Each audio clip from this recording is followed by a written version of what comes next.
b. Practical measures. In the light of these fundamental provisions, the 8th Congress of the Russian Communist Party considers it necessary to implement the following immediate practical measures.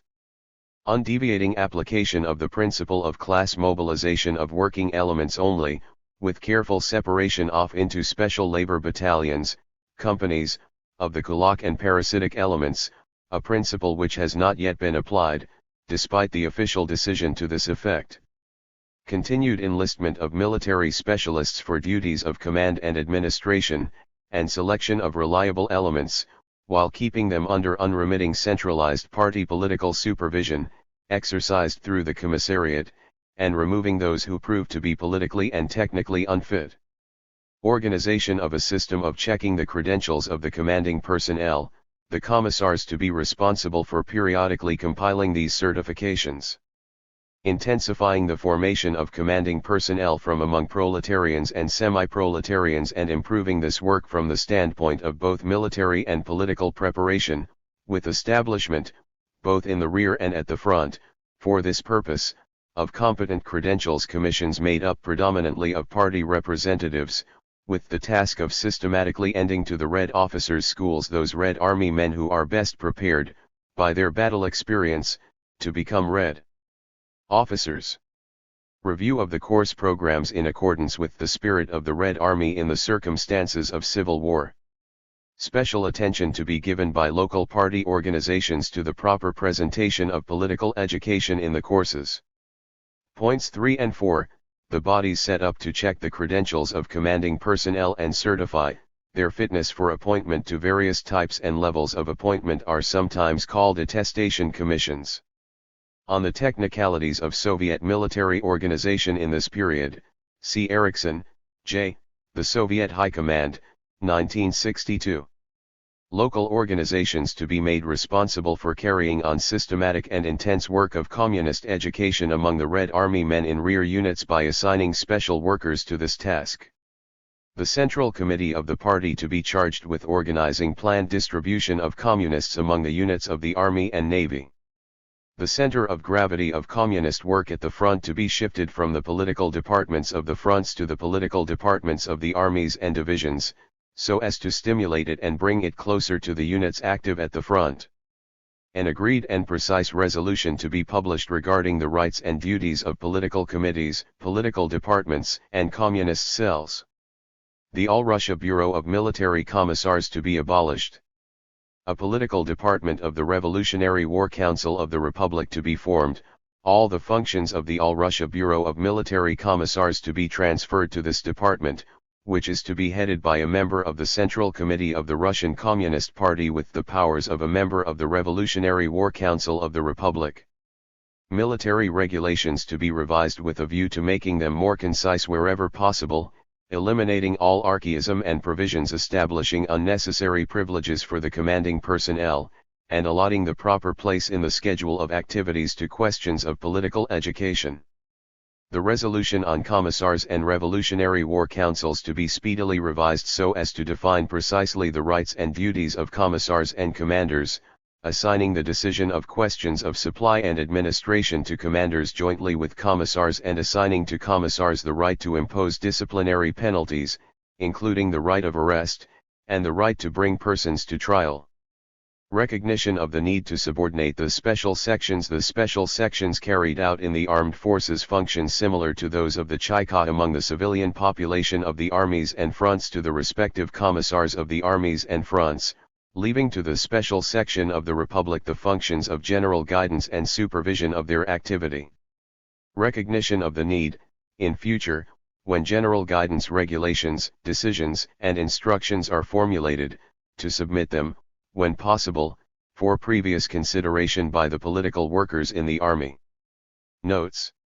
69 The 8th Congress of the Russian Communist Party, Bolsheviks, was held in Moscow between March 18 and 23, 1919. The principal points on the agenda were, drawing up the party program, problems of military policy, and organizing work in the rural areas. The Congress drew up and approved a new party program. Comrade Lenin's report on our attitude towards the middle peasant provided the basis for a long-term alliance between the urban proletariat and the middle peasantry. The fundamental report on the military question was given by Comrade Sokhonikov, who expounded Comrade Trotsky's theses. A supplementary report, for the opposition, was given by Comrade Smirnov. Its main demands amounted to extending the powers of commissars and strengthening their influence not only in the administrative and organizational sphere but also in that of operations. Other detailed discussion of these questions in the Military Commission, the Congress adopted Comrade Trotsky's theses. 70 attempts to apply the principles of formal democracy on German soil ended very sadly. The November 1918 revolution in that country grew out of the Kiel Mutiny in 1917 and the general strike in January 1918. This movement, as it grew stronger, led to the abdication of Wilhelm. At the head of the rebel workers and soldiers, Karl Liebknecht proclaimed a socialist republic. True Democrats, according to Trotsky, came to power, 3 Scheidemannites and 3 independents. Already in January 1919 the petty bourgeoisie, frightened by the specter of social revolution, began to carry out bloody measures of repression. These were followed by suppression of workers' revolts in Berlin and Bavaria, the Kapp Putsch and the unleashing of fascism. 71 The Spartacists were an illegal organization formed in Germany, at the beginning of the World War, by Karl Liebknecht and Rosa Luxemburg, to combat the bourgeoisie and the official Social Democratic Party. Spartacus was the name of the leader of a Roman slave revolt. After the November Revolution in Germany, the League of Spartacists ceased to exist and was merged in the newly formed Communist Party of Germany. 72 An important step forward in the direction of forming military units in conditions close to the everyday labors of the worker and peasant was the partial transition to the militia mode of formation in the Red Army. In 1923 a number of divisions were put on a militia basis. The civil war in the RSFSR in 1918. The first acts of Allied intervention. Toward intervention. In the bourgeois press and among those who echo what it says, it was widely alleged that I had said at a meeting that occupation by the Germans was preferable to occupation by the Japanese.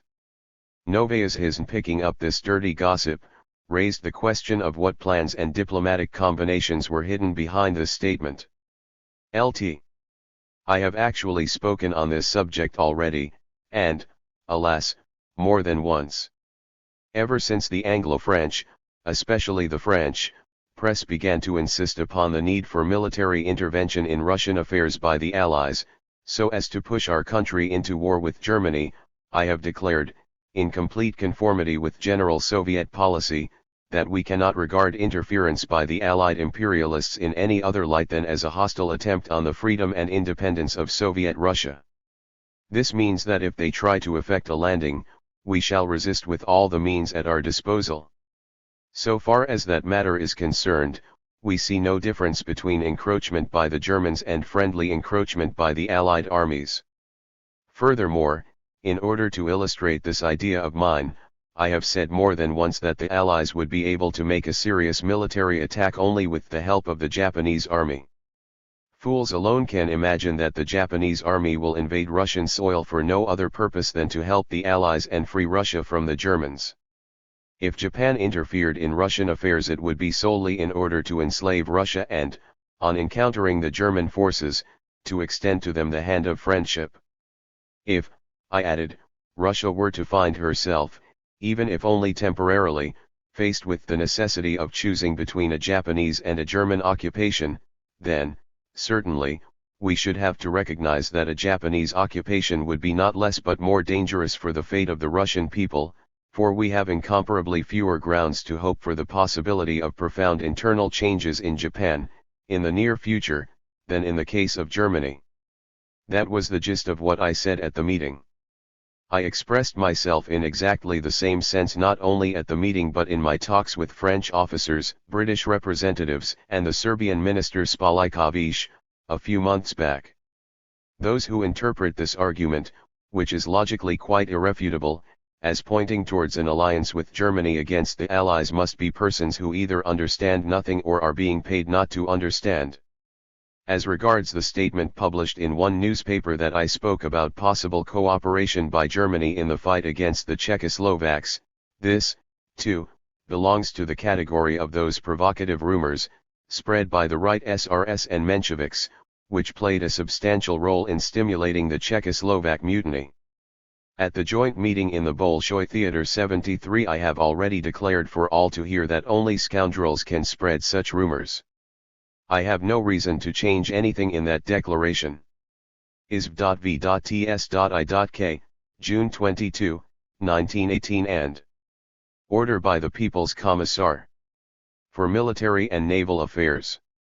July 1, 1918. Notwithstanding the direct protest made by the People's Commissariat for Foreign Affairs, foreign troops have landed at Murmansk. I have been instructed by the Council of People's Commissars to take the necessary measures to protect the White Sea coast from the aggression by foreign imperialists. In fulfillment of this task entrusted to me, I declare, any aid whatsoever, direct or indirect, given to the foreign force which is intruding into the Soviet Republic will be regarded as treason to the state, punishable by martial law. The movement of prisoners of war towards Murmansk or Archangel, either as groups, whether armed or unarmed, or as individuals, is unconditionally forbidden. Any breach of this prohibition will be punished by martial law. No one, whether Russian or foreigner, can go to the White Sea coast without the permission of the military commissar of the nearest district. Travelers approaching the coast without this permission will be liable to instant arrest. isv.v.ts.i.k, number 135, July 2, 1918. The landing at Murmansk. The measures taken by the People's Commissariat for Military Affairs to deal with the landing by our former allies at Murmansk are completely in accordance with the instructions I received from the Council of People's Commissars and, in particular, from the Commissariat for Foreign Affairs. Any attempt made by our former allies to transform the White Sea coast into a base for their operations will meet with an uncompromising rebuff from us. As is known, I have dispatched the armed forces needed to safeguard the northern coast against any encroachments whatsoever. The force landed by our ex-allies is numerically insignificant, and more symbolic than effective.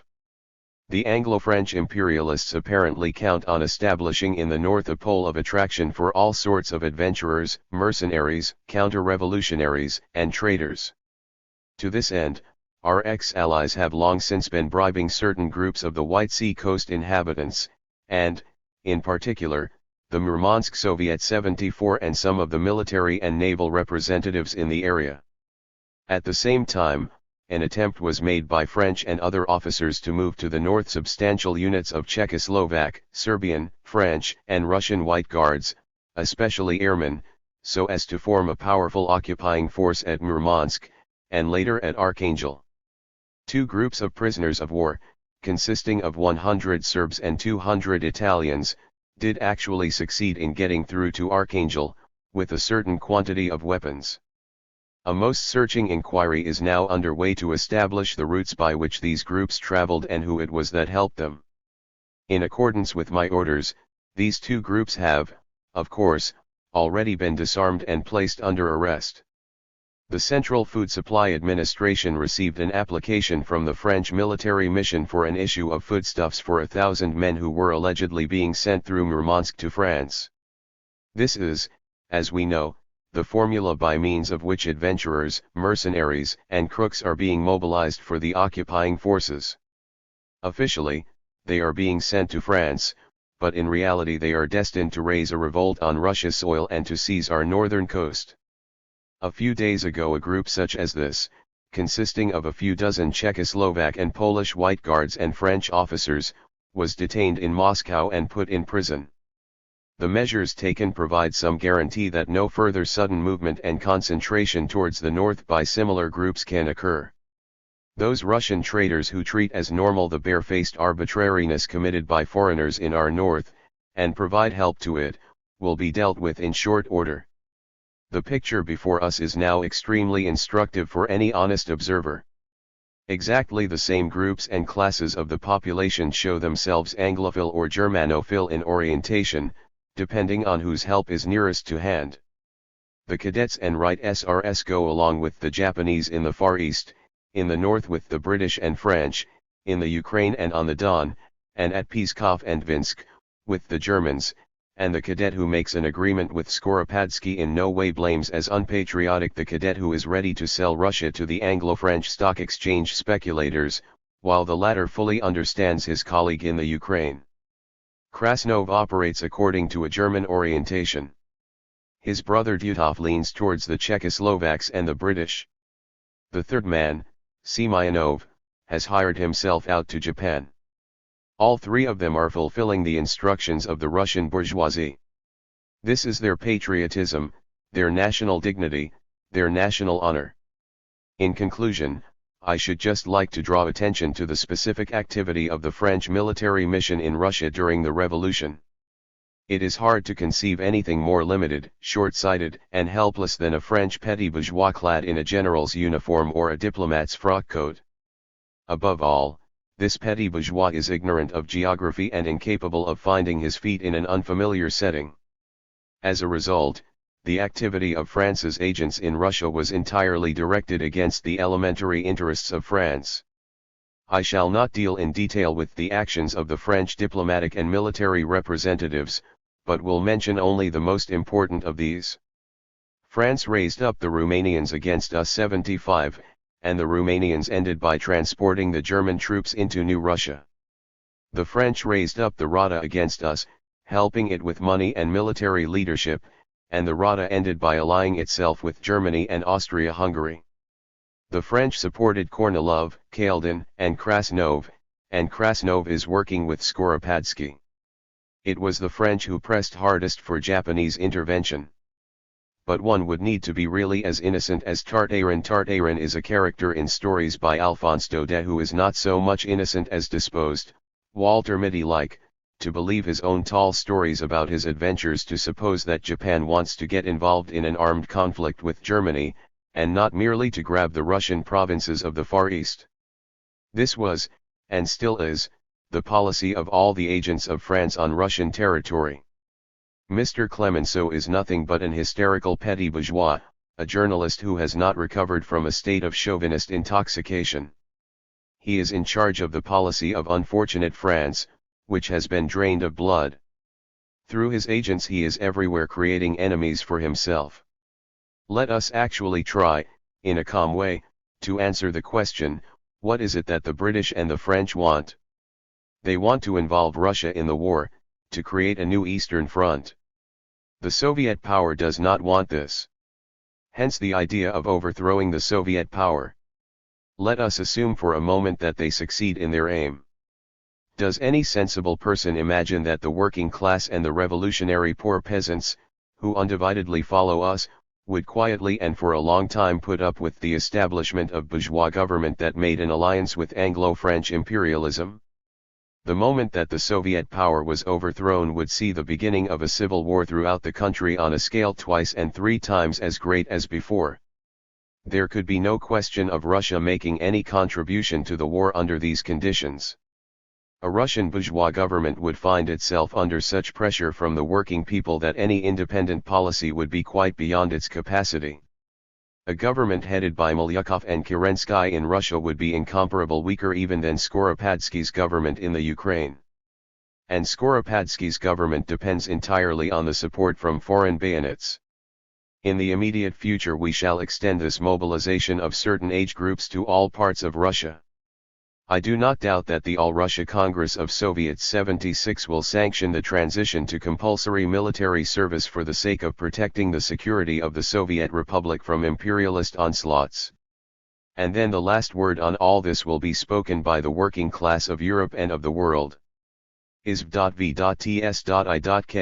July 4, 1918.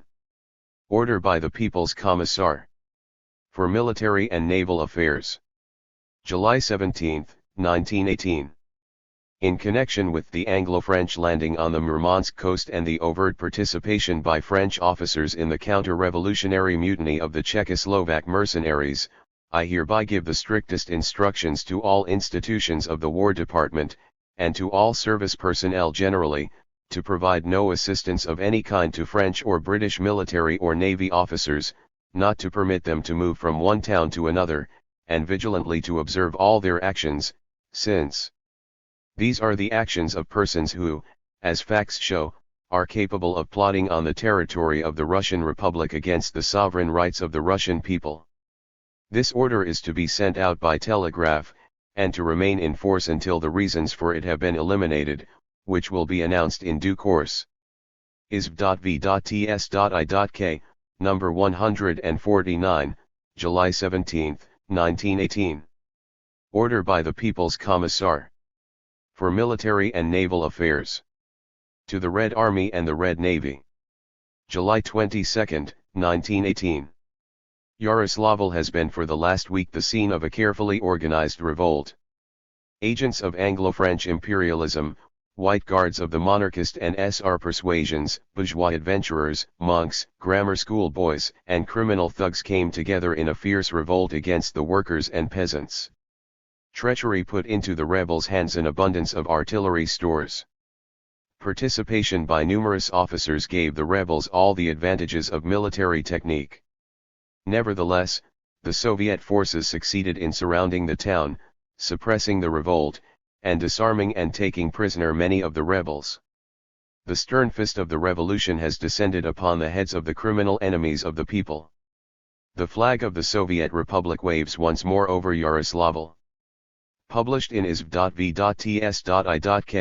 number 154, July 23, 1918, and in ISV. Narhumvoyen, July 24, 1918. A warning. In various parts of the country the Soviet authorities have detained Russian, Polish, Serbian, Czechoslovak, and other officers and soldiers who have revealed that they had been sent either to Murmansk or to the Czechoslovaks by French recruiting agents. The foreign imperialists are thus daring to recruit, on Russian soil, mercenaries for their struggle against Russia. I issue this warning. No one has the right to go to Murmansk, to Archangel, or to the zone of the Czechoslovak revolt without permission in writing from the People's Commissariat for Military Affairs. Anyone who sells himself to the foreign imperialists in order to take part in revolts or in the occupation of Russian territory will be punished with death.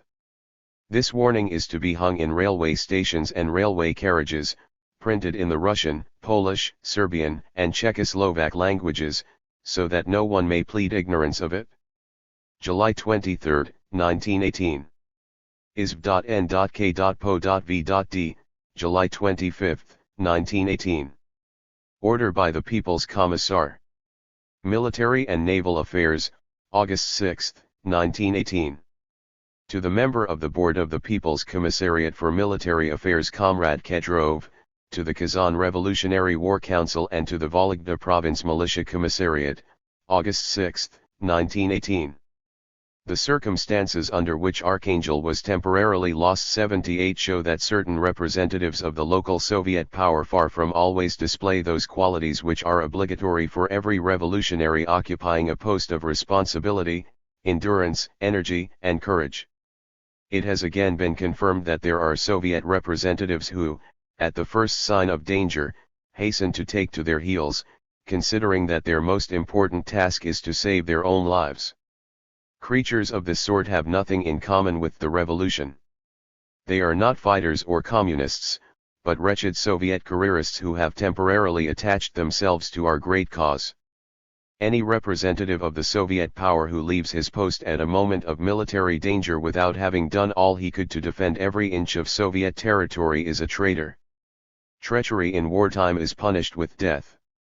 I instruct you immediately to detain and arrest all those Soviet workers in Archangel who, according to evidence strictly verified by you, must be regarded as deserters, so that they may be brought to trial before the Supreme Revolutionary Tribunal. Published in isv.v.ts.I.K, number 166, August 6, 1918. An American Lie. To all, to all, to all. Announcement by the People's Commissariat for Military and Naval Affairs, August 22, 1918. When, in April, the Japanese landing at Vladivostok was being prepared, the General Staff in Tokyo circulated by the Allies' cables the story that the Trans-Siberian Railway was under threat from German and Austro-Hungarian prisoners. I then sent out from Moscow, along the Trans-Siberian line, American and British officers who were obliged to confirm officially that all the reports about a threat to the line from prisoners were foolish inventions. For the Webster-Hicks report on prisoners of war in Siberia, mentioned here, see Bunyan, J. Intervention, Civil War and Communism in Russia, April-December 1918, 1936, and sources given there. About 50,000 former German and Austro-Hungarian prisoners of war eventually served in the Red Army.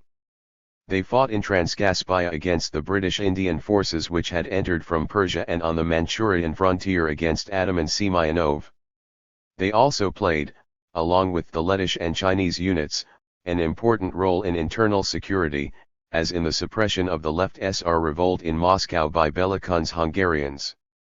K. Postovsky describes, in that Don, p. 159, the suppression by an internationalist unit of a mutiny in the Red Army. Trotsky makes another reference to the Webster-Hicks report in his speech of April 14, 1918, published as A Paradise in This World, by the British Socialist Party in 1920, pages 5-6. This fact is well known to ex-ambassador Francis and to the former head of the American Red Cross in Russia, Colonel Robbins. Now, when intervention by the Allies has become an accomplished fact, the American government has picked up the Japanese lie and is trying to present it to the world in warmed-up form. According to the American statement, the aim of the Allied intervention is to bring help to the Czechoslovaks against armed German and Austro-Hungarian prisoners of war who have attacked them. Participation by these prisoners in the struggle against the Czechoslovaks is no less a monstrous invention than the Japanese statement about danger to the Trans-Siberian Railway from the Germans. It is true that there are in the Soviet forces a certain number of former prisoners of war, revolutionary socialists who have become Russian citizens and are ready to fight against any imperialism, from whatever direction it may come. It must, however, be said that the internationalists who are soldiers in the Soviet army make up no more than 1/25 of the Soviet forces as a whole. ISV.V.TS.I.K, number 181, August 22, 1918. Notes. 73. The reference is to the joint session of the 4th All-Russia CEC and the Moscow Soviet of Workers, Peasants, and Red Army Men's Deputies on June 4, 1918. 74. Insignificant detachments of Allied troops, mostly British, occupied Murmansk already during the World War, to provide protection for the deliveries of artillery and ammunition from the Entente. After the October Revolution these detachments remained at Murman, and after the German landing in Finland in April 1918 they were reinforced, and the Allied command began negotiations with the Murman Territory Soviet for joint operations against the Germans. At the end of June, representatives of Britain, the USA, and France, on the one hand, and the Presidium of the Murman Territory Soviet, on the other, made a pact whereby the representatives of the Entente undertook to supply the territory and the military units there with all their requirements. They also undertook to supply the Murman Territory Soviet with financial aid, food, and manufactured goods.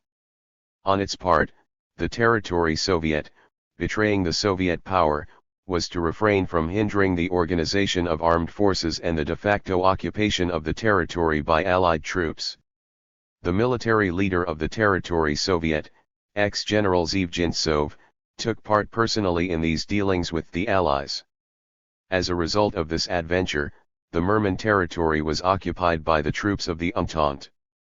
75. At the end of February 1918, after our units had left the Romanian front, the Romanians, at the insistence of the French mission, crossed the Dniester, occupied Ribnitsa. Ribnitsa is on the eastern bank of the Dniester.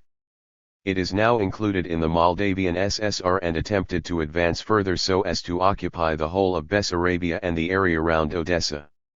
Our young Red Army units, led by Comrade Yegorov. The Yegorov mentioned here is not Marshal A.I. Yegorov, 1883 to 1939, but, probably, V.N.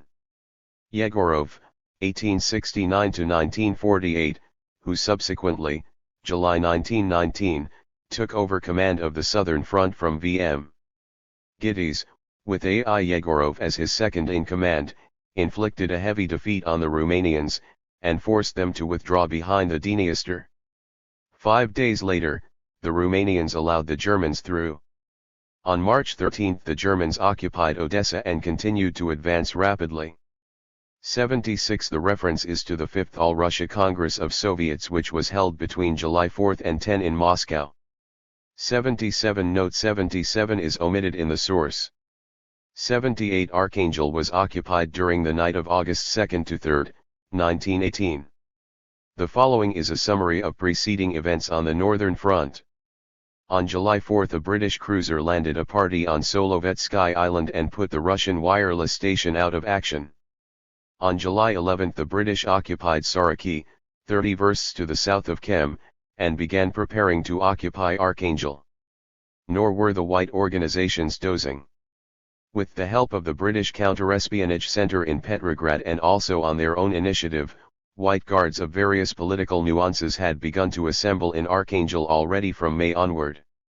The naval authorities entered into relations with the Allies, and a volunteer partisan unit was formed from white officers.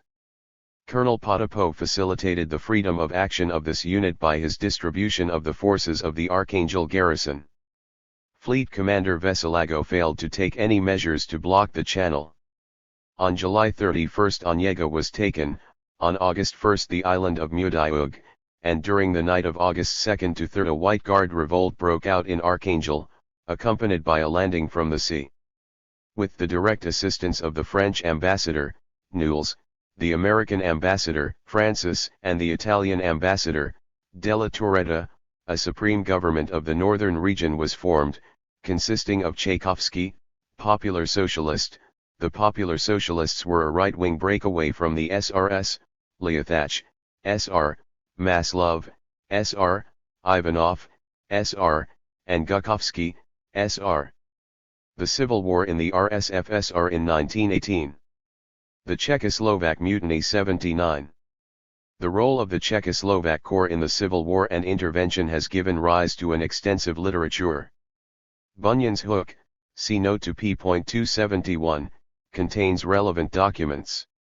Recent accounts include, Bradley, JFN, Civil War in Russia, 1975, FIC, VM, The Bolsheviks and the Czechoslovak Legion, The Origin of the Conflict, March-May 1918, 1978, Fleming, P., The Fate of Admiral Kolchak, 1963, and Parrott, C., The Bad Bohemian, The Life of Yaroslav Hasek, 1978, ******* Communique of the Peoples. Commissariat for Military Affairs. May 29, 1918. For months the Czechoslovak Corps has been trying to leave Russia. The Commissariat for Military Affairs has, for its part, taken the measures needed in order to enable them to do so. A condition was imposed in this connection: the Czechoslovaks were to surrender all weapons except a small quantity of rifles for each echelon, required for guard purposes. The movement of the echelons proceeded without hindrance, with full cooperation from the local Soviets. The Japanese landing at Vladivostok and the offensive by Semyonov's bands made it impossible for the echelons to continue their eastward progress. The People's Commissariat halted the movement so as to investigate the possibilities for routing the Czechoslovaks through Archangel. Meanwhile, counter-revolutionaries, among whom the Right SRS played the leading role, carried on a disgraceful demagogic agitation among the Czechoslovaks, persuading them that the Soviet power was hatching some sort of dark conspiracy against them. Some of the commanding personnel of the Czech echelons, including Russian officers, were directly linked with the counter-revolutionaries in an organized way. It was revealed that the echelons were not honoring conscientiously the requirement to surrender their arms, but were keeping back a considerable portion. The demagogy and provocation of the counter-revolutionaries led to a number of conflicts, which in some places developed into veritable military operations. The People's Commissariat for Military Affairs informed all the interested parties, and the Czechoslovaks first and foremost, quite precisely and clearly, that the Soviet power entertains the most friendly feelings toward the mass of the Czechoslovak workers and peasants, who are the brothers of the Russian workers and peasants. However, the Soviet power cannot tolerate a situation in which the Czechoslovaks, confused by reactionary scoundrels, white guards, and foreign agents, have seized railway stations by armed force and used violence against the Soviets, as happened at Novo-Nikolaevsk. The Military Commissariat has issued an order for immediate and unconditional disarmament of all Czechoslovaks, and shooting of those who resist by force the measures taken by the Soviet power. At the same time, the Military Commissariat again declares and confirms, in the name of the government as a whole, that the Soviet power entertains the most friendly feelings towards the Czechoslovaks and, for its part, will do everything necessary to enable them to leave Russia in the shortest possible time. But this depends on their complete and unconditional surrender of all arms and strictest submission to the instructions of the People's Commissariat for Military Affairs. Until this has been done, the People's Commissariat's order for ruthless action against the mutineers remains fully in force. A sufficient number of troops have been moved in from the Urals, from central Russia and from Siberia to crush the mutineers and deprive the counter-revolutionary plotters once and for all of any desire to draw persons they have fooled into mutiny against the Soviet power. The fate of the Czechoslovak workers and peasants rests in their own hands. Answers to questions put by the representative of the Czechoslovak Corps, Václav Neubert. At the end of March I gave permission for the Czechoslovak echelons to travel towards Vladivostok, where they were to have embarked for France. The condition laid down for this movement was that the Czechoslovaks must surrender all their weapons except for a certain amount needed for internal guard purposes. At the beginning of April the Japanese landed at Vladivostok. Their further intentions were not known. Consequently, it was not possible to ascertain whether the Czechoslovaks would be able to take ship at Vladivostok. In accordance with the government's instructions, I halted the movement of the Czechoslovak echelons, and explained to the representatives of the French military mission, and also to the representatives of the Czechoslovak National Council who came to see me, that the halting of the movement of the Czechoslovak echelons was not at all a measure inspired by hostility to the Czechoslovaks, but was due exclusively to the new political and strategic situation in the Far East.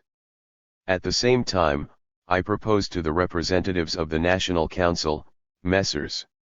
Maxa and Cermak, that they induce the British and French governments to state formally that they were prepared to receive the Czechoslovaks aboard their ships at Archangel and Murmansk. For my part, I undertook to dispatch the Czechoslovaks to those places, within a definite period to be decided by negotiation. Although Messrs. Maxa and Cermak promised me to provide within a few days such an official declaration by the interested governments of Britain and France, I received no communication of this kind. In a private exchange of views with Mr. Lockhart, the British plenipotentiary, I showed him the need for the British and French governments to take a definite decision regarding the Czechoslovaks, since it was quite impossible to hold these men for months in their echelons, especially during the summer. Mr. Lockhart was unable to give me an answer, merely pointing out that the question of available shipping was very critical, and he did not know whether the British government would be able to send the number of vessels needed.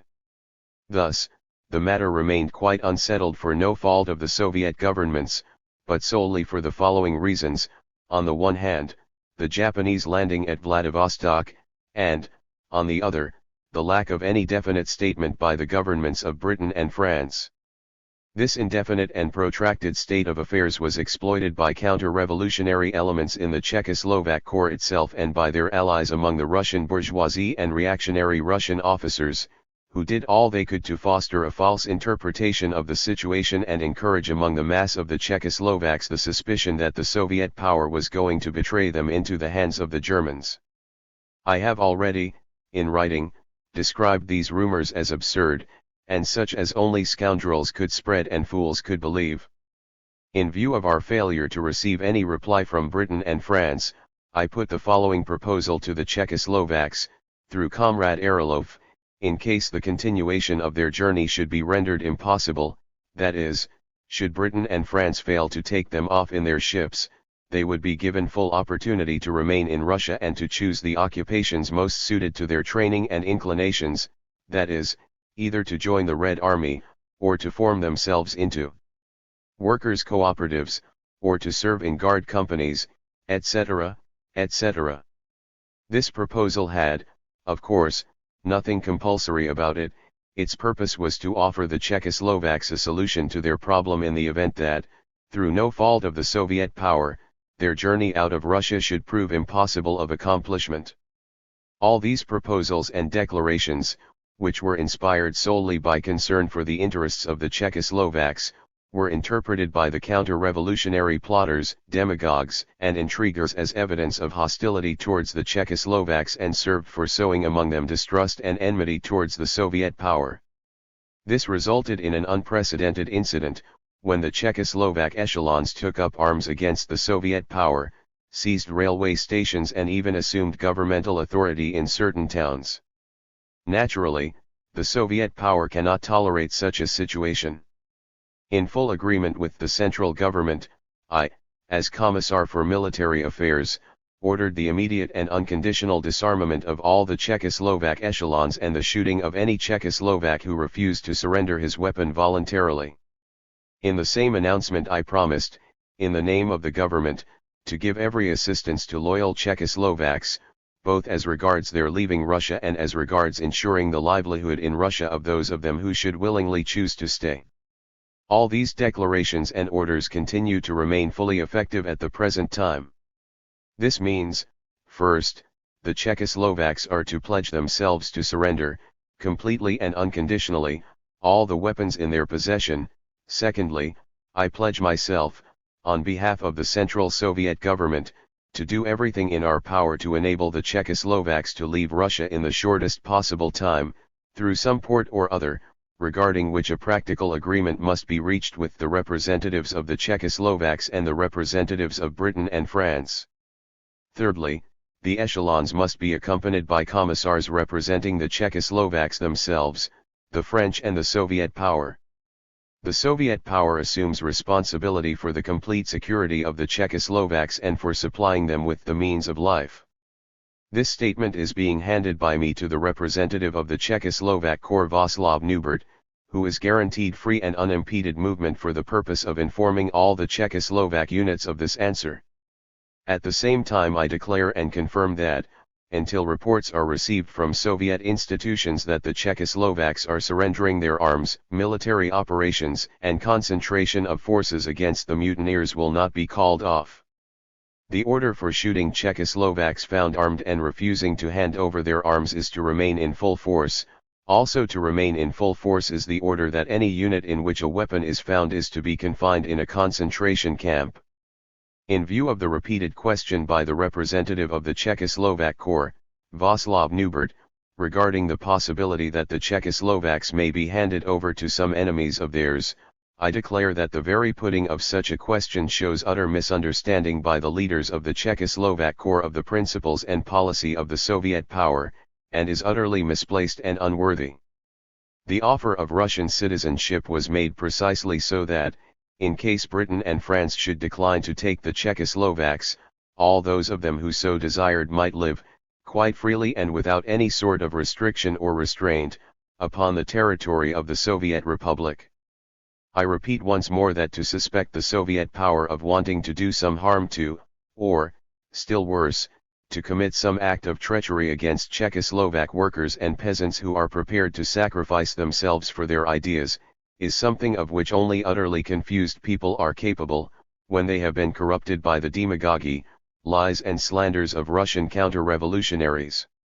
In answer to Václav Neubert's supplementary question, I make clear that, after their arms have been voluntarily and conscientiously surrendered, no Czechoslovak unit will be disbanded. Of course, anyone who wishes may remain in Russia. We cannot and will not compel anyone to leave by force of arms. But all units that wish to leave will do so in the state in which they exist at present, that is, as formed military units. In answer to Václav Neubert's question as to whether Czechoslovak soldiers who voluntarily surrender their arms may expect any punishment, I say, only those elements, that is, those individuals, will be called to account who are proved to have previously entered into definite agreement with Russian or other counter-revolutionaries, or who deliberately deceived the Czechoslovak masses, provoking their outbreak. As for the entire mass of the soldiers of the Czechoslovak Corps, who were led into mutinous acts by the ill will of particular demagogues and counter-revolutionaries, none of them who voluntarily surrender their arms will suffer any sort of punishment whatsoever. This statement does not, of course, apply to the units which will now be forcibly disarmed by Soviet troops. The order for the shooting of those found armed remains fully in force where they are concerned. May 31, 1918. Order by the People's Commissar for Military Affairs. To all units fighting against the counter-revolutionary Czechoslovak mutineers, June 4, 1918. The concentration of our forces has been completed and unity of command on the Volga, Ural, and Siberia-Omsk fronts established. 80 fully aware that the Czechoslovak mutineers are direct allies of the counter-revolution and agents of imperialism, the Soviet troops are fighting heroically against them. Hard-pressed from behind and hemmed in on either flank, the Czechoslovaks are rushing along the line of the railway. An obvious ferment has begun in their ranks. The more conscious elements realize the disastrous character of their outbreak and show desire to enter into negotiations with the Soviet forces. I have decided to authorize the front commanders to receive envoys under a flag of truce from the Czechoslovak echelons. An obligatory condition for negotiations is surrender of all arms by the Czechoslovaks. Those who do not voluntarily hand over their arms are to be shot on the spot, in accordance with the order previously given. Echelons which have been forcibly disarmed are to be confirmed in concentration camps. In view of the fact that military operations in the railway zone are hindering the movement of goods trains carrying foodstuffs, I order the commanders-in-chief of the three fronts to act with all vigor so as to liquidate this shameful adventure as quickly as possible. Published in isv.v.ts.i.k, number 113, June 5, 1918. Order by the Chairman of the Supreme Military Council N. The People's Commissar for Military and Naval Affairs. To all units of the Workers' and Peasants' Red Army fighting against the counter-revolutionary mutineers and their Czechoslovak allies, June 13, 1918. Soldiers of the Red Army. The enemies of the workers and peasants have raised a revolt. Ex-General Krasnov is restoring the Tsarist regime in the Don area and opening the gates for foreign invasion. The criminal rebel Dutov is advancing his black bands against the workers and peasants in the Ural region. The agents of foreign capitalists have, by means of bribery, lies and slander, raised our Czechoslovak prisoners of war in rebellion against the Russian workers and peasants. On the Don, on the Volga, in the Urals, in Siberia the landlords, capitalists, and reactionary generals are lifting their heads. The right SRS and Mensheviks are acting in concert with them. Soldiers of the Red Army, the Council of People's Commissars orders you to crush the counter-revolutionary bands and wipe the enemies of the people off the face of the earth. Order and discipline must reign in all units. All orders by commanding personnel must be carried out unquestioningly. I order commanders to report to me all feats of revolutionary heroism and military valor. I shall publish these cases, giving names, for the information of the whole country. Let every town and village of workers and peasants Russia learn who is a renegade and who is a true and honest son of the people. Cowards and traitors must be cast out and crushed. All the honest workers and peasants of all Russia will come to the aid of the brave. Long live the Workers and Peasants' Red Army. Published in isv.v.ts.i.k, number 121, June 15, 1918. Order by the Chairman of the Supreme Military Council N. The People's Commissar for Military and Naval Affairs. To the Army and Navy Departments and to the Red Army and the Red Navy, June 13, 1918. The revolt by the Czechoslovaks, which has disorganized transport and food supplies and aroused false hopes in the hearts of the enemies of the Soviet Republic, at home and abroad, must be put down as soon as possible. However, among the military specialists, the former officers who have entered the service of the Soviet Republic, together with examples of honest performance of military duty, there have been observed some instances of evasion of the fulfillment of orders arising from the tasks of combating the Czechoslovak mutiny. Those concerned try to claim they were not called up to wage civil war.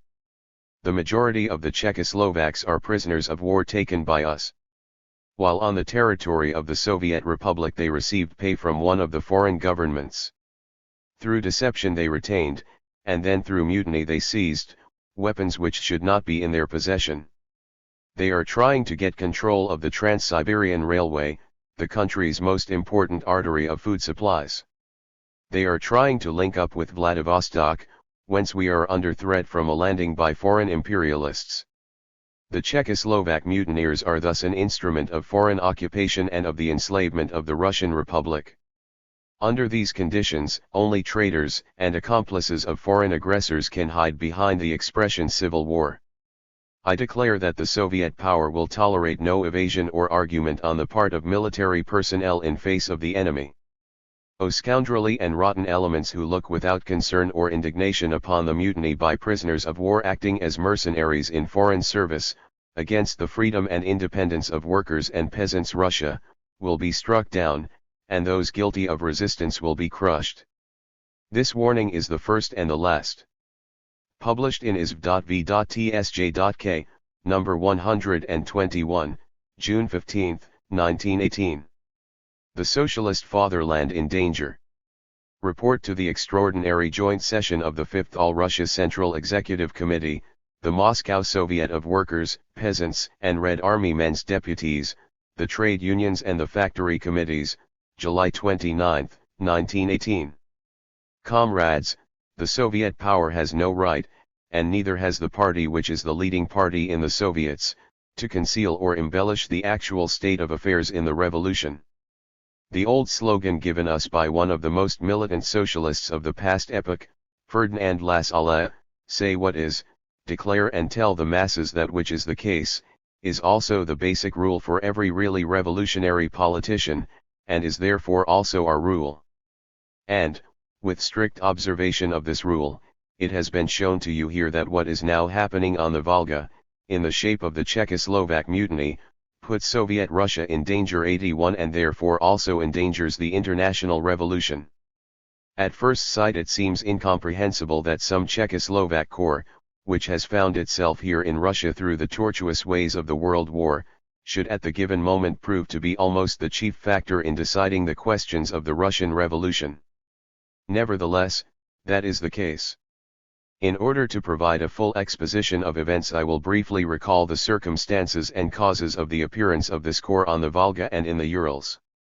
This is also necessary because around this matter lies and slanders, on the one hand, and ignorance, on the other, are weaving rumors which are being exploited by our enemies. The Czechoslovak corps consists in the main of former prisoners of war from the Austrian army. And for characters having the patriotism and national dignity of our bourgeoisie, how symbolic in this respect are the facts I mention, that when former prisoners of war, released by us, are now sitting on the necks and on the backs of the Russian peasants and workers, the entire bourgeoisie gloats and gives them money, with the intention of finding support from the brilliant Czech officers. Such is the national dignity and self-respect of the despicable bourgeoisie. The Czechoslovak prisoners of war, who in their time, under Tsardom, were interned in Siberia, were released, and already at that time strove to get to France, where they had been promised the earth but where in actual fact it was intended they should die in the interests of the French stock exchange. The Russian Tsarist government, for reasons that do not concern us, refused to let them go. In Kerensky's time they again applied to leave for France, but again without success. During the German summer offensive in the Ukraine, the Czechoslovak corps was there. It was formed in the south, armed from head to foot. Though they had been organized to fight against German imperialism, the Czechoslovaks were ready to retreat without fighting, merely because, in the Ukraine, fighting against the Germans would have meant fighting for the Soviet power. While this corps did, in certain circumstances, and in a formal way, help in organizing the fight against German imperialism, it proved, in any case, to be incapable of fighting for the workers and peasants of the Ukraine and Belarusia. So, withdrawing without a struggle from the Ukraine, the whole corps entered the territory of the Soviet Republic. Here the representatives of the corps approached the Council of People's Commissars and the People's Commissariat for Military Affairs with a request that we let the Czechoslovaks go to France. We replied that if this request did not proceed from the French military mission and the commanding personnel, if this was the desire of the soldiers themselves, then we would not hold them back, provided they gave up their arms, which, having been taken from the Tsar's arsenals, belonged to us. The Czechoslovak corps sent delegates to conclude an agreement, and permission was given. The soldiers were disarmed, but, through insufficient attention on the part of our authorities, not all the arms were handed in. A considerable number of machine guns and rifles were left, hidden in straw and mattresses. Movement of the echelons was effected, along the Trans-Siberian line in the direction of Vladivostok, without any hindrance, until April 4. The text has July 4 for the date of the Japanese landing, but this is evidently a mistake for April 4. When there appeared in our port on the Pacific Ocean a Japanese landing party which consisted, to start with, of 4 companies. We did not know how rapid would be the build-up of Japanese forces, which, in principle, could occupy our territory right up to the Urals and beyond.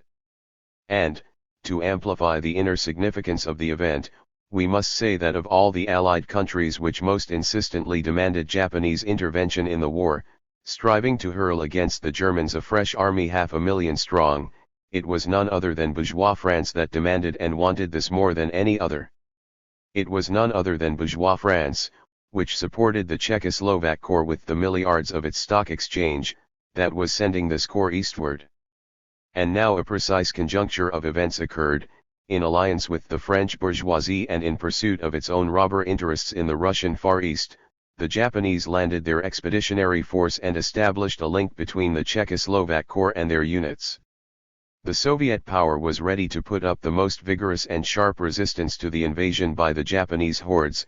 Here our chief defense lies in our great spaces, which were advancing from Vladivostok towards Chelyabinsk.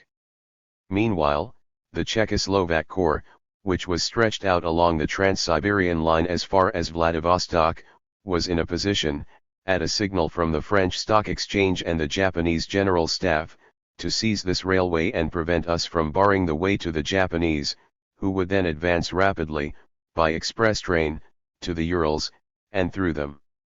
Under these conditions, until the question of the Japanese landing at Vladivostok had been clarified, we were obliged to halt further movement eastward by the Czechoslovak echelons, and this we did. And as soon as we had done this, I summoned, acting on the instructions of the Council of People's Commissars, the representatives of the French mission and the British diplomatic mission, on the one hand, and, on the other, the representatives of the Czechoslovak National Council, Professors Maxa and Cermak, whose roles in this conspiracy against the Russian people were not the least important. I told them that we now lacked the right to send the Czechoslovaks through our own country to the Far East, but we considered it possible to send them to Archangel or Murmansk. At that time, of course, the Anglo-French landing had not yet taken place. However, we needed to have confirmation from the official representatives of Britain and France that they were really willing to receive the Czechoslovaks and prepared to provide the means of transport needed for their conveyance. We were not in a position ourselves to convey the entire corps to its destination, and, owing to the shortage of foodstuffs in the north, we could not maintain it on the coast for an indefinite period. In short, we had to have a firm guarantee that Allied transport would be provided in good time. I was given my answer by General Laverne. The text has General Sveri, which must be a muddle for General Laverne, who is present here, and the British plenipotentiary Lockhart, who, if I am not mistaken, is on his way. They both said that they could not give the guarantees I had requested, because the question of sea transport is now very complicated and difficult, and they could assume no responsibility for it. I pointed out to them that, through their agents and through the Czechoslovak National Council, they were calling on the Czechoslovaks to go to France, promising them the earth if they went there, and blaming us for not letting the Czechoslovaks go. Yet, when we raised in a practical way the question of how the Czechoslovaks were to be transported, they answered evasively. Laverne and Lockhart replied that they would consult their governments and then give me their answer. Week after week passed, month after month, yet no answer came. And now it is as clear to us as can be, both from the papers which were seized at the office of the Czech National Council and from the statements and depositions given by many White Guards under arrest, that what we had here was a malicious, carefully worked out plan. The essence of this plan was that the imperialists of France did not want a superfluous Czechoslovak corps, but that for them it was 10 times more important to have the Czechoslovak corps on Russian territory, directed against the Russian workers and peasants, thus creating the nucleus around which the White Guards, the monarchists, all the bourgeois elements scattered about the country, and so on, could group themselves. This plan, devised long before, was put into effect at a signal given from Chelyabinsk, where a conference of representatives of all the units of the Czechoslovak Corps was held. Our telegraph operators have provided me with the text of a telegram sent by this Congress to the French military mission at Vologda, in which, despite the evasive language used, the fact that a rising against the Soviet power was being prepared emerges quite clearly. In the telegram they say that everything is ready, they are pulling their echelons back from east to west, and concentrating their forces. This refers, if my memory does not deceive me, to May 25 or May 22, that is, to a date preceding that on which the Czechoslovaks rose in open revolt at Chelyabinsk, and subsequently in other places as well. Thus, the actions of the Czechoslovaks took place in the setting and according to the arrangements of a definite Anglo-French counter-revolutionary plan. It was about then that we received from abroad a warning that the British were planning to make their first landing at this same time, with the aim of establishing their forces along the Murman coast. It may be said, of course, that we, the Soviet power, are to blame for having passively watched this mutiny being prepared passively, because we did not have a sufficiently strong and disciplined army that was ready, on receipt of a formal order, to concentrate in a particular area at a particular moment and go over to the offensive. In order to organize and arm the workers and peasants, to make them capable of launching an offensive given their lack of training, their slight, inadequate experience and that fatigue of which Comrade Lenin so rightly spoke. Here see Lenin, Collected Works, Volume 28, p.29, The Russian People's State of Extreme War Fatigue. It was necessary that they be inwardly filled, saturated, with awareness that there is no other way, that they should understand that the Czechoslovak mutiny, with everything that surrounds it and has grown up around it, does actually signify in the true sense of the word, a mortal danger for Soviet Russia. In order that such a feeling should be created in the country, it was necessary that events should develop in a certain way, and from the beginning of these events we did everything we could to ward off the danger. And here it must be said that in the initial period we did not receive even from those local Soviets that were closest to the events that had occurred over there along the Trans-Siberian Railway and up to Chelyabinsk, the response that we had the right to expect.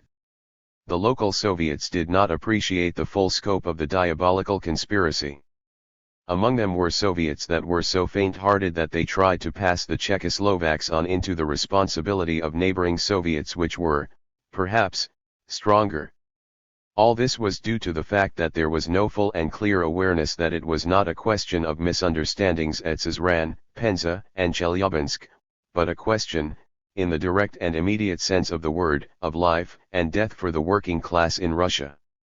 And the Czechoslovaks had to seize a whole series of towns and provide a point of support for the White Guards and monarchists, and the latter had to carry out compulsory mobilization of the adult inhabitants, on the one hand, and, on the other, requisitions and confiscations in favor of the landlords and capitalists, before the Soviet elements in the localities concerned, at Omsk, Chelyabinsk and the entire zone near the front, realized clearly what was happening and before the people at large. started to realize that the die has been cast for Russia.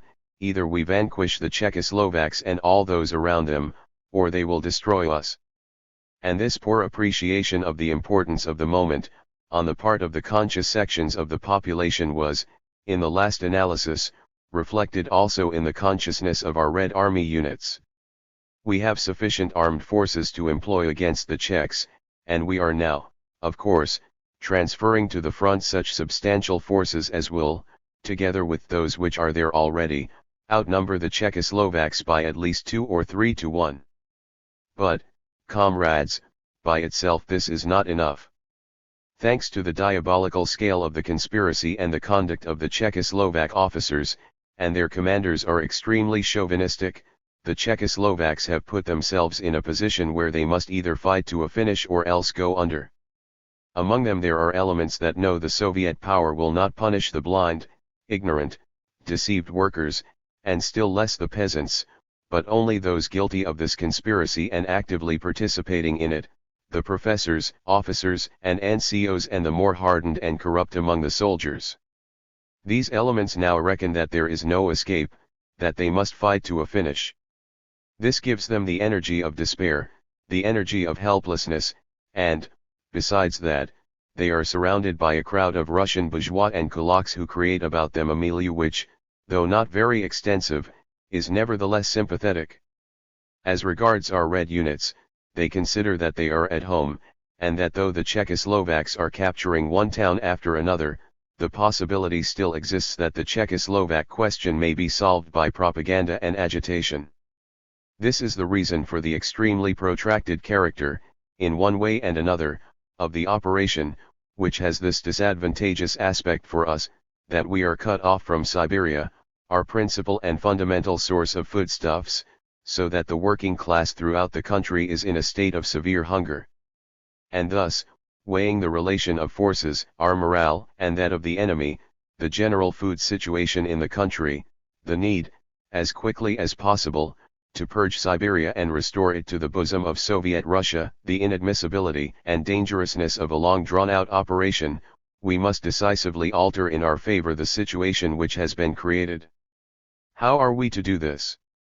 Our Red Army units lack the needful moral and military cohesion, because they have not yet been tempered in battle, and even though there are among them many soldiers who have been in battle as individuals, as military collectives they are, as a whole, in need of organizational, disciplinary, and moral influence.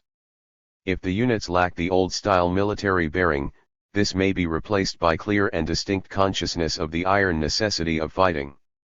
In the given case, the absence of military, mechanical discipline is compensated by the discipline of revolutionary consciousness. Here, in this hall, we number some 2,000 persons, or more, and the overwhelming majority, if not all of us, share the same revolutionary viewpoint. We are not going to make a regiment out of you, but if we were to be transformed this very day into a regiment, armed and sent off to the front, I think that it would not be the worst regiment in the world. Why? Because we were trained soldiers? No, because we are united by a definite idea, inspired by firm consciousness that, at the front to which we were being sent, history is putting the question point blank, and there we must either conquer or die. This is the consciousness we have to create in our Red Army units. Naturally, they cannot by one wave of somebody's hand be lifted all at once to the political level of the Central Executive Committee, the Moscow Soviet and the factory committees of Moscow, but within each regiment and each company we must and can create a firm nucleus of Soviet people, of communist revolutionaries. This nucleus, though small in numbers, will be the heart of the regiment and the company. In the first place, it will be able to mistake, and to pass on to the masses, a correct estimate of each situation, and in dangerous situations it will not let the unit run away, it will support the commissar or the commander, it will say, "Stop. This is a matter of life and death for the working class." Comrades capable of going into each unit and forming a close nucleus of 5 to 10 members can be found only among the most conscious workers. And we have them both in Moscow and in Petrograd. Moscow has already furnished some 200 or 300 agitators, commissars, and organizers, a considerable number of whom have gone into Red Army units. But Moscow will, I am convinced, furnish twice as many as that. You, the organs of Soviet power, and you, the factory committees, look around you, everywhere, in the districts, in the trade unions, in the factory committees, you will find comrades who are now performing work of first-class importance but who are more urgently needed at the front, for, if we do not overcome the Czechoslovaks, that work they are doing, and all the forces of the factory committees, the trade unions and so on, will go for nothing. We must overcome the Czechoslovaks and White Guards, strangle the serpent on the Volga, so that all the rest of our work may possess meaning and historical significance. You are required to furnish some hundreds of agitators, first-class, militant Moscow workers who will go to the front, join the units and say, we shall stay with this unit till the war is over, we shall go into it and carry on agitation both among the masses and with every individual, for the fate of the whole country and of the revolution is at stake, and, whether there be an offensive, a victory or a retreat, we shall be with the unit and shall temper its revolutionary spirit. You must and you will give us such people, comrades. I was talking yesterday on this very subject with the chairman of the Petrograd Soviet of Workers and Peasants Deputies, Comrade Zinoviev, and he told me that the Petrograd Soviet has already supplied a quarter 9F its membership, that is, about 200, sending them to the Czechoslovak front as agitators, instructors, organizers, commanders, and fighters. In this lies the fundamental condition for the turn that we have to bring about. What the old armies provided through months of prolonged schooling, correction, and drill, which mechanically forged a unit, we have to provide, as I have already said, spiritually and by ideological means, introducing into our army the best elements of the working class, and this will fully ensure our victory, despite our weakness where commanding personnel are concerned. We have irreproachable, devoted commanders at the lowest level, but only at the lowest level, of the military hierarchy. Where higher commanding personnel are concerned, we have too few officers who are devoted to the Soviet power and who honestly carry out their obligations. Worse still, as you know, some of them have actually gone over to the enemy's camp. There have been several such cases lately. Makhno went over on the Ufa front, and Bogolovsky, a professor at the General Staff Academy, went over almost at once when he was appointed to the Yekaterinburg front. He has disappeared, which obviously means that he has fled to the Czechoslovaks. In the north the former naval officer Veselago has sold himself to the British, and a former member of our White Sea Commissariat has also gone over to the Anglo-French imperialists, and has been appointed by them to the command of armed forces. The officers seemingly do not take full account of the acuteness of the situation which is created for us not only by their past but also by their present. You all remember how harshly the soldiers and sailors of the old army dealt with their officers at the critical moments of the revolution. Since power passed into the hands of the workers and peasants, we have opened the doors to experts and specialists in military matters, so that they may serve the working class as in the past they served the bourgeoisie and the Tsar.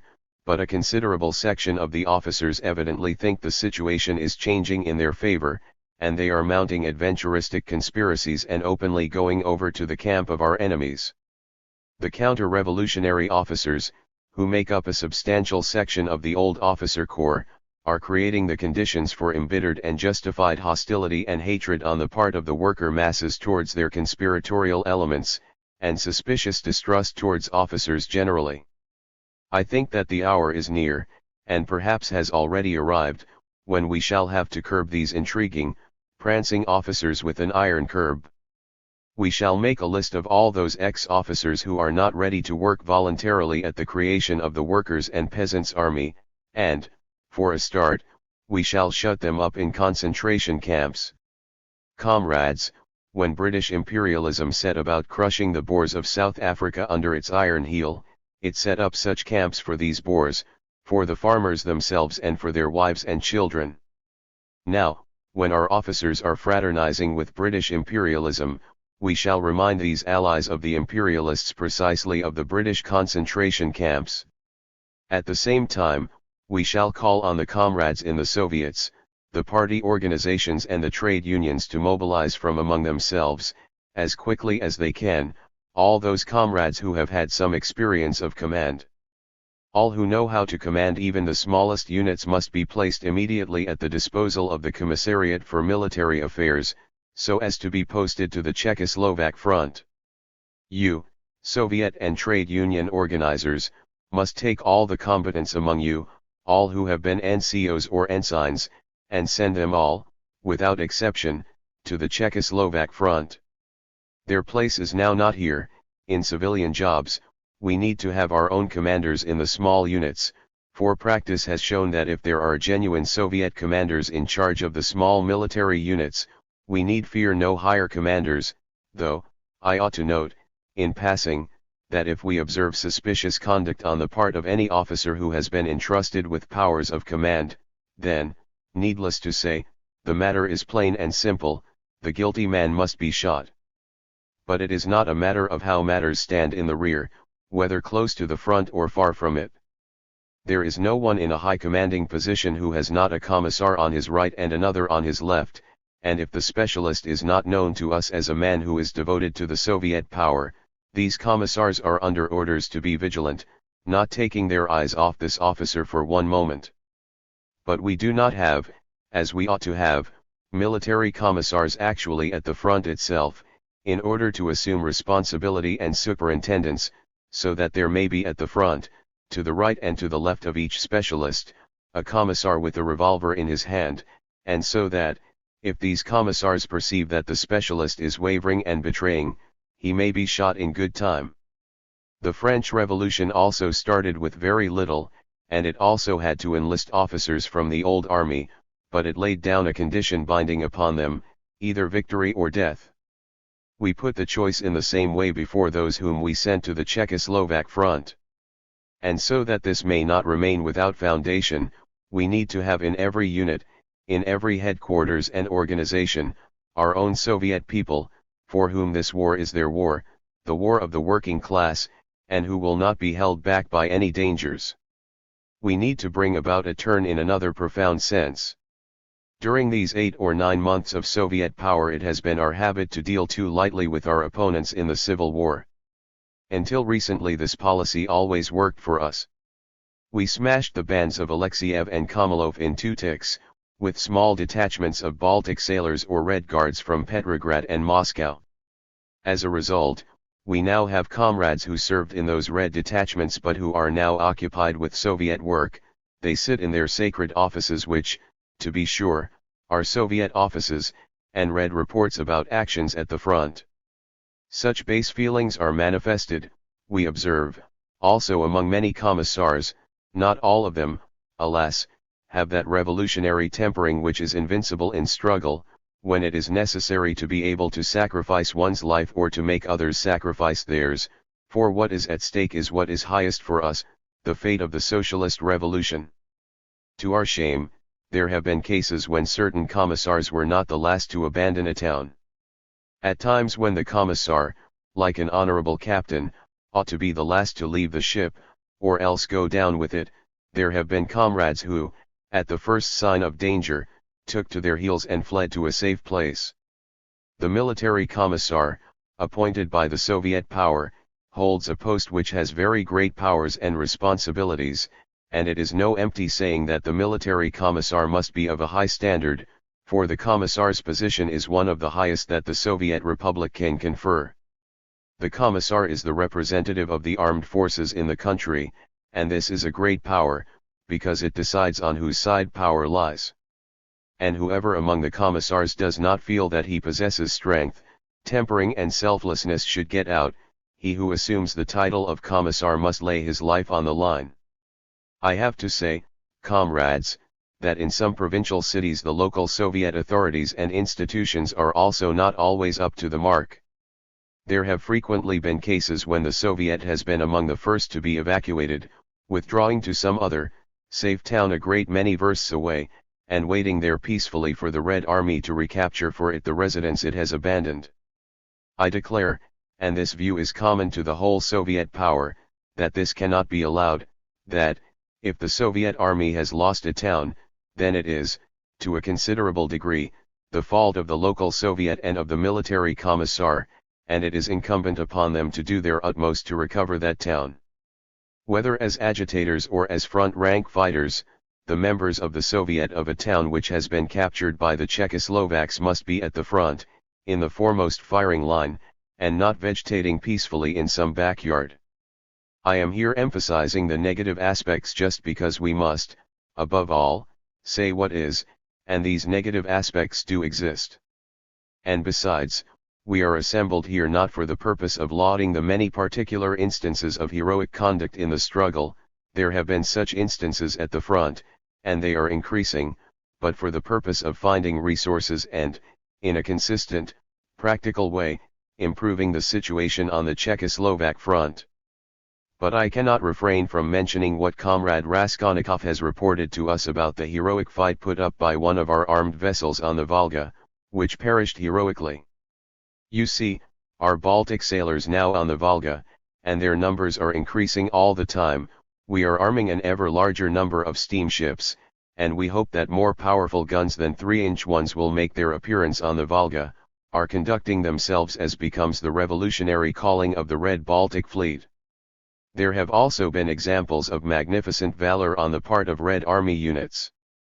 But the state of the units is chaotic, many things about them are not as they should be, and their heroic breakthroughs do not result from a single, common, fundamental effort, because for such an organized effort there is not yet everywhere the awareness that what is at stake at the front is life or death for the working class, and therefore for the whole country. True, our situation has, by and large, improved in every respect. I mentioned that we have created on the Volga a big and strong naval flotilla, which will soon make the White Guards and Czechoslovaks aware of its presence. We have also sent army units there which, along with those already on the spot, will give us a tremendous superiority in armed force. We must ensure that we have this superiority in armed force. We must ensure that we maintain that superiority in moral force which is ours by right, for we are defending the cause of the working class and not that of the French and British bourgeoisie. This moral superiority can be ensured only by living people, by representatives of the working class from our best urban industrial centers. And we are now, in addition to all the measures of which I have spoken, proceeding to a further mobilization of workers, to supplement the cadres of our workers and peasants' Red Army. This evening a draft decree is being tabled in the Council of People's Commissars, for mobilizing in the immediate future, in the coming week, the workers who were born in 1896 and 1897 in the provinces 9F Vladimir, Nizhny Novgorod, Moscow and Petrograd. You know, comrades, that we mobilized the workers in the cities of Moscow and Petrograd who were born in 1896 and 1897. They have already furnished examples of the sort of units that will be created. They will be our best units. Now Moscow is going to furnish another example, another model. We want to mobilize in Moscow the workers who were born in 1893, 1894 and 1895, and it is your duty, the duty of the district Soviets, trade unions, factory committees, and all labor organizations, to help us, in the factories, to carry through this mobilization. You must show the workers that it is their duty to submit to mobilization. Such help is needed also in Petrograd, in our northern capital. Without your help and cooperation, but we are sure we shall have this, we cannot carry out this mobilization. Thanks to you we carried out the first mobilization splendidly, without a hitch, and you will now make it possible for us to carry out this second, somewhat wider mobilization. You will spread our influence throughout the province of Moscow and conduct the mobilization of the two age groups, and we shall form several new divisions to help the divisions that are now on the Czechoslovak front. We want you to understand clearly that the situation is serious. We have lost Simbirsk and Ekaterinburg. These are facts which bear witness to the extreme seriousness of the situation and to the circumstance that what we are fighting against is not small, scattered bands but a trained army, reinforced by Russian officers, who, while not distinguished by great talents, do, at least, possess great advantages. The danger is serious, and we must respond to this serious danger with a serious rebuff. We can and we must understand this. It must enter into the consciousness of every worker, wherever he may be. It must be called to mind in connection with everything and, above all, in connection with the famine, for the Czechoslovaks and White Guards are blocking the gates of Siberia, through which we could be receiving grain.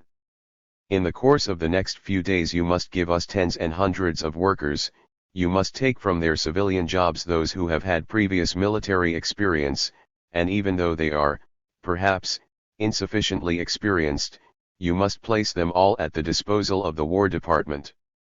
You must facilitate the mobilizing of the 3 age groups in Moscow City and the 2 age groups in Moscow Province. These are the practical tasks that confront us. I do not doubt that the workers of Moscow will give an example to their country and cope successfully not only with all the tasks that face them but also with the wavering, unstable Soviets on the Volga and in the Urals, and with the weak units which now will be able to find support from the will of the proletariat, and this will lead us to victory. It is already halfway to victory.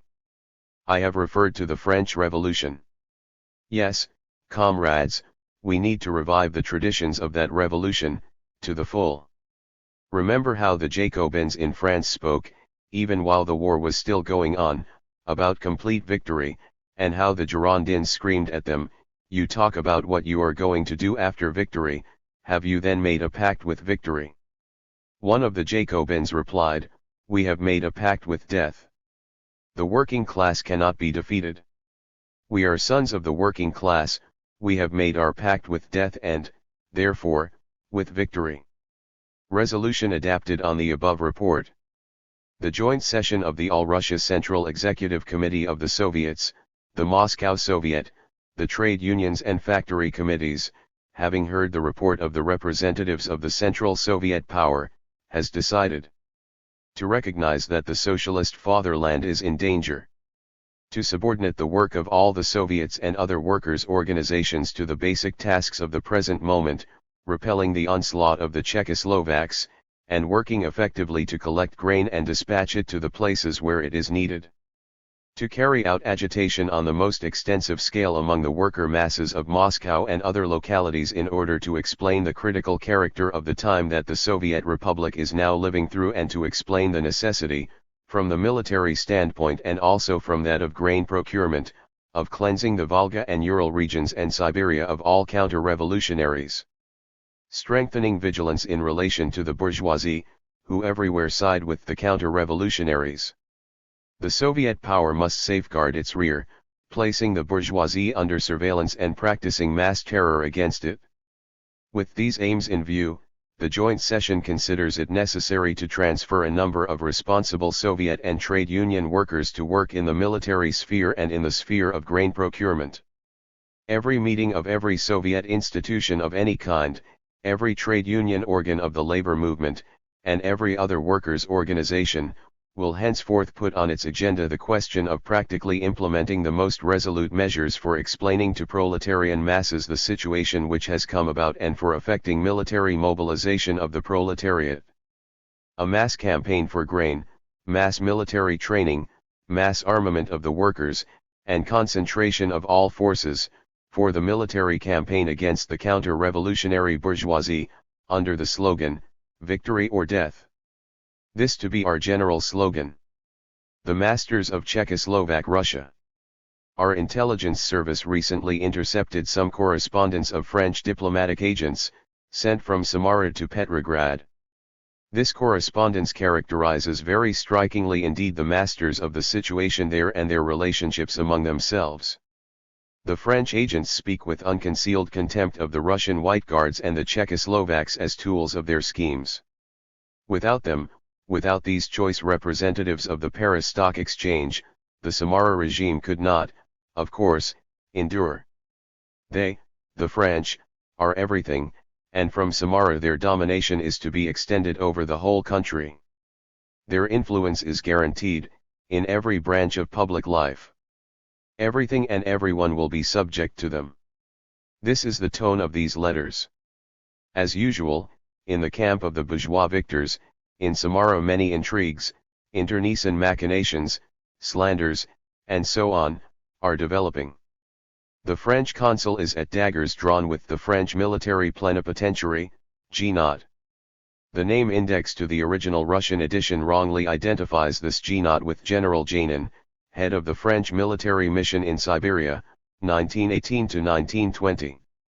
In fact, he was a warrant officer who assumed the rank of colonel and engaged in activities which led to his being sent back to France in disgrace. In order to deny supplies to Germany, the French representatives in Russia carried out an extensive purchasing program which provided opportunities for dishonest elements in their own ranks and for local pecularités linked with them. CJFN. Bradley, La Legion Czechoslovaquie and Russie, 1914 to 1920, Paris 1965, and Pierre Pascal, Mon Journal de Russie, Paris 1975. We consider it will be very instructive to quote an exact translation of the letter from the French consul in Samara which figures in our files as document number 4.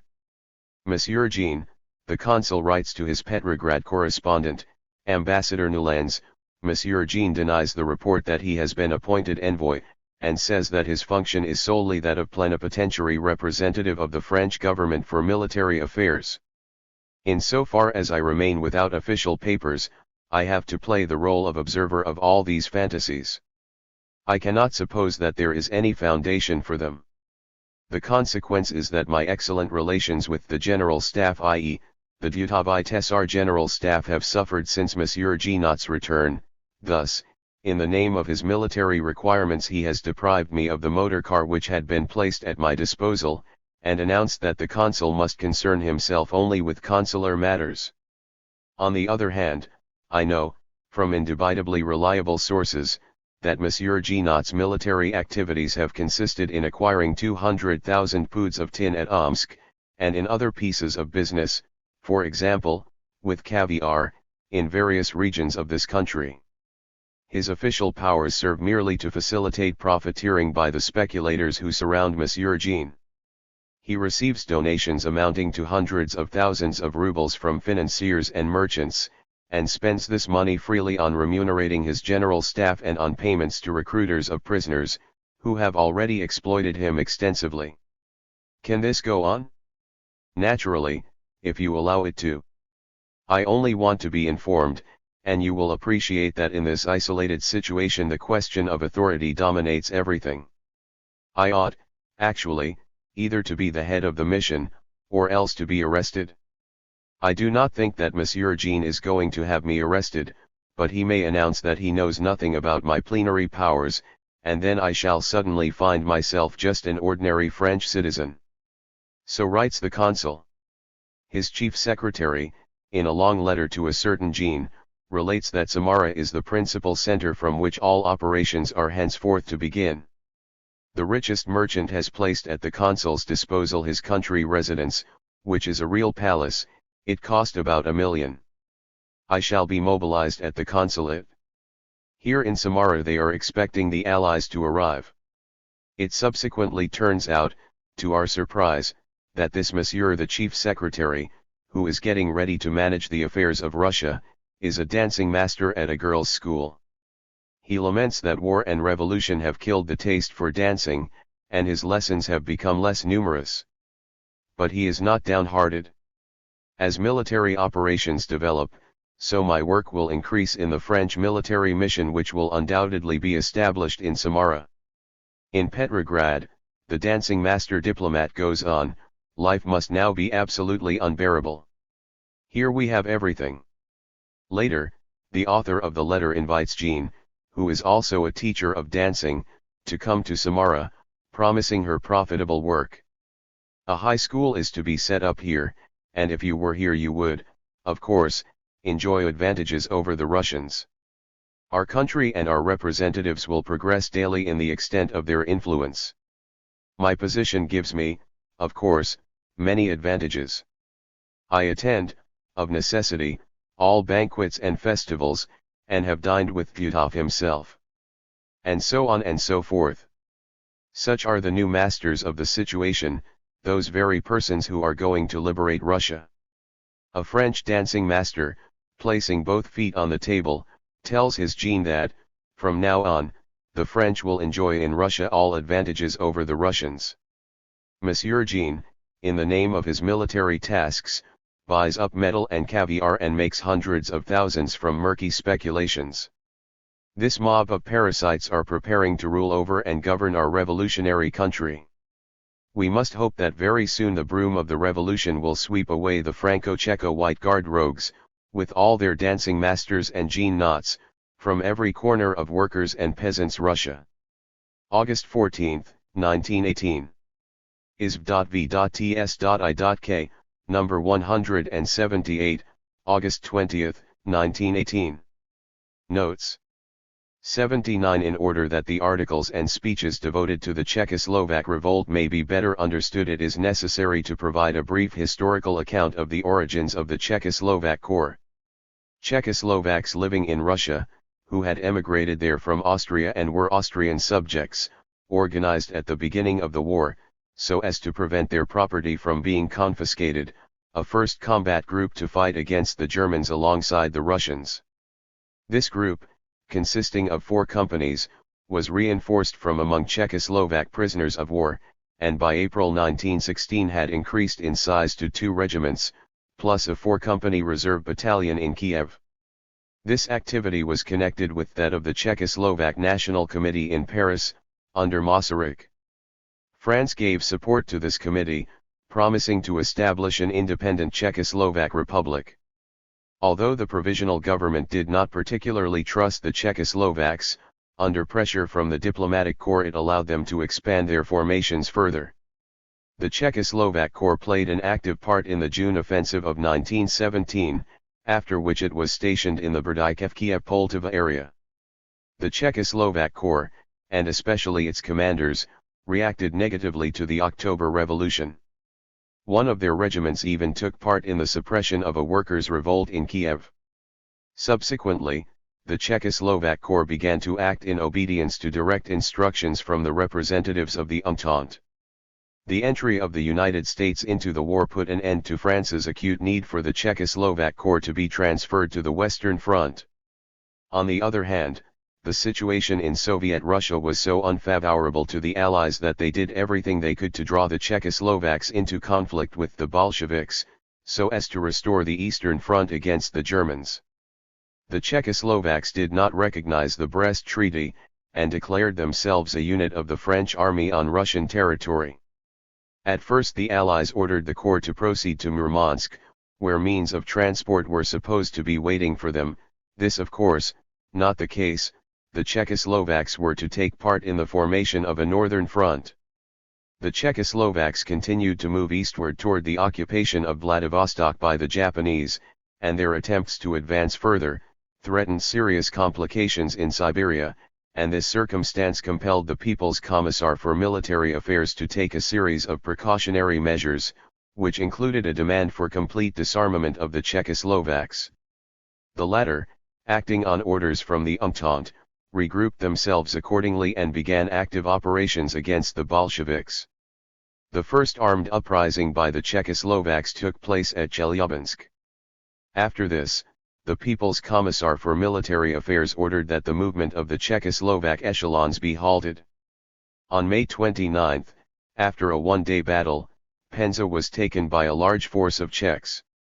On May 31 they advanced further towards the east, seizing towns and annihilating our forces. All the counter-revolutionary forces of the Urals and Siberia soon rallied round the Czechoslovaks. A Siberian government was formed in Omsk, and in Samara the Mensheviks and SRS revived the authority of the Constituent Assembly. In Orenburg Gutov reappeared, while in the Far East the lead was taken by Semyonov and Horvath. A stubborn civil war began.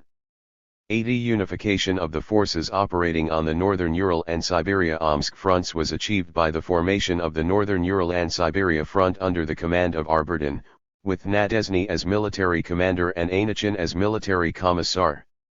81 The situation at the front at this moment can be seen from map number 2. After our surrender of Sezran on July 10 and Simbirsk on July 22, the Czechoslovaks moved quickly towards Kazan. The First Army withdrew to Kuznetsk on the Inza, not to be confused with the Kuznetsk, now Leninsk-Kuznetsky, in Siberia, lies between Pema and Sezran. Binsk is between Kazan and Simbirsk, now Ulyanovsk, and up the Volga, at Binsk, to its right, the Fourth Army was operating, covering Saratov. The Second Army, organized out of fighting squads from the town and province of Ufa, launched an offensive at the end of July from the Kama towards Bugulma. Bugulma lies between Simbirsk, Ulyanovsk, and Ufa, south of the Kama, aiming to cut the railway between Simbirsk and Ufa.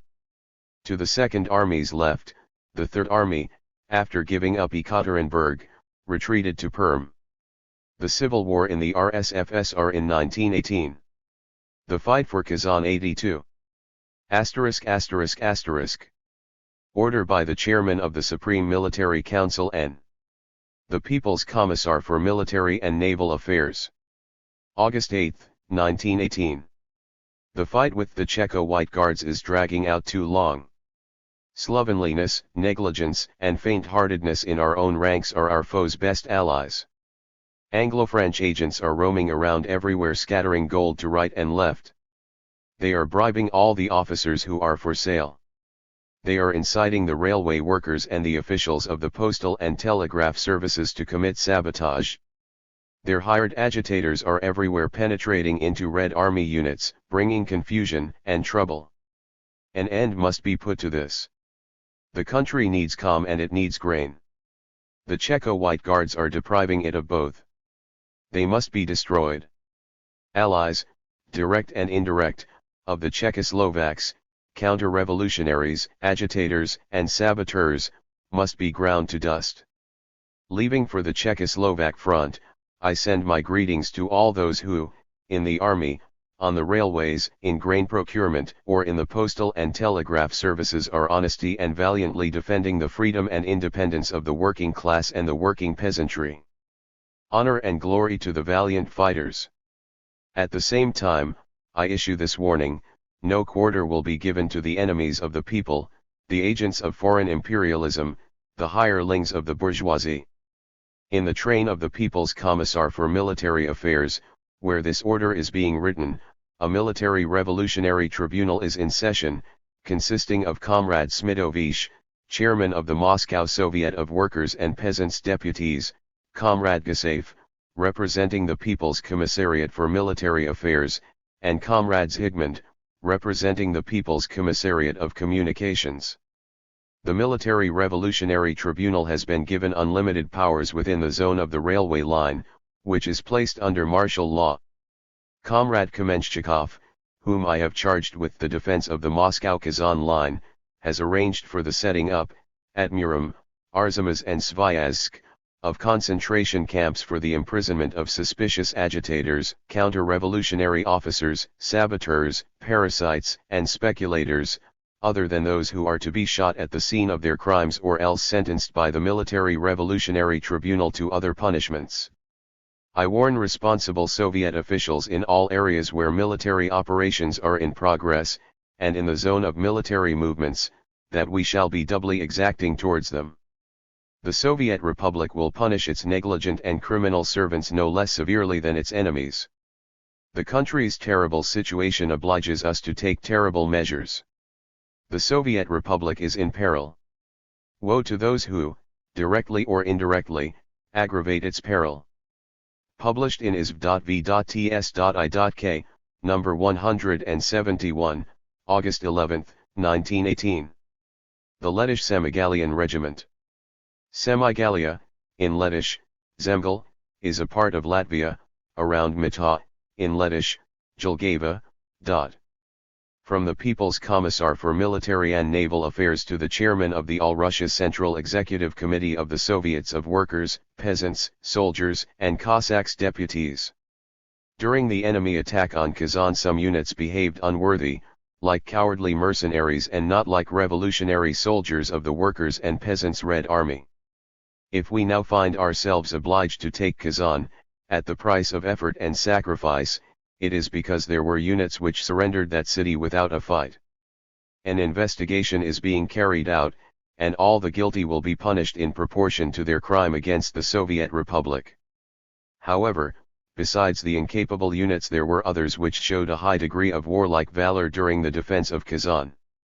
First place in this category is held by the 5th Lettish Semigalian Soviet Regiment, for its conduct in the course of the two-day defense of Kazan. According to reports I have received, all the most important attacks made by the enemy were beaten off by units of this regiment.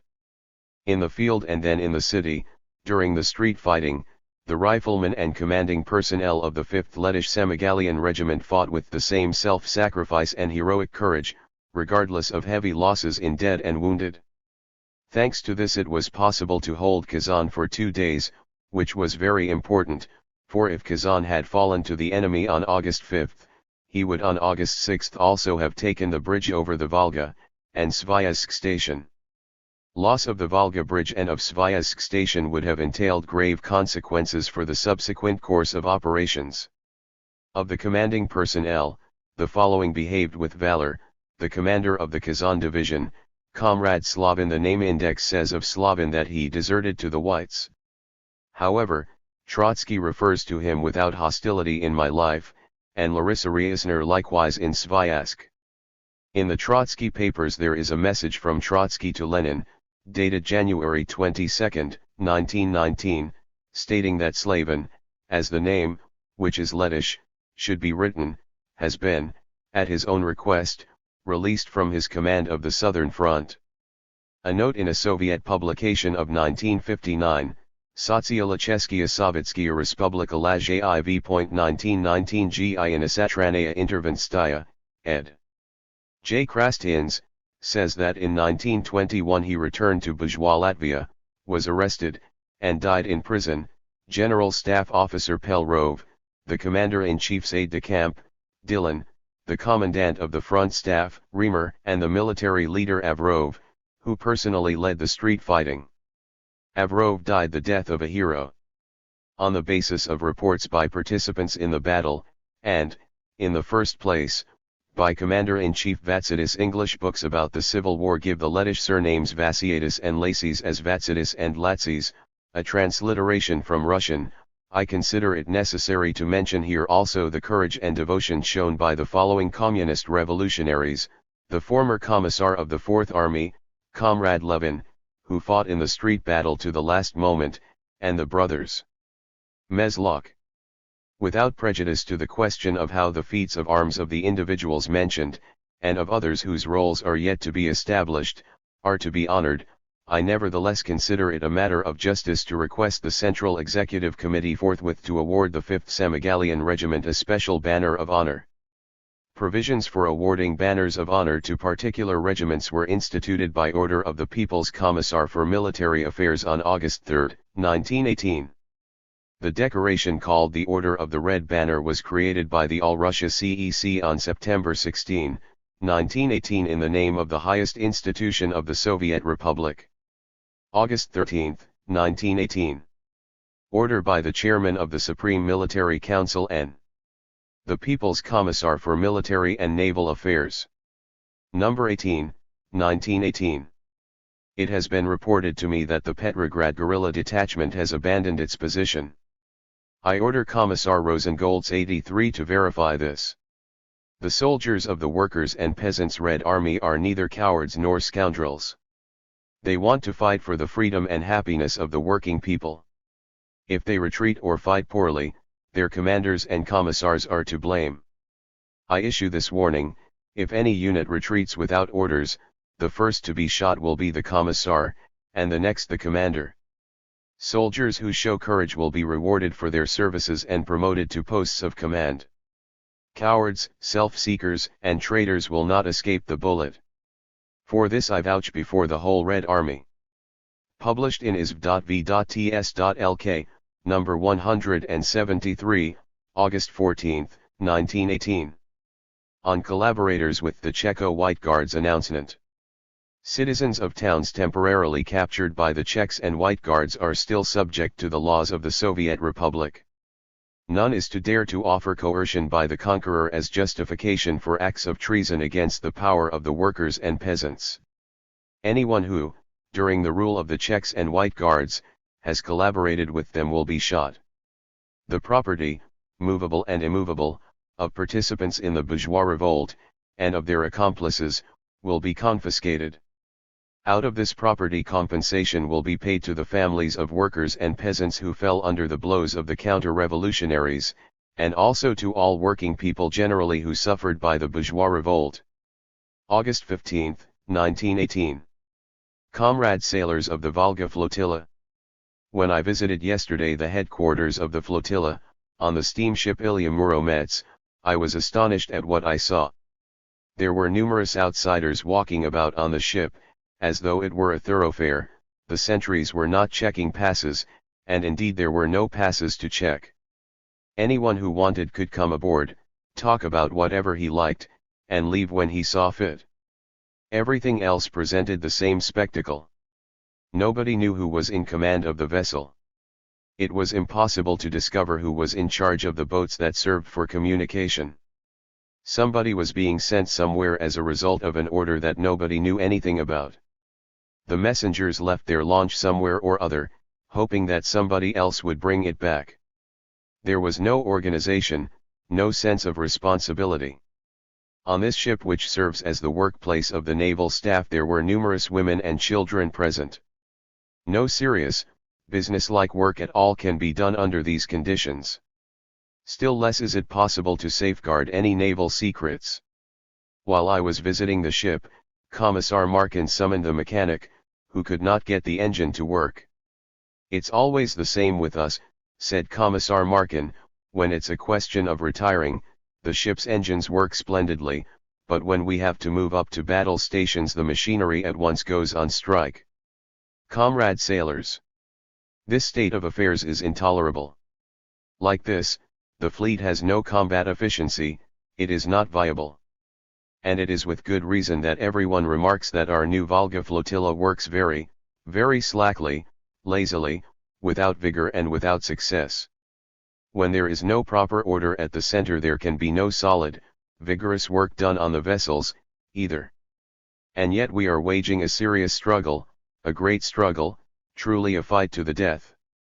If we do not take Kazan now, the enemy will take Nizhny Novgorod from us and link up with the Anglo-French bandits on the Archangel littoral. They would then have formed a common front. Our task would then be made very much more difficult. And then, we can say without a shadow of doubt, the Germans would start to advance from the west and from the south, so as not to let the Czechoslovaks and the British and French establish a lasting front on Russian soil. We workers and peasants, soldiers and sailors of the Soviet Republic find ourselves between two fires, the British and French, with the Czechoslovak and White Guards, in the northeast, and the Germans in the west and south. Our young republic will perish between these two fires. The most savage bourgeois tyranny will reign in our towns and villages, and all the conquests won by such great sacrifices, including the lives of many sailors of the Navy, will be lost for decades. Comrade sailors, I call on you all to think about the situation which now prevails in our country. If we take Kazan, we thereby break the enemy front. Simbirsk and Samara will fall by themselves. The insignificant Anglo-French expeditionary force will give us no cause for alarm. The Germans will have no reason to advance, since no new front will have been formed in Russia. All our country's interests demand that we strain every nerve to take Kazan. Comrade sailors, pull yourselves together. Throw out whatever self-seekers there may be among you, sweep away slovenliness, imprecision, and negligence. Everything must be put on a war footing. Do not waste a single minute. Do not retreat 1 inch. Seize everything possible from the enemy. Wage the struggle boldly, courageously, with the spirit of attack. Nothing venture, nothing win. I grasp your hands fraternally, comrade sailors. August 19, 1918. Order by the People's Commissar for Military and Naval Affairs. August 24, 1918. Soldiers of the Fifth Army, sailors of the Volga flotilla. We have received joyful news. The soldiers of the Soviet Second Army have drawn close to Kazan from the northeast. 84 The Checo White Guards of Kazan tried to give battle, but the Soviet forces beat them back, went over to the attack, captured 2 armored cars and a machine gun, knocked out 2 guns, forced the enemy to flee, and occupied the villages of Kindary and Koshchikovo. Thus, the heroic forces of the Second Army are now within 12 versts of Kazan. It is now your turn, soldiers of the Fifth Army. You must move up to meet the Second Army, and, between you, crush the Kazan counter-revolution in a vice of steel. Soldiers of the Fifth Army. Sailors of the Volga flotilla. The taking of Kazan means the liberation of the workers and peasants of Kazan. The taking of Kazan means the beginning of the death agony for the bourgeois swine on the Volga, in the Urals and in Siberia. The taking of Kazan means a merciless reckoning for the enemies of the revolution. The taking of Kazan means, for you, well-deserved rest and reward for all the brave and firm warriors of the revolution. The enemy Akidi senses that his doom has come. Get ready. The moment for the decisive onslaught is here. At the first order from your commander, Comrade Slavin 85, you will go forward as one man and deal the death blow to the weakened enemy. Commanders, commissars, soldiers, sailors, everyone to his post. To the mutinous forces in Kazan. To the mutinous forces in Kazan fighting against the workers' and peasants' Red Army, we the deceived Czechoslovaks, to the deceived peasants, to the deceived workers. What are you fighting for? The landlords, the capitalists, the old officers want to recover their power and their wealth. The French and Japanese stock exchange speculators want to recover their profits. But what about you Czechoslovaks, you workers and peasants? You have been deceived. You are cannon fodder. You are shedding workers' blood for the interests of the rich. There is no hope of salvation for the rebel White Guards. Kazan is surrounded on all sides. Our forces, on land, sea, and air, are incomparably greater than yours. Your leaders, having seized the people's gold, are hastening to quit Kazan. They feel that they are doomed. Czechoslovak soldiers, peasants and workers. Do you want to die with them? I declare to all. The Soviet power is making war only on the rich, the aggressors, the imperialists. To the working people we extend a fraternal hand. Every one of you that comes over voluntarily to our side will receive from us full pardon and fraternal welcome. Dozens of men from your ranks have already come over to us. None of them have suffered. They are all unharmed and at liberty. In the name of the Council of People's Commissars I give you a last warning. Come over, all of you, to the side of the Soviet forces. Svyazk, August 26, 1918. The date is given at the end of the order as August 26, but appears in the list of contents as August 27. On the mobilization. To the peasants and workers of Kazan province. The enemies of the working people, the landlords, capitalists, officers, and their hirelings, the Czechoslovaks, are attempting to mobilize the working population of Kazan province to fight against the workers and peasants. I hereby give notice, so that no one may later plead ignorance of the revolutionary laws and decrees of the Soviet power, that anyone who submits to mobilization by the Czechoslovak White Guards and joins the army of the enemies of the people commits a very grave crime against the state. All workers and peasants who have joined the enemy's army under duress must immediately come over to the side of the Soviet troops, by so doing they will be guaranteed a full pardon. Those peasants and workers who have sold themselves to the White Guards and who do not voluntarily lay down their arms will be shot, along with the officers and the sons of the bourgeoisie and landlords. All their property will be turned over to the wounded and maimed Red Army men and the families of fallen soldiers of the Workers' and Peasants' Army. Workers and peasants of Kazan province. The word of the Soviet power is firm. Its punishment is severe. Do not give a single soldier to the corrupt White Guards. Give everything to the defense of the Soviet power. August 27, 1918. What is the struggle about? Workers of Kazan. Honest citizens. Your city is now in the hands of the Czechoslovaks and White Guards. The Czechoslovaks are mercenaries in the service of the French bourgeoisie. The bankers, stock exchange speculators, and usurers of Paris want to get from the Russian people the tens of milliards of rubles that the Tsar borrowed from them. The British beasts of prey want to seize Russia's northern coast. The Japanese are trying to cut Siberia off from us. Finally, the French, British and American capitalists want to force exhausted Russia to involve herself again in the war with Germany. This is why they have begun to fight against workers and peasants Russia. The foreign capitalists have put the Czechoslovaks and Tsarist officers on their payroll. French capital reigns in Kazan, Simbirsk, and Samara. The Fortunatovs and Lebedevs 86 are merely wretched and criminal imbeciles who play the role of a false signboard. Workers of Kazan. The hirelings of foreign capital have temporarily cut you off from workers and peasants Russia. They lie to you and deceive you with their newspapers and leaflets. They tell you that the Soviet troops have been broken and scattered. In reality, workers and peasants regiments are hastening from all parts of Russia to free the Volga region and the Urals from the domination of the Czecho White Guards. Kazan is now surrounded by a ring of revolutionary troops. Workers and peasants. The Soviet troops will not let the Russian White Guards sell you to foreign capital. We will not let the landlords take the land from the peasants. We will not let the degenerates of the Romanov dynasty take power into their hands. We will not let the Czechoslovak mercenaries rule the roost on Russian soil. Kazan will soon be torn from the hands of the counter-revolution and the Czechoslovak bands. Be prepared, workers and honest citizens of Kazan. The moment is near when our foes will be crushed and working people's Kazan will be restored to the family of Soviet Russia. Down with the Czechoslovak, Anglo-French, Japanese, and other bandits. Death to the White Guards.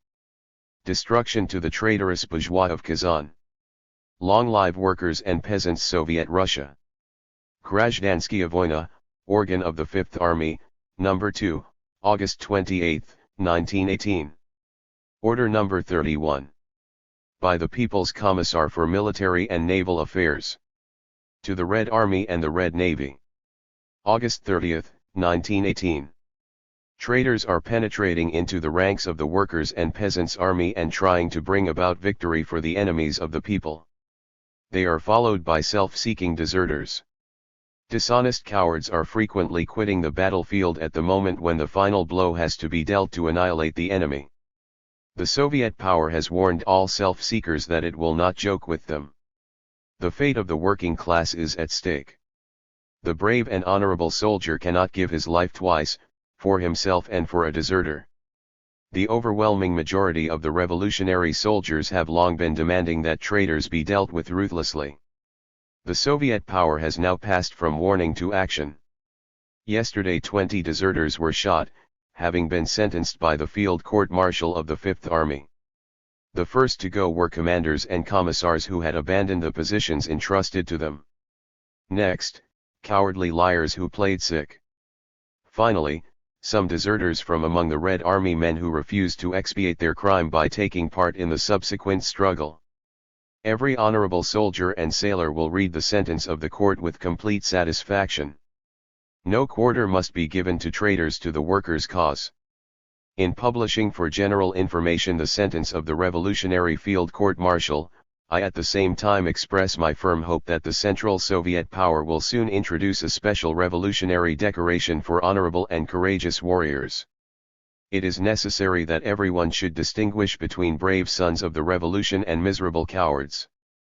Long live the valiant soldiers of the Workers' and Peasants' Army. Down with self-seekers. Death to deserter traitors. At the gates of Kazan. The 5th Army has been assigned the task of taking Kazan. Our enemy is trying to break through from Kazan to Nizhny Novgorod, Perm, Vyatka, and Vologda, to link up with the Anglo-French troops, and to crush the heart of the workers' revolution, Moscow. But before Kazan stand the workers' and peasants' regiments of the Red Army.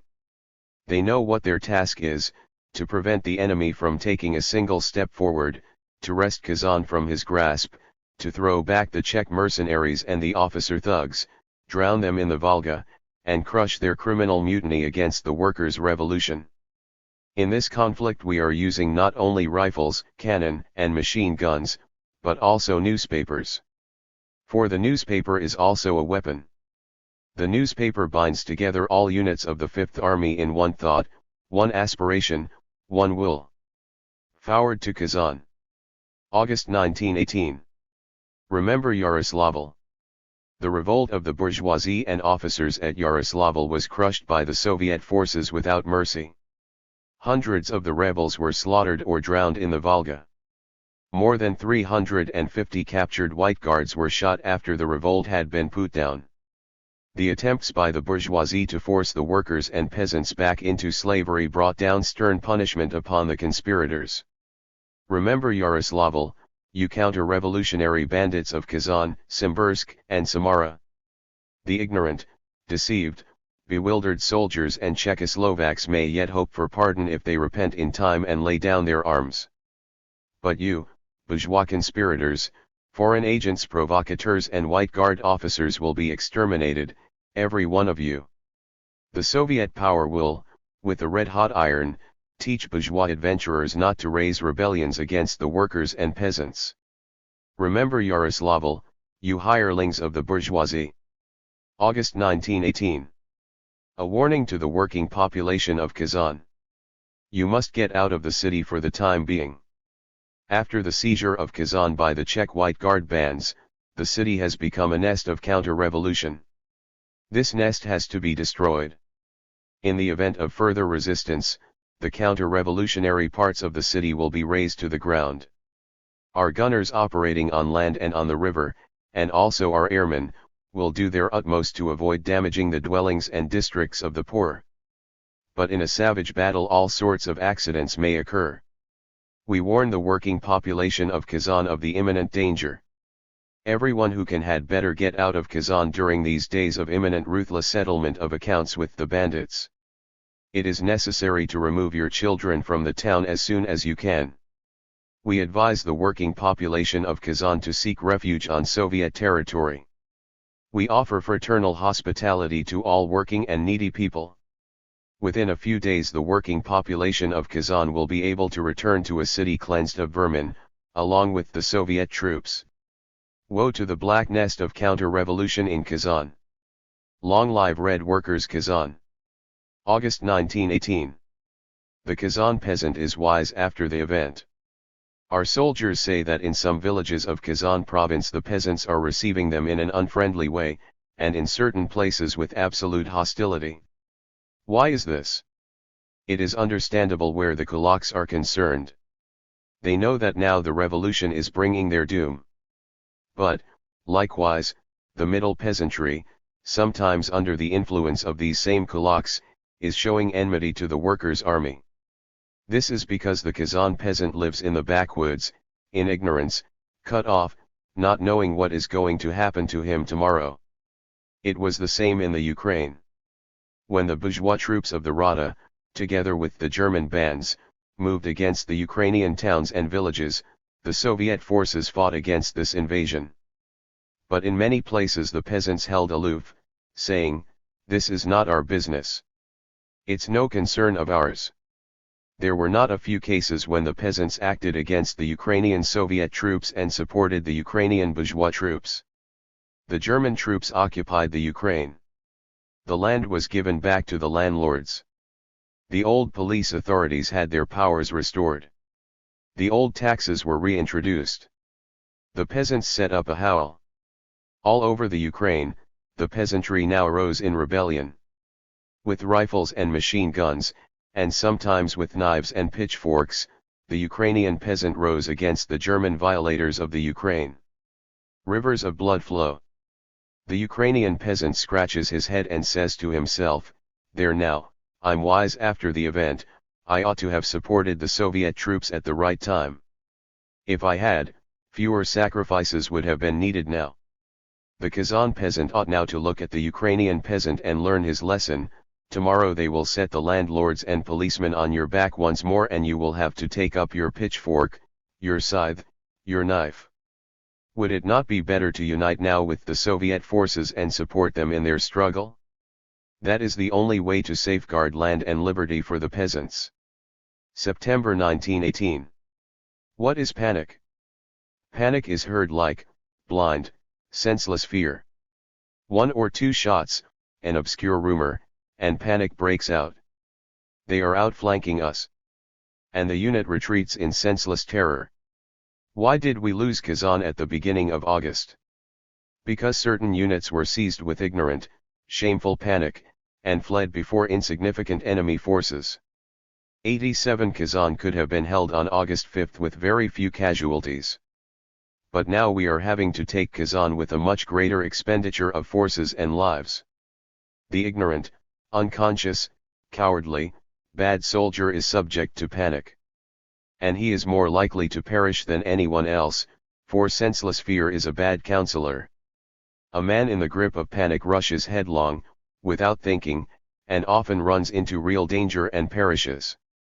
The conscious, courageous soldier does not give way to panic. He weighs all the circumstances, preserves the necessary calm, and therefore often saves his life even under the most difficult conditions. More cowards die than brave men. There are soldiers who spread panic. They are the ones who always pass on alarming gossip and who are the first to raise the cry, "They have outflanked us. We must retreat." Because of such worthless creatures, thousands of men sometimes retreat before a few dozen. The Czechoslovaks number 22,000 in all.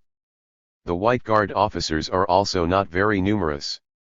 We could have settled with them in a couple of days if our young units had not been seized by that vile disease, panic. We must put an end to it once and for all. Commissars, commanders, advanced soldiers, communist agitators, all must declare relentless war on panic. Away with panic. Stern punishment for those who sow panic. September 1918. Order number 32. By the Chairman of the Revolutionary War Council of the Republic and the People's Commissariat for Military and Naval Affairs to the Red Army and the Red Navy, September 10, 1918, number 32. The 10th of September will be a red-letter day in the history of the Socialist Revolution. Kazan has been wrested by units of the Fifth Army from the clutches of the White Guards and Czechoslovaks. 88 This is a turning point. The advance of the bourgeois army has at last met with a proper rebuff. The enemy's morale has been broken. After Kazan will come Yekaterinburg, Simbirsk, Samara, and all the other towns of the Volga region, the Urals and Siberia, which have temporarily been captured by the enemies of the worker masses. Soldiers and sailors. The month of fighting before Kazan passed under my eyes. The enemy, with his officer battalions, had the clear advantage in organization and skill. Our young units, which had never before been under fire, failed sometimes in the first days to show the necessary staunchness. Cases were seen of causeless panic and senseless retreats. But the first failures did not break our morale. The most conscious soldiers and sailors united more closely and helped to establish firm discipline in the ranks of the Fifth Army. Amid universal contempt, self-seekers were subjected to stern punishment. Commanders, commissars, soldiers, sailors, all acted as one. And, immediately, there was a turn. After experiencing the blows we dealt them, the Czecho White Guards began to say, "These are not Red Army men, they are Germans." The Tsarist officers, who are used to being beaten by the Germans, now think that anyone who beats them must be a German. Soldiers and sailors of the Fifth Army. You have taken Kazan. It will be counted to your credit. Those units or those individuals who have especially distinguished themselves will be rewarded accordingly by the workers' and peasants' power. Here I wish to proclaim, before the country and before the international proletariat, the entire Fifth Army has honorably done its duty. In the name of the Council of People's Commissars I say thank you, comrades. Published in isv.v.ts.lk, number 199, September 14, 1918. Telegram. Sept 11, 1918. To the chairman of the Soviets of Petrograd and Moscow, Comrades Zinoviev and Kamina, September 11, 1918. The capture of Kazan is your victory, not only because it is a victory for the working class over bourgeois gangs, but also because the decisive role in this victory was played by the heroic workers of Petrograd and Moscow, who march in the front ranks and showed, in the most difficult circumstances, an example of courage and indestructible loyalty. Long live the Petrograd and Moscow Soviets of Workers' Deputies. Published in isv.v. ts.i.k, number 197, September 12, 1918. The significance of the taking of Kazan in the course of the Civil War. Speech in Kazan Theatre on the day after the taking of Kazan, September 11, 1918. The beginning of this speech was not taken down. The partial shorthand report which has survived is reproduced here. LT. We value science, culture, art, and want to make them accessible to the people, along with all their institutions, schools, universities, theaters, and the rest. But if our class enemies should again try to show that all these are for them only, and not for the people, we should say, perish science and art, perish the theater. Comrades, we love the sun that gives us light, but if the rich and the aggressors were to try to monopolize it, we should say, let the sun be extinguished, let darkness reign, eternal night. Precisely for that it was that we fought under the walls of Kazan, for that it is that we are fighting on the Volga and in the Urals, to settle the question whether homes, palaces, cities, the sun, and the heavens are to belong to the working people, to the workers, the peasants, the poor, or to the bourgeois and the landlords who, having got astride the Volga and the Urals, are trying once more to get astride the working people. The SR papers are right when they say that a working class which has taken power, which has tested and understood what that means, will not surrender power without a bitter fight. Workers, say our enemies, gloatingly, you have taken power, but where is your land flowing with milk and honey?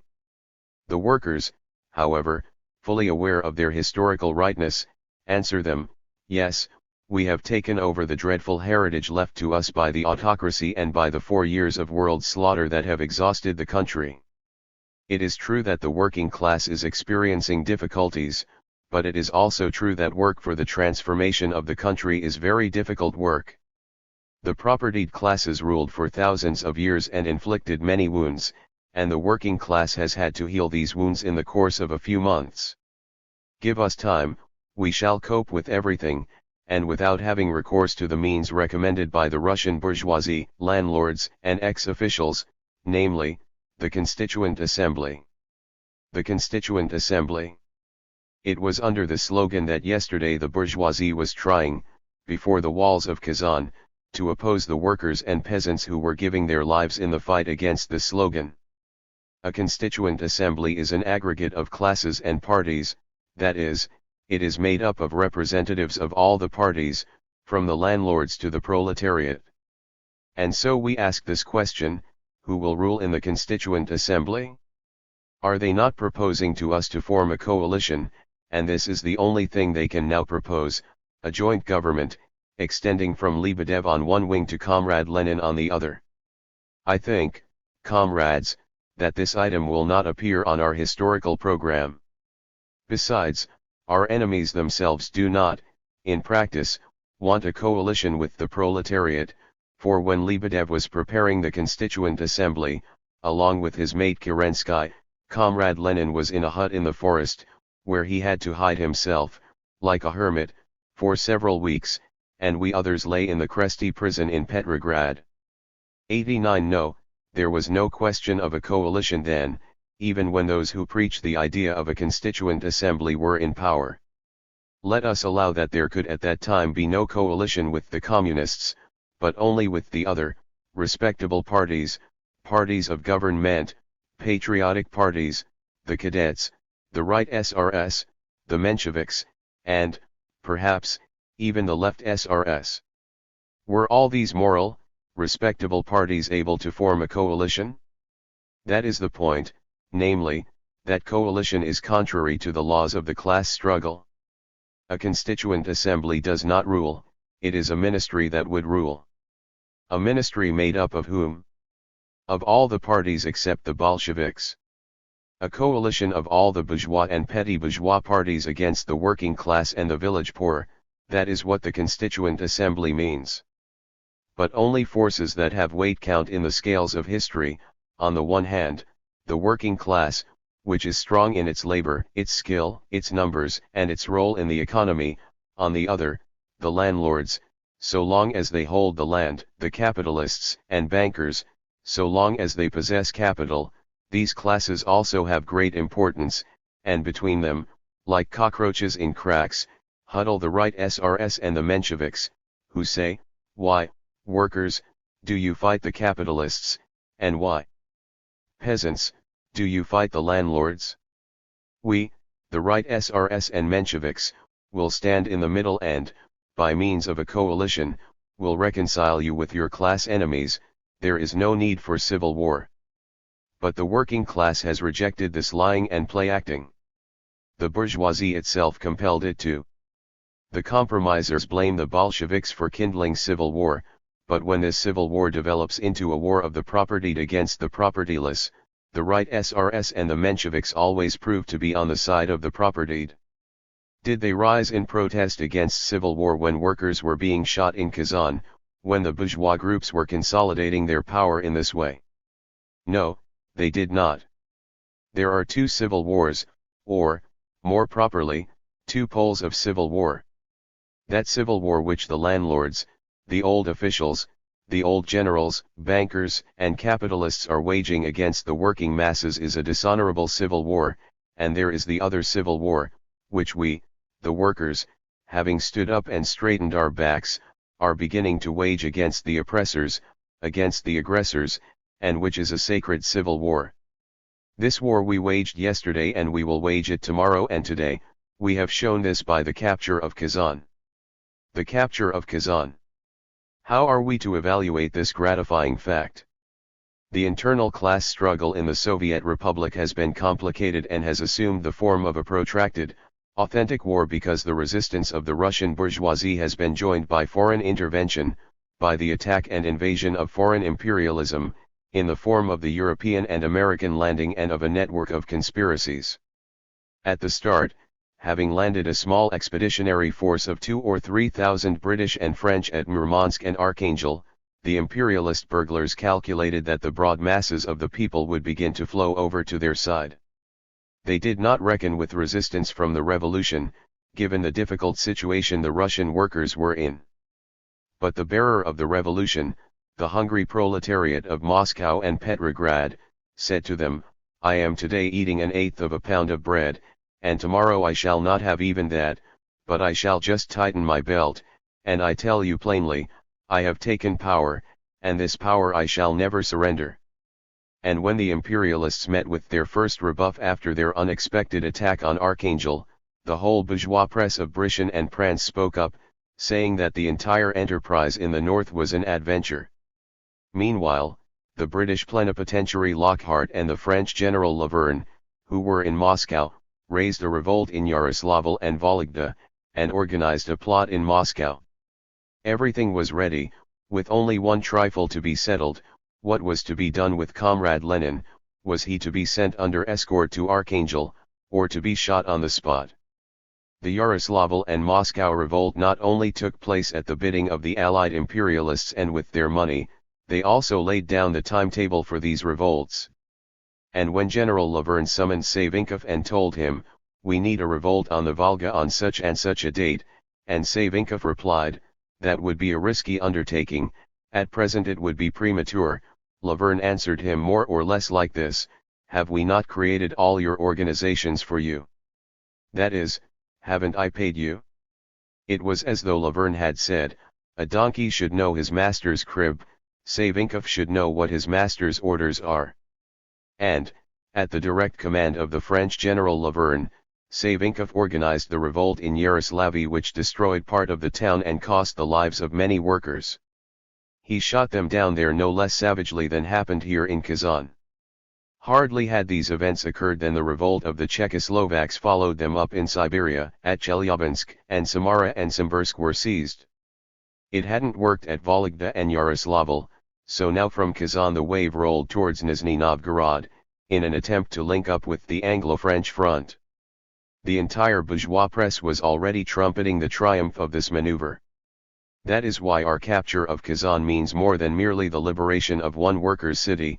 The capture of Kazan means the collapse of a diabolical plan in which representatives of the American, French and Japanese stock exchanges are taking part, and in which the Russian bourgeoisie is involved, tens and hundreds of blue-blooded conspirators, a plan the aim of which was to put all the key points in our country at the disposal of Anglo-Franco-Americano-Japanese imperialism, that is, to act in Russia as they acted in any colony. And this plan has been ruined by the capture of Kazan. There will still be fighting, and hard fighting, but we may hope that there will now be no link-up between the Czechoslovaks and the Anglo-French forces. Besides, nature herself leaves only a month, or 6 weeks, no more than that, for the enemy schemes to be realized. Our northern seas are beginning to freeze up, Mother Volga too will start to freeze, and they will be left as tiny handfuls, scattered among different towns without a proper link between them, isolated and doomed. For them, the capture of Kazan is like a sharp knife. The capture of Kazan will be followed by the capture of Samara, Simbirsk, Chelyabinsk, and Ufa, and Ekaterinburg and Orenburg will be freed, which means that the Volga, the Urals, and Siberia will be restored to the family of Soviet Russia. This does not, of course, mean that all danger is past. There is no greater danger for the revolutionary class than resting on its laurels and supposing that the successes achieved will ensure complete victory. There would have been no Czechoslovak mutiny if, after October, we had kept up the muscular tension with which we fought the bourgeoisie during the October Revolution. But it is the working class's misfortune that it underestimates the strength of its enemies. How many of our worst enemies were set free by the workers of Petrograd and Moscow after the first revolt? That very same General Krasnov who now rules on the Don, who has there shot, hanged, and cut to pieces thousands, many thousands of workers, was taken prisoner in Petrograd in October of last year and good-naturedly released by the Petrograd workers. And all the right SRS who are now ministers in the Ukraine or ministers of the Siberian government in Samara, all these Lebedevs, Fortunatovs, and the rest, were also in the hands of the working class. Those hands held them, and let them go, without respect, with contempt, but they let them go. Now these men have organized a conspiracy against the workers, and are shooting and hanging them. And now, when the workers are accused of harshness and of waging civil war, we say, on the basis of experience, the only sin that would now be unforgivable in the Russian working class would be to show mercy and soft-heartedness towards its class enemies. We are fighting for the greatest good of mankind, for the rebirth of the entire human race, for its emancipation from oppression, from ignorance, from slavery. And everything that stands in our way must be swept aside. We do not want civil strife, blood, wounds. We are ready to join fraternally in a common life with all our worst enemies.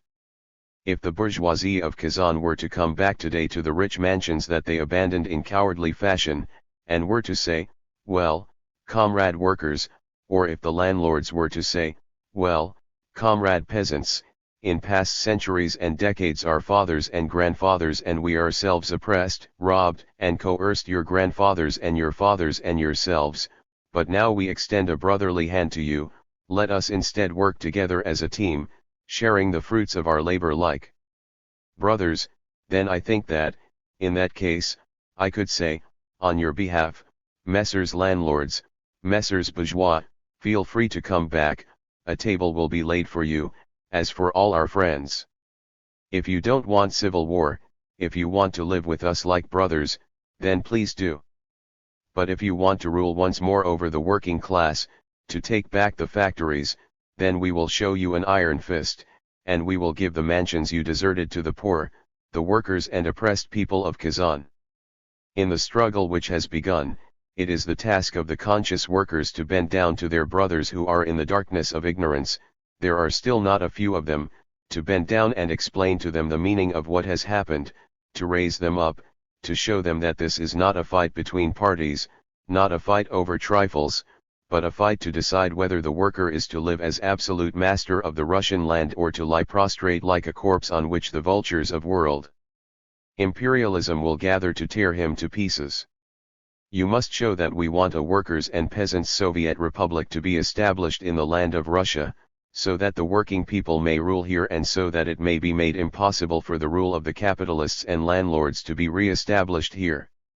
This is the simple idea which, expounded in a working-class way, must be grasped by every backward workers and every peasant. Like everything done by the Russian Revolution, our first successes against the Czechoslovaks played an enormous revolutionary role in France and Britain. An offensive by the workers against the imperialists has begun in those countries, and a split has begun to appear among the imperialists. A section of them has started to declare that this senseless offensive, this wretched, risky adventure, must cease. This was happening before the capture of Kazan.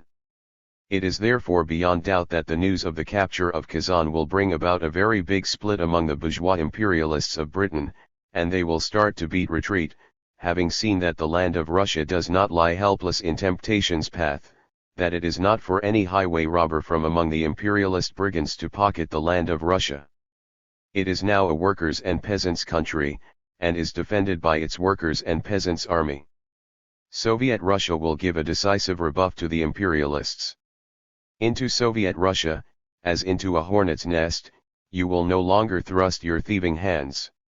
The heroic capture of Kazan is a warning to all imperialists.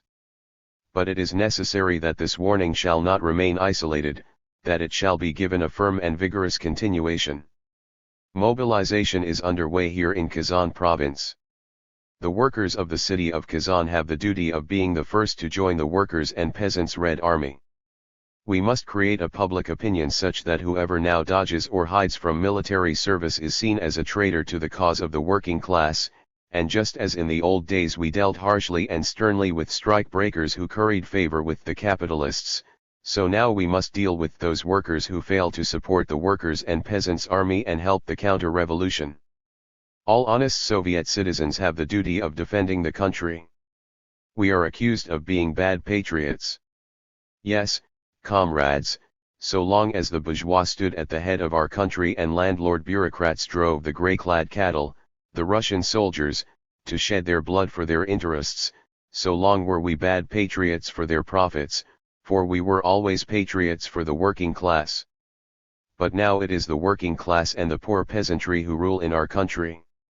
This is now a different country, on whose soil, steeped in the violence, slavery, and sweat of many generations, the working class has, for the first time in world history, risen to its full height and said, I am the master here and there is no other master but me.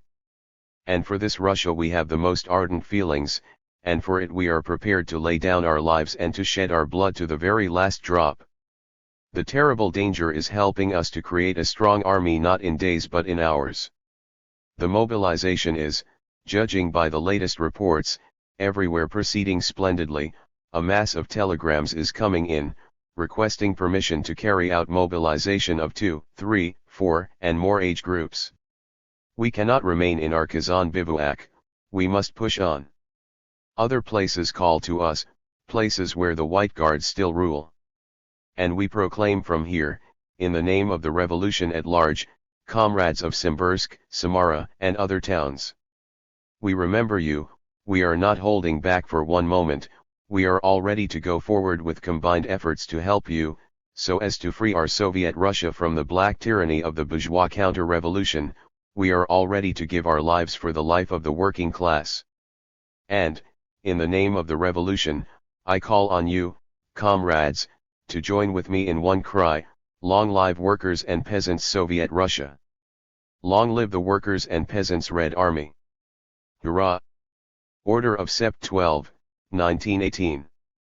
By the Chairman of the Revolutionary War Council of the Republic and the People's Commissar for Military and Naval Affairs to the Red Army and the Red Navy, September 12, 1918. In my order number 33 I expressed my appreciation of the valiant contribution made by the Fifth Army to the capture of Kazan. But also taking part in the heroic struggle before Kazan was a detachment of the Second Army, which attacked from the northeast, under the command of Comrade Azin. Until lately, this detachment was without regular communication with the Fifth Army. I now perceive, from reports and from all the circumstances of the action, that the Second Army detachment, overcoming all difficulties and hardships, fought with truly revolutionary heroism. I consider it my duty to bring this to the notice of the Council of People's Commissars and the Central Executive Committee of the Soviets of Workers, Peasants, Red Army Men's and Cossacks Deputies. Published in isv.ts.i.k, number 199, September 14, 1918. An appeal to the Czechoslovaks. Czechoslovak soldiers, workers, and peasants. You were promised help from Britain, France, America, and Japan, but they deceived you. The British and Japanese bourgeois need your blood in order to subjugate the working people of Russia and squeeze gold out of them. The Russian White Guard officers hide behind your backs and force you to die for the cause of the bourgeoisie. You have now seen how strong the Red Army is. We have taken Kazan and Simbursk, and tomorrow we shall take Ekaterinburg, Samara, and all the other towns that the bourgeoisie has temporarily seized with the aid of your blood. You are all giving your lives for the interests of the rich, the bankers and the kings. They are cheating you. Rub your eyes. Live Russian workers and peasants are fighting for their freedom and power against the Russian and foreign bourgeois. Do not stand in our way. Solemnly I declare to you, before the working class of all countries, every Czechoslovak soldier who voluntarily lays down his arms will be pardoned and given the opportunity to live in Russia on an equal footing with all the working citizens of the Soviet Republic. Czechoslovak soldiers. Remember that you yourselves are mostly workers and peasants. Arrest your counter-revolutionary officers, unite with the workers and peasants of Soviet Russia, in this lies your salvation. September 13, 1918. About the burglars who seized in Kazan part of the gold reserve of the Russian Soviet Republic.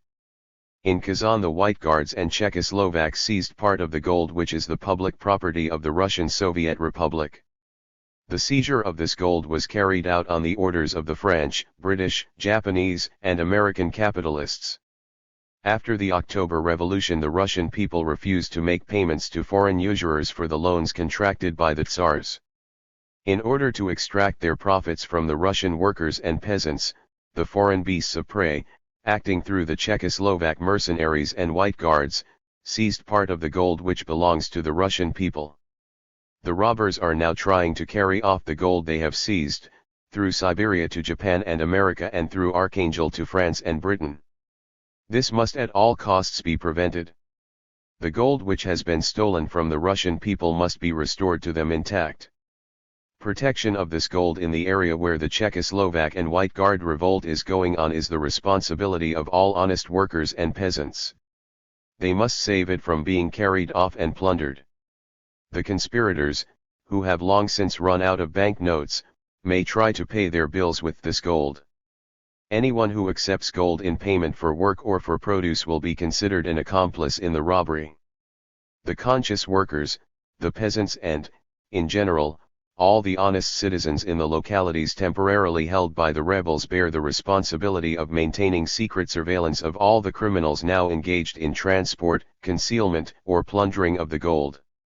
After the Volga, the Urals, and Siberia have been cleansed of the White Guards and Czechoslovaks, all who have been guilty of plundering the gold reserve will be identified. Their property will be confiscated and they themselves will be subjected to the severest punishment, up to and including death by shooting. isv.v.ts.i.k, number 199, September 14, 1918. About the victory. What is there to be said about the victory? Victories do not require commentaries, they speak for themselves. Many people think that the victory came unexpectedly. That is not so. Soon after my departure for the Eastern Front I telegraphed to Comrade Lenin that our units would fight magnificently and be victorious, provided only they were ensured a minimum of organization and competent leadership. From the example of the Fifth Army I was able to follow, day by day, how the young, freshly knocked together units were becoming more united and growing in strength. The Communists constituted the soul, in the true sense of that word, of every company and every regiment. Certain detachments of Communists gave examples of incomparable devotion. In my first days at the Fifth Army front I heard complaints about the Bryansk regiment, which had retreated without justification. Throughout the subsequent operations the Bryansk regiment was among the most heroic, and the commander spoke of it with sincere enthusiasm. As soon as our units felt that they were linked together, and each one acquired confidence that there would be no withdrawals either on its right or on its left, that the command was pursuing a definite, thought-out plan, then all the true qualities of a revolutionary army, enthusiasm, élan, heroism showed themselves to the full. We are now forging on the anvil of war an army of first-class quality. It can be said that if the Czechoslovaks had not existed, they would have had to be invented, for under peacetime conditions we should never have succeeded in forming, within a short time, a close-knit, disciplined, heroic army. But now this army is being formed before our eyes. We need reinforcements. These reinforcements must be sent to us from the same localities from which the basic units have come, so that the worker or peasant from Tula may reinforce his own Tula regiments, the men from Vladimir may go to the Vladimir regiment, and so on. Reinforcement, like formation, will with us take place directly under the enemy's fire. In this way it will prove sounder. Through this feverish activity of formation, carried out amid the actual fires of struggle, more and more capable and vigorous soldiers are emerging and will continue to emerge, and to them we shall be able to entrust positions of command. The élan shown by the revolutionary worker soldiers and their warlike vigor are making a big impression on many of the old officers, and we are obtaining, in them, commanders who are completely reliable and vitally bound up with the Red Army. After incredible efforts, privations, and losses, the Red Army units entered Kazan in perfect order. The White Guards had scared the inhabitants with the prospect of butchery, mass extermination, and so forth. In fact, the arrival of the Red Army men signified the establishment in the city of a regime of strict discipline and suppression of drunkenness and gangsterism. At huge meetings in the city theater and in the square in front of the theater the proletarian masses of the population of Kazan greeted with stormy revolutionary enthusiasm the restoration of Soviet power in their city, and promised to support the Red Army by reinforcing it with new regiments from Kazan. Neither was the capture of Simbursk a matter for surprise. The commander of the First Army, Comrade Tkakhevsky, had undertaken to capture Simbursk not later than September 12. He honorably fulfilled his obligation. He informed me of the taking of the town in a telegram which read, "Order carried out. Simbursk taken."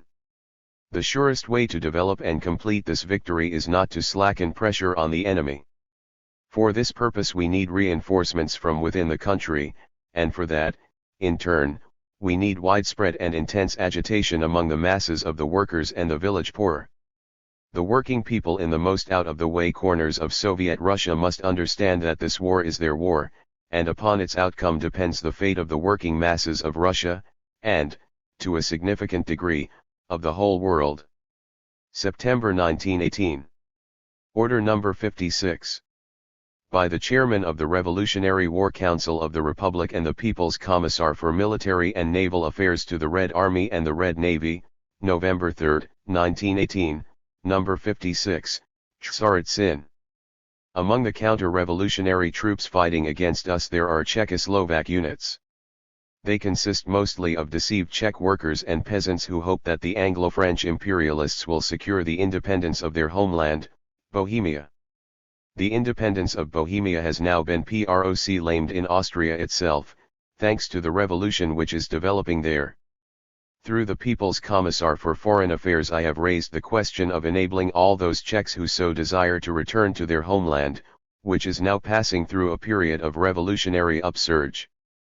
The People's Commissar for Foreign Affairs has in his turn informed the Czech government that the Soviet government, despite all the successes won by our arms on the Volga and in the Urals, wishes for nothing so warmly as for the cessation of bloodshed, and is therefore ready to offer unarmed Czechoslovaks a full guarantee of security in proceeding through Russia to their liberated homeland. The Soviet government has proposed to the government of Bohemia that negotiations be begun with a view to determining all the conditions for the return of the Czechoslovaks to their homeland. I order the Revolutionary War Councils of all the armies on the Eastern Front to take measures to bring to the notice of the Czechoslovaks these steps we have taken, as well as the great changes that are now occurring in Austria-Hungary.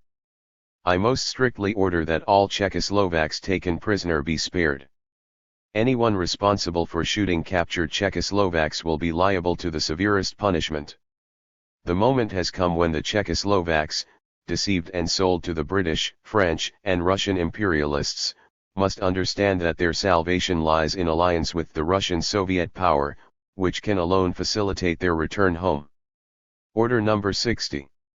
November 15, 1918. By the Chairman of the Revolutionary War Council of the Republic and the People's Commissar for Military and Naval Affairs to the Red Army and the Red Navy, November 15, 1918, number 60. Moscow. In connection with my order concerning the deceived Czechoslovaks who are now fighting against the Soviet forces, I have received a statement from the Serbs who are in Russia and a considerable section of whom have been drawn by the imperialists into struggle against the workers' and peasants' power.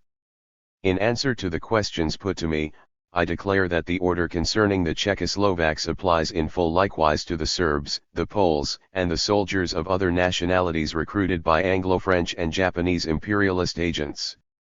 I issue a strict order to the Revolutionary War Council of the fronts to see to it that rank-and-file soldiers who are taken prisoner by us, or who voluntarily give themselves up, are not subjected to shooting or any other penalties, and to take steps to make widely known among the Serbian soldiers the revolutions which are developing in the Balkans, the establishment in Serbia of Soviets of workers and soldiers deputies, and also the fact that the Soviet power in the Russian Socialist Federative Soviet Republic is prepared, for its part, to facilitate the unhindered return of soldiers of Serbian nationality to their homeland, on condition that they immediately lay down their arms.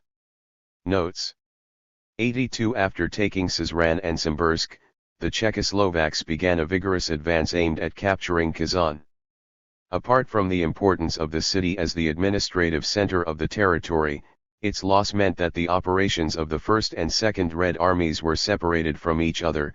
The last crossing point over the Volga, the former Romanov Bridge, was lost, and, finally, it became possible for the enemy to develop operations in a northerly direction so as to link up with the Allied Expeditionary Force. Consequently, the attention of the front and of the center became concentrated on the struggle waged by our troops around Kazan between August 1 and 7. Despite the considerable energy shown by the Commander-in-Chief, Comrade Vatsidis, who had been appointed after Muravyov's adventure, the fight for Kazan ended unsuccessfully for the Red forces. The Czechoslovaks occupied the city on August 6. The very feeble fighting capacity of our guerrilla detachments, the inadequacy of reinforcements, and, at the last moment, a partial betrayal by the headquarters staff, which it had not been possible to replace after the killing of Muravyov, such were the general causes of the rapid fall of Kazan. The situation at the front became so serious that on August 7 Comrade Trotsky went in person to Sviazhsk. Sviazhsk is the last but one railway station immediately before Kazan, coming from the Moscow direction. Feverish activity began, with a view to establishing order among the detachments and units. The liquidation of what remained of guerrillism, the punitive work of the tribunal, the intense political activity, all found very successful reflection in the state of the troops. An intense mobilization of communists was carried out in the rear, and this provided the front with a number of responsible party comrades. All the subsequent orders, down to the taking of Kazan by the Red forces, September 10, describe this period of rapid growth, both in quantity and quality, of the forces of our armies on the Eastern Front. 83 On August 11 Comrade Rosengoltz was appointed a member of the Revolutionary War Council of the Kazan sector of the Eastern Front. The War Council for that sector, which was formed on the same day, constituted at the same time the command of the Fifth Army. The army commander was Comrade Magyar, the Commissar Kobozev, the Chief of Staff Comrade Blagovshchinsky, the Commissar at Headquarters Comrade Gasaev. Immediately after it was organized, the headquarters of the Fifth Army began preparing the operation for the recovery of Kazan. 84 On August 24 the right flank group of the Second Army, under Comrade Azan's command, advanced from the northeast upon Kazan. 85 On August 18 Comrade Slavin was appointed to command the Fifth Army, with Gasaev as Commissar and Anderson as Chief of Staff. 86 Fortunatov and Lebedev were both prominent members of the Samara government. After the capture of Samara by the Czechoslovaks, the SR Party and some members of the dissolved Constituent Assembly took power there. The first order issued by this Committee for the Constituent Assembly, Komok, read, "In the name of the Constituent Assembly, Bolshevik authority in Samara and Samara province is declared overthrown. The organs of local self-government, the municipal dumas and zemstvo boards, which were dissolved by the Bolsheviks, are restored, and are invited to resume work immediately."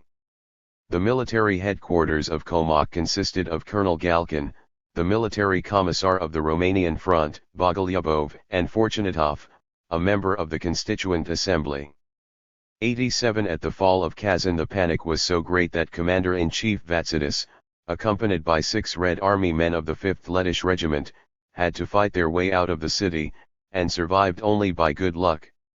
88 On September 10, by combined and coordinated operations of the right and left bank groups of the Fifth Army, part of the Second Army under Comrade Azan's command, and the Volga flotilla, and after heavy fighting, Kazan was taken by our forces.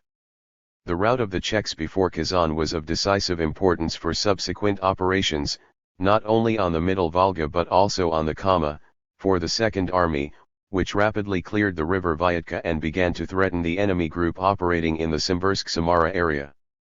On September 12 Comrade Gay's Iron Division, part of Tykakevsky's First Army took Simbirsk, after which the whole Volga was quickly cleared of the Whites, who withdrew eastward. 89 After the July days, July 3–5, 1917, the Provisional Government proceeded to arrest the most prominent Bolsheviks. Comrades Lenin and Zinoviev went into clandestinity, and lived for several weeks in the forest near Sestroresk, a country cottage locality not far from Petersburg, with only a haystack to shelter them at night. A little later, Comrade Lenin hid himself in Finland disguised as a stoker, and then, at the end of September, he returned to Petersburg. Comrade Trotsky was arrested immediately after the July days, and put in the Kresty prison. The Civil War in the RSFSR in 1918. Revolt of the Left SRS. *******. Before the revolt 90. Speech by me introducing an emergency motion at the 5th Congress of Soviets of Workers, Peasants, Cossacks, and Red Army Men's Deputies July 4, 1918. This is the text of the stenographic report of the speech. Lt. Extracts from the official report of the proceedings of the 5th Congress of Soviets are given in Bunyan, OPCIT. Eyewitness accounts will be found in MP. Price, My Reminiscences of the Russian Revolution, 1921, R.H. Bruce Lockhart, Memoirs of a British Agent, 1932, and K. Postovsky in That Dawn, Volume 3 of Story of a Life, 1967. Lenin's speeches at the Congress are in Volume 27 of the collected works.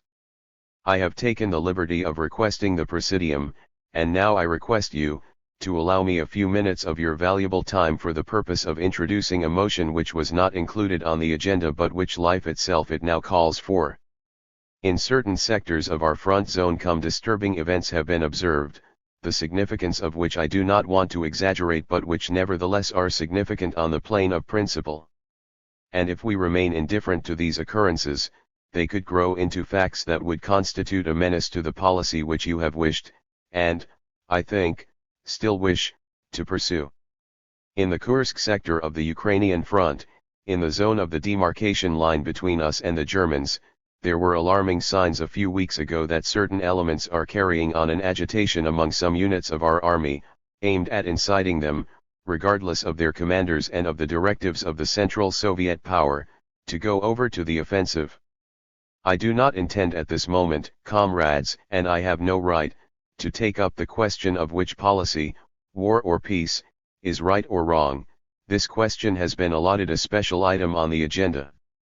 But, in any case, I have no doubt that there is no one in this hall, neither any delegate nor even any of our visitors and guests, unless our enemies have managed secretly to get in among us, who would suppose that the question of war or peace, of launching an attack or concluding an armistice, is a question that can be left to the decision of individual units and detachments of the Red Army.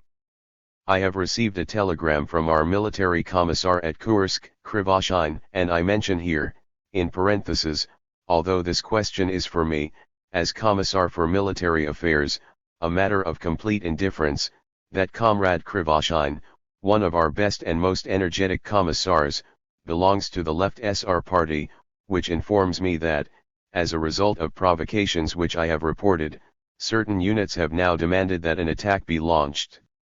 The N Regiment has passed a resolution not to attack without orders from the central authorities.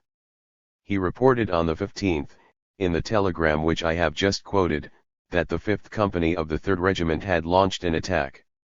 This happened, he says, for reasons of various kinds.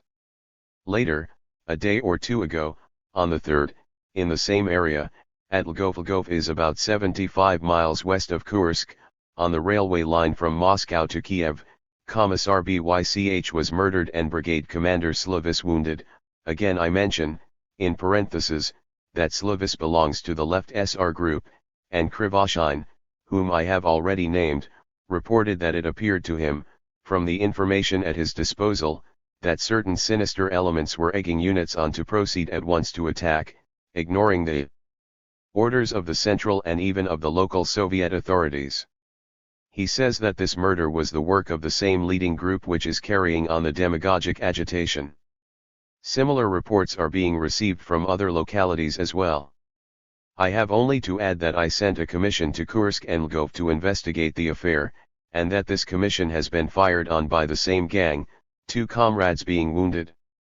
From Navel. Navel is near the Belarusian border, on the railway from Petrograd to Odessa, and is the junction for the line to Warsaw. One of our commissars reports that a dishonest demagogic agitation is being carried on there, the gist of which is that the Soviet power is betraying our Ukrainian brothers.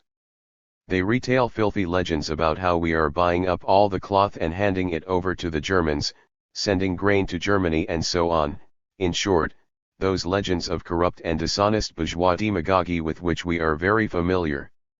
I fully understand that some ignorant peasants may be confused by such legends, and, when I am speaking, I have in mind not them but those persons who are trying to involve particular units in conflict, contrary to the will of the All-Russia Congress of Soviets. In addition, I have been informed from Zalabovka that there, at the checkpoint, some persons dared to threaten with a bomb the chairman of our peace delegation, Comrade Rakovsky. Unfortunately, they were not detained and shot. You will appreciate, comrades, that one cannot trifle with matters of this sort, that I, as the person responsible at present for the conduct of Red Army units Kamkov, Kerensky. Shouts, down with whoever it was who shouted. Kerensky. Kerensky stood on guard for the will of the bourgeois classes, but I am here answerable to you, the representatives of the Russian workers and peasants, and if you censure me and take a different decision, one with which I may or may not agree, then I, as a soldier of the revolution, will submit to it and carry it out. The last, the 4th, All-Russia Congress of Soviets 91, which adopted the policy of peace with Germany, and the Central Executive Committee and Council of People's Commissars which it elected, pursued a definite policy which expressed the point of view, whether that point of view is correct or incorrect is another question, of the party which represents the will of the overwhelming majority of the classes that do not exploit the labor of others.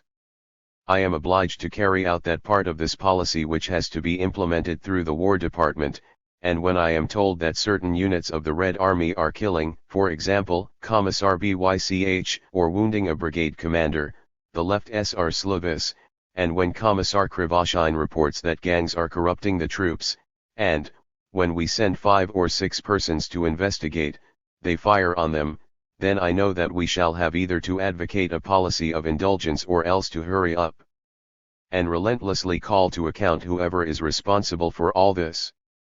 I think, comrades, that, if you were to ask me who these sinister agitators are, I could not tell you exactly, but if you were to ask me, are there among them right SRS who are trying by this method to push us into war? I should say, that is likely. If you were to ask me, are there among these delegates representatives of that party which is not satisfied even with the Brest peace, and wants to provoke us into war, so that Moscow and Petrograd may be occupied? I should say, that is likely. If you were to ask me, are there among them agents of the Anglo-French Stock Exchange, who have made a landing on the White Sea coast? I should say, that is likely. And they are all working harmoniously together, by means of provocation, lies and bribery, and trying to impose upon you a decision which you alone, by your free will, by your votes, can adopt or not adopt. So as to set limits to the developments which I have reported to you, I yesterday telegraphed the following order, for which I ask your approval. 2 groups want to involve Russia immediately in war with Germany.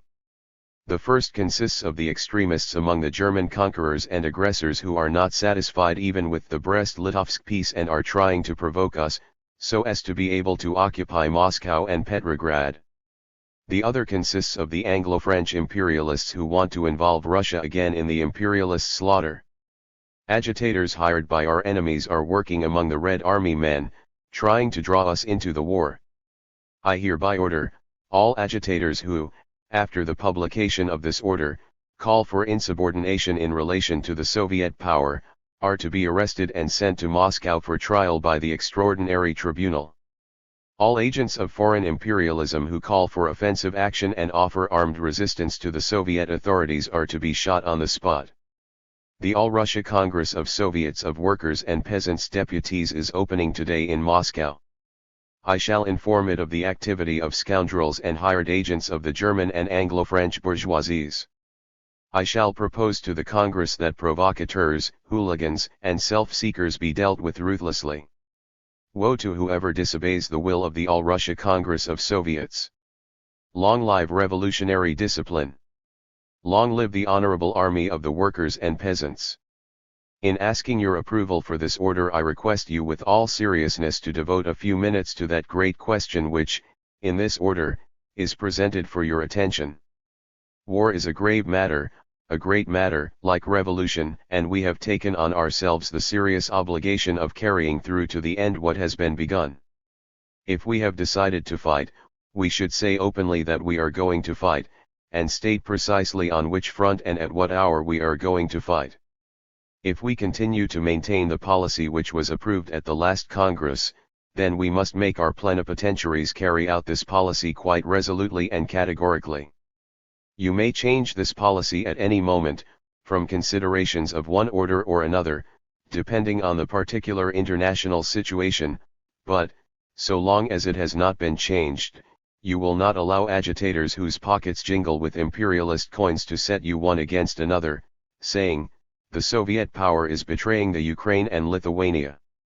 You will not let them hurl thousands or hundreds of our soldiers into attacks on certain sectors of the front. Let the assembly of the representatives of all the Soviets of Russia say to us, we have placed you in a position of responsibility, entrusted you with a definite policy to pursue, and you have the right to employ, against provocation and treasonable acts which violate this policy, not merely the weapon of agitation but also the sternest measures of revolutionary repression. 92. Some obvious misunderstandings have crept in here, owing to the insufficiently critical attitude of a certain section of the Congress towards what is being said and read. It was said that you are being asked to rubber stamp a resolution put forward by Trotsky.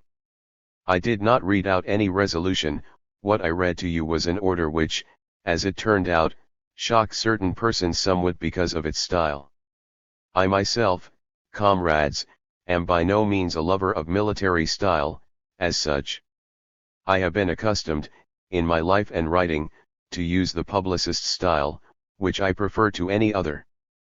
But every sort of activity has its consequences, including stylistic ones, and as the People's Commissar for Military Affairs, who has to stop hooligans shooting our representatives, I am not a publicist, and I cannot express myself in that lyrical tone in which Comrade Spiridonova spoke.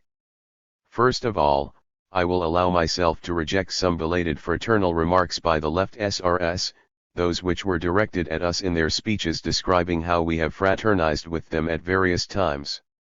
For our part, we recall that in that period when, under Kerensky's government, we were in prison, fraternizing with criminals, the party for which Spiridonova spoke here was a shareholder in Kerensky's firm. That was in June of last year, a time when, on every occasion that we met the left SRS, we asked them, it was not then a question of international politics, in which everything depends on circumstances imposed from without. When are you going to display revolutionary honor and conscience and break with Kerensky's government? And in October, when we rose against Kerensky, I have to mention this, so that there may be no further retrospective fraternization, all the left SRS declared that they would not support this rising. Kamkov has all the more reason to smile at this because he himself said it, along with Natanson and Schreider. I can speak quite calmly about this matter, but not in that language, a mixture of lyricism with low-grade literature, in which all the representatives of that wing speak, neither toward the diplomatic box, nor toward our own people, nor toward you, do I intend to indulge in that. But those who carried out the October Revolution, not in August or in July of this year but in October of last year, as it happened, they know that the left SRS withdrew from the Revolutionary Committee and removed all their workers from it except those who remained there independently of their party. In the same way, when once we fell in with their proposal to form a joint government, they replied, we shall enter the government only if the Mensheviks and the right SRS are in it. Yes, that is what they replied. True, we were, for a time, disposed to forgive and forget a lot of things where this party was concerned. We said, it's young, not to say green, one can't expect it to show consistency in its action or much logic in its thinking. But if now we are told that this party is the vanguard of the proletariat and the peasantry, and even of the whole international, whereas we communists have moved into Kerensky's position, I am bound to say that the advanced proletariat is grouped around Petrograd and Moscow, but certainly not in Tambov, where the Uyezd Congress of the left SRS resolved, in opposition to our group, to distribute vodka to the population. I am not blaming the whole left SR party for this, comrades, for I am quite sure that no party can be held responsible if, in some corner of its periphery, such measures are taken, but I wanted to point out that the majority of the left SRS are to be found not in Petrograd or in Moscow but in the Uyezds of Tambov province, or in Lvov, where the gangs are active, and the left SRS have just expressed solidarity with the Lvov gangs, describing their criminal activity as revolutionary indignation against German imperialism. Then, you will remember what Comrade Zinoviev said here. How many left SRS are there in Petrograd who are capable of supporting with their authority the gangs of which I spoke? And when the left SRS try to interpret banditry, among other things, as expressing the revolutionary mood of Red Army units, we do not believe it. Our Red Army units, which, well or ill, we formed, and if they are weak, that means we too are weak, make them stronger. Want to defend the Soviet Republic honorable. They are disciplined regiments and they will never resort to such action as crossing the demarcation line in groups of 20 to cut down 2 or 3 German soldiers who happen to come their way. Only ignorant and undisciplined elements act like that, and it is they who are involved. I mentioned earlier that a representative of Latvia spoke here, and let anyone name any military units that are as disciplined, as firm and as self-sacrificing as our Lettish units. I say that if, on the fronts where we border on Livonia, Estonia, and Courland, a conflict were to come about which later would cost us the blood of our own soldiers or peasants, while producing no political result, that would mean that the persons involved might be whoever you like, but no Lettish Bolsheviks would be involved, for they are organized units which stand beneath the banner of firm revolutionary discipline. The left SRS say that the Kursk and Lvov episodes are not examples of banditry but expressions of a healthy tendency. What does true health consist in? In a revolutionary saying, I am angry, I am indignant, but for today I submit to the overall situation and to the orders of the government which I created. And I subordinate myself like a disciplined soldier. Can it really be that revolutionary health is manifested when 20 men, having listened to some sinister agitators, or, perhaps neurasthenics or hysterics, fling themselves across the demarcation line, after ascertaining that the German soldiers present at that point are fewer in numbers than themselves? No. This is, so far as the left SRS are concerned, the most shameful impressionism in politics, and, so far as these gangs are concerned, it is criminality, adventurism. We find ourselves today in more difficult conditions than 10 or 15 years ago, when, in the course of the struggle against Tsardom, we examined the problem of the tactics of individual terror and mass revolutionary organization, and when, even then, we were for mass work and the SRS were for impressionistic terror, and we saw how these advocates of noisy guerrilla outbursts mostly found their way into the camp of the bourgeoisie.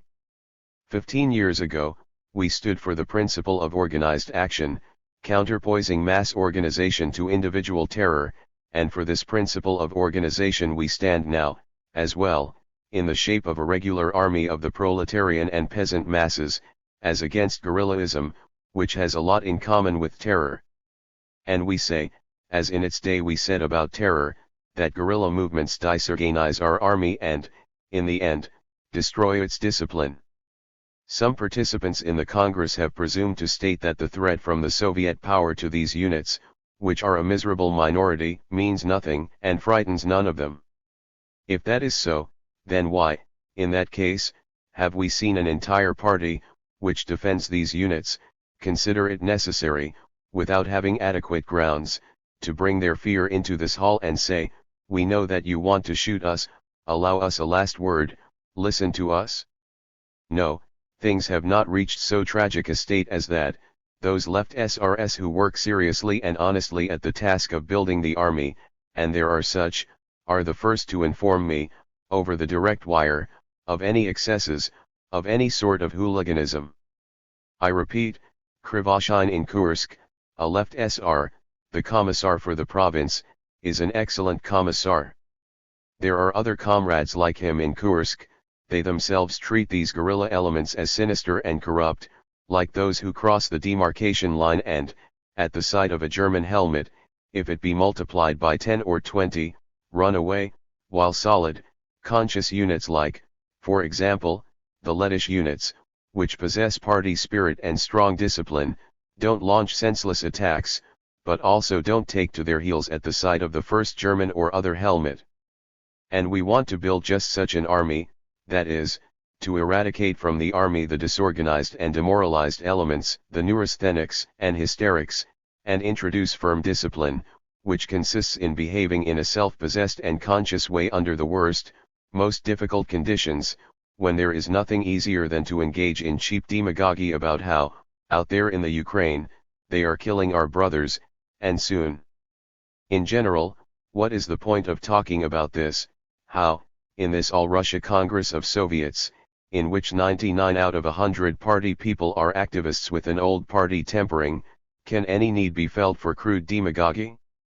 We are gathered here not to listen to that, but to decide how we can become strong, firm, and powerful. And when we are told that we must bow our heads before activity which finds expression in a group of hooligans threatening to throw a bomb at Comrade Rakovsky, an action performed, moreover, by the same demoralized elements that steal the luggage of all the Germans who pass through, and that of our own people as well, we answer, there is no place for this conduct here. Only a group that has lost his bearings can talk in such a way, and we must disband the demoralized units. There, at the frontiers, only firm units can hold their ground.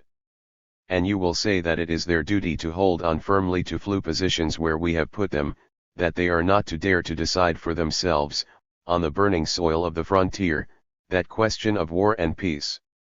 I do not ask you, and I have no right to ask you, to prefer peace rather than war. I have not talked about that, comrades, and it is in vain that the left SRS have shifted the whole problem onto a different plane. I said that we must proclaim to all the units of the army, to the working class and to the peasantry, to all the parties, all the groups, whether or not they are connected with the Soviets, that the question of war and peace can be decided by you and by you alone. And the left SRS approve of violations of this unshakable condition of Soviet power. They applaud from the rostrum of the All-Russia Congress those units in which scoundrelly elements, handfuls of bandits, set themselves against the sovereign organ of the entire country. They dare to say that this behavior is symptomatic of healthy activity. You must express your view on this matter, and express it decisively, without vagueness or reticence. Here, essentially, we have to decide a question which is not just a matter of the units stationed before Kursk and Lvov.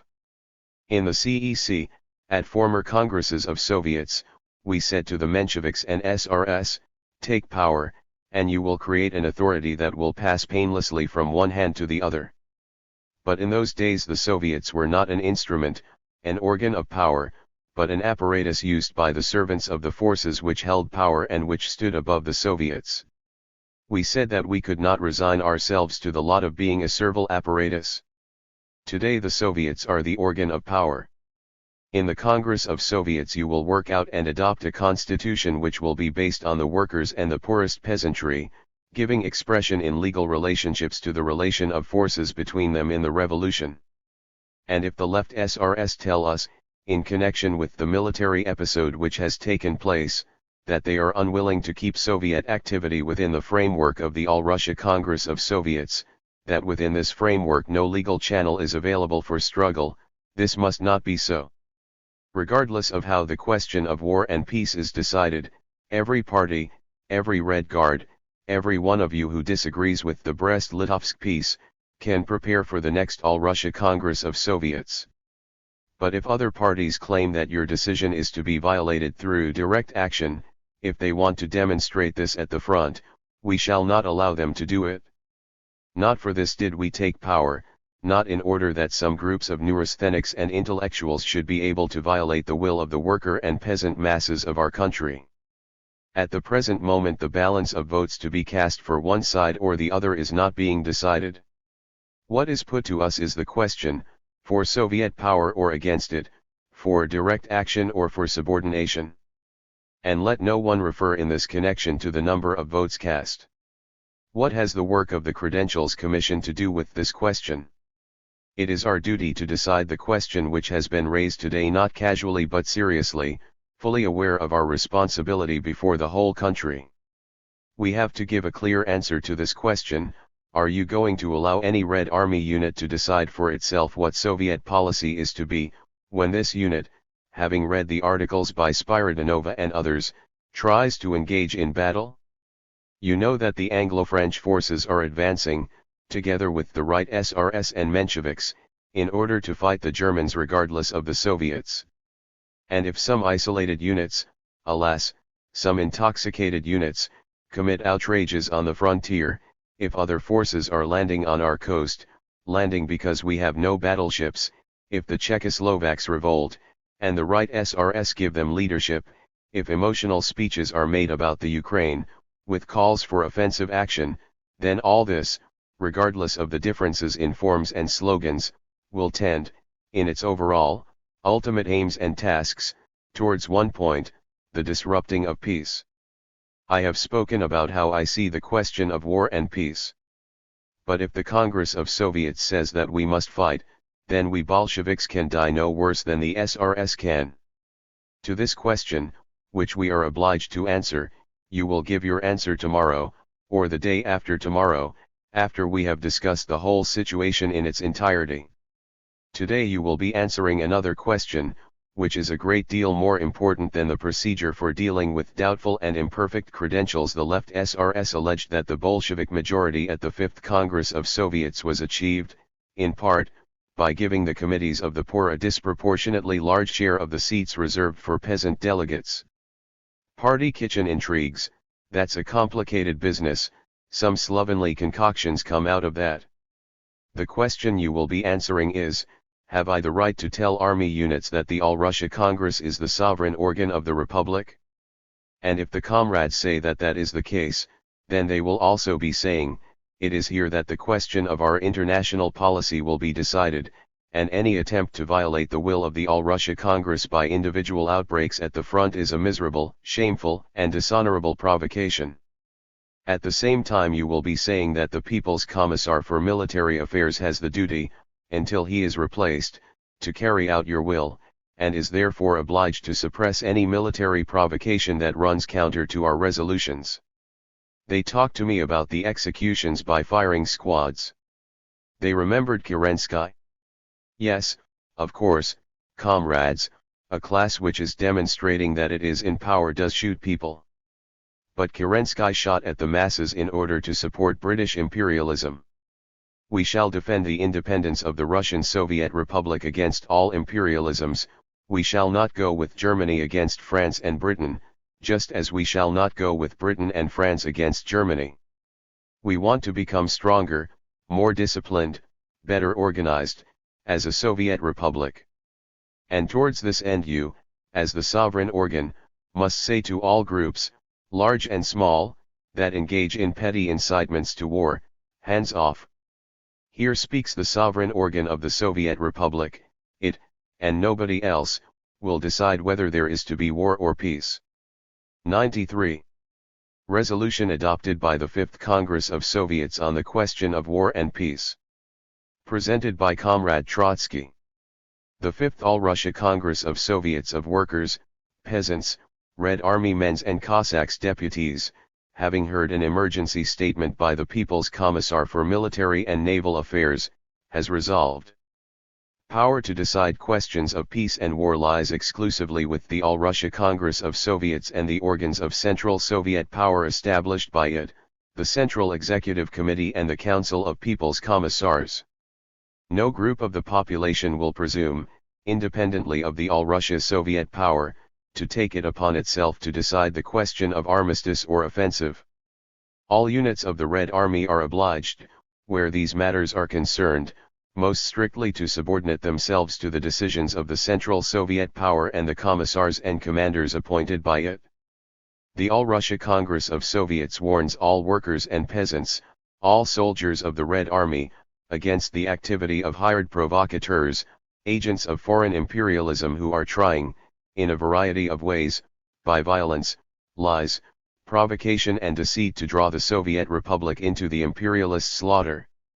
The All-Russia Congress of Soviets entrusts the People's Commissar for Military Affairs with the responsibility, acting through the organs subordinate to him, for purging all Red Army units of provocateurs and hirelings of imperialism, without shrinking from the most decisive measures.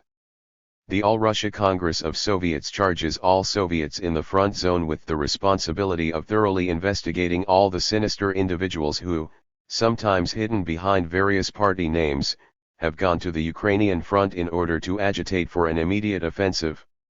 Such agitators must be arrested and punished in accordance with martial law.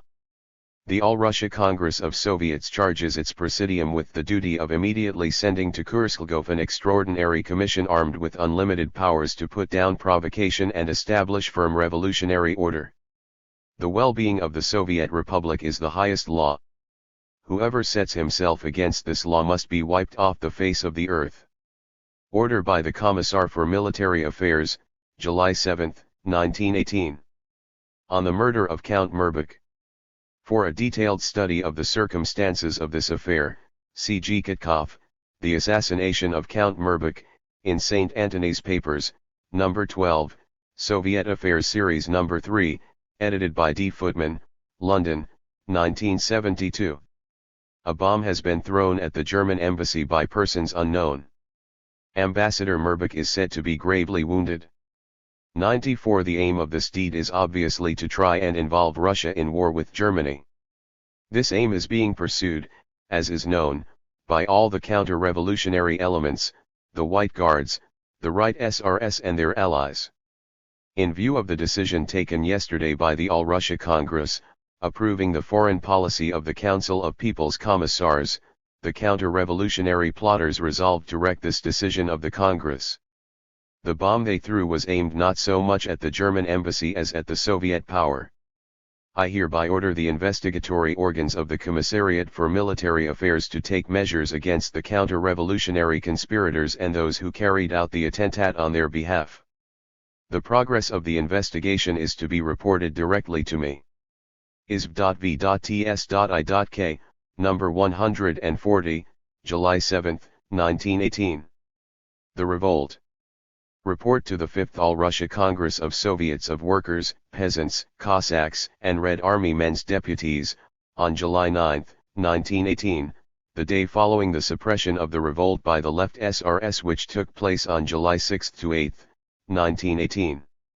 Comrades, an unforeseen interruption occurred during the 5th All-Russia Congress of Soviets, owing to recent events in Moscow, the echo of which has not yet finally subsided. I spoke of unforeseen events although, to a certain extent, their symptoms were present already on the eve of this Congress. If you remember, and, of course, you do remember it, the first political question with which the present Congress began its work concerned, precisely the provocations being committed by certain groups and individuals in the sphere of our international relations. The Fifth Congress adopted a first resolution which severely condemned those groups which consider it possible, acting behind the back of the Soviet power, at the given moment, behind the back of the All-Russia Congress of Soviets, to decide political questions according to their own discretion, and in particular to try and decide, in practice, the question of whom the Russian Republic is today to be at peace with, and with whom it is to be at war. Then, when this question had been voted on, the Left SR group left the meeting hall, and this withdrawal was already, in itself, profoundly symptomatic. It meant that, after the principal and most acute question in the sphere of foreign policy had been decided, that question on the settlement of which, one way or the other, the fate of the inhabitants of the Russian Republic and the fate of the entire revolution depends, the so-called Left SR party considered itself obliged to withdraw, as though striking its name out of the Soviet muster roll. This first warning was not fully understood at the time. On July 6, at 3 o'clock in the afternoon or thereabouts, this political enigma, this political half-riddle found most clear and distinct expression in the provocative assassination of the German ambassador, Count Merbach. This murder was a senseless and dishonest act of violence against the policy which is being followed by the All-Russia Soviet power. The murder itself was carried out by using the apparatus of Soviet power. Here we had an action that was unlike the terrorist actions carried out in former times by the best fighters of the SR party. You all know that in the past we took a negative view of terror. At the same time, however, we felt moral respect for those sincere heroes who, in the epoch of Tsardom, sacrificed their own lives to destroy the hangman of the Tsarist regime. In the present action the facts are completely opposite, not only politically but also morally, to what I have just mentioned. The SRS called themselves a Soviet party. I refer to the so-called lefts. As such they entered Soviet institutions and made use of Soviet power, and to accomplish their act of terrorism it was not their own party apparatus, their own personal forces that they utilized. In order to promote party measures they acted dishonestly from within the Soviet organization, making it their task to utilize Soviet institutions, or institutions formed to safeguard the Soviet regime, in order to fulfill their plans. In particular, for the purpose of gaining entry to the German embassy, they stole documents, forging the signatures of persons whose subordinates they were. And so, relying on stolen and forged documents, they got into the presence of the German ambassador and carried out their act of terrorism. For what purpose? So as, by killing the German ambassador, to throw a weighty argument into that scale of the balance which stands for war. Thus, In order to bring about war, this group ignored the views of the All-Russia Congress of Soviets, as expressed in your vote of July 4. In order to wreck the policy of the Soviet power, this group utilized the institutions of that power, entering into them as a Soviet party and acquiring Soviet authority through the ruling organs of that power. This is perfidy without precedent in history, or, at least, in the history of revolutions. It is an act of perfidy such as only the Azef's. Azef was a notorious provocateur who, having become a trusted member of the SR's terrorist organization in the early 1900s, used his position to betray a number of leading SRS to the Tsarist police. He was exposed by Burtsev in 1908 and fled abroad of the revolution could commit. These Azefs first expounded before you hear their point of view, the point of view of war, but when you rejected it, then, using the authority which you had not managed to strip from them and which they still wielded, they went to one of your institutions and used your own weapon in order to paralyze your will. That is why I say again that this crime is an act of perfidy without precedent in all revolutionary history. Furthermore, obeying the logic of the situation in which they had placed themselves by their murder of Count Mirbach, this group, acting, so far as we can judge, behind the backs of 9/10 of their own party, found themselves compelled immediately to launch an open revolt against the Soviet power. In those hours when we in the Kremlin received the first reports about the persons who had made the attempt on Count Mirbach's life, when Comrade Dzerzhinsky, with characteristic knightliness, took upon himself, despite his friends' warnings, the mission of proceeding to the place from where, according to the first rumors, the attack had come, so as to ascertain on the spot who was responsible, we began to receive reports that patrols sent out from Popov's unit were arresting guards and individual representatives of the Soviet power. Comrade Dzerzhinsky was arrested by Popov's unit, which was subordinate to him and which, when, in Red Square, I presented them with their colors, had sworn to be loyal to the Soviet power. His arrest was made with the direct participation of prominent members of the Left SR party, Alexandrovich, Karelin, Kamkov, Spiridonova, and Cherepanov. After a certain lapse of time, a group of armed sailors from Popov's unit appeared at the Commission for Combating Counter-Revolution, and from there a former member of the commission, Zaks, also a Left SR, telephoned me to say that this group had captured Comrade Latzis and taken him away. Zaks himself had been against this action, but, evidently in a state of utter confusion, he left the commission building. This is G.D. Zaks, 1882–1937, not to be confused with S.M. Saks, 1884–1937, a Bolshevik since 1906, or with S.E. Saks, see note on page 181. By this time the rising had already assumed an open character. The Left SRS took Popov's unit under their direct leadership and began to post sentries, send out patrols, and arrest representatives of the Soviet power. Thus, for example, they arrested Comrade Smidovich, the chairman of the Moscow Soviet of Workers and Soldiers Deputies. There was a profound logic in all these actions.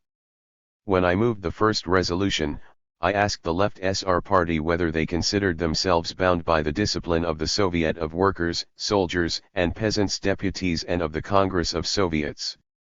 I said, not just in my own name but also in that of the Communist Party, that we would bow to the vote of the All-Russia Congress, whatever it might be, on the international question, the question of war and peace, and all other questions. I asked the Left SR party whether they too accepted the vote of the All-Russia Congress of Soviets and promised to take account of it at the given moment, where the crucial question of war and peace was concerned. I received no answer to that question. This failure to answer was, in itself, already an answer.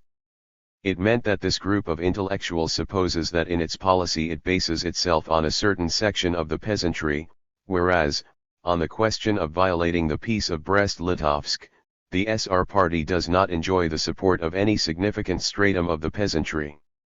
This group of intellectuals, urged on and whipped up by the unbridled public opinion of the bourgeois classes, impelled by neurasthenia and by the daily hysterical howling of the SR and bourgeois press, worked itself into a state of frenzy in which it thought that it could decide, on its own, no more and no less than the question whether the land of Russia should go to war or not, whether Moscow and Petrograd should or should not be subjected to the direct threat of occupation.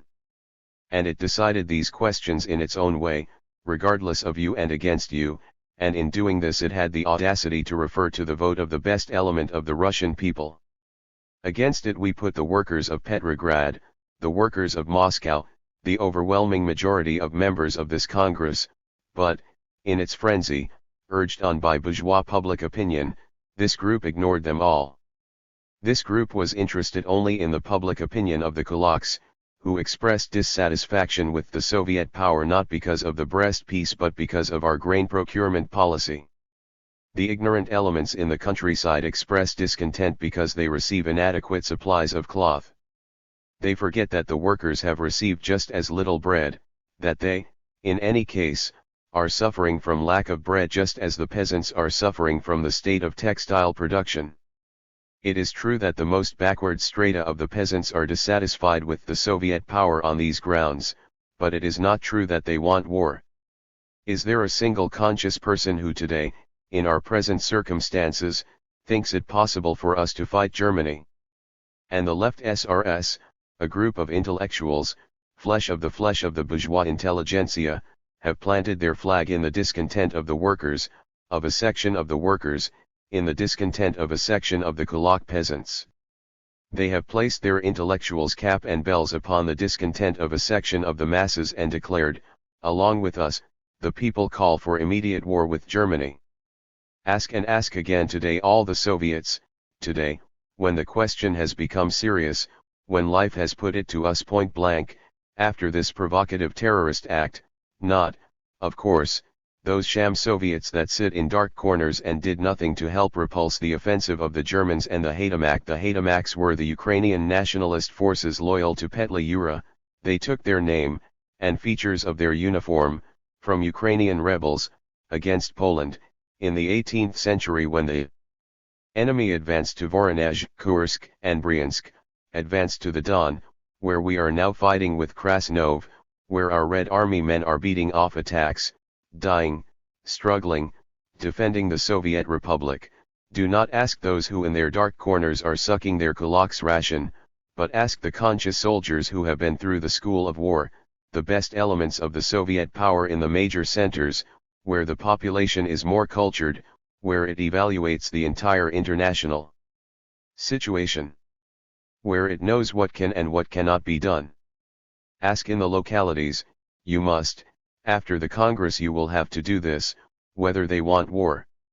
And they will all tell you that those who, by an act of terrorism and not through our will, not through our consciousness, but mechanically, from without, have tried to bring down war upon our heads, have acted as our worst enemies, as traitors to the Soviet power.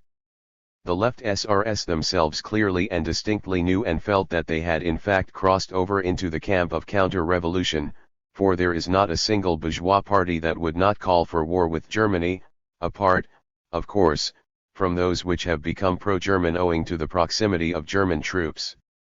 All the newspapers and organs of the right SRS and Mensheviks have called for immediate rupture of the Treaty of Brest-Litovsk, while at the same time dishonestly passing over in silence the fact that Anglo-French forces are now, at this very moment, advancing in the area of the Murman coast, and that we are concentrating our forces there in order to defend the Soviet Republic, just as we shall concentrate them in North Caucasia and elsewhere against Turkish, Haydamak and, in case of danger, German invasion, for we strive everywhere, so far as our forces allow, to defend the Soviet Republic not only against the German forces wherever they attack us, violating the Treaty of Brest-Litovsk, but also against the Anglo-French forces which are now trying to strike a treacherous blow at us.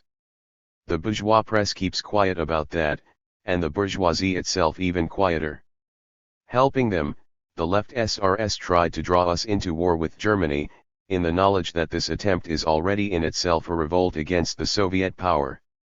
In general, by the character they gave to their rising, the left SRS placed themselves in the camp of counter-revolution. They aimed their first blow at the chairman of the Commission for Combating Counter-Revolution, Speculation, and Sabotage. By this alone they showed whose camp they belonged to.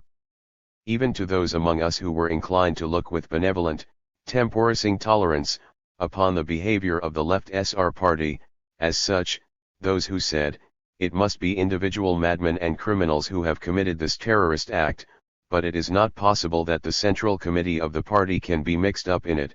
Even to them it was already plain 1 hour, half an hour, after the murder of Merbuk that this was a real conspiracy, a revolt, organized under the direct leadership of the Central Committee of the Left SR Party. And, of course, we could not, as we had done before, issue straight away an order for the immediate capture and bringing to trial of the 2 provocateurs who had tried by means of a terrorist act to involve our country in war, for order was given that sufficient military forces be at once concentrated for the task of suppressing the counter-revolutionary revolt organized under the banner of the Central Committee of the Left SR Party. To acquaint you, in broad outline, with the course of the military operations which have taken place in the last few days, I will read you extracts from the reports which were sent to us concerning them. The commander of the Lettish division, former General Staff Colonel Vatsidis, a man who belongs to no political party, a soldier, reports that he was informed, from government sources, that at about noon on July 6 Popov's unit was concentrated in Traks-Via-Sky Lane, that this unit, made up of troops of all branches, was in a state of full combat readiness, and that among the members of this unit were leaders of the left SRS. On receipt of this information it became quite clear that we were faced with a thought-out, organized plan of action and full combat readiness on the part of the left SRS for an immediate attack. Vatsidis goes on to list the forces which were at the disposal of the rebels, but his information regarding the main body of their forces is uncertain owing to the fact that the rebels themselves could not say exactly which units they had inveigled into the revolt were really for them, which were against them and which were neutral. He says that they had between 800 and 2,000 infantry, and, as regards artillery, also depending on the same circumstances, between 4 and 8 guns, and 60 machine guns, also some bomb throwers and hand grenades. In addition, news came in that some units had gone over to the Popovites. The impressive numbers of their force and, the main thing, its complete combat readiness and concentrated disposition, gave our adversaries a great advantage, where imminent events were concerned, when it came to seizing the initiative. The Central Committee of the Left SR Party possessed all the advantages in that respect, for it had on its side the advantages that perfidy gives. All members of the Central Committee of the Left SRS always had free access to the Kremlin whenever they wanted it, and, in particular, access to Comrade Lenin, and therefore they could carry out arrests and murders, and steal whatever papers they wanted, as they did at the office of the commission presided over by Comrade Dzerzhinsky. They had this opportunity because, I repeat, they enjoyed the advantage of perfidy, and this weapon they used against a revolutionary party which they considered, or which they called, their brother party. The task which faced the military authorities was, after the initiative had been taken by the rebels, to concentrate sufficient forces to crush them as quickly as possible. How the Soviet units coped with their task is shown, with particular reference to some of them, in the report of the Commissar of the Lettish Rifle Division, Comrade Peterson, a revolutionary worker known to many who are here. I must first mention that a unit of internationalists led by our ex-Hungarian comrade Belikun placed itself at the disposal of the Soviet power. Because of this, the left SRS and the peasant delegation of the All-Russia CEC, led by them, put about the slander that we were arming German prisoners of war, whereas, in fact, we were offered the services of a small but tightly knit communist, socialist unit of Hungarians, led by an old Hungarian socialist, a unit made up of blood brothers of those Hungarian workers who are now shaking Budapest and all Hungary with their revolutionary struggle. However, it was not possible to concentrate the troops during the night, precisely because the enemy had the advantage of the initiative, and so the operations assumed the character of a daylight battle. Our units were stationed by the Church of Christ the Savior, on Strastnaya Square, by the Pushkin Monument, on Arbatskaya Square, and also, of course, in the Kremlin. At about 3 a.m. on July 7, the same Vatsidis reports, I learned that the enemy's principal forces still remained passive in the area of Trotsky Lane, but that during the night they had temporarily occupied the post office and had tried, unsuccessfully, to take over the power station. I omitted to mention that during the night between July 6 and 7 a small detachment of left SRS, Popov's unit, captured the telegraph office, taking it not by force but by treachery. Soldiers of Popov's unit seized the People's Commissar for Posts and Telegraphs, Comrade Podbolsky, took his motor car, and in this car went to the building and entered it unhindered, with their leaders. Everywhere we see one and the same method of operation being used.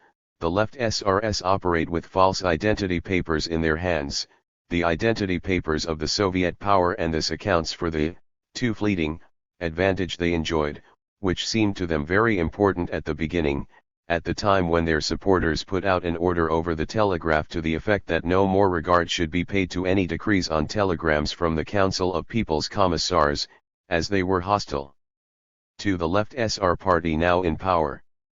Subsequently, operations developed as follows. The left SR force was driven out of the telegraph office by the Lettish comrades and Belakon's unit. Each individual order was carried out by the troops, but, as they had gone to the collecting points by night, they were unable to find their bearings. The left SRS opened fire on the Kremlin. It must be said that events were taking place before us which could be described as symbolic, and when, from a building in the Kremlin, we saw shells, fortunately, only a few, falling in the courtyard, we said to ourselves, the Council of People's Commissars is now the natural target for the left SRS. They have raised the banner of revolt against the Soviet power, and so they must, by the force of logic, bombard the Kremlin, where stands the pillar of the Soviet power. On the 7th the left SRS withdrew in disorderly fashion from the area of Trotsky Lane, scattering along the road to the Kursk railway station. After Popov's men gave up the station they were no longer an organized body. The appropriate forces for their pursuit were placed at the disposal of Comrade Antonov. The comrade mentioned here and elsewhere is V.A. Antonov Ovzyenko. In the report by Podvoisky and Muralov it is said that Antonov found 12 versts out along the Vladimir Highway the rebels' line of retreat, a broken-down armored car equipped with guns, and 20 versts along the same highway, some guns, bombs, and so forth. Altogether, by 12 o'clock on the 7th we had taken about 300 prisoners. In the same way the detachments of left SRS, a few dozen men, who had come here from Petrograd were arrested and disarmed. Also arrested was a force of 300 or 400 men which had been sent here from the western frontier zone. A telegram was intercepted in which struggle by various dangerous methods was advocated. In Petrograd the affair was confined to the disarming of some left SR squads, which was effected quickly, though we lost 10 killed and 10 wounded at the Corps of Pages building, where this took place. In other parts of Petrograd the disarming was carried out painlessly and without losses. This is the factual aspect of what happened. It is clear to you. As regards the political aspect, I spoke to you about that at the beginning of my report. I must now merely draw a few conclusions regarding the purely military aspect. Undoubtedly, the left SRS succeeded in concentrating considerable forces almost without the Soviet power noticing, but these forces proved to be fictitious. When our comrades who were arrested, Dzerzhinsky, Latsis, Smidovish, got into conversation with the left SR detachment that was guarding them, it became clear to them that a considerable part of this detachment was, in feeling and mood, on the side of the Soviet power, that the men were confused and did not know what it was all about, and when the arrested comrades openly and courageously explained the situation to them, they went over to our comrades' side, laid down their arms, and said, "You can leave." It happened that one of our scouts was captured and taken to the rebels' headquarters by two Finns, On the way he deprived both Finns of their rifles and bombs, and took them both prisoner. Clearly, those who went into battle did not show any special readiness to fight against the Soviet power.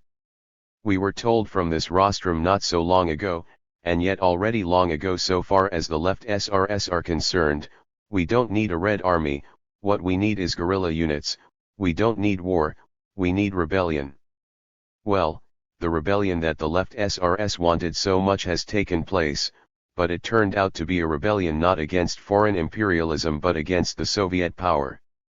They got their guerrilla detachments ready for this rebellion, and they revealed how completely useless they were, and, contrariwise, the superiority our Red Army over them. Our units displayed tremendous superiority, both moral and physical. I speak of moral superiority because the operations against the left SRS could have been carried out in such a way that Popov's unit would have suffered very heavy losses, but this method was rejected. Our artillerymen brought their guns up by hand to a distance of 200 paces, aimed them directly at the left SR headquarters, and destroyed it, as our comrades who were there now confirmed to us, with amazing accuracy. The left SR headquarters was itself pervaded with a guerrilla atmosphere of indecision, mutual suspicion, and hostility. There was no staunchness, a few well-aimed blows caused the rebels to take refuge in most miserable flight, and the revolt was liquidated with only a small number of casualties.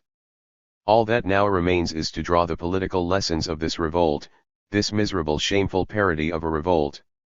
We already possess a mass of evidence that many members of the left SR party look with indignation upon an adventure which was dreamed up behind their backs.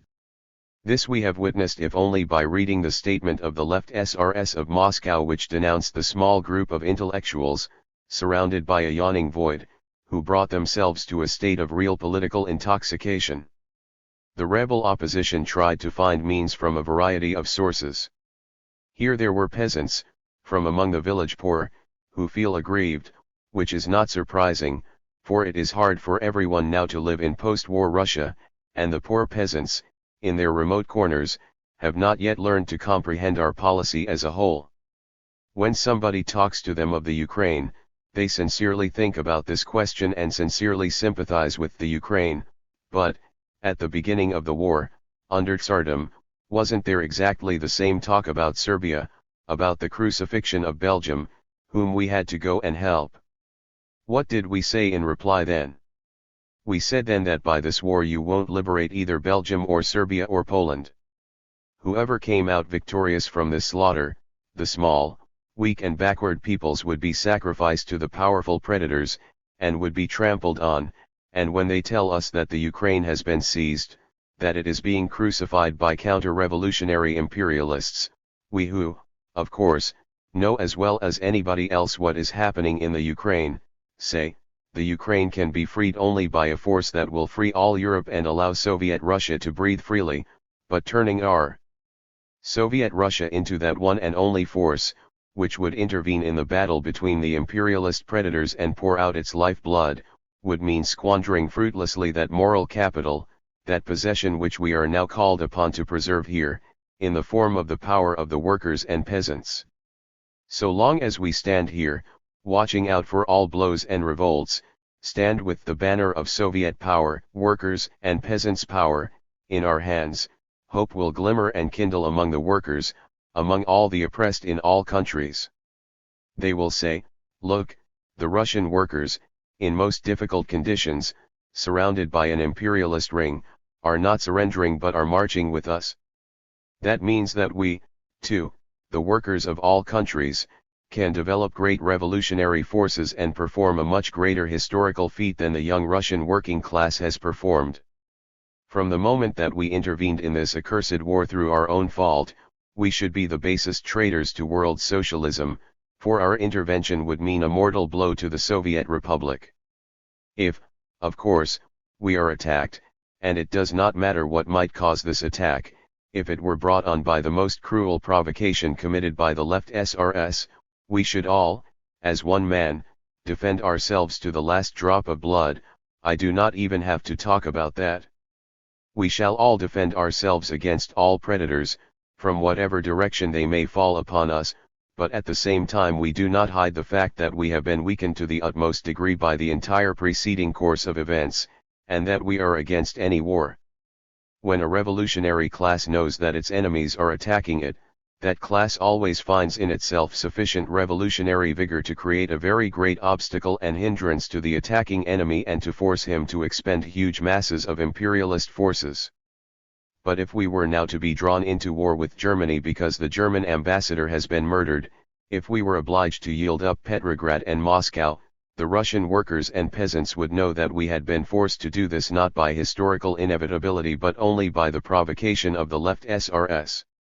And I therefore say that a party which could be so crazy, so senseless, being a tiny clique, a mere handful, as to stand out against the will and consciousness of the overwhelming majority of the workers and peasants, that party committed suicide, once and for all, on July 6 and 7. That party cannot be revived. If they do not trust us, if they do not trust the Russian workers and peasants, then I ask, on whom did these adventurers count in the fight against Germany? After all, it was not that they were organizing a party conference, or a party split, in some congress held abroad. What they wanted was to set Russia against Germany and bring war upon us. Yet they did not trust, whom? The workers and peasants. They wanted to bring about war against them and despite them, a war that the workers and peasants would have to wage, the very ones behind whose backs they organized their conspiracy. By what means would they wage this war? They themselves have told us. They said, it will not be a regular war with Germany but a revolt, carried out by the organizing of guerrilla units. We saw, in Drake's Vitalsky Lane, the military viability of such guerrilla units, from the fact that our scout whom they caught succeeded in taking 2 of their men prisoners, along with their rifles, or from the fact that after the first shell burst the whole troop scattered, saying that if the entire headquarters had done a bunk, why should they stay put any longer? And they ran off down the Vladimir Highway. And it is with such handfuls, with this sort of armies and this sort of ideas, that they sought to rise up against us in order to wage war with Germany. Even though this episode is now closed, the danger that this provocation may achieve its purpose has still not disappeared, because the extreme militarist party in Germany, which nothing satisfies, not even the peace of Brest-Litovsk, is ready to make use of any gift that is presented to it, whether from the hands of the right SRS, the monarchists, or the left SRS. The danger has not yet passed. We do not know what the result will be, but one thing we do know, and that is that, after the adventure of July 6 to 7 there is one political party fewer in the land of Russia. We shall go along with you into every place and to every peasant, and ask him, do you want now, at the present time, today, to go to war with Germany? If you don't, then be it known to you that the left SR party wanted to make you do just that, and because we, the Soviet power, consider that it would be fatal for you to do it, they tried to make out that we are agents of German imperialism, friends of its extreme wing. They depicted us as enemies of the Russian people merely because we said that the Russian people would be mad if, of its own volition, it were to open the gate to war. We shall go from here to every peasant and tell him the names of those deputies who gave their approval here to this dishonest provocation. We shall say to every peasant in every remote corner of the countryside, Ivanov or Petrov, do you want, now, to fight the Germans? And we shall see what, after that, the Soviet power in the localities will have to say, what the millions and tens of millions of workers and peasants will have to say. Their answer will be the same as your declaration, made here, that you maintain the same view which you affirmed at the decisive Congress, i.e., the Fourth Congress of Soviets of Workers, Soldiers, and Peasants Deputies. LT, we do not want to go to war. We have bought peace in return for expensive concessions.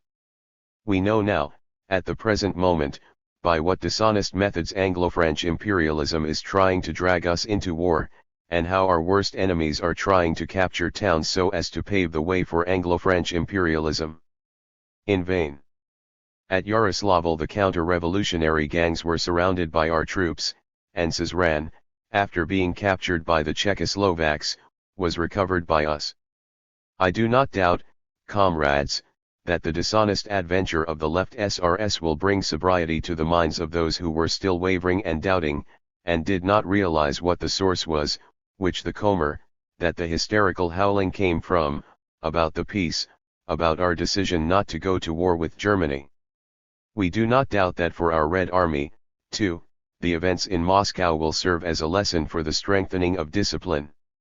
In the Red Army they appreciate better than anyone else that we need an army constructed on scientific principles, that guerrilla units are amateurish, that is, childish units, that we need to consolidate discipline so that never again will an adventure like that one be possible. The Moscow experience enables every soldier to see that, where discipline is lacking, bloodshed and fratricide can occur. The Red Army is the armed organ of the Soviet power. It does not serve itself, or any small group, it serves the aims of the workers and peasants. The will of the people is represented in the All-Russia Congress of Soviets, and, consequently, it is the duty of the Red Army firmly and unquestioningly to suppress those who dare to declare themselves against the sovereign organ of the Soviet power. Let us tell this Red Army, explain to it, that what we see here is a single team, a single principle, in the shape of the Czechoslovak attack on the Volga and in the Urals, and the advance of Anglo-French imperialism from the Murman coast, and the left SRs revolting in Moscow, and though the wretched and shameful assassination of the German ambassador had a different subjective connection, objectively everything was directed to one and the same end, and all this is guided by the hate-filled bourgeoisie, whose press incites the Mensheviks and left SRS, sets them on us, saying, force them to do the impossible, make them clash with German imperialism, let the Russian working class break its heart against the rock of German imperialism while that is still strong. This is the purpose common to the Czechoslovaks, the Anglo-French expedition, and the rest. We say to the Red Army that we want to guard against war, and if we manage to make peace on the Anglo-French front, we shall write that down as a gam, that we have achieved peace, that we want to be neutral, and that the imperialists have left us in peace, gone away from us. We shall thereby win a great victory for the Russian people. If the White Guards or the British, with their expeditionary force, and the Mensheviks and the right SRS, and the left SRS attack us, we shall defend ourselves as fiercely as we can. Where that is concerned we are not joking. We would have been prepared to say, haven't all these children got into a muddle? What a wretched game this is, played by children who have got excited and gone too far. I and other members of the Council of People's Commissars said, these children, wretched, irresponsible creatures that they are, don't realize what they are saying. Could we take it seriously, could we see in this a conspiracy? But, at the same time, you see, these were children who, trying to provoke a situation, organized a revolt, and killed persons who were objectively under the protection of the Soviet power. No, there is no room here for such children. What is at stake here is not the fate of a particular group of intellectuals, but the fate of Soviet Russia, and we are not going to let that be put at risk by anybody's tricks. The Soviet power can have only one method, applying in politics this principle which you will consider correct and which you will approve. If anyone attacks the Soviet power not with criticism but with deeds, then we shall answer his iron with steel. We must defend the workers' and peasants' power with those forces and in those ways that we know, and with the same measures that are used in attacks on the Soviet power. The Soviet power exists and will continue to exist, strengthening the Russian Revolution for the establishment of the Republic of Labor in Europe and the world. 95. 2. Concluding speech at the same meeting. Lt. Comrades, the analogy has been drawn here which, on a first, superficial view, suggests itself, between the left SR revolt or, rather, parody of a revolt, and the July days of last year in Petrograd. 12 months have passed since those days, but the very name of the present month, July, gives rise to a natural association of resemblance and analogy. The representative of one of the groups spoke to us here about the July days. I remember those days very well, there are here present not a few comrades who experienced them along with us, and the memory of those days is lodged firmly in their minds. What happened in July of last year? The working class, in the persons of their vanguard, were striving for power. They realized clearly that the rule of the bourgeoisie and the compromisers could not fail to bring Russia to ruin. The Petrograd workers were the vanguard of the working class, and this vanguard rushed ahead. This was, on the one hand, the fulfillment of its mission, but, on the other, an absolute tragedy, due to the fact that the vanguard had not yet secured for itself substantial reserves in the provinces, even in the working class provinces, let alone the peasant ones, and that they came up against the enemy's resistance and exposed themselves to his blows. Naturally, when this vanguard, impelled forward by its political sense, but not backed by the provinces, fell under those blows, our party said to itself, where blows are raining down upon the working class, there must we be alongside them, taking these blows upon ourselves. That was the significance of the July days of last year '96, and I ask you, what new class is fighting for power now? Let them tell us what new class is fighting for power in Moscow in July 1918 against the power of the Petrograd and Moscow workers, because, with all our respect, with all our ardent fraternal sympathy with the working peasantry, none of you peasants will assert that the peasantry is today the most conscious element in the revolution. Any one of you who thinks honestly about the conditions of the current moment must recognize that in 1905 and in 1917 to 1918 the workers of Petrograd and Moscow were the vanguard, that they were saying, the land to the peasants before you peasants said it yourselves. They came out on January 9, 1905-97 under the slogan, the land to the peasants, and the Tsar shot them down, and the peasantry did not support them. In that fact, of course, was shown the influence of age-old slavery, ignorance, rural isolation, rural illiteracy. It was not the peasants' fault, it was their misfortune, but such is the fact. And now, I ask, when Soviet power has been established in the country, when it lives and breathes in unison with the advanced proletariat of Petrograd and Moscow, I ask those who presume to evoke the ghost of July last year, what new class is fighting for power now? The left SRS are not a class, they are fellow travelers who merely attached themselves to the working class and who at first showed no confidence in it. When the working class, together with us, smashed in October the foundations of the compromisers, the bourgeois power, they moved away, they stood aside. When the working class took power, they joined us for the time being. The task seemed to them to have become easier. First they underestimated the strength of the working class, then they underestimated the strength of our adversaries, and each time, whenever a particularly dangerous conjuncture was created, they withdrew to the wings and started singing their critical tune against us, taking up the position of spectators, observers. The SRS are petty bourgeois intellectuals. They have always based themselves on those sections of the petty bourgeoisie for whom it is hard to march with the working class along its thorny path. This is the sort of class that we can speak of in this connection. We can speak only of the petty bourgeois intelligentsia, which is trying, in the persons of a small section of itself, to cast off the yoke of the proletariat and Soviet discipline. They find it too hard to share the struggle of the working class, with all its sufferings and difficulties, to share this struggle in those circumstances when it is necessary temporarily to reconcile oneself to foreign coercion. The intellectuals say, would it not be better for us to step aside and adopt the standpoint of an observer, criticizing and grumbling? If the working class comes out on top, we're with it. If it is defeated, we'll say that we always foretold that that would happen.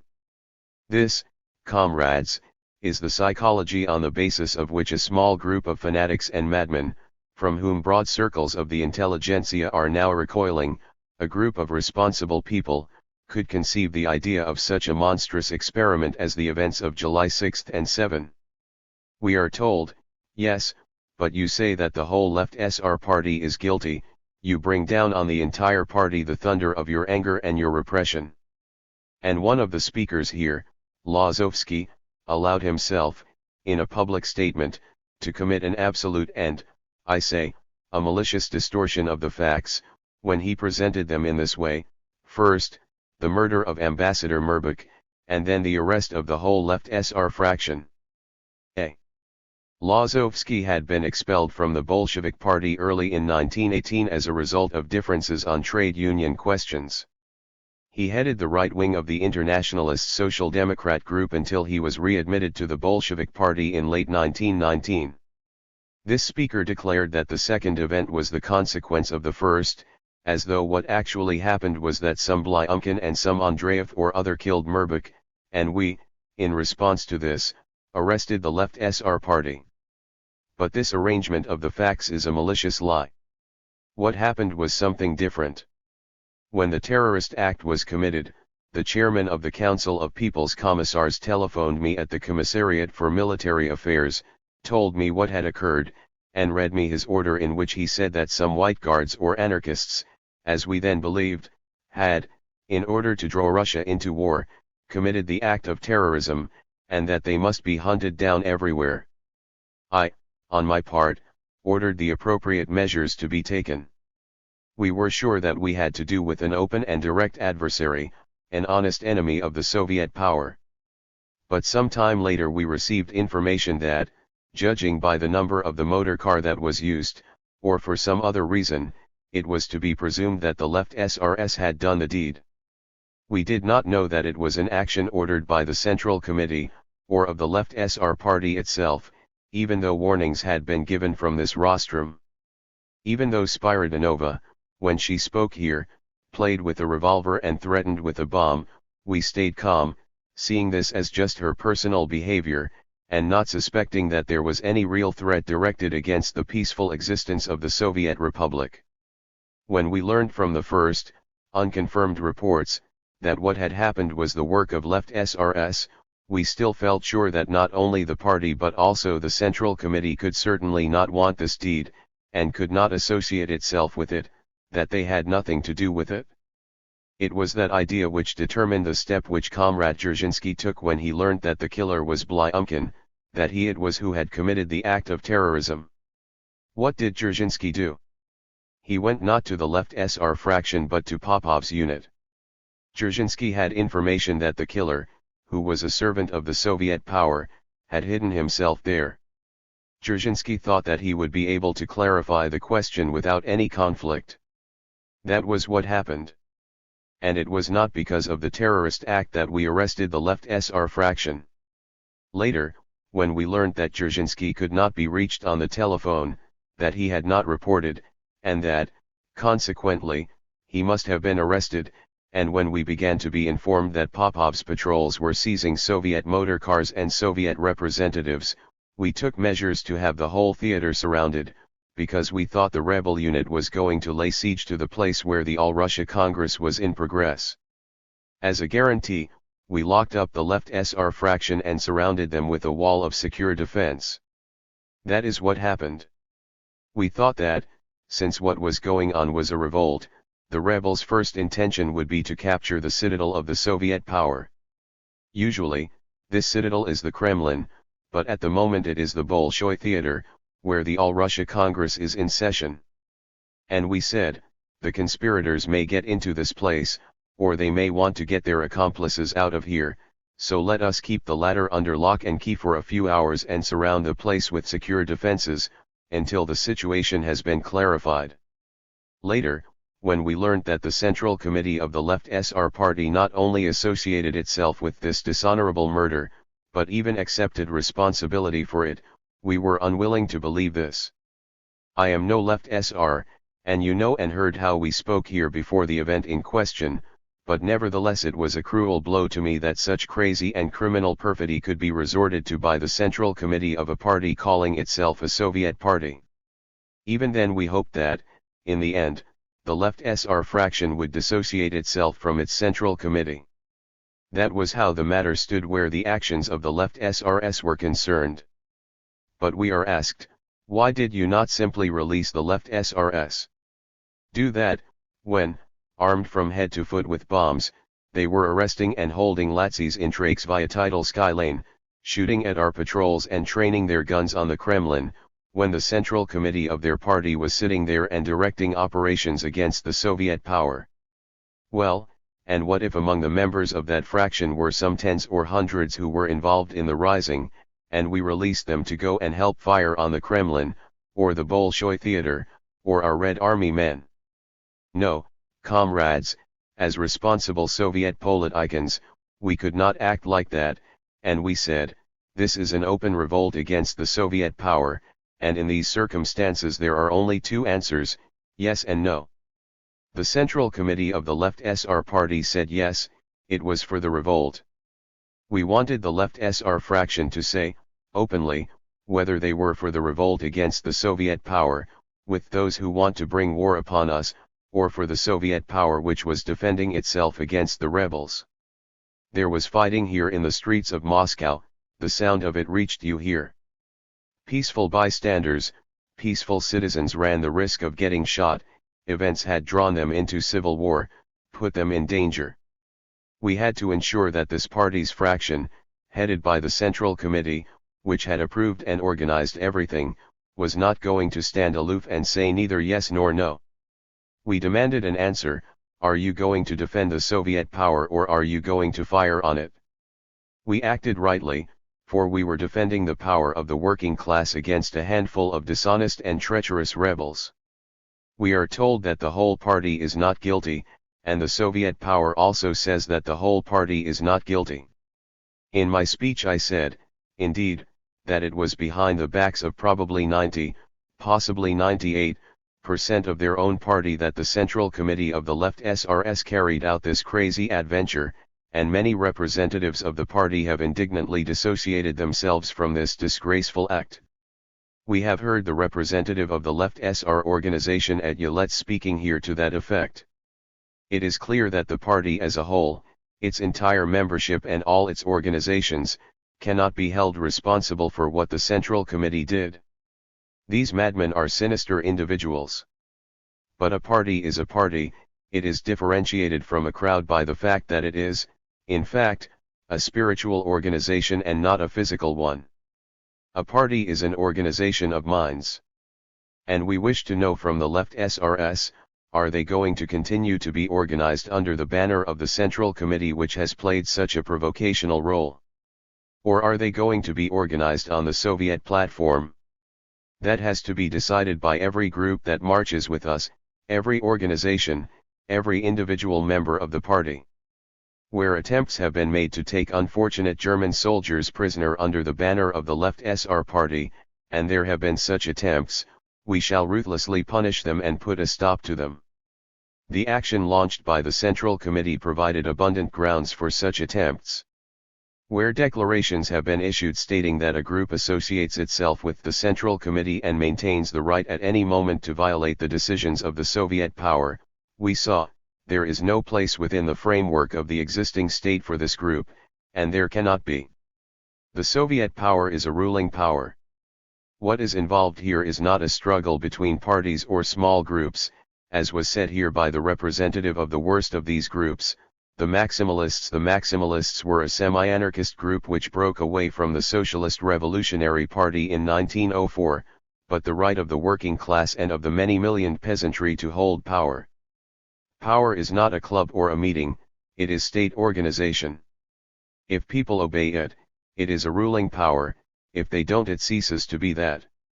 At a given moment the ruling power finds itself faced with the most crucial of questions, the question of peace and war.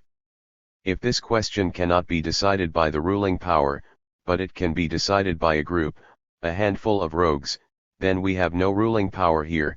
Therefore the ruling power also says that it will seize in an iron grip all those rogues who want to decide matters instead of the Soviet power, and the will to power is one of the most important conditions for holding power.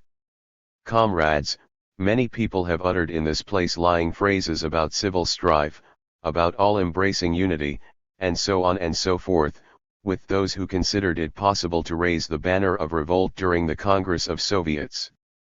Did I not warn the Left SRS? Did I not come to this rostrum and say that there are dangerous elements about? I did not want the Left SRS to play again the role they played on the Kursk front. I said that so as to give them the chance to come to their senses. I warned them generally, as comrades, not to engage in such actions against the Soviet power.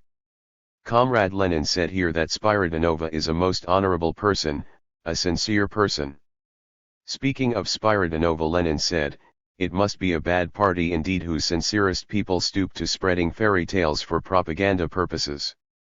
Collected Works, Volume 27, p.527.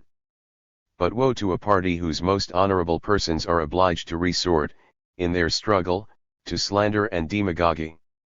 We warned them, on the eve of an action which we did not and could not foresee. Remember, didn't the left SRS come up here to hurl accusations at the workers of Petrograd and Moscow and attribute all sorts of vile actions to the Soviet power? The most dishonest baiting of the Soviet power took place here, so as to make you more receptive to the adventure they were preparing behind your backs. And now they talk to us about reconciliation, with whom? They mentioned the name of Alexandrovich, who has been shot, and said, this is cruel terror. But remember this, Alexandrovich was deputy chairman of the Extraordinary Investigative Commission for Combating Counter-Revolution, Speculation, and Sabotage. I knew him, and when I met him I never asked whether he was a left SR or a Bolshevik. He was a trusted member of the commission, and that was enough for me. This commission was one of the most important organs, an organ of struggle directed against counter-revolution. And since the counter-revolution had long since wanted to kill Count Mirbach, the commission had as one of its tasks the investigation of that matter. We engaged in this activity because we are obliged to protect the persons of the representatives of foreign powers, generally the German ambassador equally with the American or the British, for a blow at him is a threat to peace and violation of the authority of the Soviet power. Alexandrovich was engaged in investigating the threads of the plot against Mirbach. He worked hand in hand with Dzerzhinsky. And Alexandrovich turned this commission into the organ for murdering Count Mirbach. He embezzled 500,000 rubles and handed it over to the Central Committee of the Left SRS, for the purpose of organizing the revolt. He was a revolutionary, and I have been told that he died bravely. He was a revolutionary, but what we are concerned with here is not the evaluation of individuals, but the conduct of a ruling power which wants to survive. You must realize that the deputy chairman of the Commission for Combating Counter-Revolution cannot transform the apparatus of power into an instrument for revolt against the Soviet power, and cannot steal money for the organizing of such a revolt. He cannot organize a revolt, and he cannot arrest representatives of the Soviet power. But he did arrest Dzerzhinsky, his immediate superior, who trusted him. One cannot conceive of greater perfidy, dictated by party discipline, or greater dishonesty. We are forced to say, in such a case there is one remedy only, a white-hot iron, cauterizing with a white-hot iron, so that there should be no more such cases, and the white-hot iron was set to work. Was that cruel? Life is a cruel business generally, and revolutions, as the old revolutionary Mirabeau put it, are not made with butter. If, yesterday, the left SRS had been victorious, aided by our soft-heartedness, they would nevertheless not have been in power. And every one of you ought to understand that. The left SRS have no backing, especially not in Moscow. Here there are only two parties, the leading Soviet party, the Bolsheviks, on the one hand, and on the other, the counter-revolution. And if the left SRS had proved to be that cherry stone of which the anarchist Karelin spoke, and we had slipped up on it, then power would have passed to the counter-revolution. The anarchist Karelin is A.A. Karelin, leader of the anarchist communist group, not to be confused with the left SR, A. Karelin. You would all have fallen victims to the counter-revolution, there would have been real brutality here, an iron roller would have passed over you. Comrades, I reject the statement that after the Treaty of Brest-Litovsk the Soviet power found itself in a shameful situation, as one of the speakers here declared. Only bourgeois Philistines can see something shameful in the fact that an oppressed class is too weak to overthrow all its oppressors. What does the shame of the Russian working class consist in? in the circumstance that it is not at present strong enough to cast off all its oppressors. Is this a matter for shame? Those who see shame in the peace treaty we signed are miserable windbags. It is a misfortune, a calamity, and it can be seen as shameful only by those who are either direct agents of the bourgeoisie or miserable windbags. Another argument which was brought up here was that by making peace with the Germans we are giving encouragement to patriotic feelings among the proletariat of the Allied countries. These are well-known arguments which are repeated day after day by people, miserable people, who do not read the papers, who do not know what is going on in Europe, who do not read documents, and who keep repeating the same phrase over and over again. During the last few days there took place the Congress of the British Labour Party, which by a majority of votes, for the first time during the war, declared that it was terminating its union sacrée with its own bourgeoisie. The voting was 1,100,000 to 700,000. The Labour Party conference held in June 1918 did indeed vote to end the political truce, by 1,704,000 to 951,000, but this merely meant that the party would now stand candidates at by-elections. Representatives of the Labour Party continued to serve in the government. In this way the union sacrée which chained the working class of Britain to its own bourgeoisie, to bourgeois patriotism, was ended.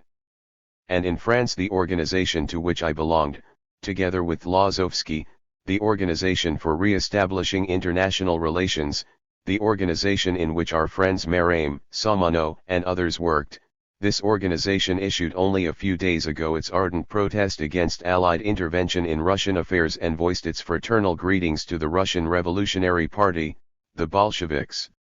And in Germany? Whereas earlier, owing to the censorship, they knew and understood nothing about us, during the past week we have received dozens of resolutions, numerous documents, in which the best representatives of German socialism declare their solidarity with us and say that it would, of course, be better if we were strong enough to throw off the yoke of imperialism both within and without, but they understand very well that the policy that we are pursuing has been imposed on us by the fact that the working class of all countries has not yet smashed the chains of militarism. We ask too much of the Russian working class. But we cannot demand that it do the work of the proletariat of all countries. Yet that is what is demanded by those who talk of our shame. They say, the German working class is held fast in the clutches of imperialism, so, then, Russian working class, take up arms and go forth to liberate all Europe. But we say, no, this is a task too great for our strength. We shall try to defend ourselves, to hold on in expectation of the moment when, inevitably, over there, too, will begin the cleansing of the Augean stables of imperialism. Our brothers hail us and call on us for aid and support. I will say only a few words in conclusion. In the first days of the Congress a comrade was present who came to us from captivity. He is a foreigner and at the same time a Russian, and, above all, he is our brother, because he is an international revolutionary socialist. He heard our debates with the left SRS and said, "Is there any sense in concerning yourselves with this? Is there any sense in all this at such a time, in such tragic conditions?" This was the first impression that he obtained here. And, following him, one might perhaps ask if it would not really be simpler to throw all this aside and move on? But that's just it, that the revolution is a big and serious machine. What today is a difference of opinion, a perplexity, will tomorrow be transformed into a civil war. Spiridonova wrote to Comrade Lenin a day or two before the Congress in a spirit of closest comradely solidarity. She came to see me at the Commissariat for Military Affairs, and we talked together like close comrades, like brothers in arms, even though I knew very well how unstable the left SR party was in its politics. This party had departed further and further from us, especially after its representatives left the Council of People's Commissars and fell thereafter more and more under the influence of the bourgeois Democrats. We had to say at a meeting of the Central Executive Committee, "Comrade left SRS, cast off this miserable and shameful influence of bourgeois psychology. We have to drag you with a lasso at every sharp turn, because you have not yet risen above bourgeois public opinion, and its screams signify for you no less than the moral law. Get rid of it. I said this more than once, and not just to individual members of the Left SR party. There is only one way of keeping check on the consciousness of intellectual groups, and that is firm control by the organized working class. It is organized in the Soviets. So long as the Left SRS followed, hobbling, the majority in the Soviets, their true visage was hidden. But when they took to themselves the right to break away and act as they chose, they thereby broke away from the working class and fell under the influence of the bourgeoisie, which hurled them in armed revolt against the Soviet power. On the contrary, comrades, do not at this time treat lightly any question of politics which the Soviet power is deciding or considering, for through internal struggle, open conflict, it will discover the best and most assured solution for the working class. And particular dissident groups, especially those composed of intellectuals, must examine their luggage before they raise their flag to call openly for struggle. Today it is criticism, tomorrow, civil war. We do not want that. We want to issue one slogan everywhere. Explain to the peasants the dangerousness of a split, safeguard the Soviet power through firm discipline, and tell our friends and co-thinkers in the provinces everything. At the same time we say this, when you, our comrades, members of the All-Russia Congress of Soviets, and you, our opponents, come to this rostrum, be careful in your choice of expressions. Why did Lazovsky, in explaining the repression of the Left SRS as a response to the killing of Count Mirbach, say, we insist on being told the demands that were put to the Soviet power by Germany regarding the work of the Left SRs? I do not know with what dishonest aim in view he uttered this new slander and falsehood. There is not a single dishonest invention that the Lazovskys come upon somewhere or other that they would not repeat from this rostrum, before the workers and peasants. Be careful where such dishonest provocation is concerned. Do not become, even unconsciously, transmitters of this sort of dishonest slander. However, from this dishonest slander, from this grave lesson we have received, we can derive some benefit for ourselves. A certain boil ripened at the periphery of the Soviet power. It burst comparatively painlessly because it burst in Moscow, the center wherein the most conscious part of the population is concentrated and where the best military units are stationed. In the future we must pay special attention to the question of whether there is an organization inside them. And when, somewhere or other, they incite the ignorant peasants against the Soviet power, when they say that we are bullies who rob the working peasants, pay money to the German imperialists, send them all our manufactures, while our peasants fare going about naked, if that sort of agitation is being carried on, they know that this is nothing other than a presage of the outbreak, very soon afterward, of a new civil war. For this reason you, the representatives of the ruling class, bear a great responsibility, when you, on the instructions of that ruling class, create the Soviet power, our responsible political organ. And when you hear malicious, slanderous attacks, when a prejudiced person disseminates lying rumors, take him by the arm and say, the Soviet power came out of the October Revolution, and it wants only the best for us. If it makes mistakes, we shall calmly put them right at the All-Russia Congress of Soviets. The Soviet power, which you created, has to be protected, and we shall firmly see that that is done, under the banner which you have entrusted to us. Note, the attack by the Left SRS on the Soviet power on July 6, 1918 put an end to the political bloc which, after October, and to some extent before it, was formed by the Communists, the Left SRS and the Anarchists, on the platform of Soviet power and struggle against the bourgeoisie and the compromisers. This conditional and temporary coalition was bound to break up in the course of the revolution, owing to the complete social difference between the programs of the parties which it brought together. It suffered its first failure already in April 1918, when the Soviet power, forced to take this action by their disorganizing activity, disarmed the anarchist organizations and called them to order. So that, as well as evaluating the attack launched by the Left SRS when they formed part of the post-October bloc, I may explain how it came about that the Soviet power, in the shape of the Communist Party which was dominant in the Soviets, also broke with its other companion, the anarchists, so that I may establish the general fact that the Soviet bloc had broken up in July 1918, I quote below the relevant passage from my speech of April 14, 1918, delivered at a workers' meeting and published under the title A Word to Russia's Workers and Peasants, published by Life and Knowledge, Moscow 1918. For details of the break with the anarchists, see Proceedings of the 4th All-Russia Central Executive Committee, published by the All-Russia CEC, Moscow, 1918. Another translation of Trotsky's remarks about the anarchists on April 14, 1918, will be found in the pamphlet giving the whole of his speech on that occasion, and entitled A Paradise in This World, published by the British Socialist Party in 1920, pages 21-24. This translation is reproduced, under its original titles, A Word to the Russian Workers and Peasants on Our Friends and Enemies, in Leon Trotsky Speaks, New York 1972. I am asked, you consider yourselves socialist communists, and yet you are shooting and imprisoning your communist anarchist comrades. How do you explain that? This, comrades, is indeed something that deserves explanation. We Marxist communists are profoundly opposed to the anarchist doctrine. This doctrine is erroneous, but one cannot arrest and imprison people, and still less can one shoot them, merely on that account. First, I will say in a few words why the anarchist doctrine is wrong.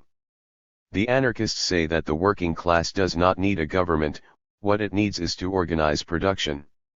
Government, they say, is a bourgeois invention, a bourgeois machine of compulsion, and the working class does not need to take governmental power. This is wrong from beginning to end. For organizing the economy in the village of Nialovka, and, in general, on little patches of ground, governmental power is indeed unnecessary.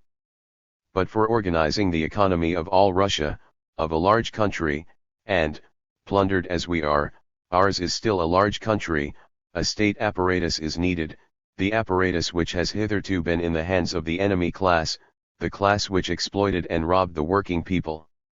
We say, in order that the economy may be organized in a new way, the machinery of government has to be torn from the enemy's hands and taken in our own. Otherwise, nothing will be achieved. What is the source of exploitation and oppression? Private ownership of the means of production. But who maintains and upholds this private ownership? The state power, so long as it remains in the hands of the bourgeoisie. Who can abolish private ownership? The state power, as soon as it falls into the hands of the working class. The bourgeoisie says, don't touch the state power, it is the sacred hereditary privilege of the educated classes. But the anarchists say, don't touch it, it is an infernal invention, a diabolical device, don't have anything to do with it. The bourgeoisie says, don't touch it, because it's sacred. The anarchists say, don't touch it, because it's sinful. Both say, don't touch it. But we say, don't just touch it, take it in your hands, and set it to work in your own interests, for the abolition of private ownership and the emancipation of the working class. But, comrades, however mistaken the teachings of the anarchists, that would in no case justify persecuting them. Many anarchists are very honest supporters of the working class, they merely don't know how to unlock the door to open the way into the realm of freedom, they hang about by the door, shifting from one foot to the other, but haven't a clue how to turn the key. This is their misfortune but not their guilt, it is not a crime and they cannot be punished for it.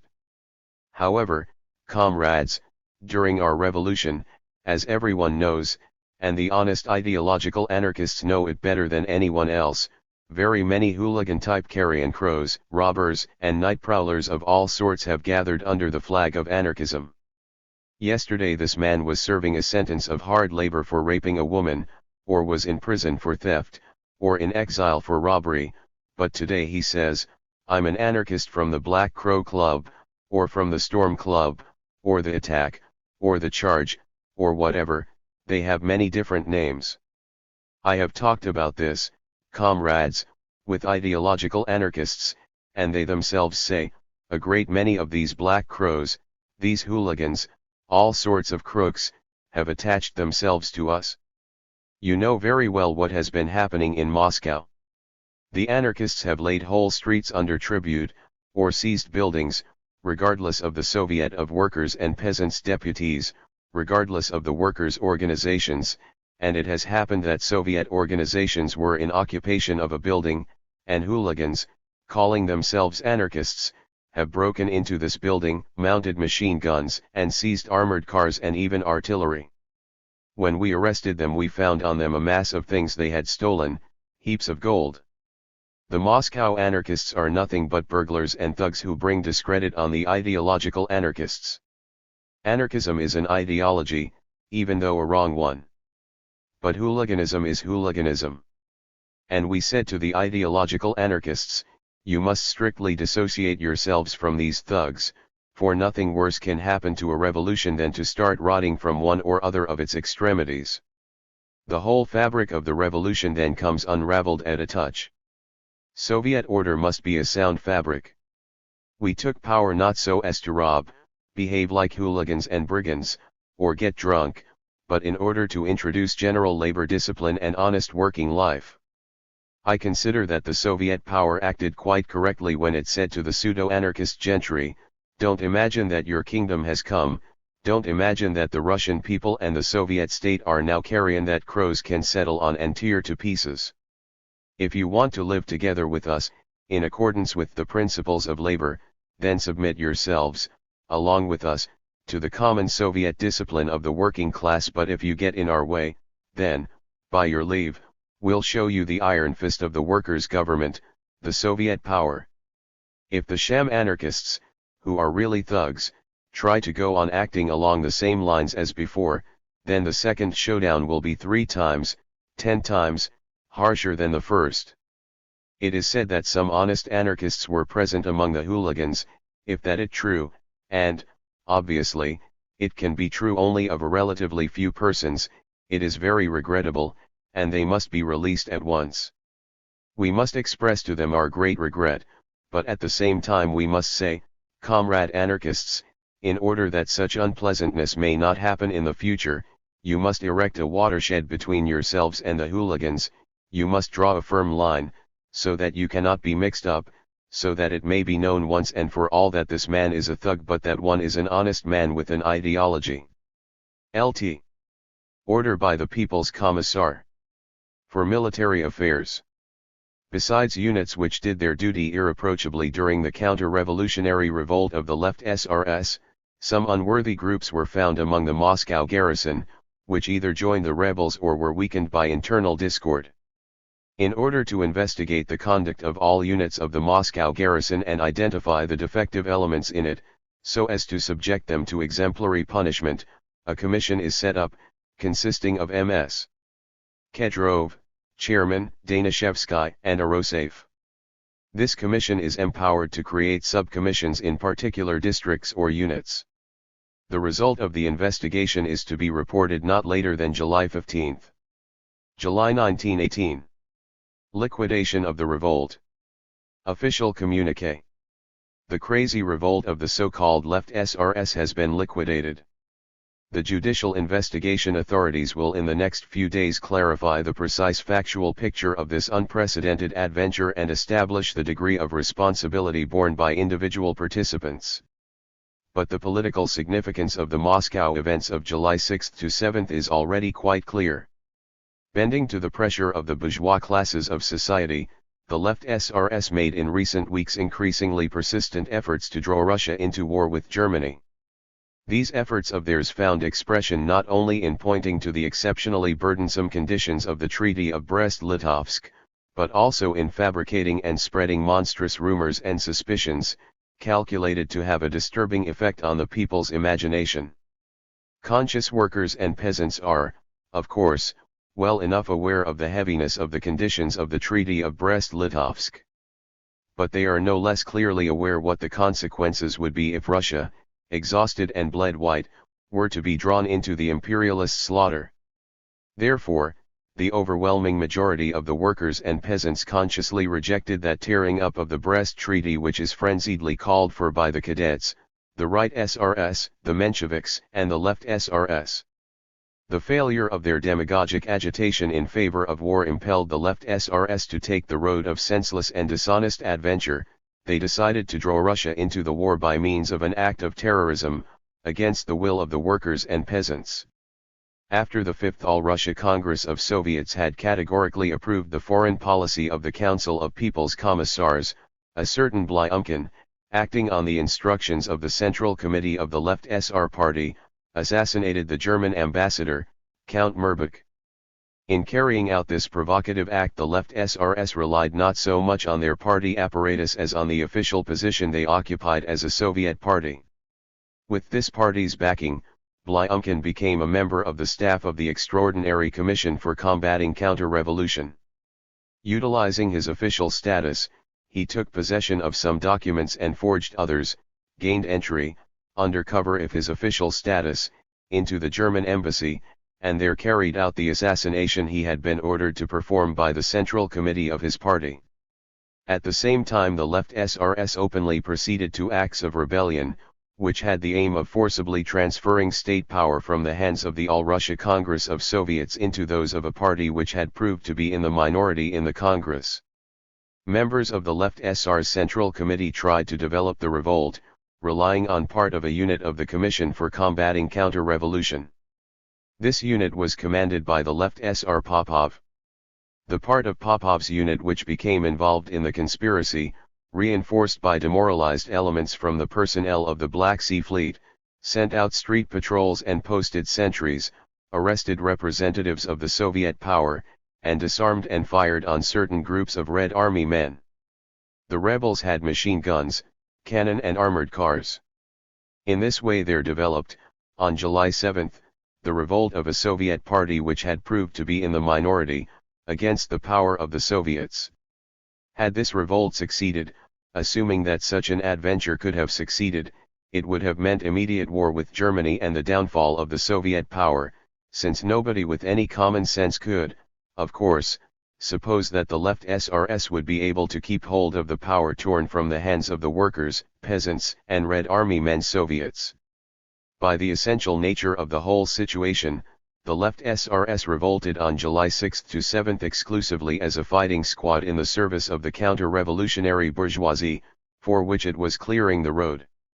Under these conditions there was only one decision that the Council of People's Commissars could take, to put down as quickly as possible a revolt in which frivolity, perfidy, and provocation were combined in one disgusting whole. Vigorous action brought results within a few hours. The left SRS abandoned the post and telegraph office where they had been in command for 2 hours. Disintegration began in Popov's unit after the first shots they received from the Soviet forces.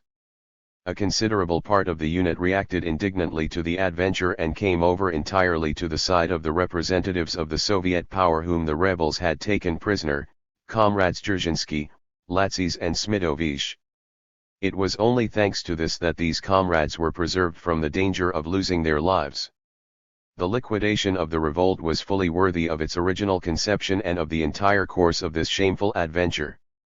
Utter confusion at the rebels' headquarters and demoralization in the rebel unit developed together. In setting themselves such an aim as the seizure of state power, the leaders of the left SRS apparently quite failed to appreciate the scope and significance of this task, which was utterly beyond their strength. After insignificant attempts to resist, the rebels began to send out flags of truce in various directions, and then retreated in disorder. Pursuit of the fugitives is now proceeding with complete success.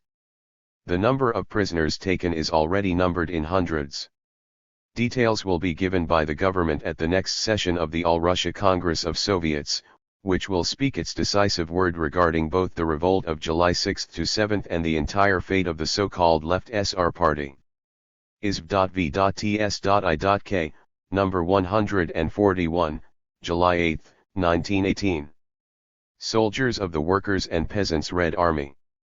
Order by the People's Commissar of Military and Naval Affairs, July 15, 1918, number 561.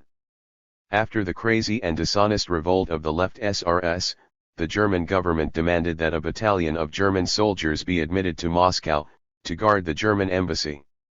98.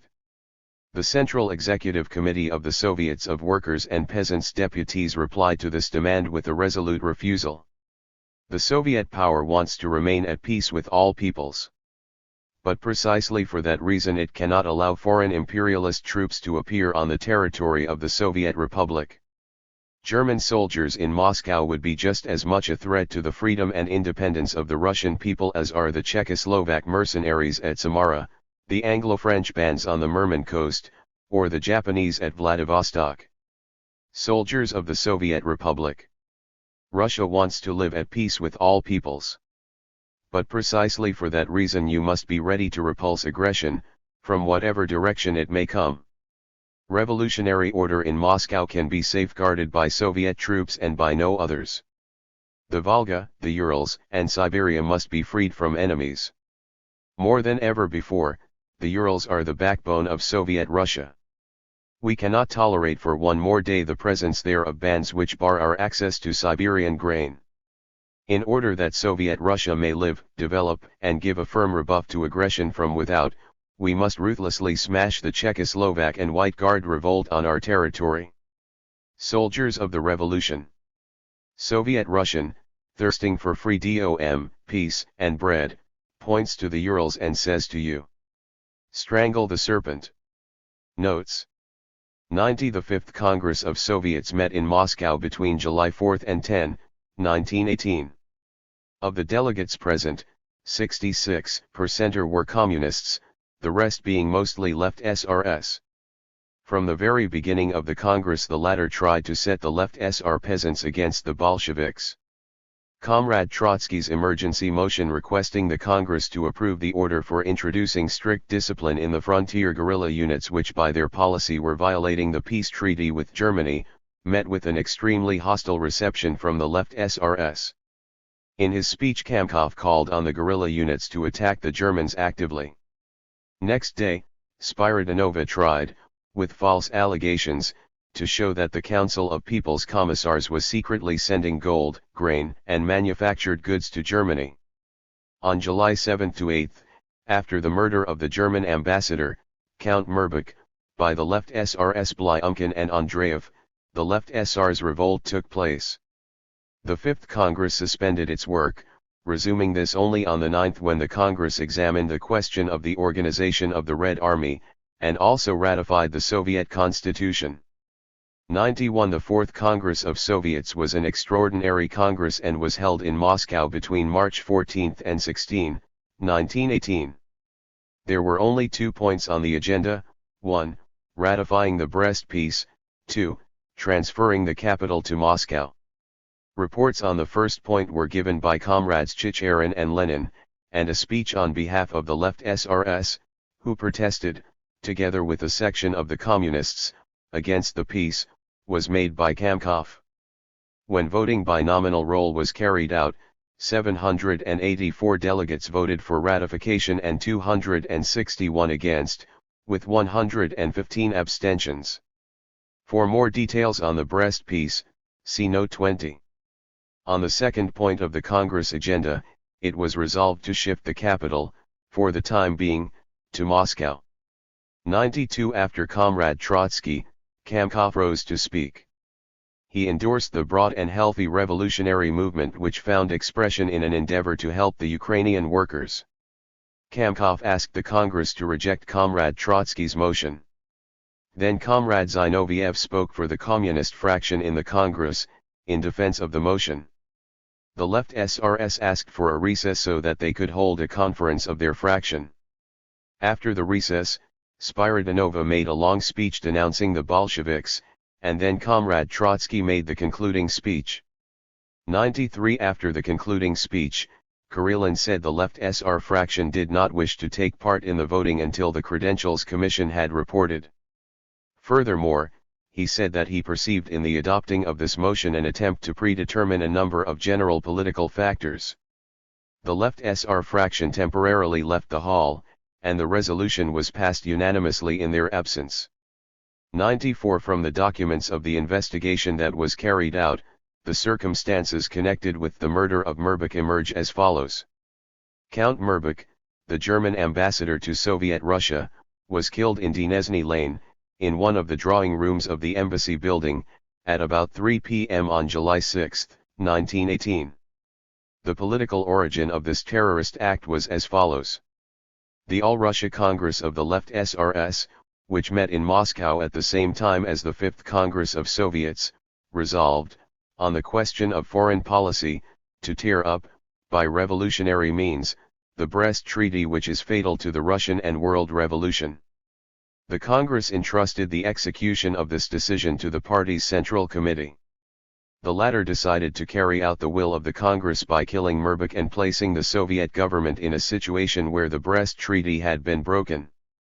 The Central Committee of the Left SRS intended by this deed to appeal to the solidarity between the German proletariat and the working masses of Russia. At the session of the Left SR Central Committee during the night of July 4 the assassination was entrusted to Yakov Blyumkin and Nikolai Andreev, who had personally volunteered for the task. Both were members of the Left SR Party, the former held at that time the responsible post of head of the Chaikov's counter-espionage department, while the latter was a photographer in the same department. In order to carry out the deed assigned to him, Blyumkin made use of the papers of the case of a German spy, Count Robert Merbuk, the ambassador's nephew, which he already had in his possession through his duties. Blyumkin filled in on a Chaikov form the following authorization: the All-Russia Extraordinary Commission for Combating Counter-Revolution empowers its member Yakov Blyumkin and the representative of the Revolutionary Tribunal Nikolai Andreev to enter into direct negotiations with the German ambassador to Russia, Count M. Merbuk, regarding a matter of direct concern to the ambassador. The signature of the chairman of the Chaika, Comrade Dzerzhinsky, and its secretary Kasanofontov, were forged. The seal was supplied by the vice-chairman of the Chaika, Alexandrovich, a member of the Left SR's Central Committee, who knew that the assassination was being prepared. On arriving at the embassy, Blyumkin insisted to the counselor of the embassy Rezier that he must see Merbuk personally. After some discussion, this was agreed to, and the ambassador came out to meet them. After a lengthy conversation regarding the above-mentioned case, Blyumkin fired point-blank at Merbuk, Rezier, and the interpreter. Merbuk had evidently only been wounded, so Andreev threw a bomb at him. As it did not go off, Blyumkin picked it up and threw it again, this time killing Merbuk. It was with difficulty that they succeeded in getting away in a car, as the embassy guard opened fire on them, and Blyumkin was wounded. The assassination was the signal for open revolt by the Left SRS in Moscow and in the provinces. The details of the revolt are given in Comrade Trotsky's subsequent speeches and orders. 95 After Comrade Trotsky had given his report, the spokesman of the fractions addressed the assembly, Garin, for the Federation of Anarchist Communists, Roslavets, for the Elets organization of the Left SRS, who were opposed to the policy of that party's Central Committee, Lazovsky, for the Internationalist Social Democrats, Lindov for the Left Internationalist Social Democrats, and Svidov for the Maximalist SRS. 96 July 3–5, 1917, the discontent of the masses with the reactionary policy of the provisional government became especially acute after the unsuccessful offensive organized by Kerensky in June 1917. The regiments stationed in Petersburg were concerned because of the government's intention to send them to the front, so as to clear the capital of troops that were a danger to the government. At the center of the July revolt was the machine gun regiment, whose delegates came to the Petersburg City Conference of the Bolsheviks and asked for their support. Considering the movement to be premature, the conference refused. During the evening of July 3 the movement grew in strength, and a mass demonstration began. On July 4, with a view to avoiding an armed clash, the Central Committee issued the slogan for organizing a peaceful demonstration. In this more than 500,000 workers and soldiers took part. On July 5 troops summoned from the front by Kerensky started to arrive. Disarmament of the workers, soldiers, and sailors was begun, and there were widespread arrests. The July days showed that the Communist Party was followed by huge masses of workers and soldiers. On the consequences of the July days, see Note 89. 97 January 9, 1905, see Note 33. 98 The German government's demand for a battalion of German soldiers to be allowed to enter Moscow to protect their embassy was a direct consequence of the murder of Merbuk. The People's Commissar for Foreign Affairs, backed by the All-Russia CEC, replied to this demand with a categorical refusal, and for a time Soviet Russia lay under the threat of a new war. On the grounds of the danger to which it was allegedly subject in Moscow, the German embassy transferred its residence to Pskov, in the zone occupied by the Germans. The Civil War in the RSFSR in 1918. The Red Army and the Civil War. ******. The creation of the Workers' and Peasants' Red Army. Report to the Fifth Congress of Soviets at its session of July 10, 1918. Our opponents and, to an even greater extent, our enemies, though it must be said that in the course of the revolution our opponents are being transformed into enemies, reproach us for having realized only gradually, only belatedly, the need to create an army, and an army built according to solid, planned, scientific principles. The program of our party, like that of any workers' socialist party, does not say anything about the destruction and suppression of the army in the present period of struggle, but only about reconstructing it on new, democratic principles, the principles of militia service and armament of the entire people. I shall speak later about the modification that the principle of universal armament undergoes in the revolutionary conditions of an epoch of civil war. But now, before dealing with that question, I have to ask you this: what caused the disappearance of the old army, which was a regular army constructed, so far as the material and ideological means and resources of the old regime permitted, on the basis of scientific principles? The main cause of the collapse of the Tsarist army was not the anti-militarism of the revolution, not the fact that the revolution rejected military defense as such, but solely the class structure of the old army itself, the fact that, while consisting mostly, of course, of peasants and workers, it had a ruling apparatus which was constructed, organized, and educated so as to ensure that this army automatically served the ruling class of those days, with the monarchy as its summit. This is something which, naturally, we never forget. And that is why the claim made by some of the military specialists that the army was ruined by politics, and that an army can survive, as a sound organism capable of fighting, only if it be placed outside politics, seems to us to be baseless and childish. Not long ago, for instance, one of the most outstanding of the old generals, Brusilov, General A.A. Brusilov, was commander-in-chief of Russia's southwestern front in 1916 and made a famous breakthrough which crippled the Austro-Hungarian army and had important effects on the course of World War I. It brought Romania in on the Allied side, saved the Italian army from annihilation, and obliged the Germans to lighten their pressure on the French. Owing to the corruption and incompetence of the Tsarist regime, Brusilov's success was not followed up.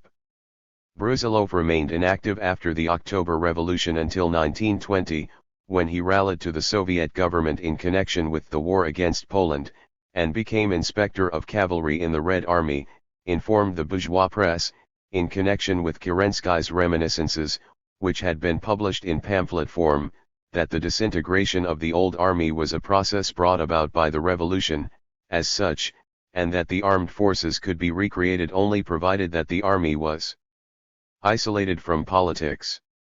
By politics is meant in this statement, of course, the interests of the worker and peasant masses, for there has never in history been, and there is not anywhere now, an army that stands outside politics.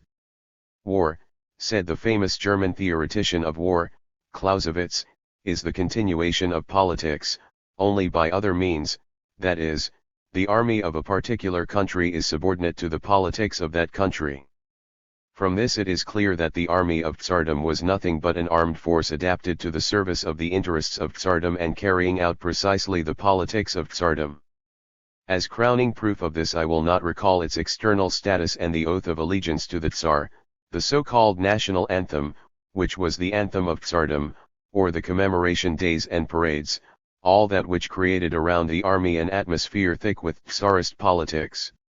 I will refer only to the commanding personnel, who were made to serve as an apparatus for subjecting the peasant and worker masses to the requirements of the ruling upper circles of the country. And if the old army disintegrated, that happened not because of any pernicious slogans but because of what the revolution itself gave rise to, namely, anger on the part of the worker and peasant masses against the propertied classes that had previously held command. The old army merely shared the fate of the old Russia in general. If the revolt of the peasants against the landlords, of the workers against the capitalists, of the whole people against the old reign of the bureaucracy and against the Tsar himself signified the breakup of the old Russia, then the breakup of the army was predetermined precisely by this. It was inherent in the internal mechanics of the revolution, in the dynamics of its class forces. And when they now hurl at us the charge that the October Revolution inflicted an incurable injury upon the army and disintegrated it, I remember very well, comrades, since I was living in Petrograd at the time, I remember, as many of you will, too, how, during September and October, down to the moment of the October Revolution, delegates came to see us at the Petrograd Soviet, from regiments, divisions, corps and whole armies, saying, "Something terrible is coming to a head in the trenches. The army will not stay in the trenches any longer unless decisive steps are taken towards peace." In that period proclamations were being circulated in the trenches which the soldiers themselves had composed, proclamations in which they wrote that we, that is, the soldiers, will stay here until the coming of the first snow, but after that we shall quit the trenches and get away from here. And if this worn out and internally defeated army, defeated above all, under Tsardom already, by the terrible blows suffered from without, struck at it by the German army, and then by the baseness and dishonesty of the Tsarist regime, and, finally, by the deception committed by the compromisers and the bourgeoisie after the February period, when they hurled the army into the offensive of June 18, if this thrice defeated army nevertheless, all through November, December, and January, despite the terrible ebb tide from the trenches, continued to hold its positions, it was supported solely by the ideological pressure of the October Revolution. But there was no power capable of keeping this army, as such, in existence, for it had been destroyed internally, it had to be atomized, dispersed, every soldier, be he worker or peasant, had to be demobilized, to go back to his own work hive, his own economic cell, so that he might then, reborn, proceed thence into a new army, built according to the interests and tasks of the new classes that had come to power, the workers and the peasants who do not exploit the labor of others. But you tried to build the army on the voluntary principle, so runs the next objection. I do not know of anyone among us who has ever affirmed that the voluntary principle is a sound principle for organizing a truly popular, democratic army. The principle of voluntary service was adopted by Britain, a predatory power whose chief concern in the matter of armed forces was the organizing of a navy, and a navy does not require a large number of men. The principle of voluntary service was also adopted by the United States, which, until recently, did not wage an imperialist policy of conquest outside America, because American territory itself offered wide scope for the bourgeoisie of the New World. Apart from America and Britain, in absolutely every bourgeois democratic country the principle of universal military service was invariably applied, being dictated, thereto, by the general conditions prevailing, the regime of political life, and so on.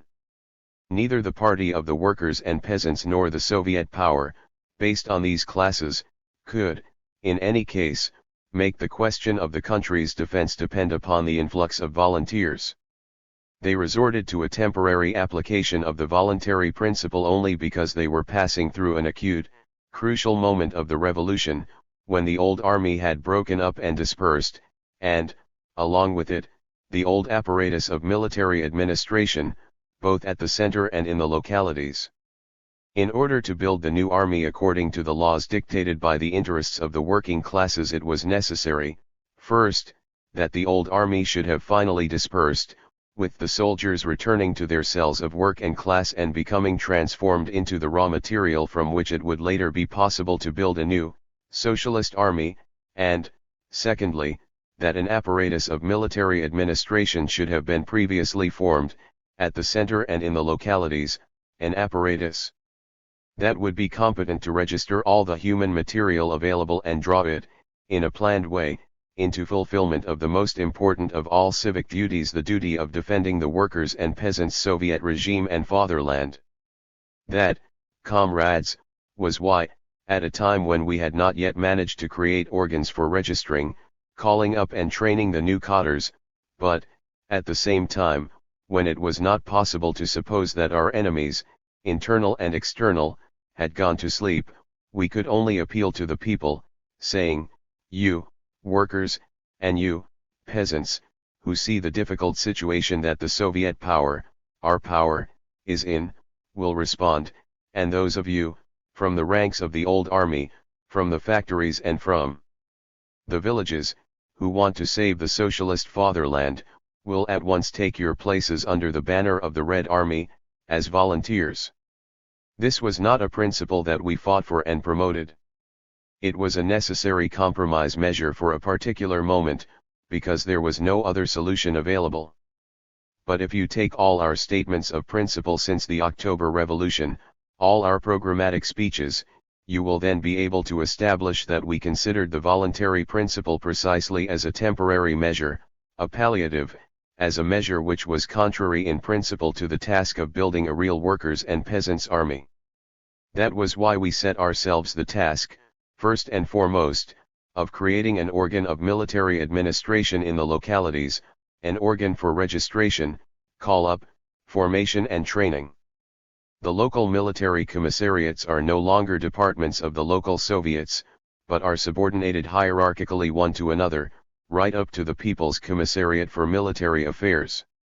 This, comrades, is a most important military administrative reform. Without conscientious and precise implementation of this measure in the localities, we cannot carry through any serious mobilization, even when the conditions for this improve, and they will improve when the time comes for gathering in the new harvest. The creation of the new army is affected by the genera situation in the country, its economic position, the presence of food stocks, transport, and so on. All these difficulties, about which particular people's commissars and individual delegates from the localities have spoken here, the disorganized state of affairs and other phenomena, all this finds reflection in the activity of the War Department and hinders the work of creating the army. I do not say this in order to strengthen anyone's skepticism, on the contrary, I am filled with the same faith which undoubtedly lives in each one of you, faith that we shall cope with all difficulties and dangers, shall overcome them, everyone, and create favorable circumstances for consolidating the Soviet Republic. What we need to do now, above all and before anything else, is to create an apparatus of military administration in the uyezds, volosts, provinces, and districts. I have nothing to say about the volost commissariats. They have been set up in only an insignificant minority of volosts.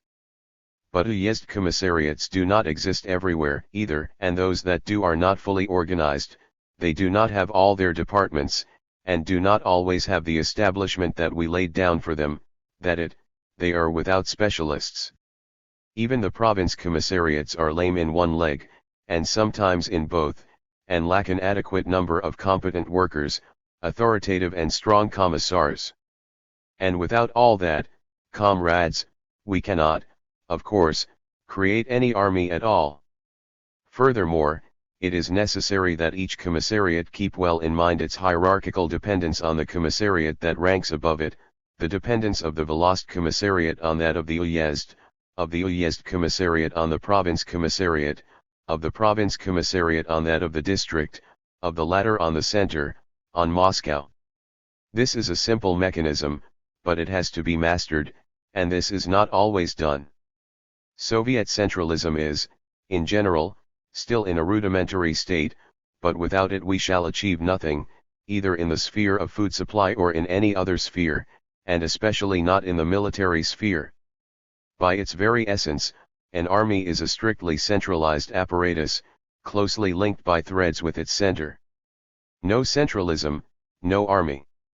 In this connection you have heard a statement made here that we have no need at all for an army built on scientific principles, but that we do need guerrilla squads.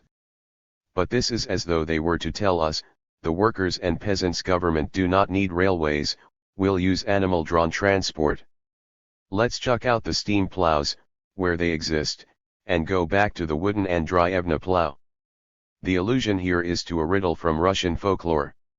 Old Andreevna bending down, with her nose to the ground and her arms stretched out behind her. What is it?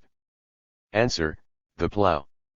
The choice of the name Andreevna was probably intended to suggest the plow-like appearance of a capital A upside down.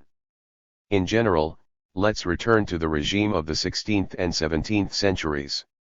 For going back to guerrilla units means a leap backward of whole centuries. Yes, indeed, when we were working in the underground we formed guerrilla units, but we tried to bring into them the maximum degree of centralization and unity of action. However, we did not take power in order to continue hobbling along towards our goal with amateurish methods. Having taken over the whole centralized state apparatus, we want to reconstruct it on new principles, to transform it into an apparatus of the masses who yesterday were oppressed and humiliated. What is involved is a very great historical experiment which you have to carry out, an experiment in building a workers' and peasants' state and economy and creating a centralist workers' and peasants' army. For this purpose we need, first and foremost, to introduce the strictest Soviet centralism. Unfortunately, we encounter opposition here and there in the localities, and, I'm afraid, we encounter this even from some of the comrades who are present here. Psychologically, this opposition can be understood. It was engendered by the domination of the old bureaucratic centralism, which stifled all free initiative, all individuality. And now, when we have overthrown this old bureaucratic apparatus, it seems to us that each one of us can act quite independently, that he can and will do everything himself. We have got used to looking on the center as a hindrance and a threat. We apply to the center, comrades, when we need money or armored cars, and all the Volosses now have a great liking for armored cars, and there is no Voloss that would not ask for at case a dozen of them. But the center can give you only what is needed, and when it is needed, and, moreover, only if you are capable of handling it. We must put an end to the procedure whereby they send delegates from the UYES to Moscow almost for every footcloth Russian soldiers wore, instead of socks, strips of cloth wound round their feet they want, supposing that this will be the quickest way to get it. But this procedure gives rise to the greatest dislocation and difficulty. We need, for example, to ensure that, in the sphere of military administration, the Soviets at province level teach their commissars to keep an eye on the UYES Soviets, to see that all estimates and lists are sent up through the district office. Only in this way shall we form a military apparatus that will help us to create an army. This military apparatus is, of course, merely an administrative skeleton. To create an army we need, by means of this apparatus, to draw in the living, creative, human element, the conscious element, for it is this that distinguishes our army from the old one. And we know that the Tsarist army was, in the main, a peasant army, but the peasants were unconscious and ignorant, without reasoning why, they went where they were sent. Discipline did not pass through the individual consciousness of each separate soldier. People often complain now, in our country, and we too complain, that there is no discipline. We do not want the old discipline, that discipline by which every ignorant peasant and worker was slotted into his regiment, his company, and his platoon, and marched off without asking why they were leading him away, why they were making him shed blood. The revolution awakened the human personality in the ignorant peasants and the oppressed worker, and this is the principal and greatest achievement of the revolution.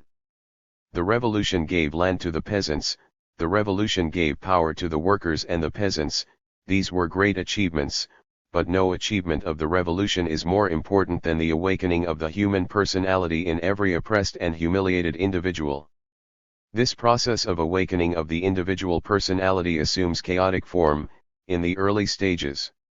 Whereas yesterday still the peasant did not think of himself as a person, and was ready, at the first order from the government, to go forth blindly to shed his blood, now he is unwilling to subordinate himself blindly. He asks, where are they telling me to go, and why? And he declares, I'm not going, I don't want to submit. He says that because awareness of his human dignity, his personality, has been awakened in him for the first time, and this awareness, which is as yet too crude, which is not sufficiently digested, takes anarchical forms when expressed in deeds.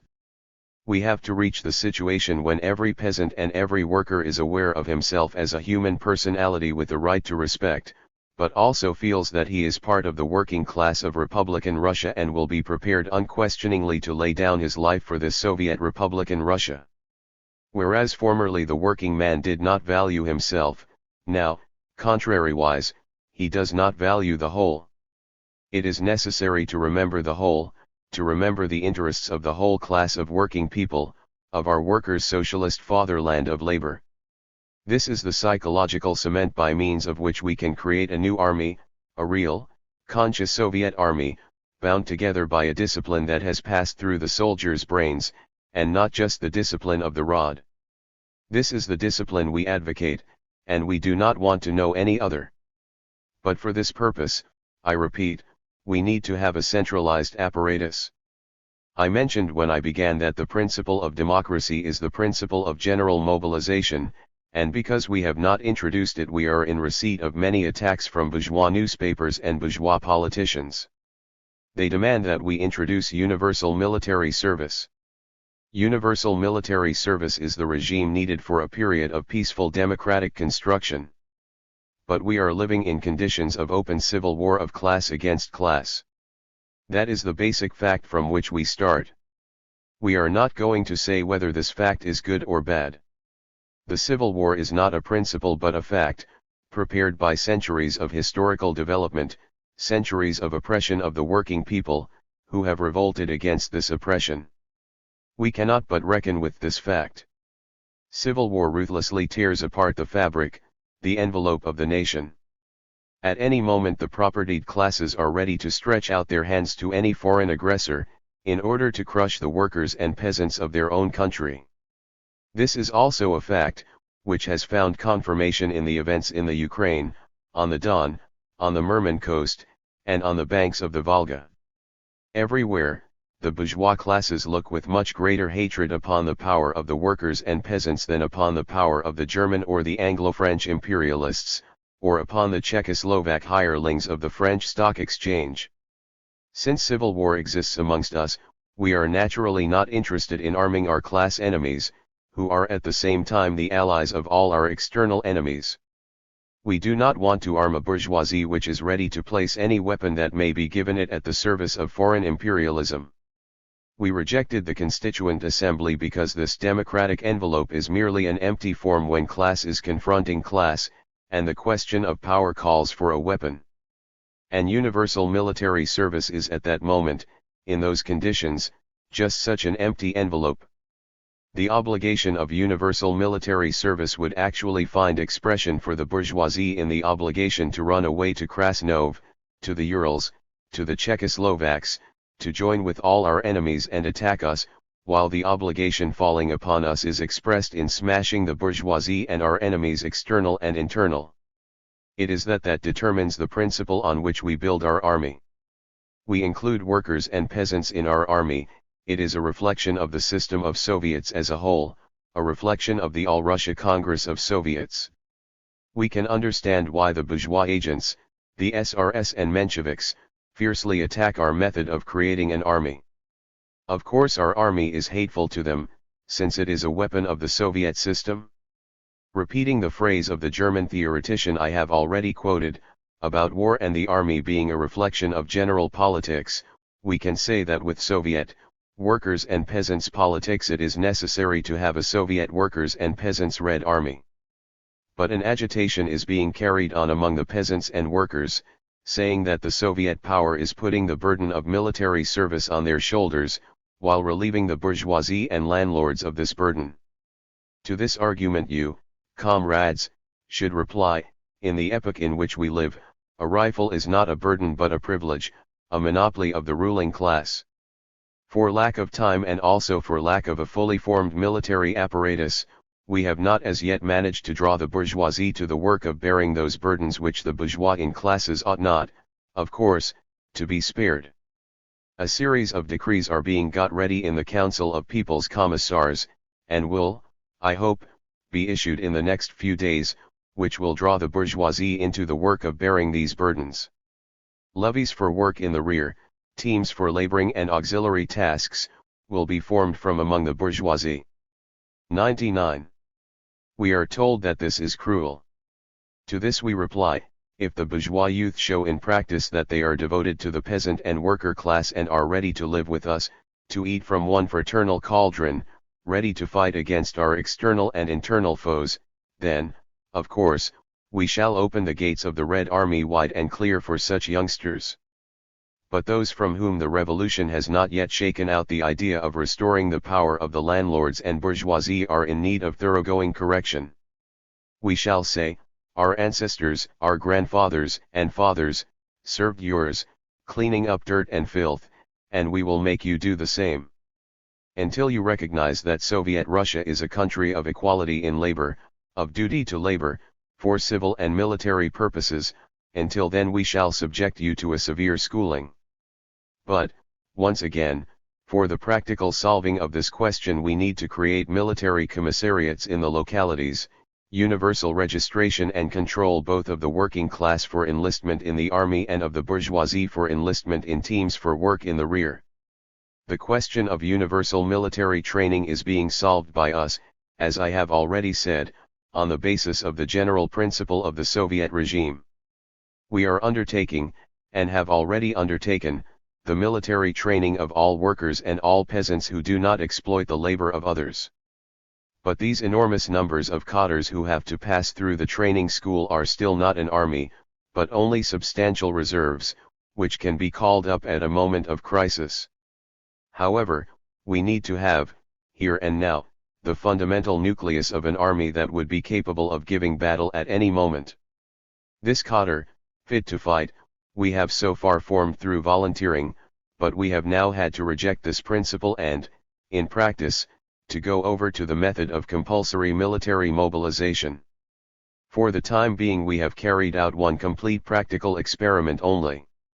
Here in Moscow we have mobilized two age groups, those of 1896 and 1897.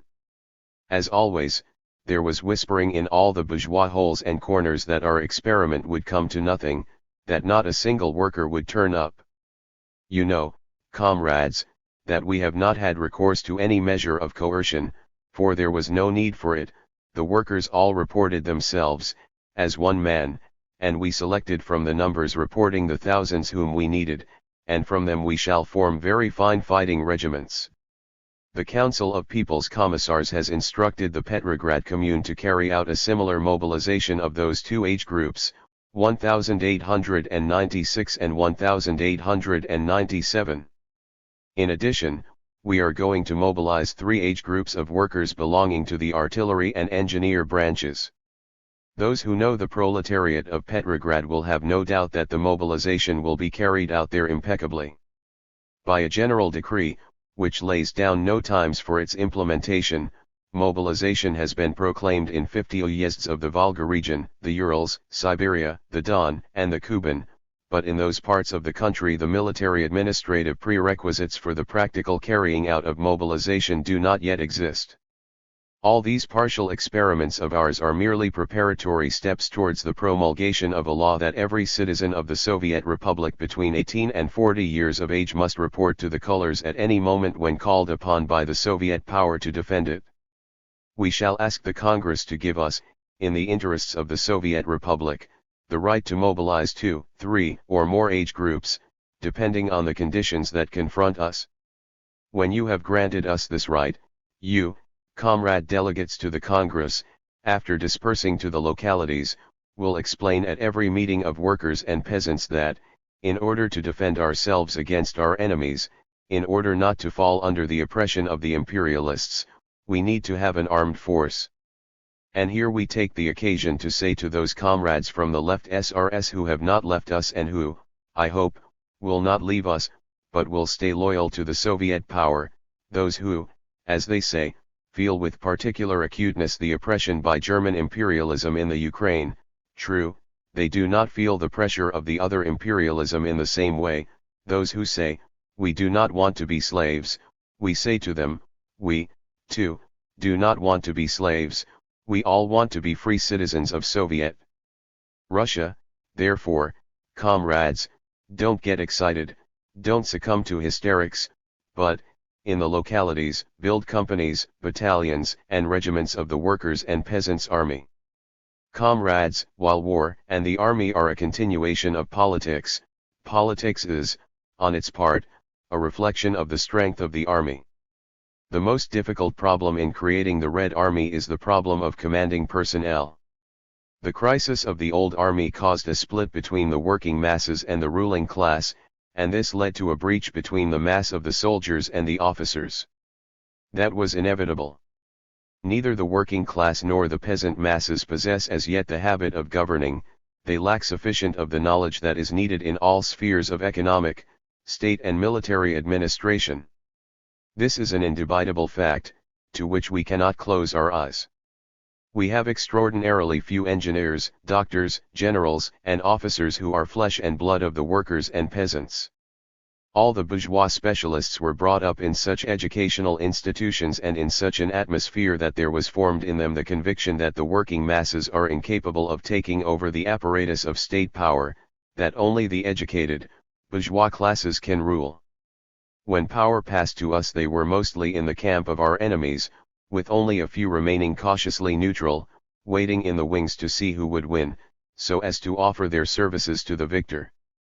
But from this, comrades, one cannot draw the conclusion which is drawn by naive and superficial people, namely, that we should reject the services of the old commanding personnel and try to manage with our own resources. If we did we should have to resort to guerrilla methods, to military amateurism. The power of the working class and the peasants does not begin with our driving out the bourgeoisie and the landlords, with cudgel blows, from the apparatus of state power. It begins with our taking that apparatus into our own hands and making it fulfill the tasks of our own class. The Tsarist cannon, the Tsarist machine guns, armored cars, engineers, generals, specialists of all ranks and branches, we register them all and say, now, gentlemen, hitherto all this has belonged to the propertied classes and served them, but now be so kind as to serve the working class. At that moment we are asked, but what if they betray us? There will, of course, be cases of betrayal. Haven't the railway bigwigs, all sorts of directors, engaged in sabotage and called for strikes? Haven't there been very shameful cases when they held up the movement of our Red Army men? There have been any number of such cases. What conclusion follows from that? Certainly not that we must do without railways, but rather that we must catch the saboteurs and crush them ruthlessly, while supporting the honest engineers and railway executives. It is just the same where the commanding personnel are concerned.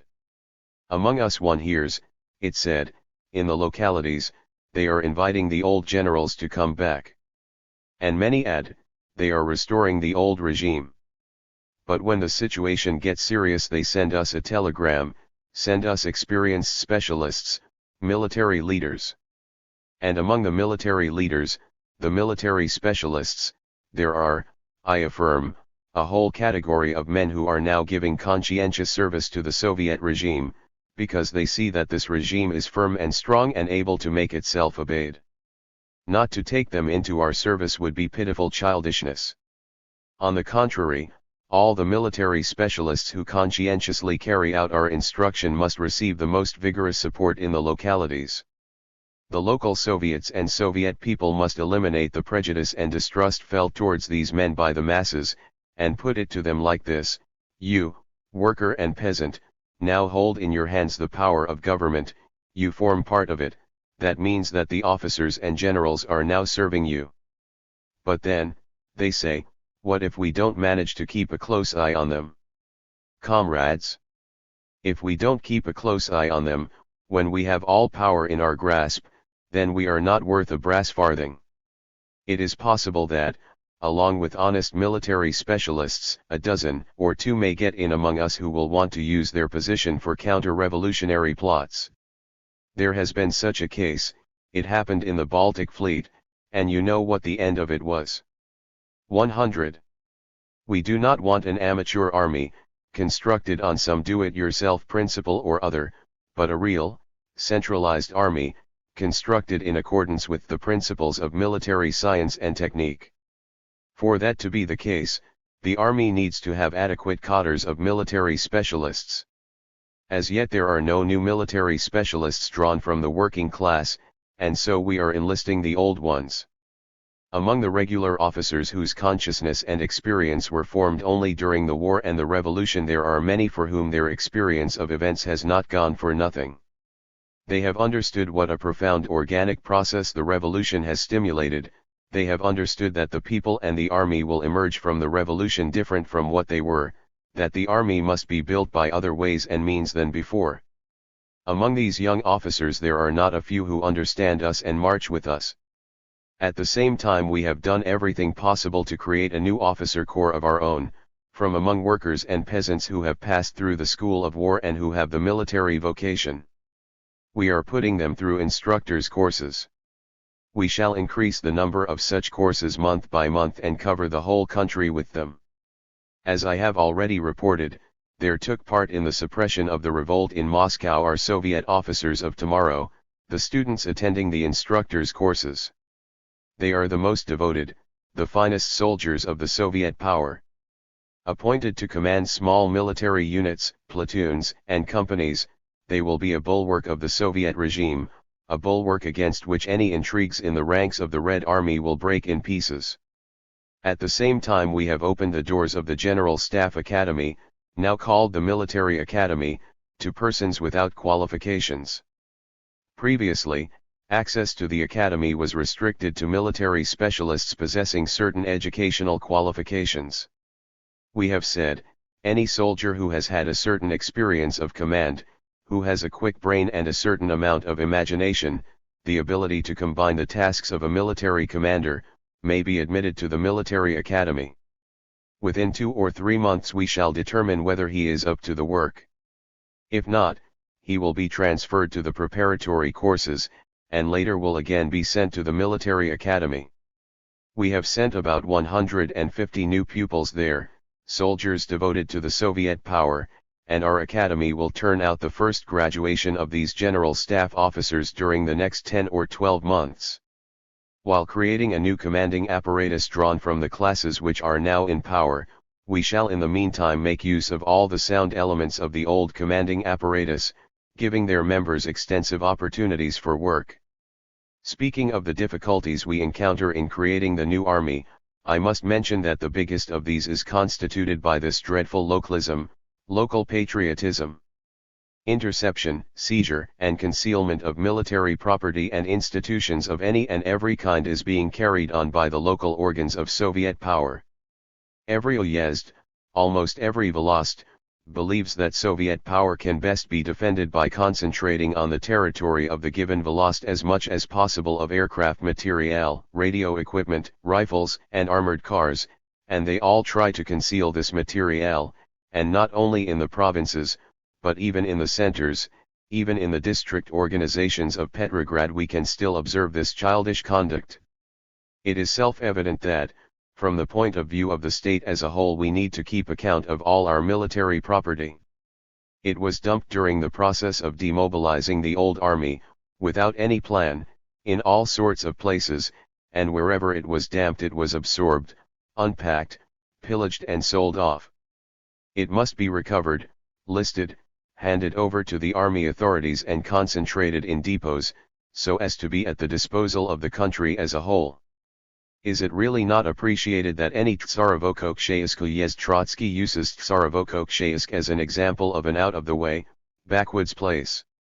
Known today as Yoshkar-Ola, and capital of the Mari USSR, it lies between Kazan and Vyatka, or any Volast, will be better protected from external enemies and counter-revolution if the Central Soviet power has on record and under its control all the arms and ammunition in the country, instead of letting these military stores remain in the Volosts, where they can neither be used nor disposed of.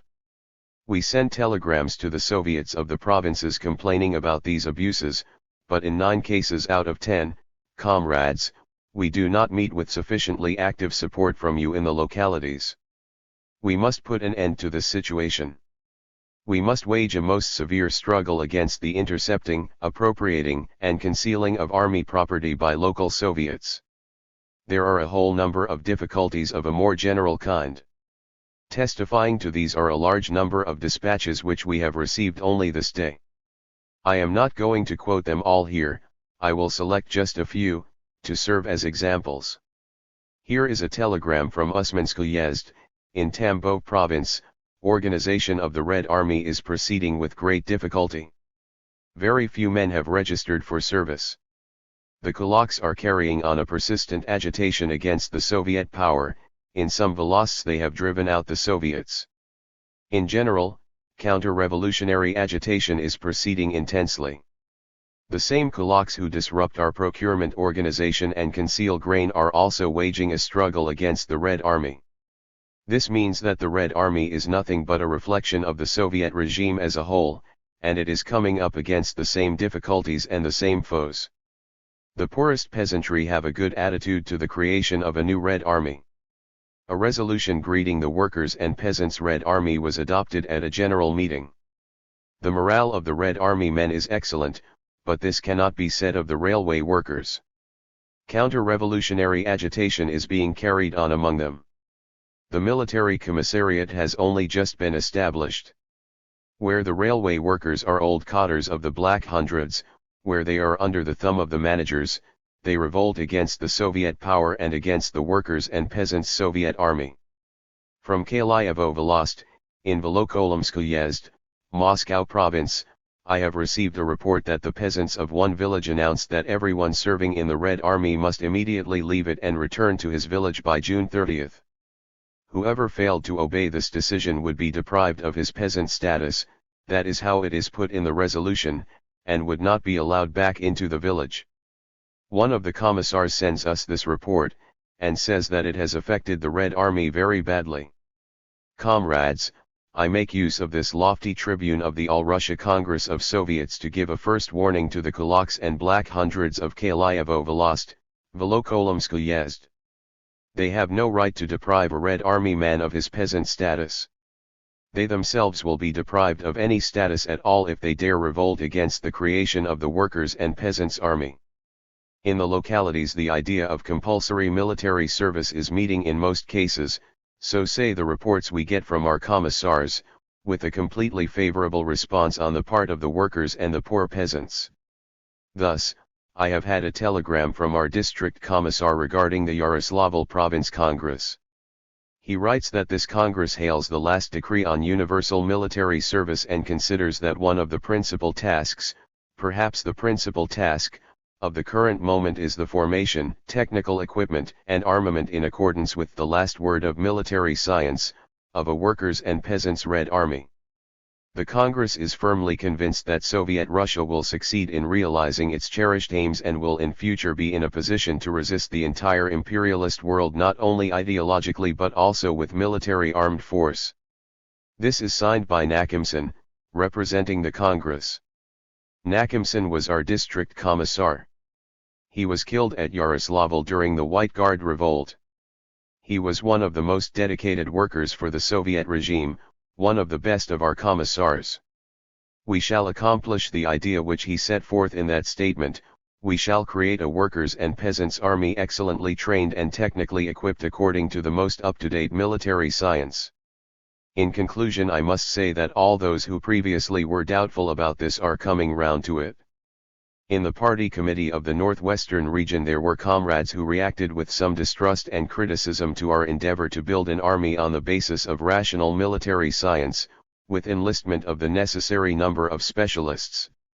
I have received from that quarter, from those very comrades, a telegram which calls for establishment of the strictest discipline, recruitment of the necessary number of old military specialists, compulsory enlistment for military service on special conditions, of all those officers who are scattered among various other commissariats and engaged in various other kinds of work, and formation of new cadres of military leaders from the ranks of our own Soviet people. I may mention here the name of one of the finest workers for the Soviet power, Comrade Myasnikov A.F. Myasnikov, Myasnikian, a Bolshevik since 1906, served on the Volga front in 1918, and became Commissar for Military Affairs in Soviet Lithuania and Belorussia in 1919, whose previous attitude towards our methods of creating a workers' and peasants' army was one, if not of mistrust then of hesitation. I don't know if he is present. He wanted to speak on this question. As a result of experience he has now come to the same conclusions as we have, and he wanted to make a public statement to this effect at the Congress. We hear more and more often that those Soviet executives who, sometimes openly and sometimes on the sly, grumbled at us for creating a real army and not a toy or amateur one, not some sort of militia detachments, are now in favor of our view on this matter. Those who protest against this have not yet understood that the worker and peasant class is in power, and for that very reason everything we do is not homemade and amateurish but built on solid, scientific principles. We must stop this grumbling.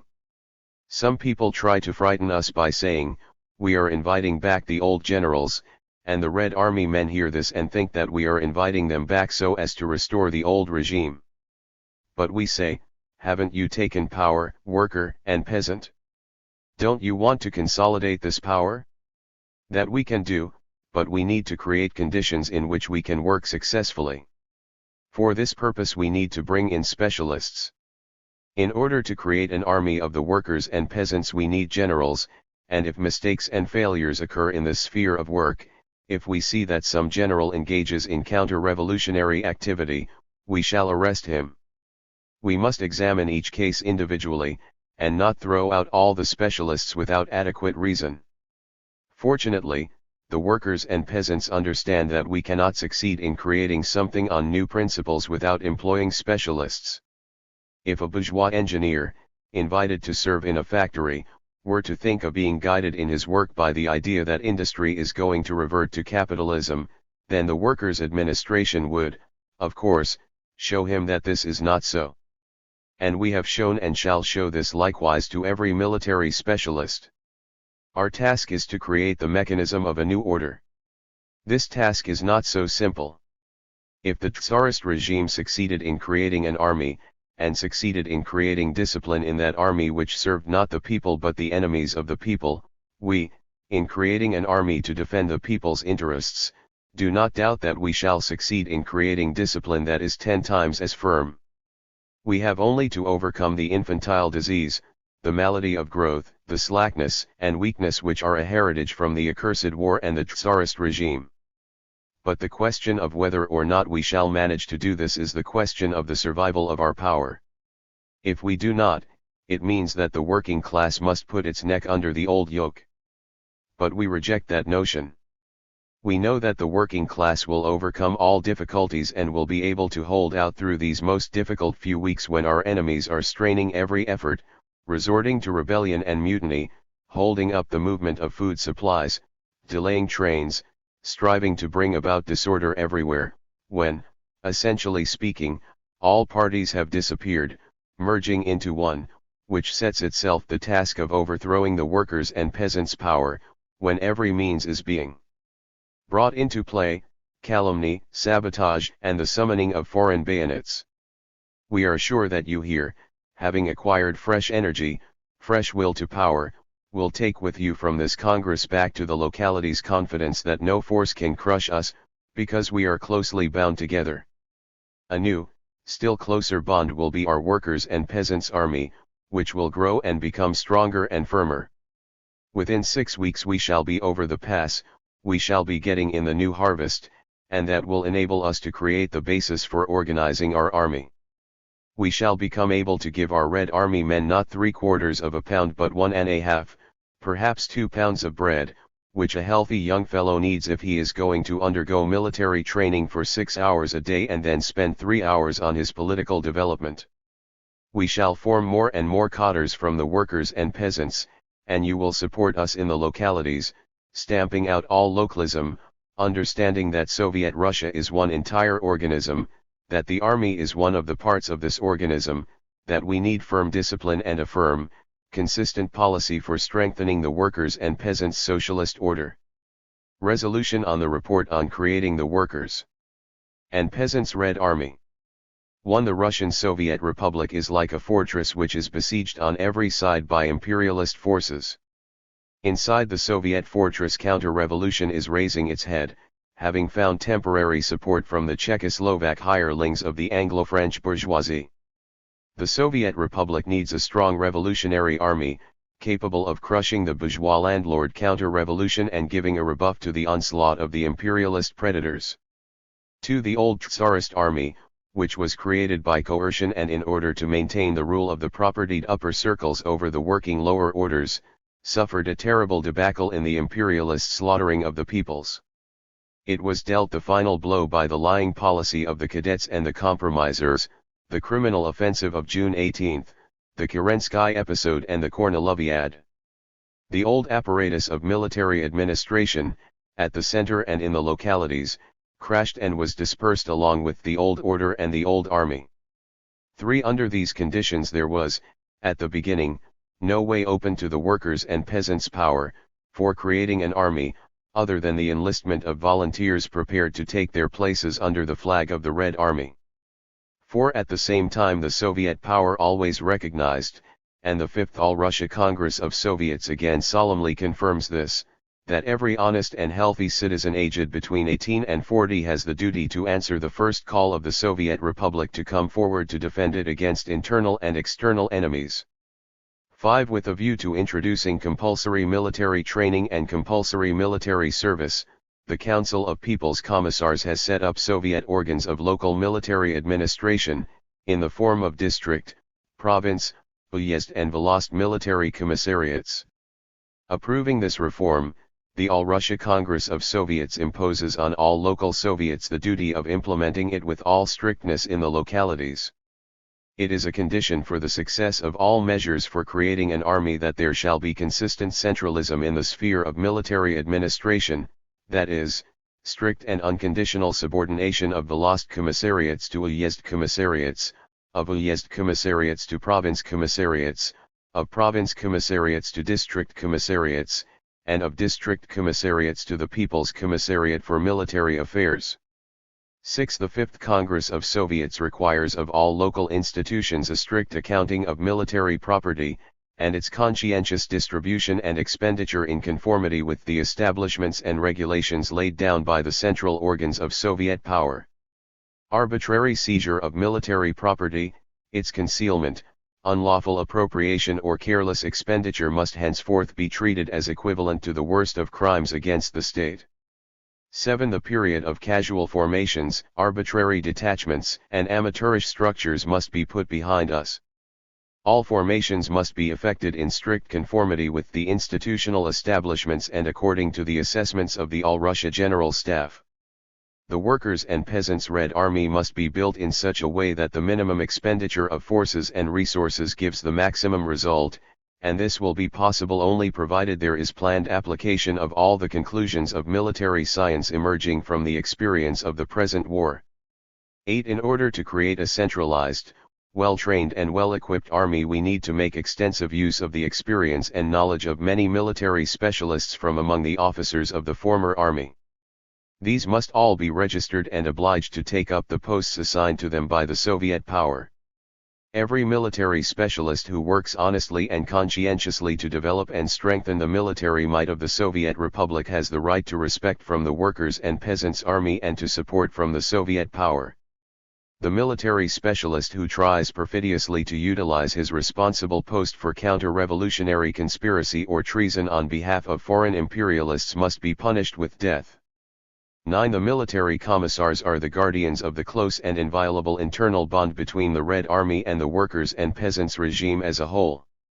Only irreproachable revolutionaries, Staunch champions of the cause of the proletariat and the village poor, must be appointed to the posts of military commissars, to whom is entrusted the fate of the army. 10. A most important task in connection with the creation of the army is the education of new commanding personnel thoroughly filled with the ideas of the workers' and peasants' revolution. The Congress imposes upon the People's Commissar for Military Affairs the duty to redouble his efforts in this direction, by creating an extensive network of schools for instructors and bringing into them able, energetic, and courageous soldiers of the Red Army. 11. The Workers' and Peasants' Red Army must be built on a basis of iron revolutionary discipline. A citizen who has been given by the Soviet power a weapon with which to defend the interests of the working masses is obliged to submit unquestioningly to the demands and orders of the commanders appointed by the Soviet power. Hooligan elements who plunder and coerce the local population or raise revolts, together with self-seekers, cowards, and deserters who quit their battle positions, must be punished without mercy. The All-Russia Congress imposes on the Commissariat for Military Affairs the duty of calling to account, first and foremost, those commissars and commanders who connive at excesses or shut their eyes to violations of military duty. 12. Until the bourgeoisie has been finally expropriated and subjected to universal labor service, so long as the bourgeoisie is still striving to restore its former domination, arming the bourgeoisie would mean arming an enemy who is ready at any moment to betray the Soviet Republic to foreign imperialism. The Congress confirms the decree of the Council of People's Commissars on forming, from the age groups of the bourgeoisie which have been called up, rear levies to make up the strength of non-combatant units serving as fatigue squads. Only such bourgeois elements can be allowed to transfer to combatant units who have shown in practice their loyalty to the working classes. 13. The Congress imposes on all Soviet institutions and on all trade union and factory committee organizations the duty of assisting the War Department in every way in the matter of implementing compulsory military training of workers and peasants who do not exploit the labor of others. Shooting clubs and rifle ranges must be established everywhere, maneuvers and revolutionary military festivals organized and agitation extensively carried on with the aim of heightening interest in military matters among the working class and the peasantry. 14. Hailing the call-up of two age groups of workers in Moscow and Petrograd, and also the approach to mobilization on the Volga and in the Urals, and taking account of the endeavor by the world predators to involve Russia once more in the imperialist slaughter, the Congress considers it necessary to proceed as soon as possible with the mobilizing of several age groups of workers and working peasants throughout the country. The Central Executive Committee and the Council of People's Commissars are made responsible for issuing a decree defining the number of age groups subject to immediate call-up, together with the times and conditions for reception of these age groups. 15. Surrounded on all sides by enemies, face to face with counter-revolution, which relies on support from foreign mercenaries, Soviet Russia is creating a strong army to defend the workers' and peasants' power until such time as the working class of Europe and the world, rising in revolt, shall strike a mortal blow at militarism and create the conditions for peaceful and fraternal collaboration between all peoples. Before the capture of Kazan. Speech at the meeting of the All-Russia Central Executive Committee on September 2, 1918. Comrades, I did not expect that I should have the opportunity to address you at this time, to address the highest organ of the Soviet Republic, and I came here not on the business of the department in which I work but recalled by the news of the attempt on the life of Comrade Lenin. 101. In conversation with comrades about this I could describe the situation that has been created only as one in which, besides the fronts we had already, yet another front has been created, in the chest of Vladimir Ilyich, where life is now struggling with death, and where, as we hope, that struggle will end with the victory of life. On our war fronts victory alternates with defeats, there are many dangers, but all comrades undoubtedly realize that this front, the front in the Kremlin, is now the most worrying of all. At the front where the armies are, the news of the attempt on the life of the leader of the working class produced not depression and dismay, so far as I could judge from first impressions, but, on the contrary, an upsurge of bitterness and of will to revolutionary struggle. There is no need to say how the conscious fighters at the front felt about Comrade Lenin when they learnt that he was lying with 2 bullets in his body. We knew that no one could say of Comrade Lenin that his character lacked metal. Now there is metal in his body as well as in his soul, and for this he will be still dearer to the working class of Russia. Turning to the front from which I have come, I must say that I cannot, alas, report decisive victories, but, on the other hand, I am able with complete confidence, to affirm that these victories are on the way, that our position is firm and sound, that a decisive turn has taken place, that we are now guaranteed, so far as this is possible, against any big surprises, and that each week that passes will strengthen us at the expense of our enemies. As regards the masses in the army, they have undergone a certain schooling, both military and political, and an enormous contribution was made to this by those advanced workers from Petrograd, Moscow, and other cities who were sent to the front. It is hard to evaluate the importance at the front of every conscious, advanced worker. At the most critical moment, when Kazan had fallen and the battle was renewed, the communist comrades took all the difficulties of the situation on their own shoulders. They organized vanguard units. These set out numbering 50 and came back 12. They are agitators but, when necessary, they take up rifles, like the commissars, get in among unreliable units and provide them with a strong armature. They establish everywhere a hard, sometimes severe, regime, because war is, in general, a severe business.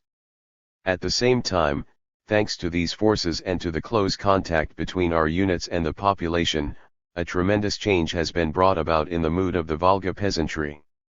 Our country is huge and requires immense forces and political efforts. In the Volga and Ural regions we have not worked on the mass of the peasantry in the way that virgin soil is plowed up. Consciousness has not yet been aroused among the poor, but they have already come into contact with Red Army units which do not plunder or steal, and although some excesses have occurred here and there, we have, on the whole, firmly disciplined units. Here again an immense role is played by those same workers from Petrograd and Moscow.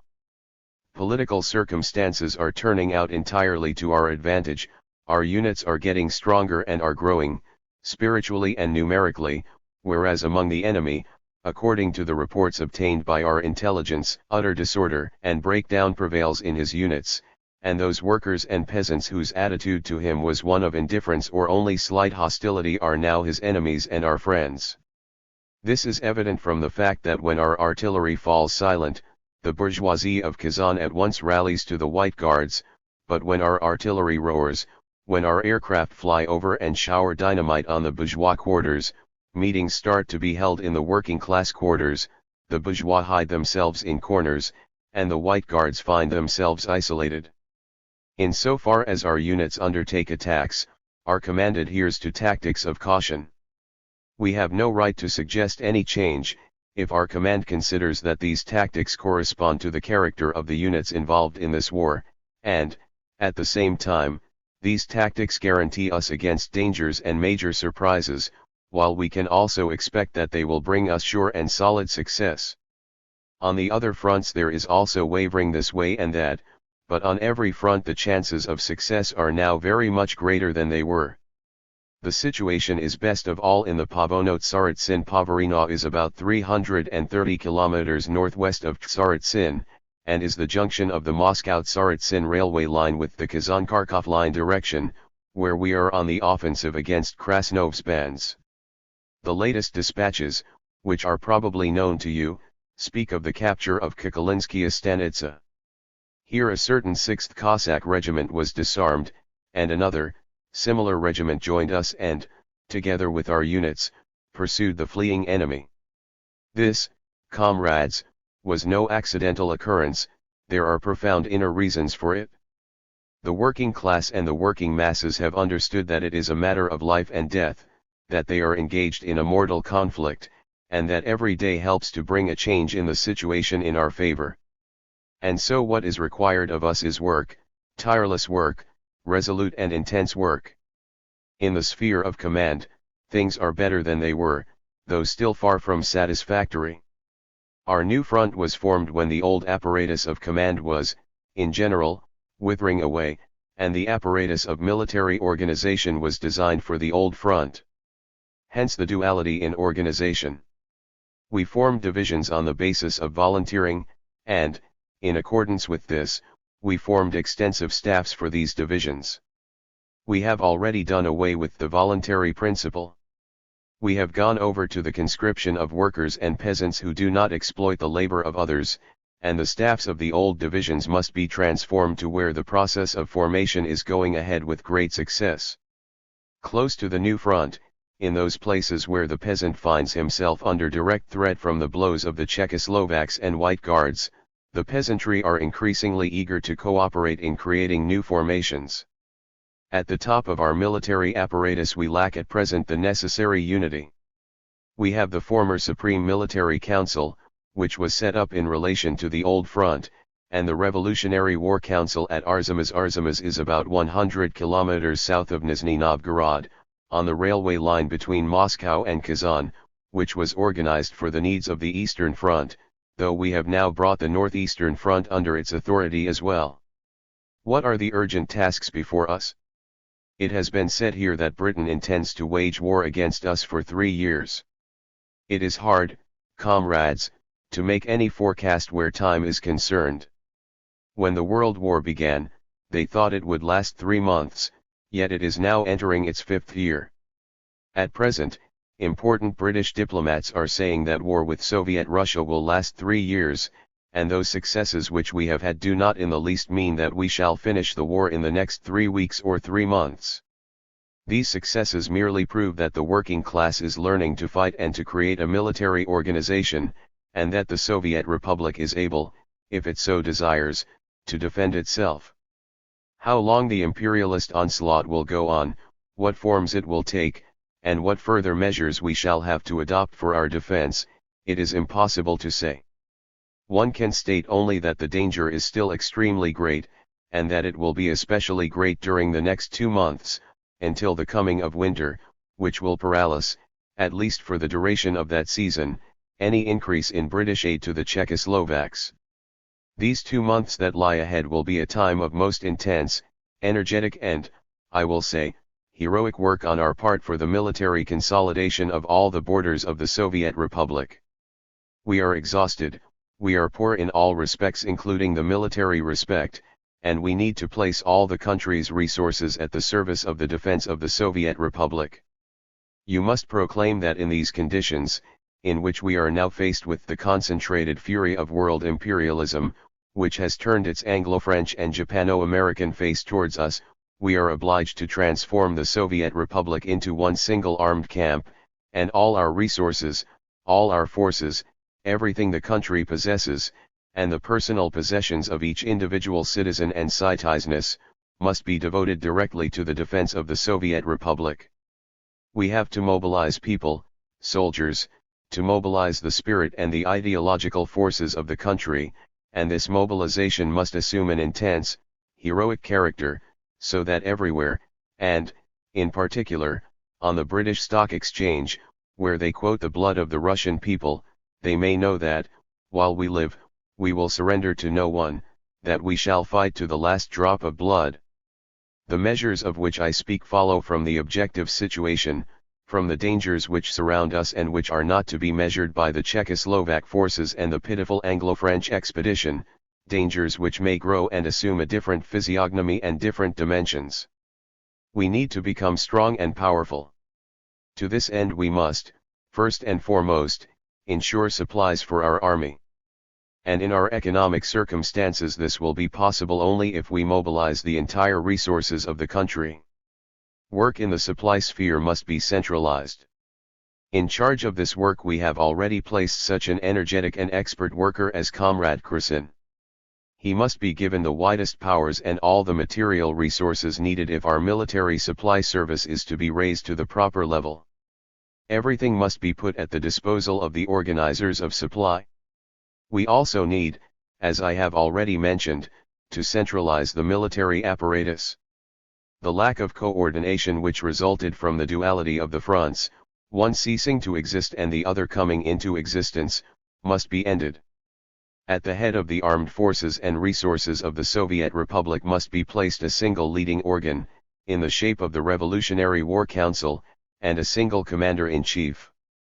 All the other institutions of the All-Russia General Staff, as an organ of supply, must be subordinated to this Revolutionary War Council, and they must receive from it the fundamental directives that will ensure that we have unity in the disposition of all the country's armed forces and resources, in their transfer from one part of the country to another, from one front to another, in the provision of supplies and equipment that have to be got ready and assembled in the shortest possible time. Along with this, we need to continue the work of agitation and organization which has been and is being carried on here in the rear. Every train that brought to us at the front 10, 15, or 20 communists, together with a stock of literature, was as precious to us as a train that brought a good regiment or a plentiful quantity of guns. Every detachment, every group of communists regenerated one or other sector of the front, ensured its staunchness, established communications, and, what is not the least important factor in this matter, ensured for us a certain behavior on the part of the officers who are now at the front. In that connection I must mention that many, especially among the young officers who were brought up under the former regime, have become closely linked with the new army, with our party, with the Soviet power, and are filled with profound respect for the Soviet activists. Among the General Staff officers with this outlook there are many who are acting not from fear but from conscience. This was shown by the following example. When Kazan fell, it was easy for the officers to sell themselves to the enemy. Yet many fell in battle, while others hid themselves for weeks and then secretly made their way over to us. But there are also elements prepared to betray us at the first opportunity, and there are wavering elements that need an iron corset, and such an iron corset is provided by one or two good communists. Without communists our army will be incapable of fighting, and if many here complain that we have depopulated a whole number of important institutions, I do not quite understand this attitude of theirs. These complaints, coming from certain organs, are not altogether comprehensible or normal. If we fail to smash the forces opposing us, then, of course, all the Soviet institutions will go smash, and basic Soviet politics is now being put into effect before Kazan, Simbirsk, and Samara and the other sectors of our front. So, give us all the elements that you can give. You will proclaim that the task of the front is now the central task, and that the entire country is a reservoir for supplying that front. You will transform the country into an armed camp.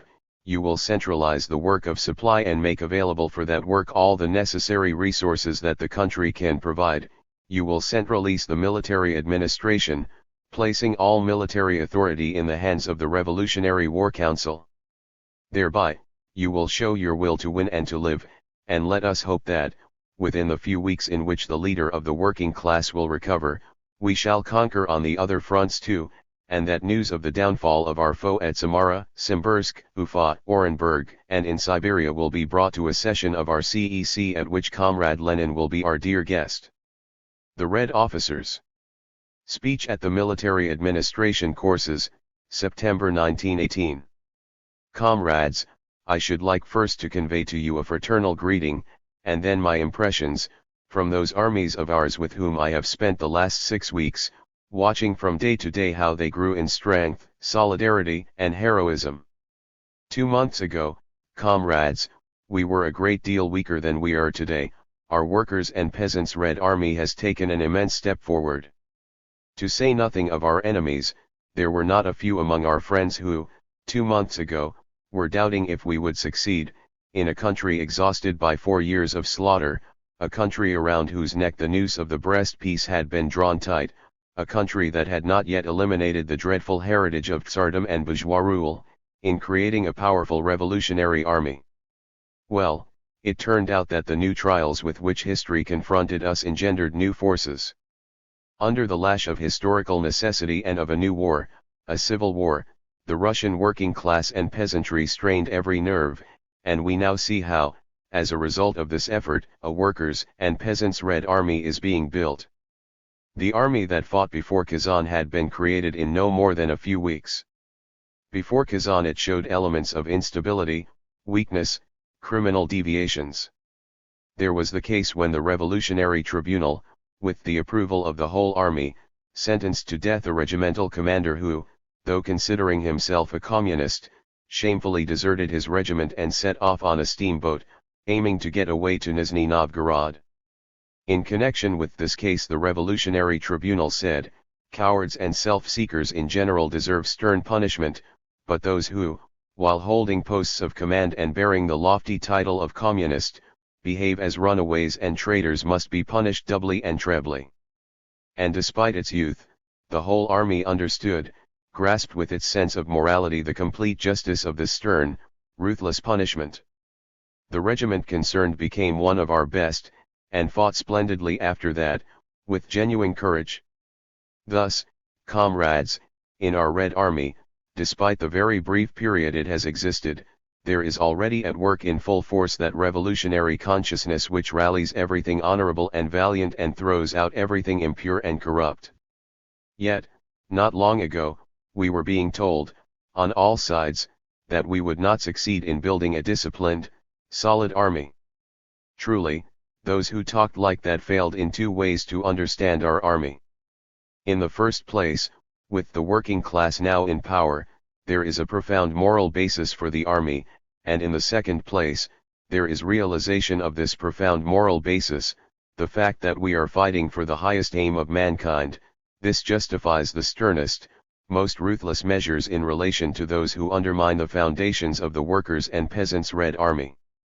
If the Tsarist generals could establish discipline in the name of interests alien to the working class, we can and must, and this is already taking effect, establish a discipline 10 times harder and firmer than theirs, for this is discipline in the name of the interests of the working class.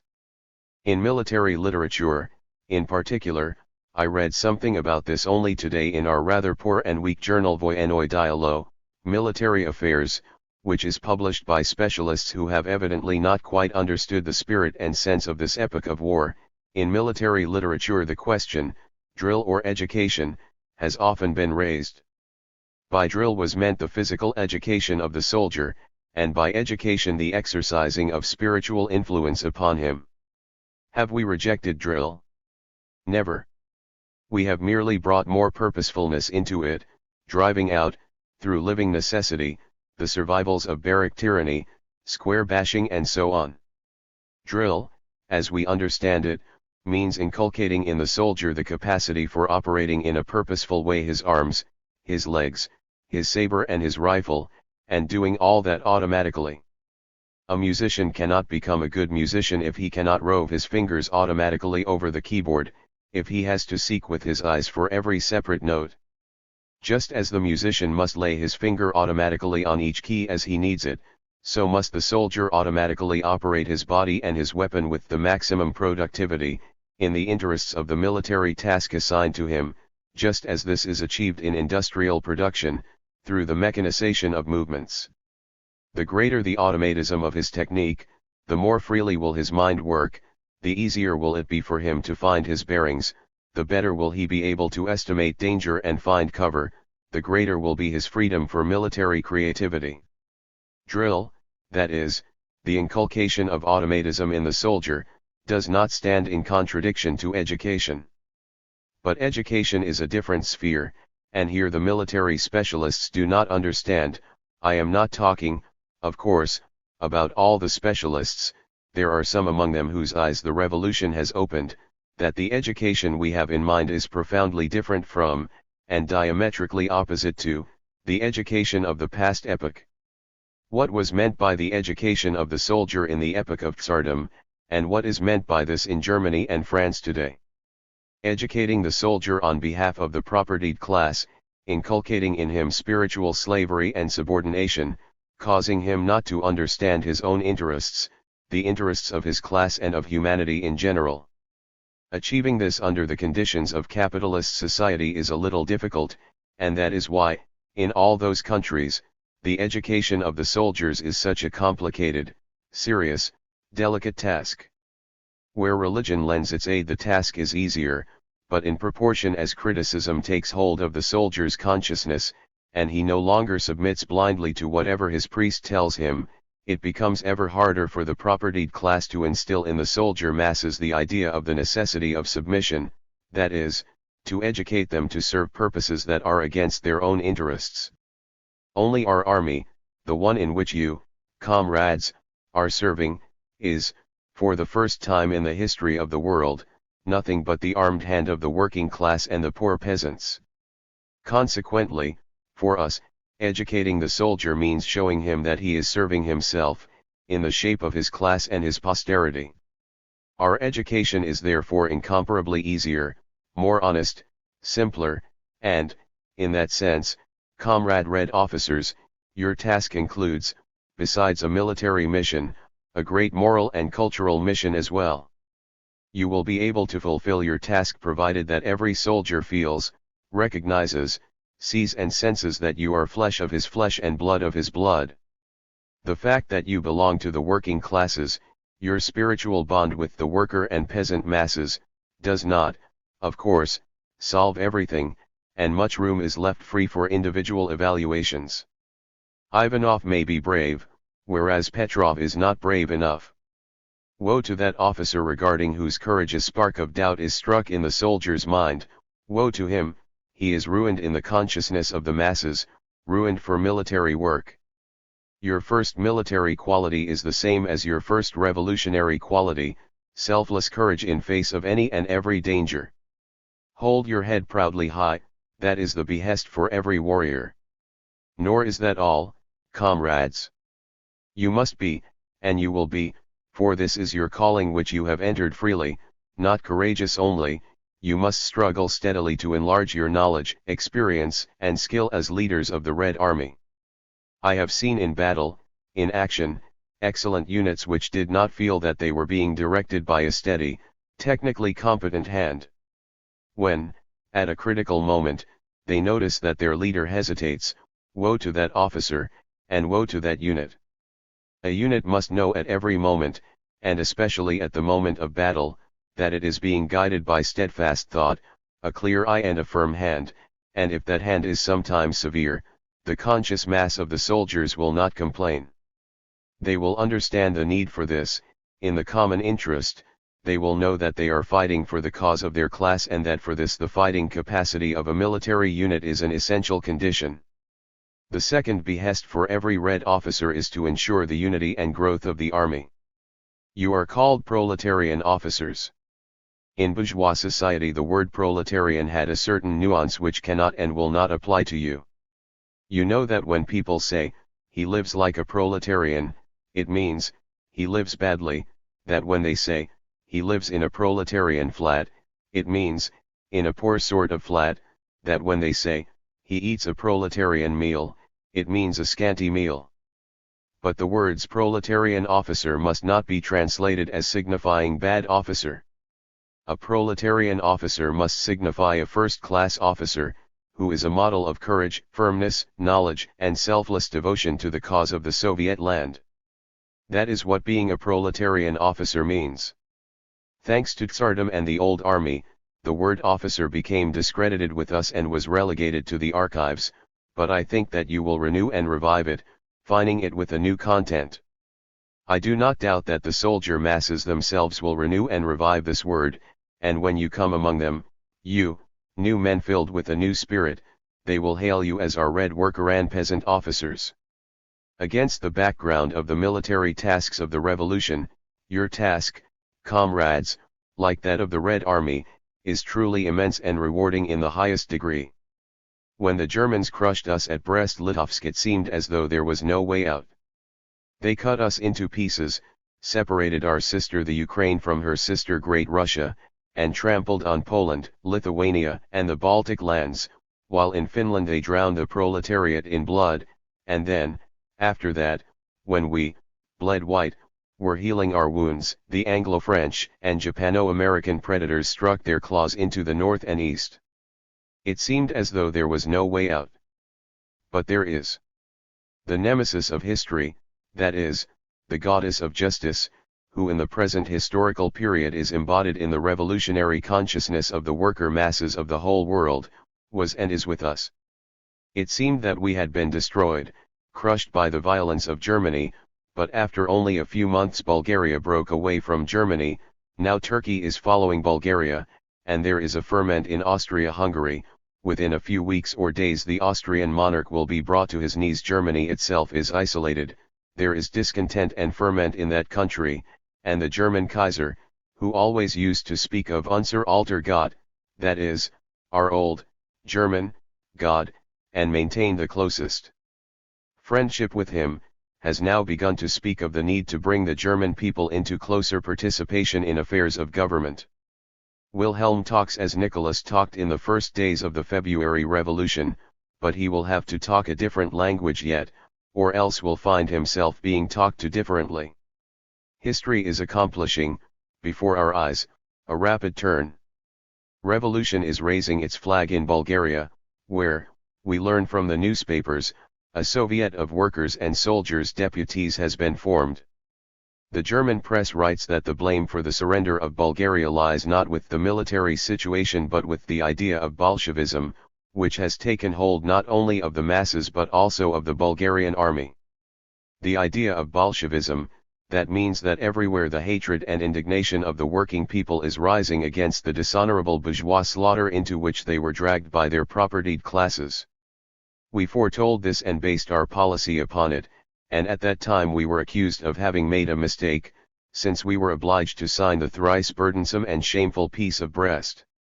We said, we shall have to suffer only for a time, give us time, and we will kindle the flame of our revolution in the hearts of the peoples of Germany and Austria-Hungary, and the Ukraine, Poland, Finland, and the Baltic lands will be free.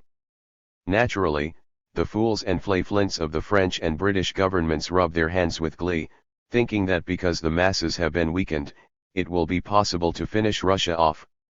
They are mistaken. To each one his turn, after Russia, Bulgaria, after Bulgaria, Turkey, and then Austria-Hungary, after Austria-Hungary, Germany, and after Germany, and simultaneously with Germany, will come France, Britain, and other countries. To each his turn, and from this we forecast with complete confidence that the weakening of German militarism will mean not only revolution in Germany but also revolution in France, Britain, the United States and Japan. We now have more allies than enemies in the world, and, just because of that, we need in this transitional period to prevent our enemies from dealing us a mortal blow. Here lies the fundamental task of the Soviet Republic, of the Red Army, and of you, its commanders. You know that a dying insect can sometimes sting fatally, and so, in order that dying imperialism, to east or west, shall not deal us a cruel blow, we need to be on the alert, we need to be strong and firm, and this applies especially to you, for you, comrades, form part of the skeleton of the Workers' and Peasants' Red Army, part of its backbone, and the whole organism is held up by the backbone. If the backbone is weak, the organism will not function. You must be that firm backbone on which the musculature of the Workers' and Peasants' Red Army depends. You must strengthen the cause of the international revolution by strengthening your spirit with military exercises, with your bond with the Red Army, with its affairs, with awareness that there is not and has never been a cause higher than the one that you serve. That is your first duty. Today, when you look towards the Volga and the Urals, you can say with complete satisfaction, we have an army, it is taking shape and growing stronger, and before Kazan it smashed the officers' battalions, which consisted entirely of officers of the old army. On the enemy's side, disintegration and collapse, but on our side, in the Red Army, enhanced morale, self-knowledge and self-confidence. But we are sometimes short of commanding personnel, and it is you who are called upon to fill that gap, to lead our Red Army units. I bring you a fraternal greeting, and to each one I mentally stretch out my hand and say, welcome, Red Proletarian officers, to the Workers' and Peasants' Red Army. To you, Red officers, and to our Workers' and Peasants' Red Army, and to our Soviet Russia, which we love and for which we are all ready to lay down our lives and to shed our blood to the last drop, to our Soviet Workers' and Peasants' Russia, hurrah! The Don Cossack Host. Decree of the Council of People's Commissars, September 3, 1918. The protracted civil war between the workers and the working peasantry, on the one hand, and, on the other, the landlords and the bourgeoisie, joined with the British, French, Czechoslovak, and other mercenaries, has demanded from the Soviet power a great tension of the people's forces. Inflexibly determined to nip in the bud the malicious schemes of the imperialist brigands, both foreign and Russian, the Soviet government has been obliged to direct great armed forces against them and to give all its attention to crushing quickly and ruthlessly, with the iron fist of the revolution, the last remnants of these plundering bands. For this reason the southern borderlands of the Russian Republic, the Don, Kuban, Terek, and Caucasian regions have lacked timely support from the Central Soviet power. A multitude of generals, landlords, and officials, all the black carrion crows of Tsardom, have congregated in the Cossack lands, gathered round them the landlord and kulak elements of Cossackdom, by force and cunning seized the Don territory, confused the minds of the Cossacks, and made the free Cossacks strangle their Cossack freedom with their own hands. The renowned working Cossacks proved unable to defend their sovereign rights. The villages and stanitsas are depopulated, the corn remains unharvested, the working Cossack community is impoverished and dying. To end the deception and machinations of the rebel Krasnov and his supporters and to put into effect the decrees of the central government concerning the new organization, free and based on labor, of the Don territory, the Council of People's Commissars has decided to convene a field assembly of the Soviet Cossack host of the Don, a government of the host, endowed with full power on the Don and composed of representatives of the working population of the Don who are, arms in hand, defending the legal authority of the Soviets against the rebel bands. The field assembly of the Soviet Don Cossack host will consist of representatives of the Soviet Don regiments and also of those villages and stanitsas which have been liberated from the rule of the officers and landlords. Until the legally elected Soviet power has been re-established throughout the territory of the Don Cossack host, the field assembly of the Soviet Don Cossack host is assigned all the rights and prerogatives of the Soviets of the Don Cossack host, as laid down in the decree of the People's Commissars of June 1, 1918. The most urgent task of the field assembly is to re-establish the Soviet socialist order in the Don territory and free the territory of the Don Cossack host from all counter-revolutionary forces. In order to achieve this aim, the field assembly is accorded the right to conscript into the Soviet forces all the working population of the Don territory, to take charge of the organization of the armed forces of the Soviet Don territory, to coordinate the operations of these forces along the whole Don front. The task of establishing a procedure for elections and norms of representation, and also the actual convocation of the field assembly, is entrusted to a special commission to be formed in accordance with instructions from the Presidium of the All Russia Central Executive Committee. The military situation. Report to the 6th Congress of Soviets 102, November 9, 1918. During the 4 months and more which have passed since the time of the July Congress, tremendous changes have taken place in the world situation and in the internal lives of all countries, and these changes have found direct reflection in the life and development of our Red Army. When, in the memorable days of July, we experienced one of the most acute crises in the existence of the 9-months-old Soviet Republic, our Red Army was still weak, and, what was yet more serious, even in our own Soviet ranks its future development was often questioned. At that time many comrades doubted whether we would succeed, under those conditions of the extreme weariness of the entire adult male population of the country and of the anemic and exhausted state of the Republic, in creating within a short period a trained, close-knit, combat-ready Red Army.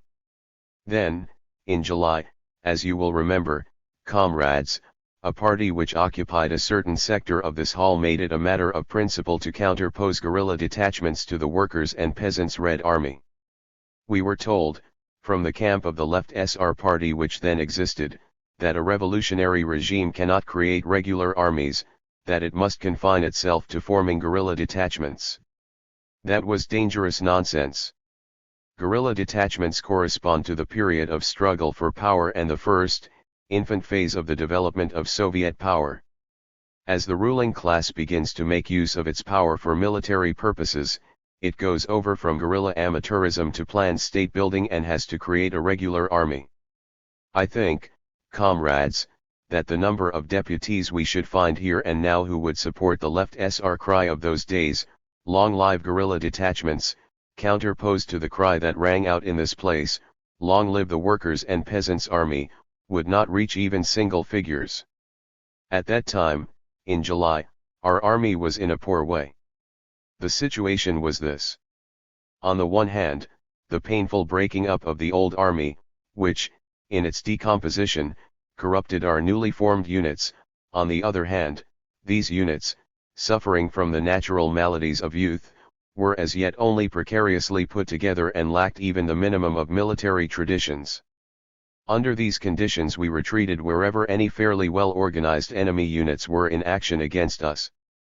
That happened, for example, when the Czechoslovaks attacked us on the Eastern Front. However, we gradually began to form strong units, and as these grew, so the situation began to change. Previously, the Red Army units had shown a low level of military preparation, and we surrendered town after town. We fell back from the Volga and gave up part of Siberia. When the Anglo-French expedition landed at Murmansk, and then, almost without having to fight, insolently seized Archangel, there arose before us the concrete danger that the Anglo-French Northern Front would link up with the White Guards in the east, on the Volga and in the Urals. This tremendous threat from the northeast shook the Soviet Republic.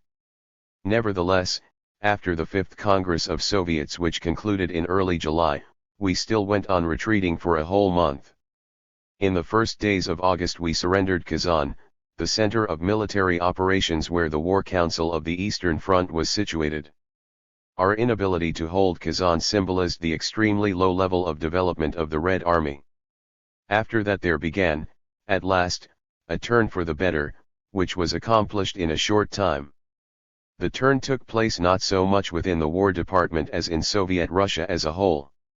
For the first time everyone realized that the country was facing mortal danger, and that the War Department and the Workers' and Peasants' Red Army had to get rid of this threat, with their own forces and with the help of the entire working class of Russia.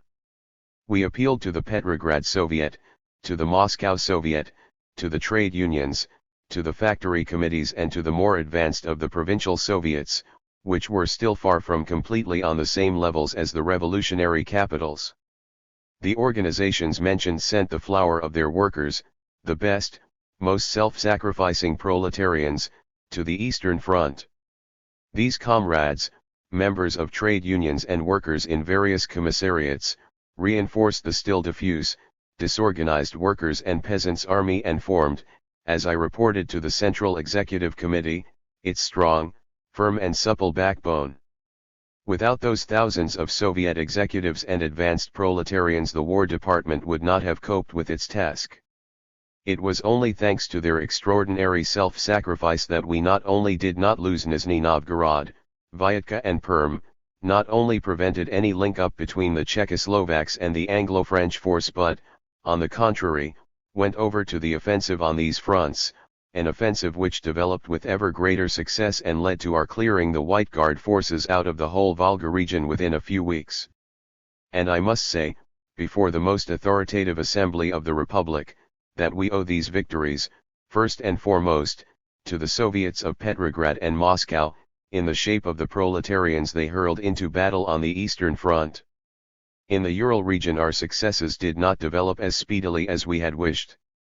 The chief difficulty here was that a White Guard revolt broke out in the factories of Ijevsk and Fotkinsk. Ijevsk and Fotkinsk are about halfway between Kazan and Perm, and these factories were transformed into strongpoints for the White Guard and Czechoslovak forces. The factories in question supplied them with cartridges and with machine guns. The counter-revolution succeeded in involving in the factory revolt not only kulaks but also, undoubtedly, a section of the workers, who joined them under compulsion. A struggle began for possession of these highly important armament centers, and this struggle diverted forces from our offensive towards Ekaterinburg and other points in the Urals.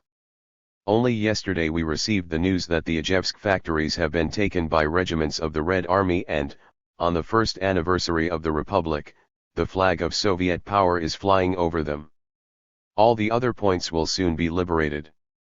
Henceforth these factories will supply our Red Army with cartridges, machine guns, and everything else that it needs. This gives us grounds to expect that, in the nearest future and on the nearest front, we shall be advancing. And success will develop at a faster rate. We may suppose that in the immediate future the British and French will scrap even the idea of forming a unified northeastern front.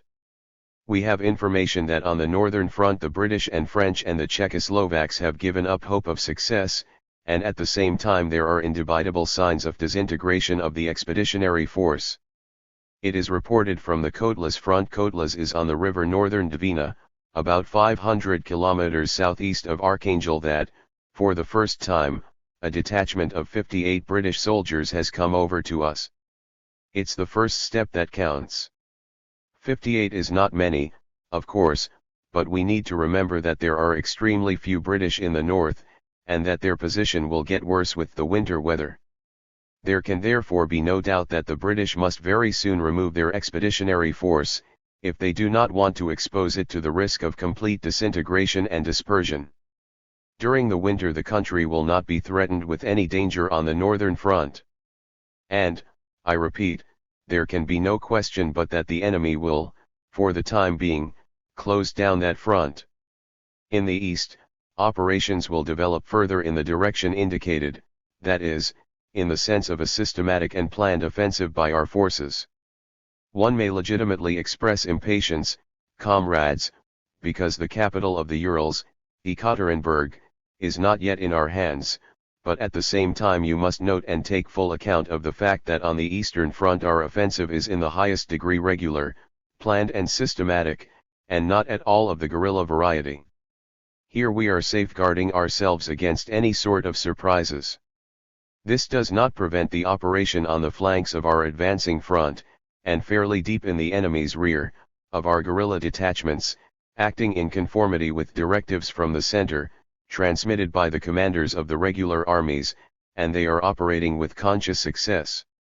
On the southern front, comrades, matters are, up to now, certainly worse than on the northern and, especially, than on the eastern front. On the southern front our army has been put together in a different way, as compared with the other two fronts. The enemy here is different, and the course of operations has developed differently.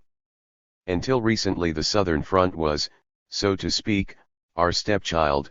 Our attitude towards it was almost one of letting things slide, the reason being, of course, that we had to concentrate our attention, forces, and means upon the northern front. The British, French, and Czechoslovaks were there, and the Americans and Japanese had already appeared on the eastern horizon. But the menace proved to be too serious, and unexpectedly so, in the near south as well, where Krasnov's band was. During the first year of the revolution we had too easily got used to disposing of the internal counter-revolution and our own bourgeoisie, of the Kiasnovite and Kaldonite bands, by means of improvised workers' detachments which were poorly organized, each numbering 1,000 or two of untrained Petrograd workers, who picked up rifles and dealt very well with the matter in hand. Because of this we developed a contemptuous attitude towards the southern front, a conviction that we should get rid of our enemies eventually, sooner or later. That was one aspect of the matter. The other aspect was the actual process of formation of the units which are now holding our southern front. To a considerable extent they are composed of men from the Ukraine, the Don region, the Kuban, and North Caucasia. They are excellently seasoned troops who have been through a hard school of experience during the guerrilla war. Their commanders have shared with them all the adversities and hardship and all the fortunes of war through many months, in the Ukraine, on the Don, and in North Caucasia, but at the same time, these units brought with them the negative features of the guerrilla period of the war, to a greater degree than all our other units on other fronts, and have still not got rid of them. Each guerrilla commander looked on his unit, which he later named a division, as a closed world. He required of the soldiers belonging to his division unconditional submission to severe discipline, and was often capable of creating and maintaining such discipline. At the same time, he was often lacking in that discipline where his own attitude to the higher centers of command was concerned. It was hard to turn these units into regular formations, proper military units, divisions of a normally functioning centralized army. This task called for a large number of Soviet communist activists, combat-hardened revolutionaries, and to get them, comrades, we again appealed to the Soviets of Petrograd and Moscow, pointing out how extremely important and necessary it was to discipline and unify the Southern Front, along the same lines as the Eastern Front. And again the Petrograd and Moscow Soviets gave us many hundreds of workers for service on the Southern Front. But this happened very recently, and it was only a few days ago that these several hundreds of the state's best workers appeared at the front. They are today, perhaps, scattered over various sectors of the front. Until now there have been no commissars on the Southern Front, either in the regiments or in the divisions.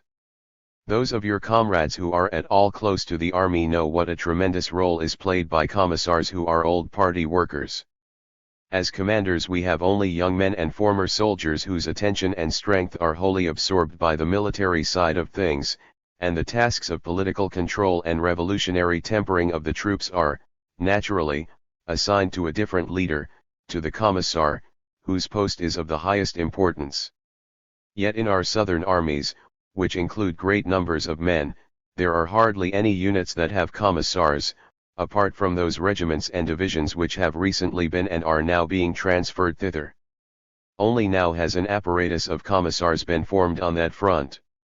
Our enemies have given our regime the name Commissar Rule, and, where our workers' and worker-peasant army is concerned, we are ready to accept that name which our enemies wanted to fasten on us as a term of abuse. Yes, our army is ruled by commissars, and in so far as it depends on them we can call the revolutionary regime Commissar Rule. If you will give us experienced, battle-tempered commissars who know how to die, our cause will prosper. Comrades, I am repeating what I have told the CEC many times before. I do not know of one single unit that has retreated in panic, shown faint-heartedness, or produced many cases of desertion, if that unit has a firm commander and a firm commissar. In any case there is always, even if it be small, a perfectly conscious and hardened nucleus of soldier revolutionaries, communists, knights devoted to the struggle for socialism, and if the commissar always stands at his post as an unbending soldier of the revolution, if, at the moment of most terrible danger, he is there in the front line, in front of his unit, and says don't move, he will be backed up by the best of the soldiers, and then the conduct of all the soldiers is guaranteed. 4. In every unit, even one that is not very conscious, there is the voice of conscience in the soul, which whispers, you must not betray, you must not desert. And if even the commanding personnel are silent, and it is known that the instinct of self-preservation may triumph over consciousness, it is enough for the voice of duty to ring out, comrades, don't move, and the Red Army unit will not fall back. I have not yet known an example of panic under those conditions.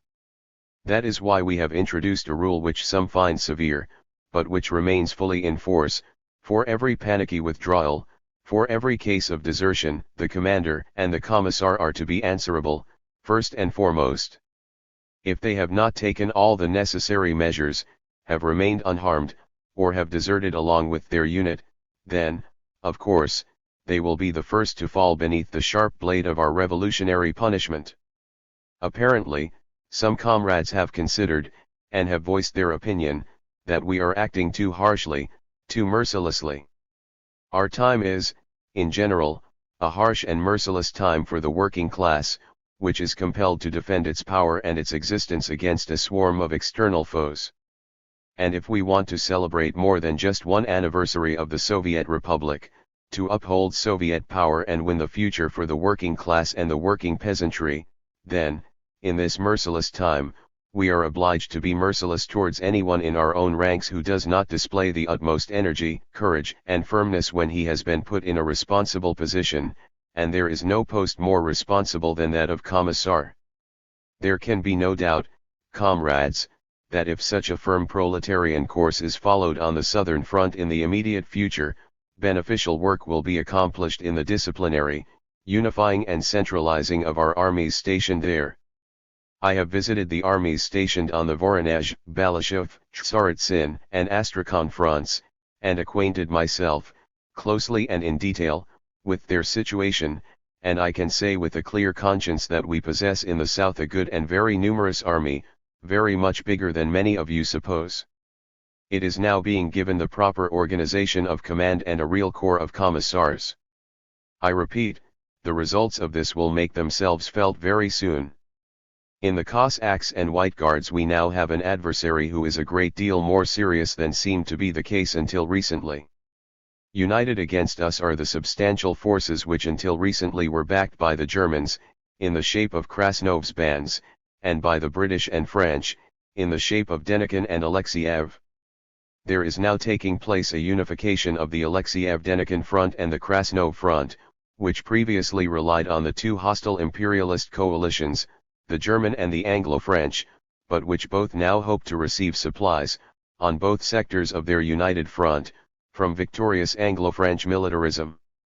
Our problems on the southern front are now extremely acute. German militarism has collapsed. We have just heard a report which shows that the process of its downfall is going ahead at feverish speed. The Germans were needed to defend the Ukraine. Anglo-French militarism is hurrying to take their place in the Ukraine, on the Don and in North Caucasia. And we must slip in between departing German militarism and approaching Anglo-French militarism. We must occupy the Don, North Caucasia, and the Caspian, support the workers and peasants of the Ukraine, crush their enemies, and enter into our Soviet house, in which we mentally include North Caucasia, the Don, and the Ukraine, go into our own Soviet dwelling and say that there is no entry here either for British or for German scoundrels. This concludes the repercussion on the Red Army of those changes in the world situation that I mentioned earlier. I will now proceed to questions of organization. It is no secret that we are experiencing difficulties in the organization of supplies and in the training of commanding personnel. We have overcome the deepest crisis, the army exists and is being administered and supplied. There can be no room now for the doubt that was felt not long ago as to whether we could create an army. The army exists, is fighting, and is becoming a factor in international affairs with which our enemies are already having to reckon. Quoted in our own Soviet newspapers recently were extracts from the foreign press, namely, the leading British paper The Times and the German bourgeois paper Der Lokalanzeiger. They write of our Red Army that it is growing at a menacing rate. As regards numbers, the papers mentioned a figure of 400 to 500,000 soldiers, already now. Figures published later show that the Red Army actually comprised only 350,000 men at this time. For reasons you will understand, I am not going to quote precise data, but I will say that at present the figures given by countries' forces, and to do this, in the first place, so as to serve the southern front. If certain institutions feel pressure from the War Department as the cruel pressure of a new Red Soviet militarism, well, I resolutely say again that we live in a harsh time, when our country has to be transformed into an armed camp. If our soldiers fall back under the influence of panic, severe punishment awaits them. This fate will befall likewise those Soviet institutions which may remove themselves, as many have done, previously, from the territory of the front. True, such cases are happening now a great deal less frequently, on the contrary, indeed, when the front bends and comes close to uyezd or town Soviets, the latter no longer move away, but take up arms and join the ranks of our army. For all that, though, we are still far from having formed a stable, disciplined vigorous rear.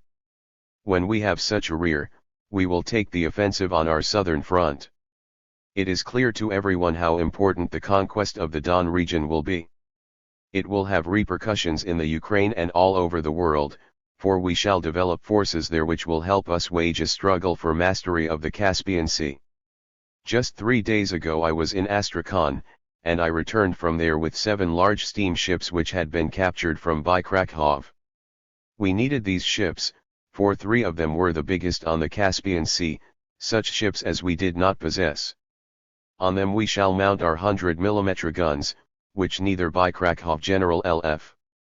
Krakow held positions in Dagestan, on the western coast of the Caspian Sea, from which he was waging a two-front war, by sea against the Bolsheviks based at Astrakhan, and by land against the Turks who had come in through Armenia and Azerbaijan, nor the Turks will have. And I think that our honest Soviet river Volga will soon flow into an equally honest Soviet sea, the Caspian. It is not permissible, of course, to slip into extreme optimism, but we cannot but acknowledge that our general military position is satisfactory. On the Eastern Front there is complete demoralization in the units fighting against us. We are now intensifying this by supplying information about the events in Austria-Hungary, about Bohemia having gained independence, and every Czechoslovak understands and knows that the road to liberated Bohemia lies not through Britain and France but through Soviet Russia or through Soviet Ukraine. As regards the Southern Front, the whole question there comes down to the tempo of our work. We must not allow our enemies to relieve each other. Krasnov, who until yesterday was in conflict and competition with Alexeyev, is now united with him. Krakow is now at war with Turkey, but tomorrow he will be united with her. The Germans will undoubtedly clear the way for the British and French and will even help them in the common struggle against us. Tempo is of very great importance, and we must achieve tremendous speed. This together with the forces of the Red Army, will enable us to act so as to safeguard Russia from counter-revolutionary onslaughts. I returned from the front with the conviction that there is much work to be done, and that there are also subjective obstacles, that, for instance, not all Soviet executives have realized that a centralized administration exists, and all orders that come from above have to be obeyed, that deviation from them is impermissible, and that we shall be pitiless towards those Soviet executives who have not yet understood this. We shall dismiss them, cast them out of our ranks, subject them to repression. There are still many difficulties, especially on the Southern Front, but our forces have grown larger, and we have more experience and confidence. If all of you comrades go from the Congress of Soviets refreshed from having met together, if you go back to the localities and report what you have heard here, and if you say that we have a Red Army that is strong and united, if you go to the localities with that conviction and explain that the principal task before us is to send all available and half-available forces to the front, that all barrels have to be scraped and all superfluous bayonets and cartridges mobilized and sent back through the appropriate channels, to the front, that if there are motor cars in the localities, it is necessary to do without them, and to send all of them to the front, as well. If you do all this, if you carry through the work of militarizing all Soviet organizations, our country will be put on such a footing that it will fear neither the German nor the Anglo-French imperialists. Our Red Army and our rear will develop daily and hourly. And the slogan which Comrade Lenin issued in his letter to the CEC, that we need an army of 3 million men, will become reality. The reference is to Lenin's letter to the All-Russia CEC, October 3, 1918, in Collected Works, Volume 28, pages 101-104. While in the other countries a process of internal breakdown is taking place, with only a difference of degree between one country and another, while the war is giving rise there to a process of disruption between the mass of the soldiers and the commanders, and between the ruling classes and the masses generally, when they are going through the period we knew in February, March, and April of this year, meanwhile, the opposite process is going on here. We are taking shape, getting into formation, becoming hardened. Here we have soldiers, taken partly from the old army, who are now fulfilling historical tasks, soldiers who cannot break down and disperse, which is something that happens now only in the countries of the bankrupt bourgeoisie. There the armies have either dispersed or are dispersing, or will disperse tomorrow, as a result of revolutionary agitation alone. Our soldiers fear no agitators, and, in confirmation of that, I bring to your notice the fact that on the Southern Front, where we are now in a difficult situation, confronted with the imperialists of Germany, France, and Britain, not only the right SRS but the left SRS as well are fruitlessly engaged in baseless conspiracies. The details of one of these conspiracies in our Red Army, cries of shame, fighting against united Anglo-French imperialism, will be published in the next few days. Someone here uttered the word shame.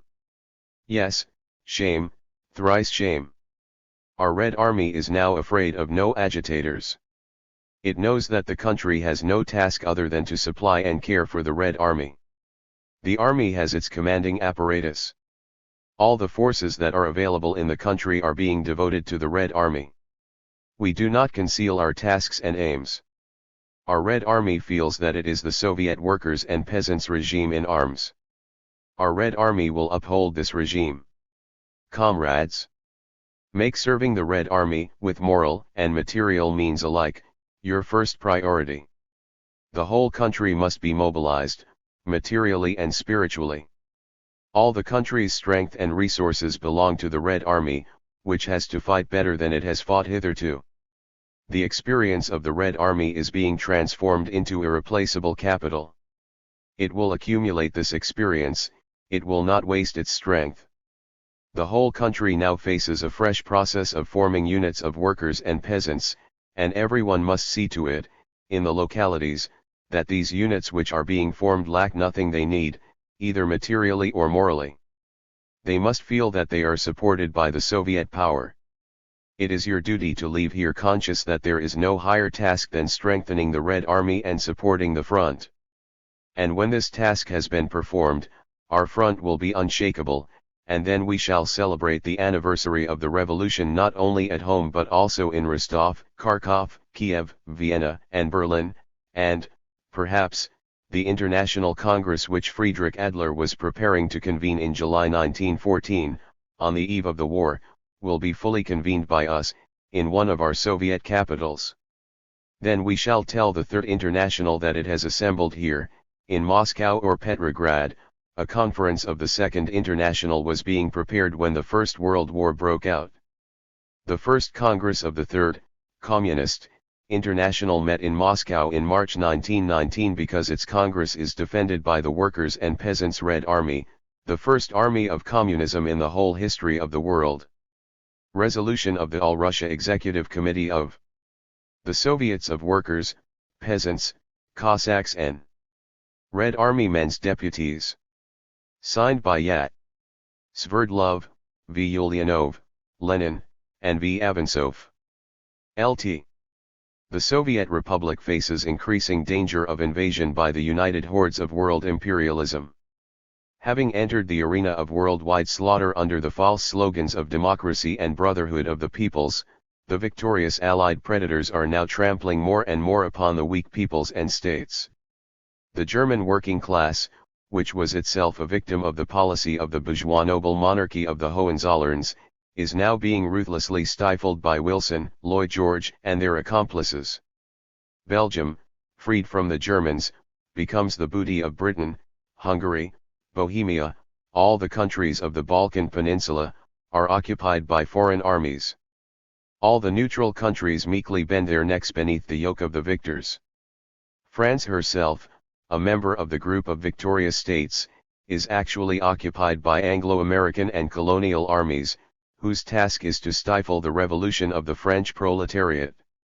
Under these conditions of worldwide brigandage, plundering and violence, our country alone is now the true home of the independence of the working class, the bulwark of the weak and oppressed peoples, the fortress of the social revolution, namely, Soviet Russia.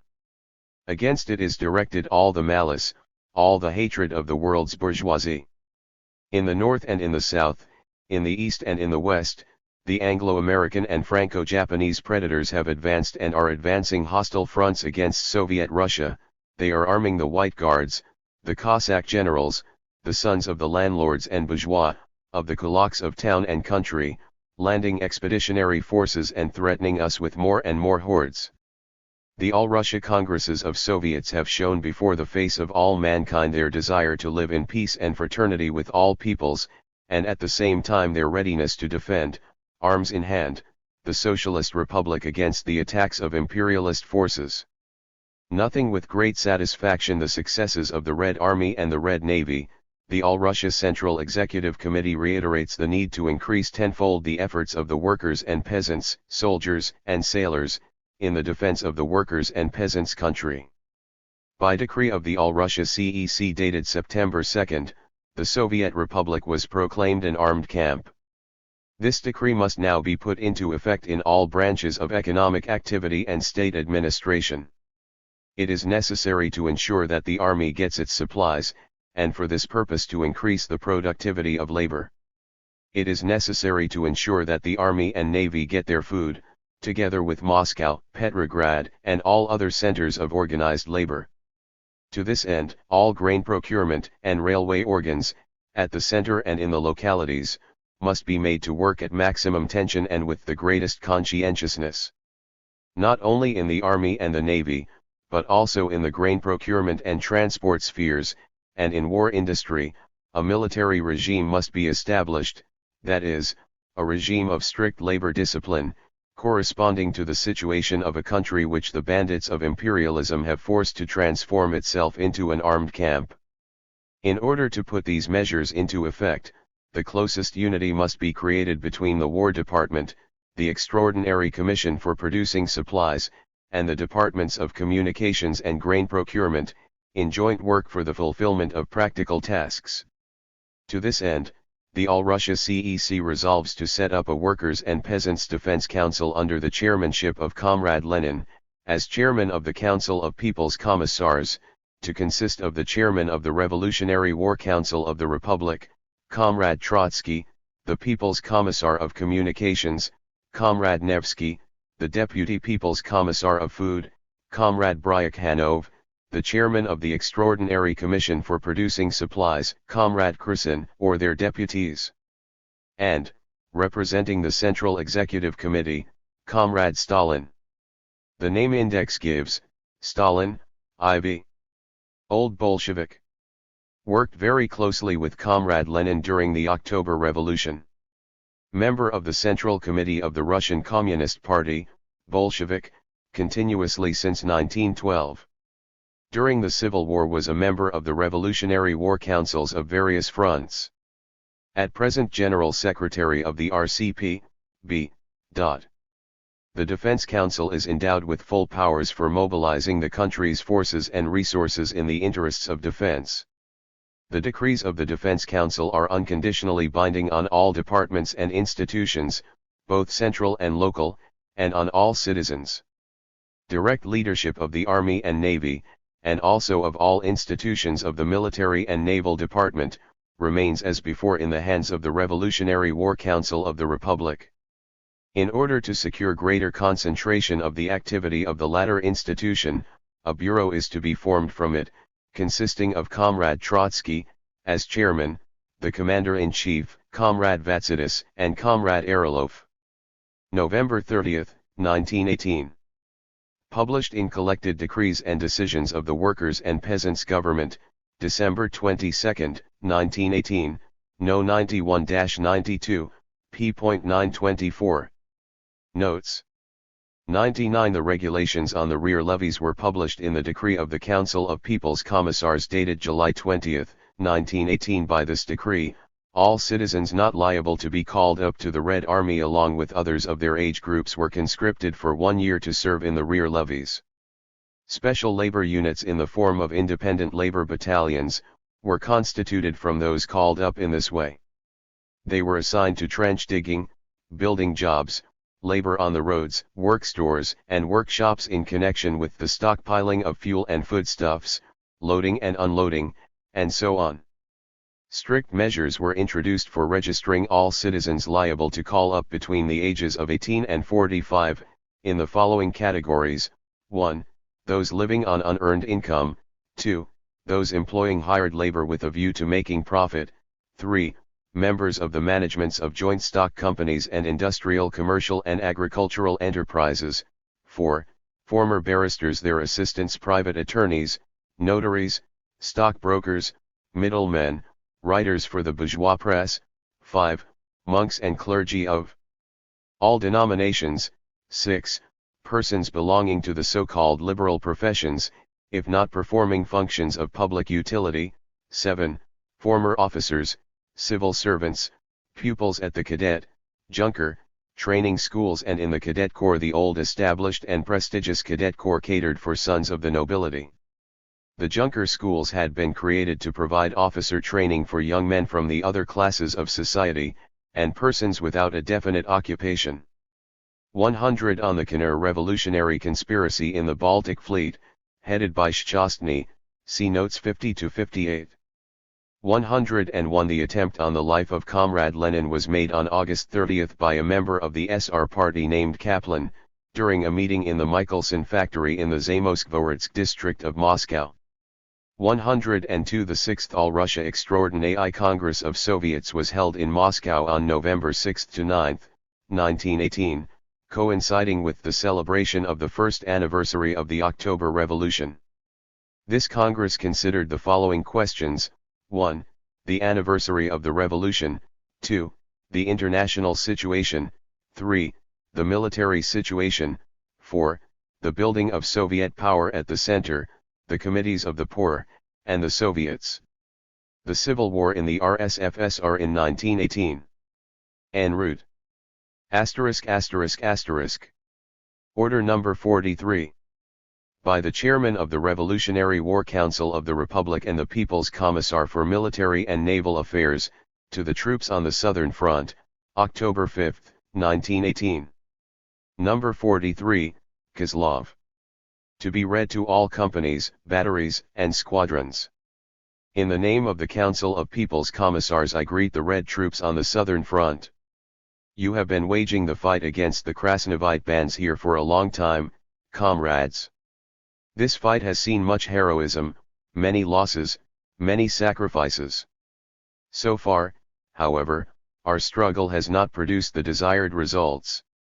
While our eastern armies have taken Kazan, Simbirsk, Volsk, Khvalynsk, and Sazran-Volsk is on the Volga, about halfway between Saratov and Sazran.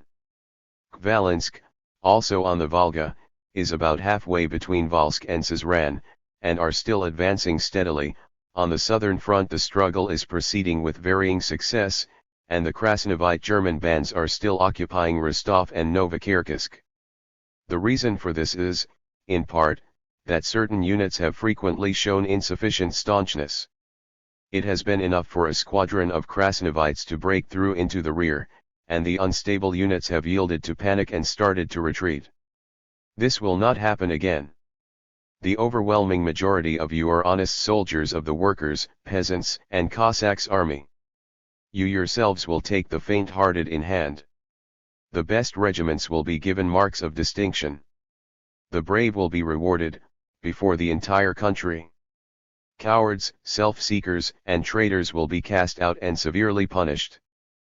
But the principal cause of our past failures has been the fact that certain bodies of troops, brigades, divisions, have acted in a disorderly fashion, without maintaining communication with others, without any overall command. They have advanced or retreated at their own discretion. It has even happened more than once that commanders of certain bodies of troops have not carried out military orders received from higher up. This pernicious and criminal behavior will henceforth be eradicated. At the head of all the armies of the Southern Front is a Revolutionary War Council which at present consists of Front Commander P.P. Sidin, People's Commissar A.G. Shlyapnikov, member of the Revolutionary War Council of the Republic K.A. Mikhanashian, and former member of the Board of the People's Commissariat for Military Affairs P. Lazimir.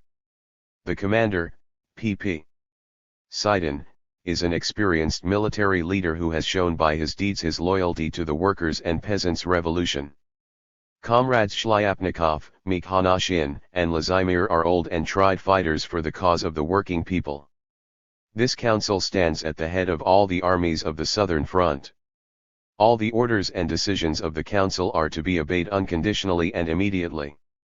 Commanders and commissars who dare to infringe the rules of discipline shall, regardless of past merit, be immediately committed for trial before the Revolutionary Military Tribunal of the Southern Front. I issue this warning.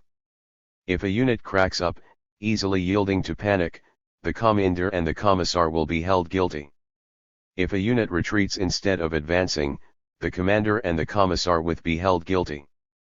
They will answer for their units in accordance with martial law. Soldiers of the Southern Front. The hour of decisive action has sounded for you. The White Guard bands must be crushed. Close your ranks more tightly. The Soviet Republic awaits your great achievements and will reward you according to your merits. Forward to victory. About deserters. Order by the Chairman of the Revolutionary War Council of the Republic and People's Commissar for Military and Naval Affairs, October 7, 1918, number 44, Bobrov.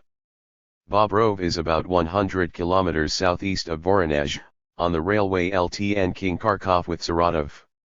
At this time, when the regiments of the Red Army are fighting honorably at the front, defending the workers and peasants from the brigand bands of Krasnov, some cowards, self-seekers, and traitors are quitting their units and hiding themselves in their villages. I declare, it is the duty of rural Soviets and committees of the poor to arrest deserters and bring them under secure guard to the headquarters of divisions or regiments. If unapprehended deserters are discovered in any village, responsibility for this will be placed upon the chairman of the Soviet and the chairman of the Committee of the Poor, who will be subject to immediate arrest. Any deserter who immediately presents himself at the headquarters of a division or regiment and declares, "I am a deserter, but I swear that in future I will fight with honor," is to be pardoned and allowed to perform the high duties of a warrior of the Workers' and Peasants' Army. A deserter who offers resistance to arrest is to be shot on the spot. Order number 55. By the Chairman of the Revolutionary War Council of the Republic and People's Commissar for Military and Naval Affairs, November 4, 1918, number 55, Tsaritsyn. While touring the front of the 10th Army, I was able to acquaint myself with the units stationed there. Most of them already have great services to their credit. There are units which, after breaking out of a ring of enemies, marched for hundreds of versts under conditions of immense difficulty and privation. Most of these units display internal unity and a bond with the commanding personnel, the necessary condition of military success. Among the soldiers and commanders are many real heroes, whose names must be made known to the whole country. To the Steel Division, the Communist Division and the Morozovsk Division. Morozovsk is a town in the Donbas, and the Don Stavropol Brigade I presented banners of honor, on behalf of the All-Russia CEC of the Soviets. It is clear to all serious workers that we cannot rest content with the successes achieved. Further steps are needed for organizing and welding the 10th Army into a single whole. On the 10th Army's front there are some military units which bear the title of divisions but which are not in fact divisions. All military groupings and groups can and must be reduced, within a short time, to a few divisions composed according to the establishment laid down, after these divisions have been ensured the necessary commanding apparatus and supply services. Political work has hardly begun in the units so far. Every division, every regiment, and every independently operating brigade must be provided with commissars, in whose hands the ideological leadership of the life of their units must be concentrated. The expenditure of military stores is proceeding without anything like the necessary circumspection. Resolute and systematic measures must be taken against this. It is necessary that the commanding personnel themselves be filled with the idea, and that they fill their units with it, that weapons and military stores are public property which has to be very carefully preserved, and expended with all due care. The commanders of units where excessive expenditure of artillery material takes place must be punished, and, contrariwise, those units in which order prevails in this matter must be given special awards. Certain units which emerged from the guerrilla struggle are still far from having grasped the idea that they are now no longer independent forces but units of a centralist army. The result of this is sometimes a lack of coordination in operations. Commanders exist who do not realize that an order is an order and must be obeyed unconditionally. There have been cases when a commander who does not want to carry out an operational order has put it to a meeting for discussion, and hidden behind that meeting. This evil must be burnt out with a red-hot iron. As citizens, soldiers may in their free time hold meetings on any subject. As soldiers, on service, and at the front, they will carry out unquestioningly the military orders of the authority established by the workers' and peasants' government. If the body of troops refuses to carry out an order, the guilt for this lies with the commanders and commissars. In those cases where commanders and commissars are up to their jobs, units never refuse to fulfill their revolutionary duty. Therefore I order that, when cases occur of causeless retreat, panic, or non-fulfillment of military orders, the respective commanders and commissars be immediately removed from their posts and court-martialed. The basic military formation in our army is the division. The commanders and commissars of a division have an immense task to perform and carry immense responsibility. While establishing, together with the commissar, strict discipline in his division, the divisional commander must at the same time give a personal example of strict and unconditional obedience to the operational orders of the army commander, just as the army commander, in his turn, has to work in strict conformity with the directives of the commander of the Southern Front. Only thus will the work of the 10th Army bring the maximum results, and the heroism of its Red regiments, their efforts and sacrifices, lead us very soon to decisive victory over the Krasnovite cadet bands. As I leave the 10th Army's area of operations, I send fraternal greetings to all its honorable soldiers. Order number 58. By the Chairman of the Revolutionary War Council of the Republic and the People's Commissar for Military and Naval Affairs, November 7, 1918, number 58. Comrade soldiers. You are fighting on the shores of the Caspian Sea. From there the foes of workers and peasants Russia want to strike a mortal blow at us. German, British, Turkish, and Russian imperialist aggressors, separately and together, are trying to seize Astrakhan and Tsaritsyn, to link up with the Czechoslovaks and White Guards in the Urals, and to strangle the workers' and peasants' revolution. You are defending it, you are fighting honorably and courageously for the interests of the working people. We have formed on the Caspian Sea a strong naval flotilla which is growing in strength daily.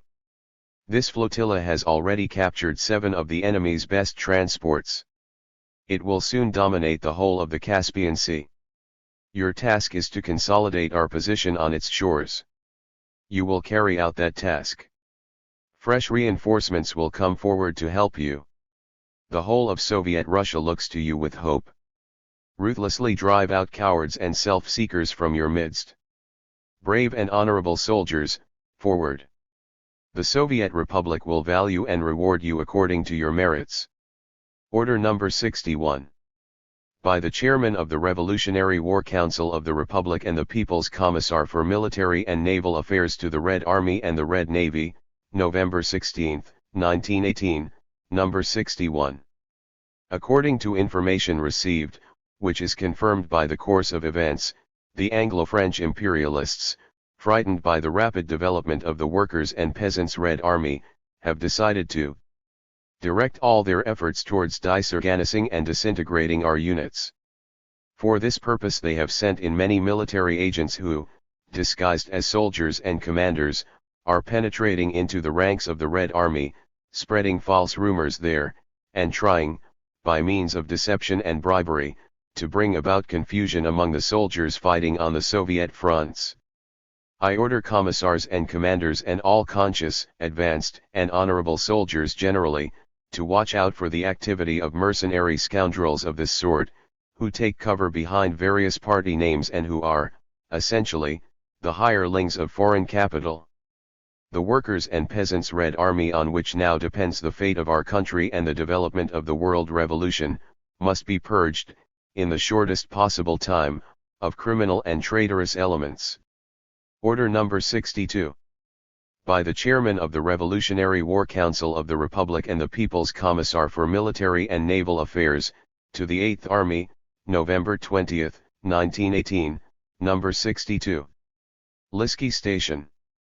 Secret. Most units of the 8th Army are distinguished by extreme lack of steadiness. 104 whole regiments frequently go to pieces when they clash with insignificant and also not very steady units of the enemy. The collapse of such units is forcing the command of the 8th Army to stop the gaps thus made with fresh units that are barely formed. These units then suffer the same fate, that is, they often break up at their first test in battle. The only way to put an end to the state of affairs and enhance the staunchness of the army is through a system of organizational, educational, and repressive measures introduced with a firm hand from above. First and foremost, the commanding personnel must be taken in hand. Unit commanders have become accustomed to violating military orders with impunity, and referring, to justify themselves, to the willingness or unwillingness of their units. Some commanders reply like this to military orders: "My unit won't march. My unit is tired and won't advance. My soldiers have not received, when they should, their pay or an issue of warm underwear. They won't go forward until they get what is due to them." A commander who is capable of giving such replies is either a fool or a criminal. In our Red Army there is no class antagonism between the mass of the soldiers, on the one hand, and the officers and the government, on the other. Working class public opinion unitedly demands strict discipline on the part of the soldiers. Our Red soldiers will subordinate themselves unconditionally to their commanders if the latter make it their duty to secure fulfillment of orders at all costs, at any price. The commander who has no confidence in himself and is not prepared to secure submission to a military order is not capable of leading soldiers, and must be reduced to the ranks in his own regiment. Commanders often show extreme negligence and slovenliness in the matter of communications, posting of sentries and security while on the march, and also in their operational and intelligence reports. The firmest discipline must be established in this sphere. The slightest departure from the requirements and rules of military procedure must be punished in accordance with martial law. A tolerant attitude by commanders where these matters are concerned, must itself render them liable to be brought before the Revolutionary Tribunal, as constituting one of the gravest of crimes. It must be laid down once and for all, as an unshakable rule, that every Red officer is answerable for his unit, and all attempts to hide behind the backs of units must be punished severely. In their dispatches, unit commanders often speak of withdrawals which are said to have taken place after some hours of fierce fighting, and of enormous losses suffered in battle. In the majority of cases what has to be understood by a stubborn struggle is semi-disorderly and senseless exchange of shots without any definite purpose, resulting in heavy expenditure of ammunition but not one step of forward movement. By huge losses is meant, in most cases, desertions and the breakup of units. It is necessary to make commanders realize, under threat of the most severe penalties, that their duty is to be precise and conscientious, and in their operational reports to give, even if only approximately, the number of killed and wounded, and not to hush up cases of desertion but to call this by its true name. Commissars must remember that they are answerable for the morale of their units and for the conscientiousness of the work of the commanders. A commissar who countersigns a dishonest report by a commander commits a very grave crime. During battle a commissar must, especially at critical moments, keep the lower commanding personnel under observation. In those units where the regimental commander and the company and platoon commanders remain at their posts and confidently lead their units, panic does not occur. The soldiers know that they are under firm leadership, they trust their commanders, and they do their duty.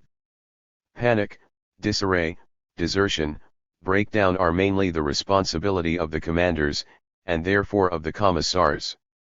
Every commissar must, after every setback suffered by his unit, consider carefully where the chief blame lies, report unworthy commanders, and, where necessary, arrest on the spot obvious self-seekers who, while not averse to bearing the title of commander in peaceful circumstances, hide behind the units when fighting begins, and incite them to retreat to a place of safety. It is the commissar's duty to see that the Revolutionary Tribunal shoots such scoundrels. It is necessary, with an iron hand, to make commanders, and through them all soldiers, understand that an army exists not for fun and not for passing the time peacefully, but for the harsh business of war, for safeguarding by force of arms the freedom and independence of the land of labor. Danger, wounds, death, all are an inseparable aspect of the life of a warrior. Fearing them means destroying the whole meaning of the army's existence. Our Red Army has been given such a lofty aim that no sacrifices can seem too great for its attainment. We must root out once and for all the very notion that crimes against military duty, whether committed by individuals or by groups, can be left unpunished. A tireless struggle must be waged against desertion. For obvious and notorious deserters there can be only one punishment, shooting. All executions must be published in army orders, giving the names of those executed, the names of their units, and, where possible, the addresses of their families. In those cases where special circumstances, first and foremost, the guild of commanders, induce the tribunal conditionally to return deserters, or men suspected of desertion, to active units, these men under conditional sentence must be made to wear distinctive black collars, so that those around them may know that, at the first fresh offense by these conditionally pardoned soldiers, there can be no mercy or repetition of leniency towards them. If, during a retreat, a soldier throws away his rifle, his boots, or any part of his uniform, equipment or armament, the cost of the articles concerned is to be recovered through deductions from the soldier's pay. Depending on the circumstances in which the loss was incurred, deductions may be effected up to the full amount of the S6's pay over a certain number of months. Along with punitive measures, incentives are also needed. Commissars and commanders must reward outstanding warriors of the Red Army with gifts, money payments, and the Order of the Red Banner, and the most valiant regiments must be presented with banners of honor. At the same time the supply organs of the 8th Army, which at present work very badly indeed, must be set to rights. The attitude towards their work of the persons in charge of the supply services is purely formal and bureaucratic, not just no better, but even worse, than in the old Tsarist army. The task of supply does not consist in covering oneself, so far as the government is concerned, by means of telegrams, reports, and accounts that are more or less fictitious. It consists in getting to every soldier all the articles needed for clothing, feeding, arming and equipping him. Hitherto, the heads of the supply services of the 8th Army have not managed to obtain the necessary articles from the center or to distribute them in a planned way and in good time. I remind all concerned that everyone serving in a military institution is on war service, and that any slovenliness, imprecision, or negligence, and, all the more so, any lack of conscientiousness, will be punished in accordance with martial law. This order is to be conveyed in printed form to all commanders and to all persons serving at headquarters and in supply organs, through the commissars, for personal signature. All the signatures must be sent, via 8th Army headquarters, to the Revolutionary War Council of the Southern Front. Order number 64. By the Chairman of the Revolutionary War County of the Republic and the People's Commissar for Military and Naval Affairs to all troops on the Southern Front, November 24, 1918, number 64. Our forces on the North Caucasian Front have won great victories, cleansing extensive areas of the White Guard bands and penetrating into Krasnov's rear. 105 There is breakdown and collapse among the soldiers of Krasnov and Denikin. The poorly clothed, poorly armed, forcibly mobilized Cossacks and peasants are, in considerable numbers, ready to surrender to the Red forces, but are held back by fear that they will be shot. I order all commanders, leaders of units and commissars to pay strict heed to ensure that any peasants and working Cossacks, mobilized by Krasnov, who come over to our side are not subjected to any penalties. Every Cossack or peasant who changes his mind and lays down his arms must be received not as an enemy but as a friend. I forbid, on pain of strictest punishment, the shooting of rank-and-file Cossacks and enemy soldiers. The time is soon coming when the working Cossacks, after settling accounts with their counter-revolutionary officers, will be united with the whole of working Russia under the banner of the Soviet power. Order number 65. By the Chairman of the Revolutionary War Council of the Republic to the troops and Soviet institutions on the Southern Front, November 24, 1918, number 65. Krasnov and the foreign capitalists who are behind him have thrown onto the Voronezh front hundreds of hired agents who, under various guises, have penetrated Red Army units and are there carrying on base work, corrupting our men and inciting them to desert. In a few shaky units on the Voronezh front one can actually observe the signs of demoralization, cowardice, and self-seeking. While, on all other fronts and in the case of all other armies, the Red forces are chasing the enemy and advancing, on the Voronezh front senseless, criminal retreats and the breakup of whole regiments are taking place frequently. I declare that from now on an end must be put to this, by ruthless means. Every scoundrel who incites anyone to retreat, to desert, or not to fulfill a military order, is to be shot. Every soldier of the Red Army who voluntarily deserts his post is to be shot. Every soldier who throws away his rifle or sells part of his uniform is to be shot. Battle police units are to be stationed along the entire front line zone, in order to catch deserters. Any soldier who tries to offer resistance to these units is to be shot on the spot. All local Soviets and committees of the poor, are obligated, on their part, to take all measures to catch deserters. Deserter hunts are to be carried out twice in every 24 hours, at 8 a.m. and 8 p.m. Captured deserters are to be handed over to the headquarters of the nearest unit or to the nearest military commissariat. Persons guilty of harboring deserters are liable to be shot. Houses in which deserters are found will be burnt down. Death to self-seekers and traitors. Death to deserters and agents of Krasnov. Long live the honorable soldiers of the Workers' and Peasants' Red Army. A word about the Cossacks and to the Cossacks. Who is Krasnov? He is a former Tsarist general, from the landlord class. Krasnov is a monarchist, that is, he wants to restore the power of the Tsar and the nobles. In October of last year, when the Petrograd workers established their Soviet power, thereby setting an example to the working people of all Russia and of the whole world, Krasnov led Cossacks whom he had deceived against Petrograd. He hoped at that time to seize power, but, instead, he was taken prisoner by the Petrograd workers. Krasnov gave his word never again to fight against the workers' and peasants' power. The workers let him go. But he dishonorably broke his word and raised a revolt on the Don against the Soviet power. Rivers of our brothers' blood have flowed because of Krasnov. But doesn't Krasnov swear that he is fighting for the interests of Russia? Don't take Krasnov at his word. You may know him by his deeds. And they are these. A year ago Krasnov was blaming the Soviet power because it was not waging war against Germany. Then Krasnov made an alliance with the German Kaiser Wilhelm, and received money, shells, and cartridges from him for use against the Russian workers and peasants. But the German workers overthrew the German Kaiser. Krasnov at once went over to the other side, and is now summoning British and French troops to the Ukraine and the Don.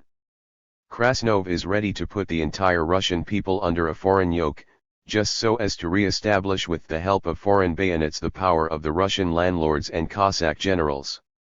Krasnov on the Don is the same as Skoropadsky in the Ukraine. They are both dishonorable enemies of the working people. 3. Is it true that Krasnov stands for order? Krasnov stands for the order of the Tsar and the nobles, against the order of the workers and peasants. But Krasnov's activity sows nothing but one long bloody disorder. Krasnov cut the Don country off from all the rest of Russia and deprived the inhabitants of the Don country of textiles and other goods. Who is raising bloody discord? Krasnov and his bands. Who is driving the barefoot and badly clothed Cossacks and peasants to fight their brothers? Krasnov. Who is destroying the loads and blowing up the bridges? Krasnov's bands. To establish order, peace, and honest labor in Russia, Krasnov's bands must be crushed. 4. Why do the Cossacks follow the traitor Krasnov? Not all of them do. There are not a few honest, working, conscious Cossacks who are fighting against Krasnov in the ranks of the Red Army. Unfortunately, though, there are still a considerable section of the Cossacks who do follow Krasnov. These are, first and foremost, the Cossack officers and rich men, the kulaks. They have drawn after them the old and ignorant Cossacks who think in the old way. But the young ones haven't shown much spirit up to now. So Krasnov lords it over the Cossacks, through the officers he controls the old men, and through them he controls the youngsters. This is a final warning to you, Cossacks. The crime of Krasnov and his allies has hardened the hearts of the workers and peasants. Hatred for Krasnov often extends to the Cossacks in general. More and more often voices are heard among the workers and peasants, saying, "We must exterminate all the Cossacks, then peace and tranquility will come to the south of Russia." This is, of course, untrue, and unjust. But the longer that the Cossacks continue to be a blind weapon in Krasnov's hands, the more harshly will the soldiers of the Red Army deal with them. What way is left for you, working Cossacks? There is only one: to break with Krasnov and return to peaceful labor. In the name of the Council of People's Commissars I proclaim: Cossacks who lay down their arms and submit to the Soviet power will suffer no punishment. I strictly forbid the shooting of rank-and-file Cossacks taken prisoner. Anyone guilty of going against this order will answer for it in accordance with the full severity of the law. A Cossack who voluntarily gives himself up is to be received as a friend. A Cossack who voluntarily hands over his rifle to us is to receive in exchange either a uniform or 600 rubles in money. Working Cossacks, stop the fratricide. Arrest your traitor officers. Hand over your weapons. Return in peace to your families. The Soviet power guarantees you peace, tranquility, and independence, hand in hand with the workers and peasants of all Russia. Voronezh, December 10, 1918. Notes.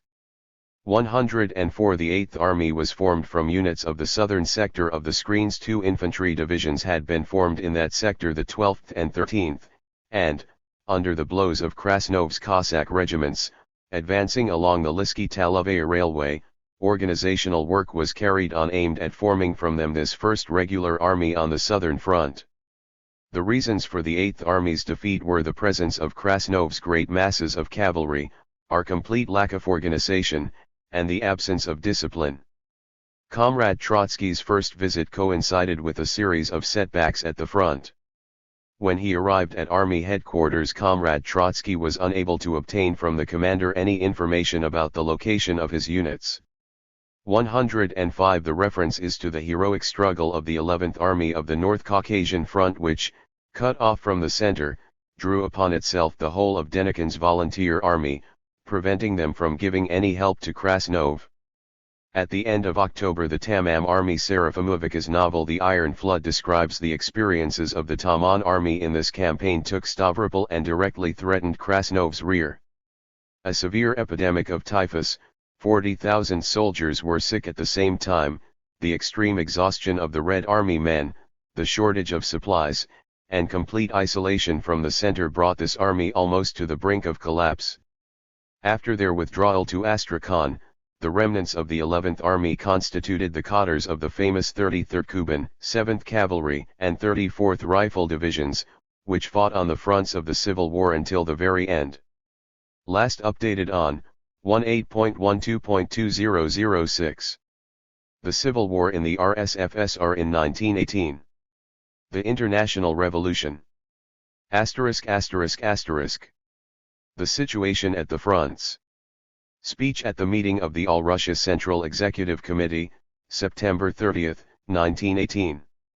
The general situation on our fronts can be regarded as quite satisfactory.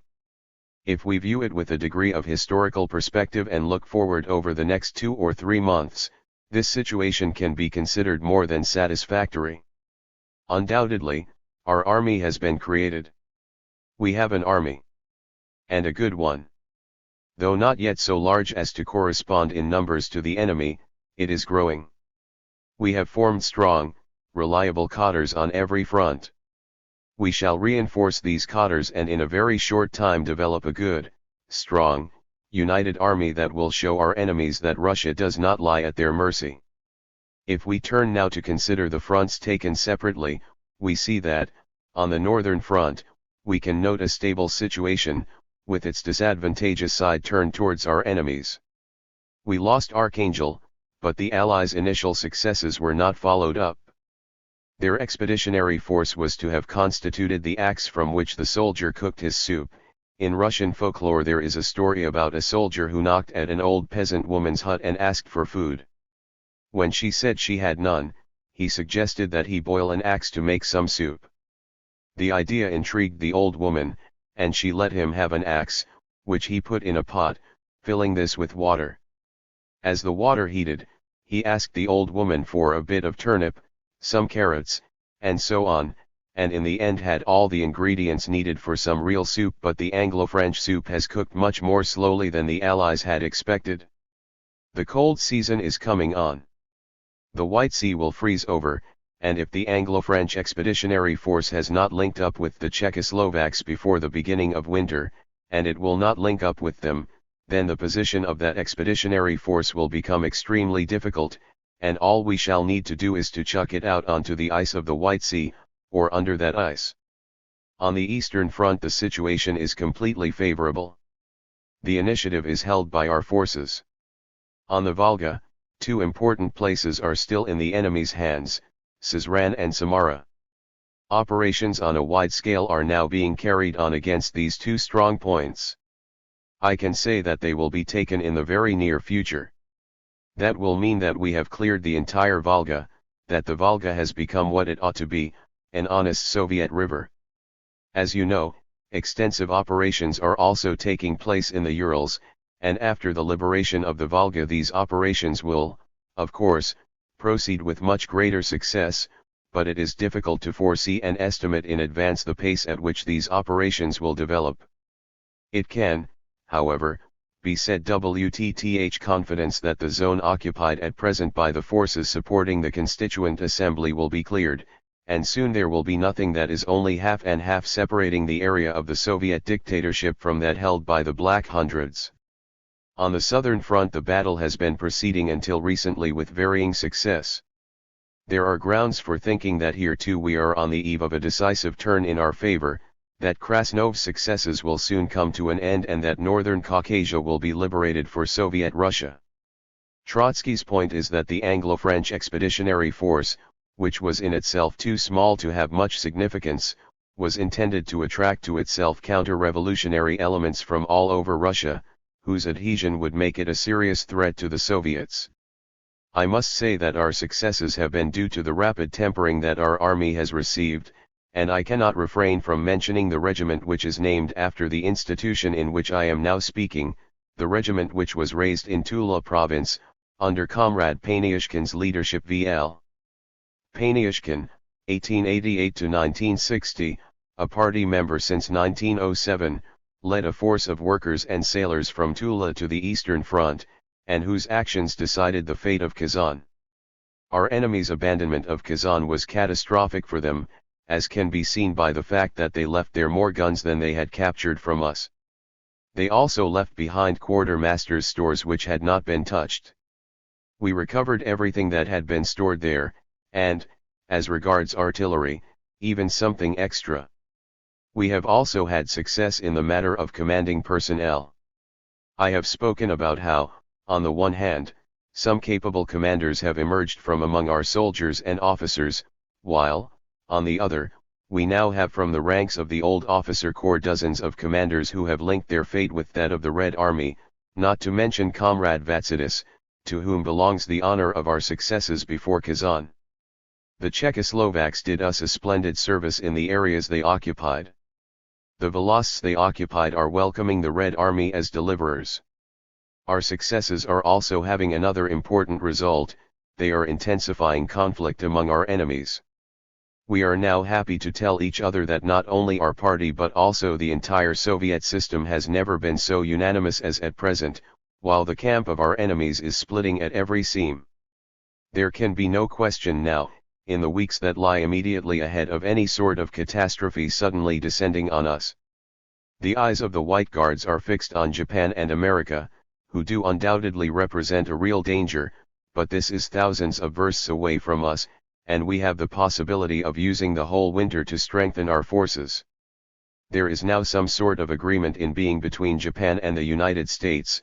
What its scope is and what the relation is between the parties to it we do not know. But during this war we have seen too many examples of allies becoming transformed into sworn enemies, and the nearer we draw to the end of the worldwide slaughter the sharper will become the worldwide contradictions through which the friends of yesterday will become enemies. Germany is now, in the period that lies immediately ahead, ceasing to be a force that is dangerous to us. Bulgaria is pulling out. She will be followed by Turkey, Romania, and Austria-Hungary, and the rulers of present-day Germany will hardly possess either the material means or the incentive to continue with their policy in relation to the East.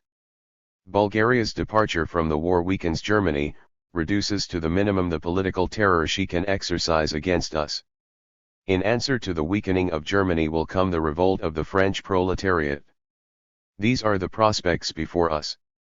2 months ago our position was very difficult. But we did not give up, and if we have lasted till now, no power exists that will overthrow us.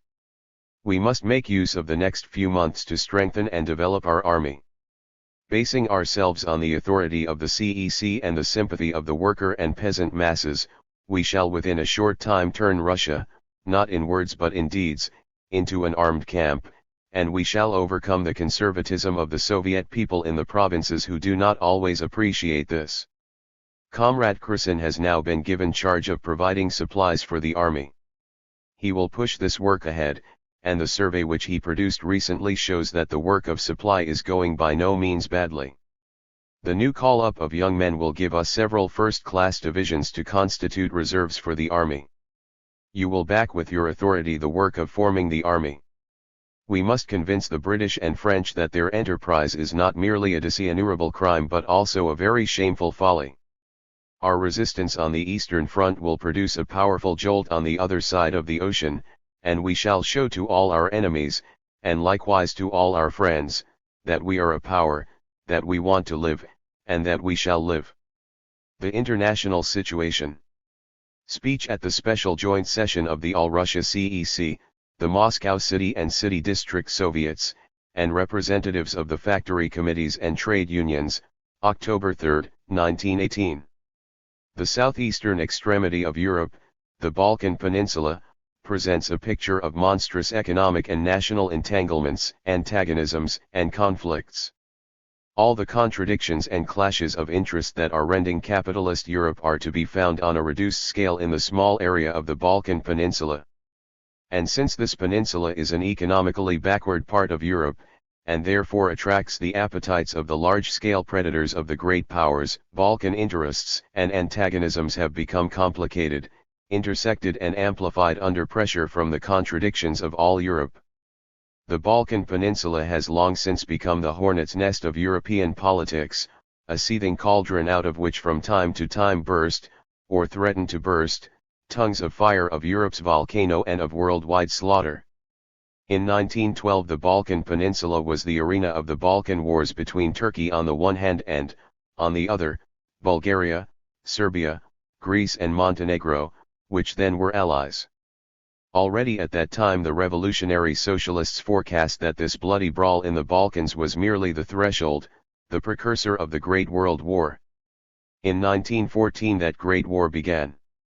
It emerged from that region, from that same southeastern corner of Europe, from the Balkan Peninsula. A conflict between Austria-Hungary and Serbia was the starting point for the subsequent course of events, and we are now seeing that a new turn in this European and worldwide slaughter, and, along with it, the beginning of a new turn in world history, finds its starting point again in the Balkan Peninsula, where, I repeat, all the accursed features of the capitalist world are concentrated. At the very beginning of the war we saw Serbia at the center of events. The enormous superiority of Germany and Austria-Hungary, which seemed, in their alliance, to be invincible, brought about, for a start, the crushing defeat of Serbia. It seemed that Bulgaria, the hireling of the Central Empires, would now be the dominant country in the Balkan Peninsula. But we now perceive that the defection of Bulgaria, while not, of course, the cause, is nevertheless the obvious expression of a sharp turn in the fortunes of the imperialist slaughter. In the first period of the war Germany was dominant, her domination increased steadily, accustoming the whole world to believe in the unshakability of Germany's military and imperialistic domination. Her superiority was due to the superiority of her capitalist technique. By turning out incomparable engines of mass extermination, this gave Germany's machine of militarism equality, and more than equality, with her enemies, despite their numbers and their wealth. At the other pole, in the opposite camp, France alone possessed a centralized army with warlike traditions. Britain was obliged to resort to military improvisation, that is, to create an army from scratch. This was why the whole of the first period of the war was Germany's. Her war industry, the more caste-like organization of the German nobility, the greater degree of discipline and of education possessed by the German people, all this, in combination, constituted a war machine before which the united forces of France, Italy, Russia, and the other, smaller allies, fell back. Later, after long delay, the United States of America entered the war, without a big army, but with powerful technique. By that time the huge machine of German imperialism was already getting worn out, and this was especially true of the labor force and the factories making the means of extermination. At the same time, the military might of Britain and America was living and developing, because they had formed a market into which their human material was poured, and then the United States turned upon Germany its military might, its machines for extermination, and this it did not because it was drawn into the war movement by the workers and peasants. No, during the first 3 years of the war America held aloof, the American Shylock supplied Europe with the instruments and means of extermination, and only when Germany's unrestricted submarine warfare threatened to cut off the American producers' access to the markets of the Entente countries did the American Shylock demand that a domestic market be created for guns, shells, and rifles, which had piled up on the shores of America, since they could not be exported to Europe. This was where the final impulse came from, which, developed by American diplomacy, hurled America onto the road of a new adventure. This was the basis on which America played its tremendous role in the development of the European war. To be sure, there were in Germany obtuse Junkers who thoughtlessly welcomed the entry of the United States into the war. We shall with one blow put an end to all our enemies, that is, with our competitors throughout the world, they said, but they miscalculated. The enormously powerful American machine also possessed colossal reserves, and this was understood only by those who appreciated the nature of the events which had taken place and who retained a clear and sober political outlook, and evaluated events from the standpoint of historical materialism. Now, when we Marxists review the road that has been traversed and examine the program that was developed by the imperialists, their lackeys the Democrats, and the lackeys of their lackeys, the Scheidemannites and Renault elites, we see that these 4 years have been strewn not only with the corpses of workers killed in this struggle but also with the corpses of a variety of programs, plans and theories. Only one program has survived the worldwide crossfire, the program of those who did not lose control of their 5 senses. We can say that we alone, the materialists, saw the nature of events and forecast their outcome. History moves, maybe, contrary to our desire, but it moves along the line traced by us. And although many victims have been sacrificed along that road, its end will be that which we foresaw, the downfall of all the gods of imperialism and capitalism. It is as though history had decided to teach mankind one last and graphic lesson. The working people were, apparently, too sluggish, immobile and irresolute. Of course we should not have had this war if the world's working class had proved in 1914 to be sufficiently resolute to come out against the imperialists of all countries. But that did not happen. The working class needed another cruel lesson from history. And now history drew into the arena the mightiest, most highly organized of countries and allowed it to rise to an unprecedented height. Germany dictated her will to the whole world through the muzzles of her 42-centimeter guns. She seemed to have enslaved all Europe for an indefinite period. She seized an immense area of France. With her innumerable submarines she undermined Britain's domination of the seas. It seemed that Germany's ascendancy would last for whole generations, if not forever. History, which had granted unparalleled power to the capitalism of Germany, was saying, as it were, to the workers of Germany, you are slaves, you do not dare to lift your heads, to free your necks from the yoke of capitalism. Behold this capital, armed with the products of your labor, this capital which rules over the whole world will tomorrow rule over all the rest of the planets, and there will be no end to its power. And then this same history, which had raised German imperialism to such a dizzying height and hypnotized the consciousness of the masses, hurled it down from that height, with catastrophic rapidity, into a gulf of humiliation and helplessness, as though saying, "You see how it has been smashed, now it is up to you to wipe out every vestige of it from all Europe, from the whole world." Thus speaks history. We lived through the frightful period of the unrestricted domination of German imperialism. I have had occasion to mention to the CEC one little episode connected with the fact that a representative of omnipotent Germany spoke of Russia with an ironical, malicious intonation when he called her mighty. With that phrase, "mighty Russia," he mentally, and transparently, was saying this: here you are, nearly 200 million Russians, who once considered yourselves a mighty power, but now you are under our heel, and we shall dictate our will to you. However, in spite of that, none of us is disposed in the slightest degree to gloat because Germany has suffered a colossal catastrophe. We shall be filled with joy when this catastrophe becomes the lot of militarism and capitalism as a whole, and when the sentence of history is executed not by Anglo-French and American guns but by die guns of the revolutionary proletariat risen in revolt. We know that present, for the time being, what is happening is a shift of power from one camp to the other and, as Vladimir Ilyich says in his letter for Lenin's letter, see Collected Works, Volume 28, pages 101-104, the catastrophic weakening of Germany can and must, in the next few days and weeks, perhaps, at worst, in the next few months, lead to a growth in the power, insolence, and predatoriness of Anglo-French and Japano-American imperialism.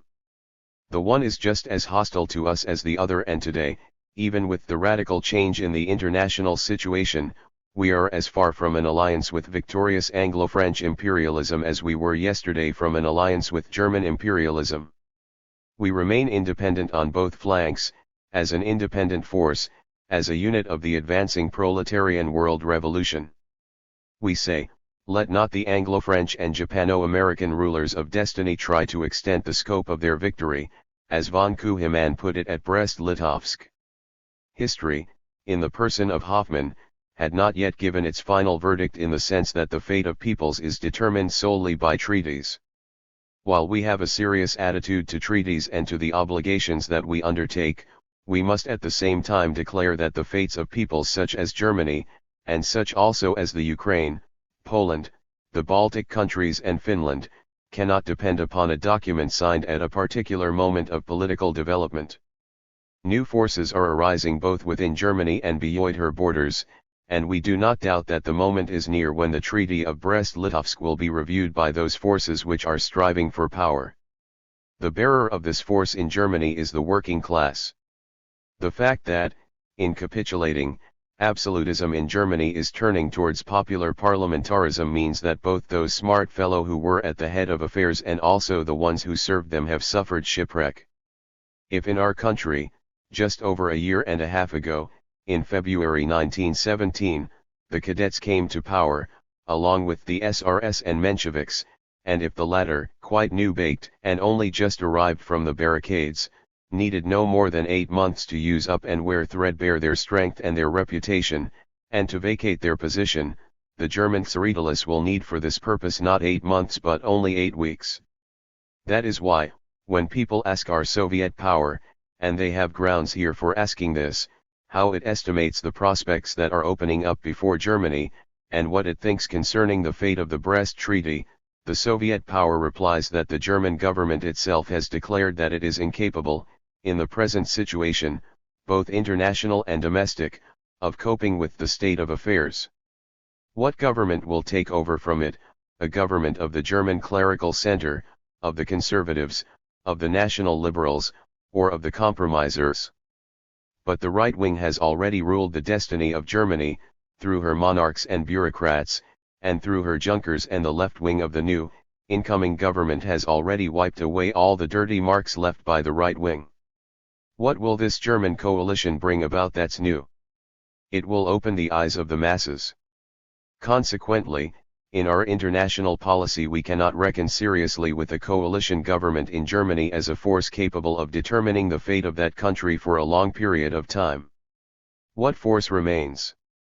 Where Germany is concerned, the idea of a united front of all Democrats is even more pitiful, senseless, and paltry than in the case of Russia. Let me call it a sickly utopia. What is the democratic movement in Germany? Such a movement barely exists there. There were some miserable remnants of a petty bourgeoisie, with miserable remnants of their political influence. The merciless imperialist war finally ruined and killed off the petty bourgeoisie, leaving not one stone upon another of their former importance.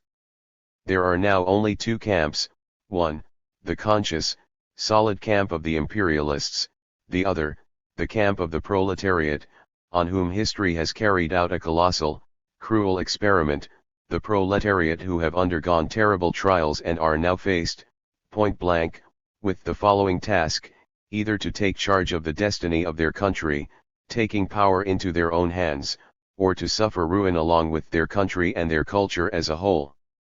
This is what history has said to the German working class.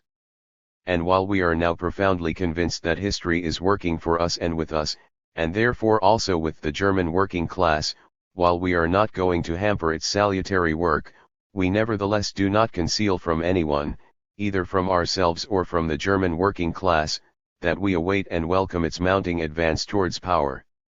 Moreover, we recognize, with deep confidence, that the only force in Germany which can save her and make possible her further economic and cultural development is the German working class. The taking of power by that class would bring tremendous, radical changes in the whole world's situation.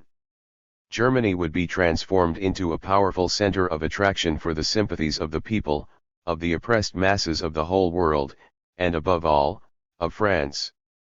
And without French cotters, without French territory as their theater of operations, the British and American armies will not be able to crush and dismember Germany. The French working class, which has suffered more than any other, waits in its revolutionary heart only for the first signal from Germany to rise against its masters, Clemenceau and the rest. One does not have to be a prophet and fantasist to say that the day after it has become clear that the German working class has stretched out its hand to take power, proletarian barricades will be erected in the streets of Paris. History works with us and for us, and therefore also for the German, for the French and for the international working class. When we look back, we have to say, with complete satisfaction, that it was not in vain that we kept the Soviet power in being until this moment, through very great difficulties, which many considered a humiliation.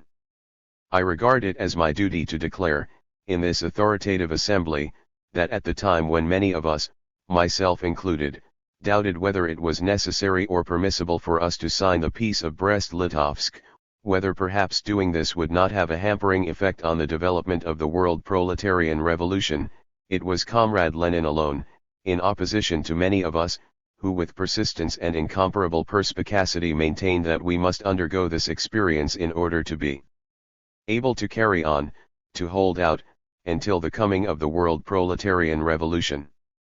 And now, against the background of recent events, we who opposed him are obliged to recognize that it was not we who were right.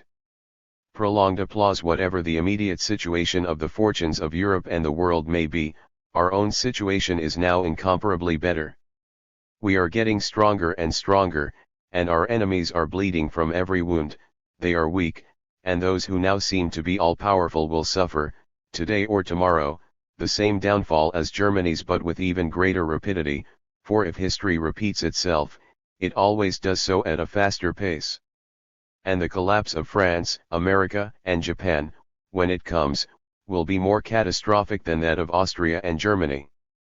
In this favorably developing situation we shall not, of course, engage in such reckless adventuristic steps as declaring war on Germany in alliance with Britain and France, so as thereby to help the extreme representatives of German militarism, who are now preparing to bring about a bloodbath and, like the stable fly in autumn, to inflict a painful sting upon the German people. No, we are now far from political adventures, farther than ever, for history is also more than ever on our side. Tomorrow, German militarism will be still weaker, and we shall be stronger, so there is no point in hurrying, artificially forcing the pace of historical development, and still less should we do this hand in hand with Britain, whose desire is to dismember and destroy Germany. When we concluded the Peace of Brest-Litovsk, we were reproached with surrendering the Ukraine. That really was one of the gravest moments, when we had to sign a treaty giving up the Ukraine to rule by Germany and Austria-Hungary. News arrived today, from a well-informed comrade, about the state of feeling in the Ukraine. I will quote some of the most striking passages. A revolutionary situation is increasingly taking shape here. Even before the latest events in Bulgaria and Germany, as soon as it became known that Germany was to withdraw her forces from the Ukraine, confidence that Soviet power would triumph here, and very soon, became universal. Furthermore, there is information that prominent representatives of the late Rada are saying that, of course, no government other than the Soviet power is to be expected in the Ukraine. And then comes news of a whole series of manifestations of the revolutionary movement in the Ukraine. But, in addition to this, a comrade who is extremely well informed and with good contacts writes about what is happening in Bulgaria. He tells us that underground Soviets have long been in existence there, and that two socialist deputies, Lukinsky and Dmitriev, who have now been sentenced to 5 or 6 years imprisonment, were nominated at the front. They belong to the party which corresponds to the communists in Russia. That is the news in brief regarding the situation in the Ukraine and Bulgaria.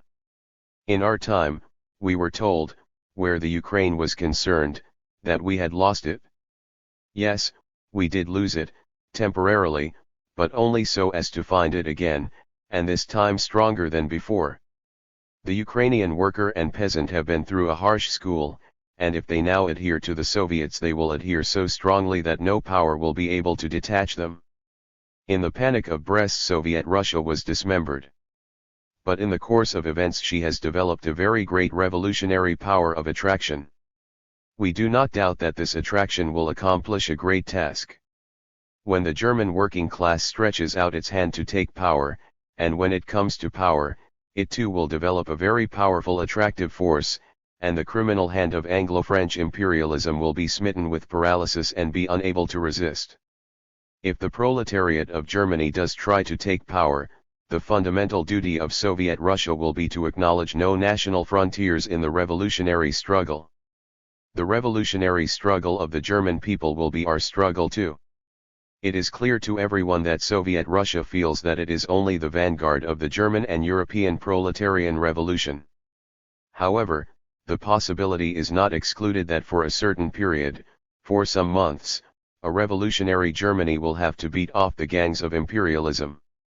And, in anticipation of this, we can say with confidence that the German proletariat, armed with all its technique, on the one hand, and our Russia, disorganized but very rich in natural wealth and with 200 million inhabitants, on the other, will form a mighty block on which all the waves of imperialism will break in vain.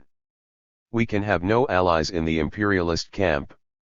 The revolutionary camp of the proletarians going forward into open struggle against imperialism, there are our allies. Liebknecht does not need to make a treaty with us, even without that we shall help him in his struggle, with all our power and resources. We shall give everything for the common proletarian world struggle. In his open letter, Comrade Lenin said clearly and distinctly that we have striven to create a million-strong army to defend the Soviet Republic. That is a narrow program. History says to us, your task is not merely to protect the breathing space, your task has been widened. A crisis is maturing already in Germany and throughout Central Europe. Perhaps tomorrow the working class of Germany will appeal to us for help, and we shall create not a million-strong army but an army of 2 millions, since our task will have doubled or trebled. And we are ready to strain our forces doubly and trebly. These forces are increasing day by day. The German proletariat is suffering hunger worse than ours. Let it stretch out its hand for power, let it take power, and, on that basis, let it help us to put our railways in order, and we shall fetch the wealth of grain from Samara province and from the Don, where I have seen inexhaustible stocks of grain, and share it fraternally with the German working class, for the triumph of our common struggle.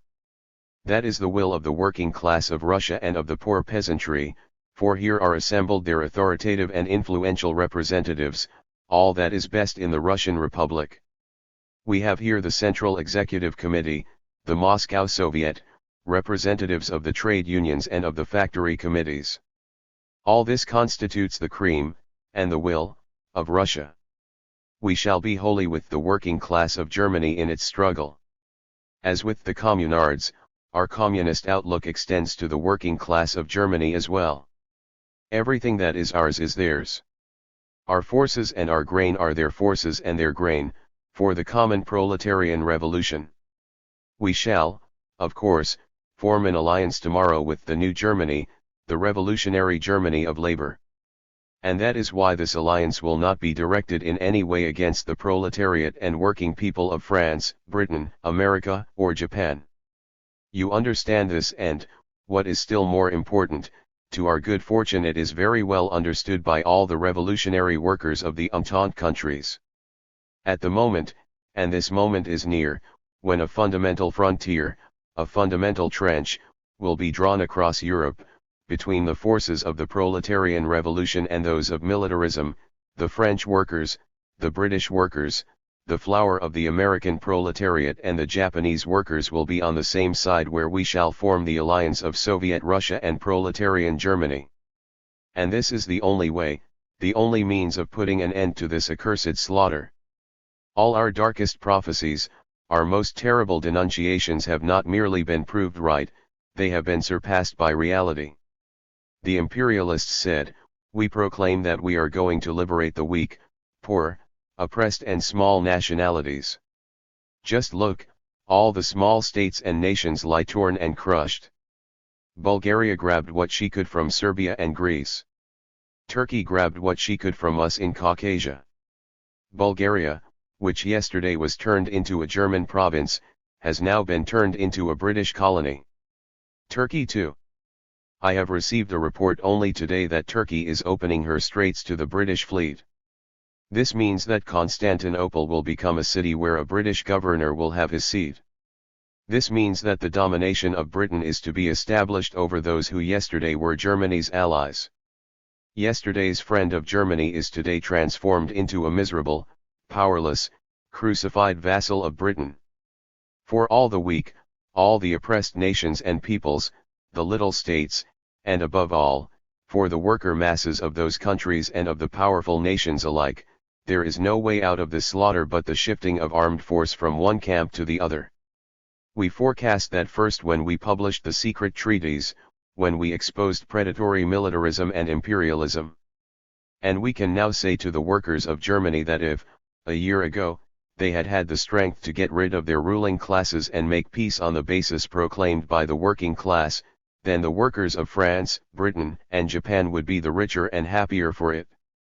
We should have taken a colossal step forward on the road of progress and humanity.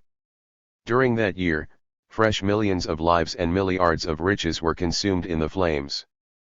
But the lesson has not been in vain. We are still where we were, and others have drawn closer to us.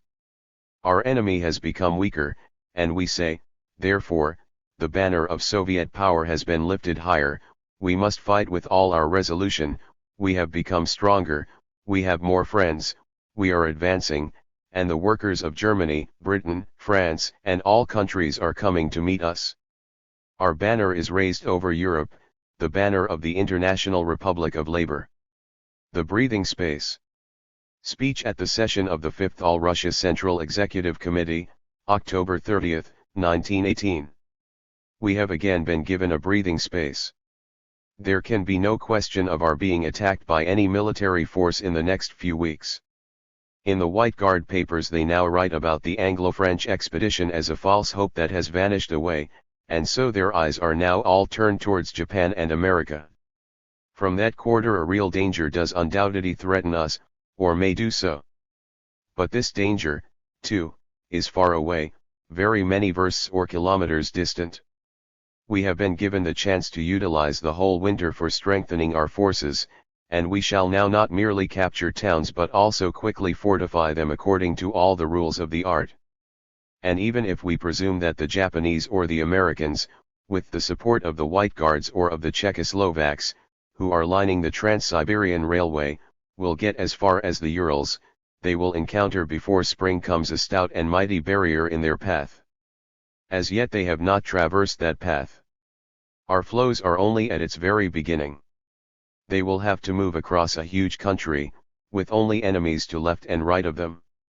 While the Czechoslovak Corps may have cavalry as rearguard, and, thanks to its high quality, which, however, is declining day by day, may help with the central sector of the theater of operations, the Japanese and American forces will have no rearguard. They will find that to the right and to the left of the narrow railway zone there are hostile partisans who are prepared to do everything to defend their land and their grain, and they will be obliged to drag behind them along an enormous supply column. However rich in technique the Americans may be, and however powerful Japanese militarism, although, it must be said, during the war they supplied Russia with extremely poor materiel, useless shells and guns, they will need to spend many weeks and months overcoming the resistance and obstacles they will meet in colossal Siberia before they can reach the European borders of the Soviet Republic. And, meanwhile, the Red Army will, unperceived by them, grow stronger and develop further. There is at present some sort of agreement in being between Japan and the United States. Whether this agreement will hold till the spring cannot be forecast by any astrologer, and how deep the opposition to this agreement will be, inside Japan and America, is also impossible to foretell with astronomical accuracy. But only a month ago we observed a tremendous movement taking place in Japan, involving millions of workers. If the Japanese bourgeoisie has shown ability to adapt and imitate, we cannot doubt that the Japanese proletariat, tempered in the crucible of the worldwide slaughter, will also show immense capacity for revolutionary imitation, and the Japanese bourgeoisie will come up against greater resistance to its chimerical hopes regarding Siberia with every month that passes. The same applies to America. There has been talk here of the growth of the movement on the other side of the ocean. The American worker has undoubtedly lost in the last 2 or 3 years his previous privileged position as the aristocrat of the world's labor. Tremendous tribute is demanded from him, upon him weighs the old federal democracy, a concentrated and centralized imperialist power which in no way falls short of any monarchical autocratic power. Faced with this colossal upheaval, imperialism is experiencing a catastrophic turn, the revolution must develop with incredible speed, and the resistance of the American proletariat will develop all the faster the more vigorously we resist American intervention, the greater the obstacle that is encountered in their advance by American and Japanese militarism, which are our principal enemies at the present time. As a force dangerous to us, Germany is certainly leaving the stage now. Bulgaria is pulling out, and is being followed by Turkey, Romania, and Austria-Hungary. It is difficult to suppose that the rulers of present-day Germany, quite apart from the formal treaties which should bind them, will have the material possibility or the motives to change their eastern policy. If they do make changes in this policy, it is most likely to be in the direction of extricating some corps which is now bogged down in the Ukraine, so as to use it for other duties. We are now convinced of that by the course of events. It may be said that Bulgaria's departure will strengthen our direct opponents of the present period, the Allies, and that is true, but only momentarily. Actually, the whole of the world's diplomacy is now determining its tasks only from moment to moment, and it cannot do otherwise. It is unable to make judgments in the light of precise historical prospects, because no prospect but doom appears before it. Russia's departure from the war undoubtedly strengthened Germany. I recall, his intonation still rings in my ears, how von Kohlmann said, "Of course Germany wants to live at peace with her mighty eastern neighbor." That word mighty was spoken with an intonation that had to mean, yes, Russia was a mighty country, but now you are groveling in the dust at our feet. The sound of von Kohlmann's voice has remained with me, but Hertling is now no more, neither is Hintze. Count von Hertling was Germany's chancellor when the Brest-Litovsk negotiations began, and Rear Admiral von Hintze negotiated the Supplementary Treaty of August 27, 1918 between Soviet Russia and Germany, and indeed much else has changed in Germany. I think that, while Russia's departure from the war did temporarily strengthen Germany, in the process of history, the departure today of Bulgaria, where a Soviet of soldiers' deputies has been organized, and tomorrow's departure of Austria-Hungary, the revolution is passing through a fateful period in that country, are all results of those events which took Russia out of the war and temporarily strengthened Germany, and which are nothing other than most profound signs of the downfall of world capitalism. On guard for the world revolution. Report read at the joint session of the Voronezh Soviet of Workers, Peasants, and Red Army Men's Deputies, November 18, 1918. Comrades, allow me first of all to express my pleasure in the fact that we are able to talk together in Voronezh, which our enemies were not long ago disposed to think of as theirs. This gives me grounds for supposing that Voronezh will remain inseparably within Soviet Russia, and that this assembly, attended by so many people and which, so far as I can judge by first impressions, is united by a single feeling, is the pledge of a spirit that will make of Voronezh an impregnable Soviet fortress. For it has been said that Voronezh, one of the southernmost points in Soviet Russia, is still unquestionably in danger, because the principal threat to our country as a whole now comes from the south, from that front, so close to you, behind which recently were hidden Cossack German forces, German resources, German plans, and where, behind those same deceived Cossacks, the forces and resources of the opposite camp are now grouping. We live in an epoch which is above all an epoch of international politics. In peaceful, tranquil times, questions of international politics seem to the ordinary man problems on an astral plane which have no practical significance for his personal destiny. But a few years ago, we entered an epoch in which, through the events of this epoch, the destiny of each and every citizen, whether he likes it or not, is bound up with the destinies not only of his class and his country but with international destinies as a whole. This is the merit, or, if you prefer, the curse, of capitalism. Capitalism has bound the peoples together in one single mighty organism, and, at the same time, has set the ruling classes of these peoples against each other. It can be said that, through international exchange, through the world market, capitalism has bound the peoples together by force with a convict labor chain, and the peoples, striving to live within the context of the slavery of the capitalist world economy, are obliged to smash this chain and in so doing tear their own bodies into pieces. This is the significance of the present imperialist war. It grew out of the contradictions between the worldwide character of production and the national character of appropriation, capitalist misappropriation. The bourgeoisie cannot cope with this contradiction. At first there was hope, on the part of the bourgeoisie of one camp or the other, that through permanent military victory it would solve all problems.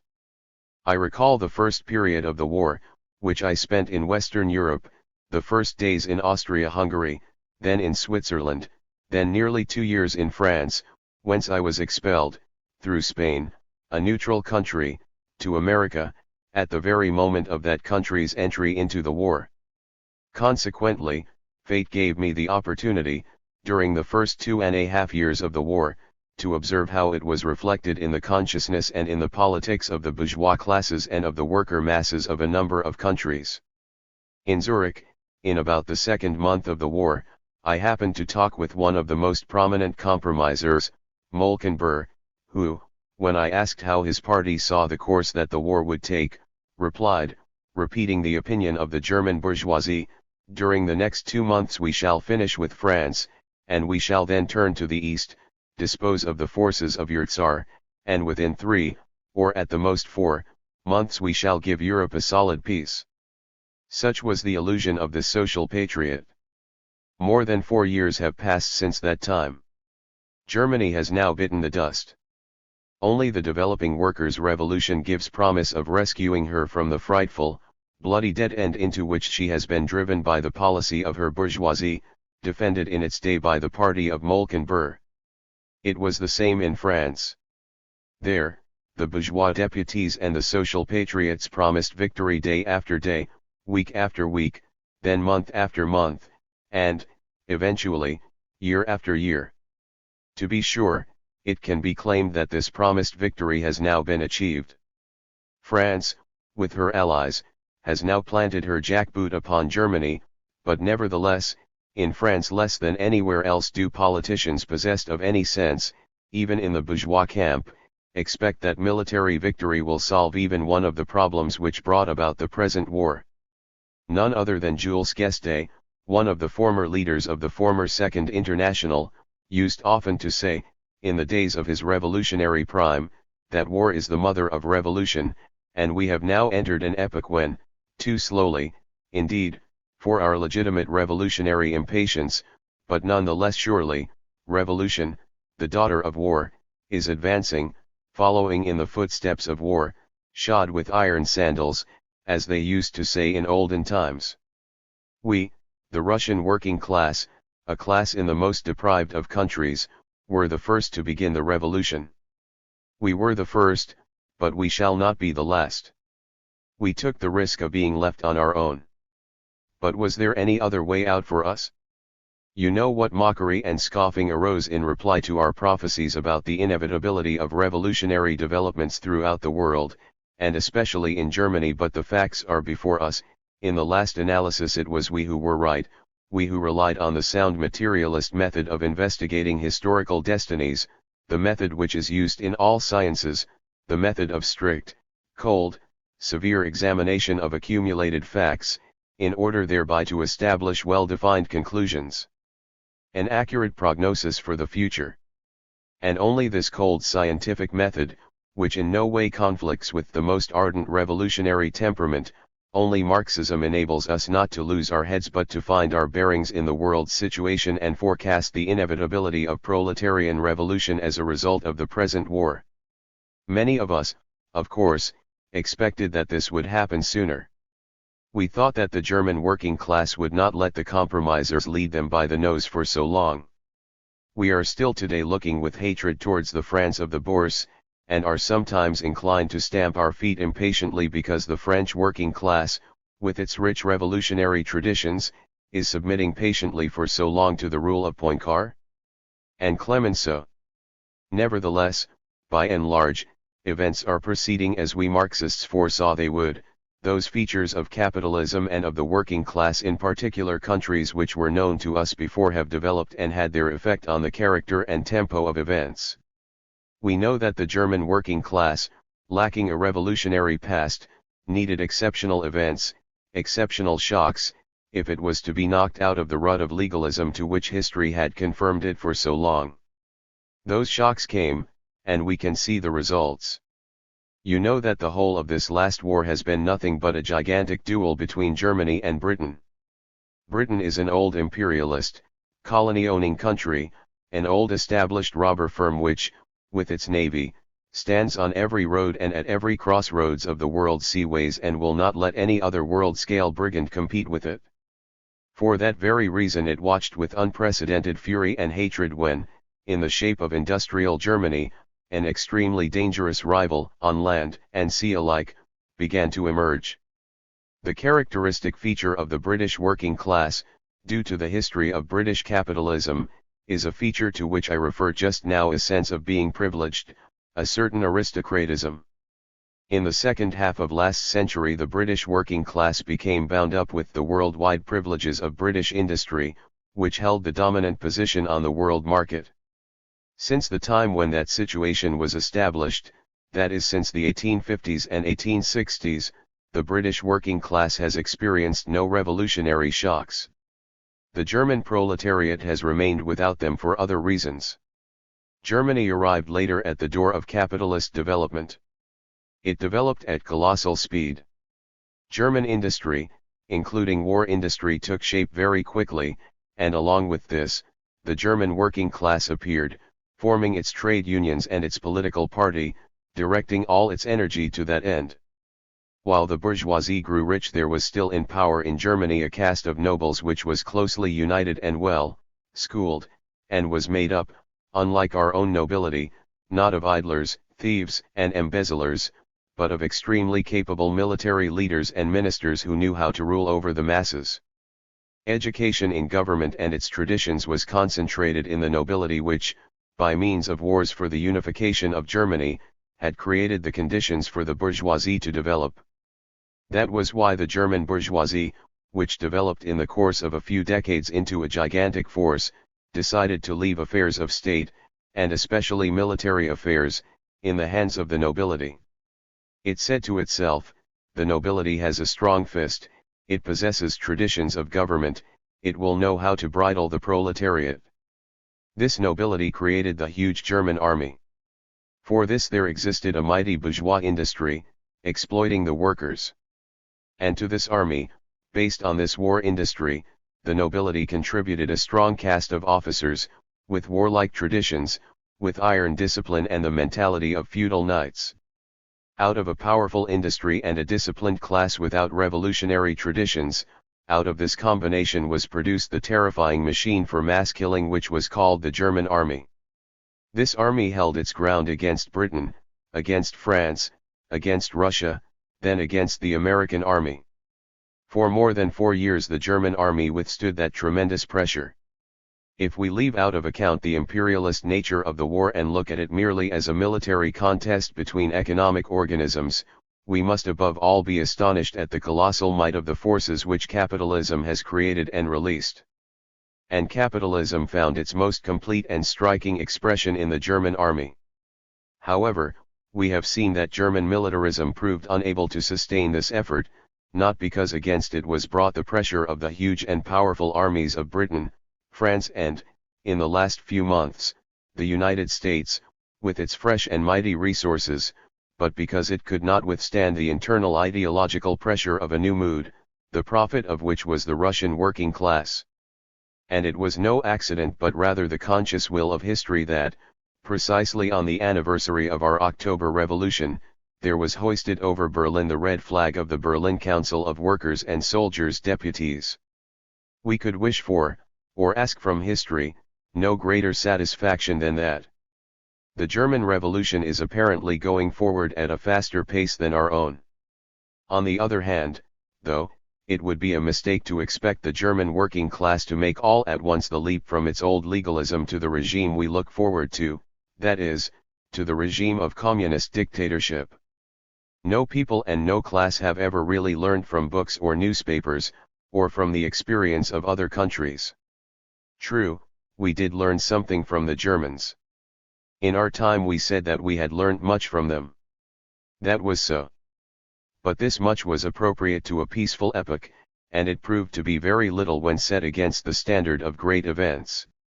If the Russian working class has really learned anything, it has learned it in the school of its own direct experience of harsh struggle, face to face with its own enemies, as a result of which it overthrew party after party, wrested power from the hands of the bourgeoisie, founded its own state with its own blood, and is now showing its enemies that, having taken power, it will surrender that power to no one. Applause it is there, and only there, in continuous, protracted, harsh struggle, that the will to power is trained, with the ability to conquer and hold power. The working class has never and nowhere learned from books, or in academies or from newspapers, what its principal tasks are, and what the methods are of accomplishing them. That applies to the German workers as well. They have formed revolutionary councils of workers and soldiers' deputies. But there can be no doubt that these councils will for a certain time, let us hope, only for a short time, waver from one side to the other, limping and hobbling. They are still headed by compromisers, those very same men who bear an immense share of guilt before the German people for the misfortunes and humiliations into which Germany has fallen. For there can be no doubt that if in July 1914 the German Social Democrats had found in themselves the resolution, courage and clear consciousness to call on the working class of Germany even, at first, only to offer passive resistance, so as later to go over from this to open revolt, the war would have been greatly shortened, and perhaps would never even have got started. That is why the principal responsibility was borne, as we said at that time, by the strongest party, by the German Social Democrats.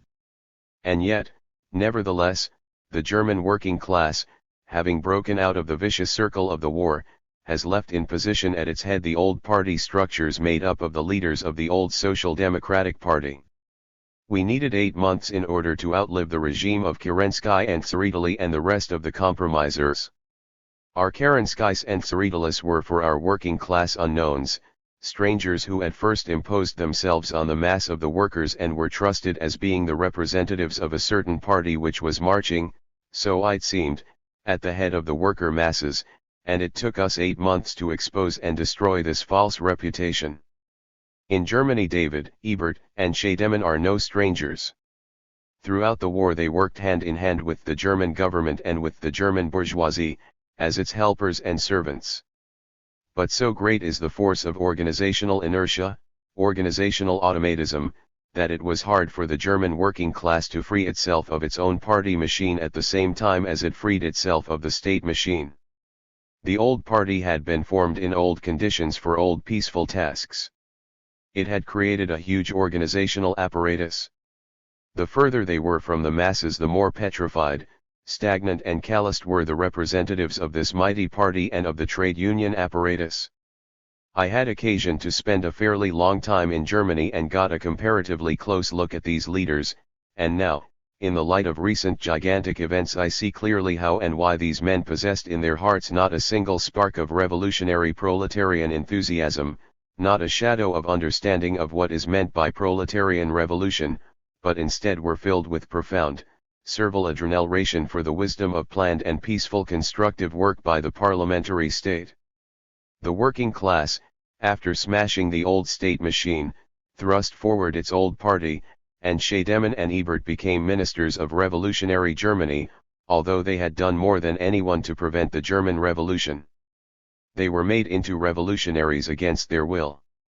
Even 6 weeks ago they were saying that there would be no revolution in Germany, that the Russian Bolsheviks were mistaken.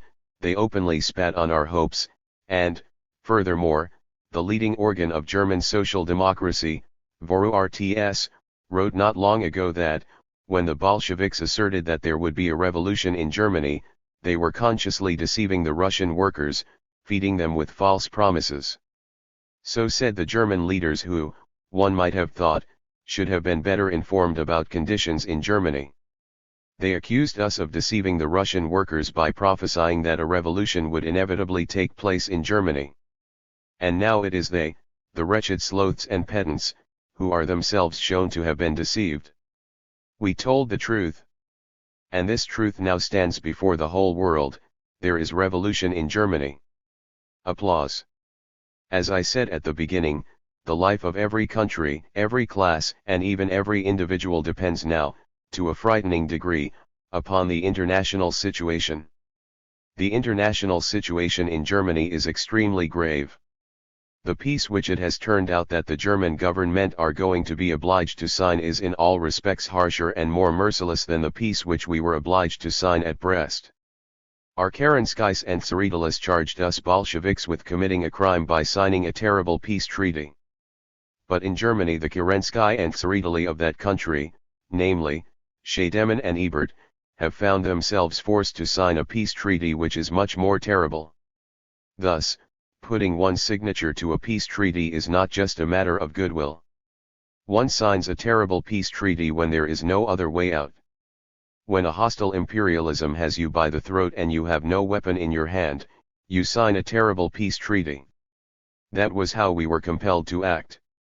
And there can be no doubt that if Kerensky and Tsereteli had been in power at that time, they too would have signed at Brest, and signed a peace treaty that was 10 times worse. The best proof of this is that they and their like handed over Georgia, Armenia, and Poland wholly to the tyranny and plundering of German imperialism, just as tomorrow they will hand over Transcaucasia to Anglo-French imperialism. Negotiations to this end are already going on now. Germany's situation is extremely grave.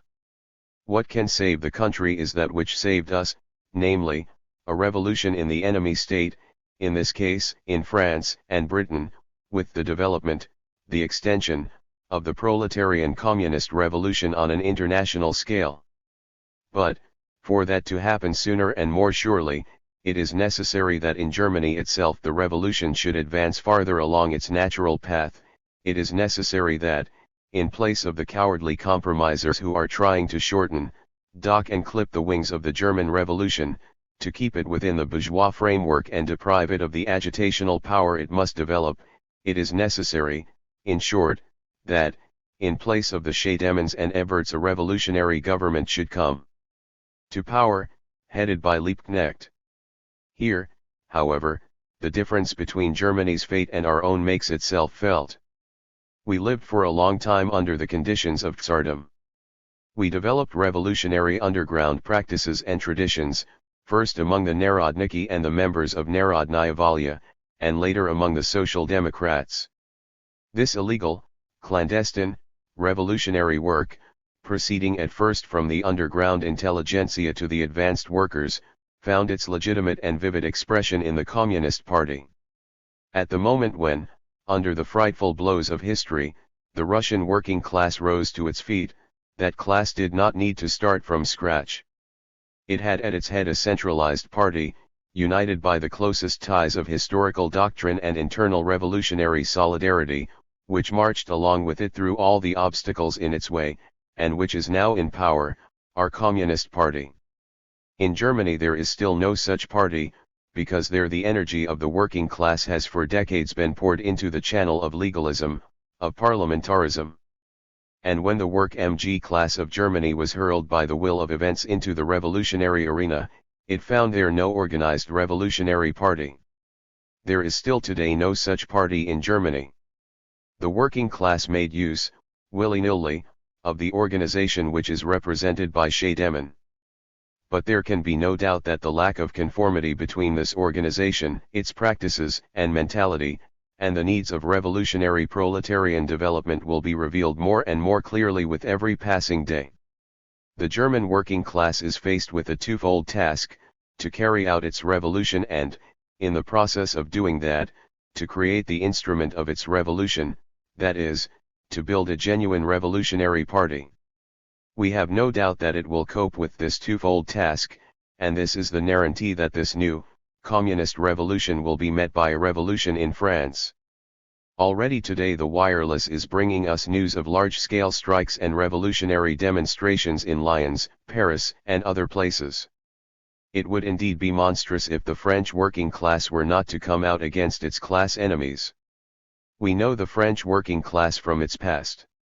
If any proletariat at all has old revolutionary traditions, it is the workers of France, who carried out the great French Revolution, the Revolution of 1830, the Revolution of 1848, the Days of June, and, finally, the Paris Commune. But just because the French working class was the first to take the path of revolutionary action, that class has developed a certain political aristocratism, comparable to the economic aristocratism of the British working class. The British working class looked down for a long time upon the workers of all other countries. In their eyes the latter were pariahs, paid low wages, living in semi-starvation, ruled by soldiers, ignorant of sport, and so on, whereas the British working class, that is, its skilled upper stratum, enjoyed a privileged situation. Hence their contemptuous attitude toward revolutionary struggle. The French working class, contrariwise, regarded itself for a long time as the sole revolutionary force in Europe. They were the Messiah, called upon to save all the other peoples. Beyond the borders of France everyone was wallowing in barbarism and ignorance. In Germany there was absolutism, in Russia tsardom. Even Britain had a king and lords. In France the working class had established a republic, and it would be the first to achieve socialism. That was how the upper stratum of the French workers thought. With this revolutionary aristocratism the French working class combined patriotism. Their line of thought was this: if the Kaiser crushes us, France will perish, France the sole focus of revolutionary struggle. Consequently, saving France, at whatever cost, means saving socialism. The upper stratum of the French working class accepted the fact that the government of France, by making an alliance with Russia, thereby gave support to tsardom. There was opposition, of course. But the broad masses were deceived, lulled, put to sleep by the notion that the danger from German absolutism was too great, that alliance with Imperial Russia was the only way out of the situation, since otherwise the German Bolsheviks would crush France, and, by so doing, strangle the socialist revolution. Only gradually were the workers convinced, by their experience of the war, that both camps were equally hostile to the proletariat. Threatening voices arose more and more frequently from the French trenches. True, by combining patriotic lies with police persecution, Clemenceau still holds the French workers in his grip. But now, when the old imperialist Germany lies prostrate on the ground, when the French working class are no longer threatened by any external foe but, on the contrary, their own bourgeoisie itself constitutes a frightful, deadly danger to other peoples acting, to be sure, at the beck and call of the British and American bourgeoisies, there can be no doubt that, in response to Soviets of workers and soldiers deputies in Germany and Austria-Hungary, barricades will soon appear in Paris. It is highly probable that the French proletariat will be outstripped by the revolutionary working class of Italy. As you know, the Italian Socialist Party has sustained with honor the trials of the present war. The reasons for this are, on the one hand, that the Italian party had purged itself of the opportunist element already before the war, and, on the other, that the Italian bourgeoisie and monarchy took nearly 9 months to go over from the camp of the Central Powers to that of the Entente countries, and start to wage war on the side of France and Russia. During those 9 months the Italian party was able to convince itself, from the experience of other countries, of the demoralization and prostitution which results from the policy of national unity between socialists and capitalists. These circumstances enabled the Italian party to take the initiative in calling the Zimmerwald Conference. The young Italian proletariat is distinguished by a stormy temperament and has more than once already transformed the stones of Italian roadways into revolutionary barricades. All the information that is reaching us from Italy testifies that a decisive clash between the proletariat and the bourgeoisie is on the agenda there. The proletarian revolution possesses in the Apennine Peninsula one of its most militant and reliable detachments. In Britain things are now not much different. True, Britain has been accustomed to stand aloof from Europe. The bourgeoisie has educated the British people in the belief that the continent is one thing and Britain another. The government of Britain intervened in the old wars of Europe, supporting with money, and to some extent with its navy, the weaker against the stronger side, until the moment came when a balance of power had been achieved on the continent.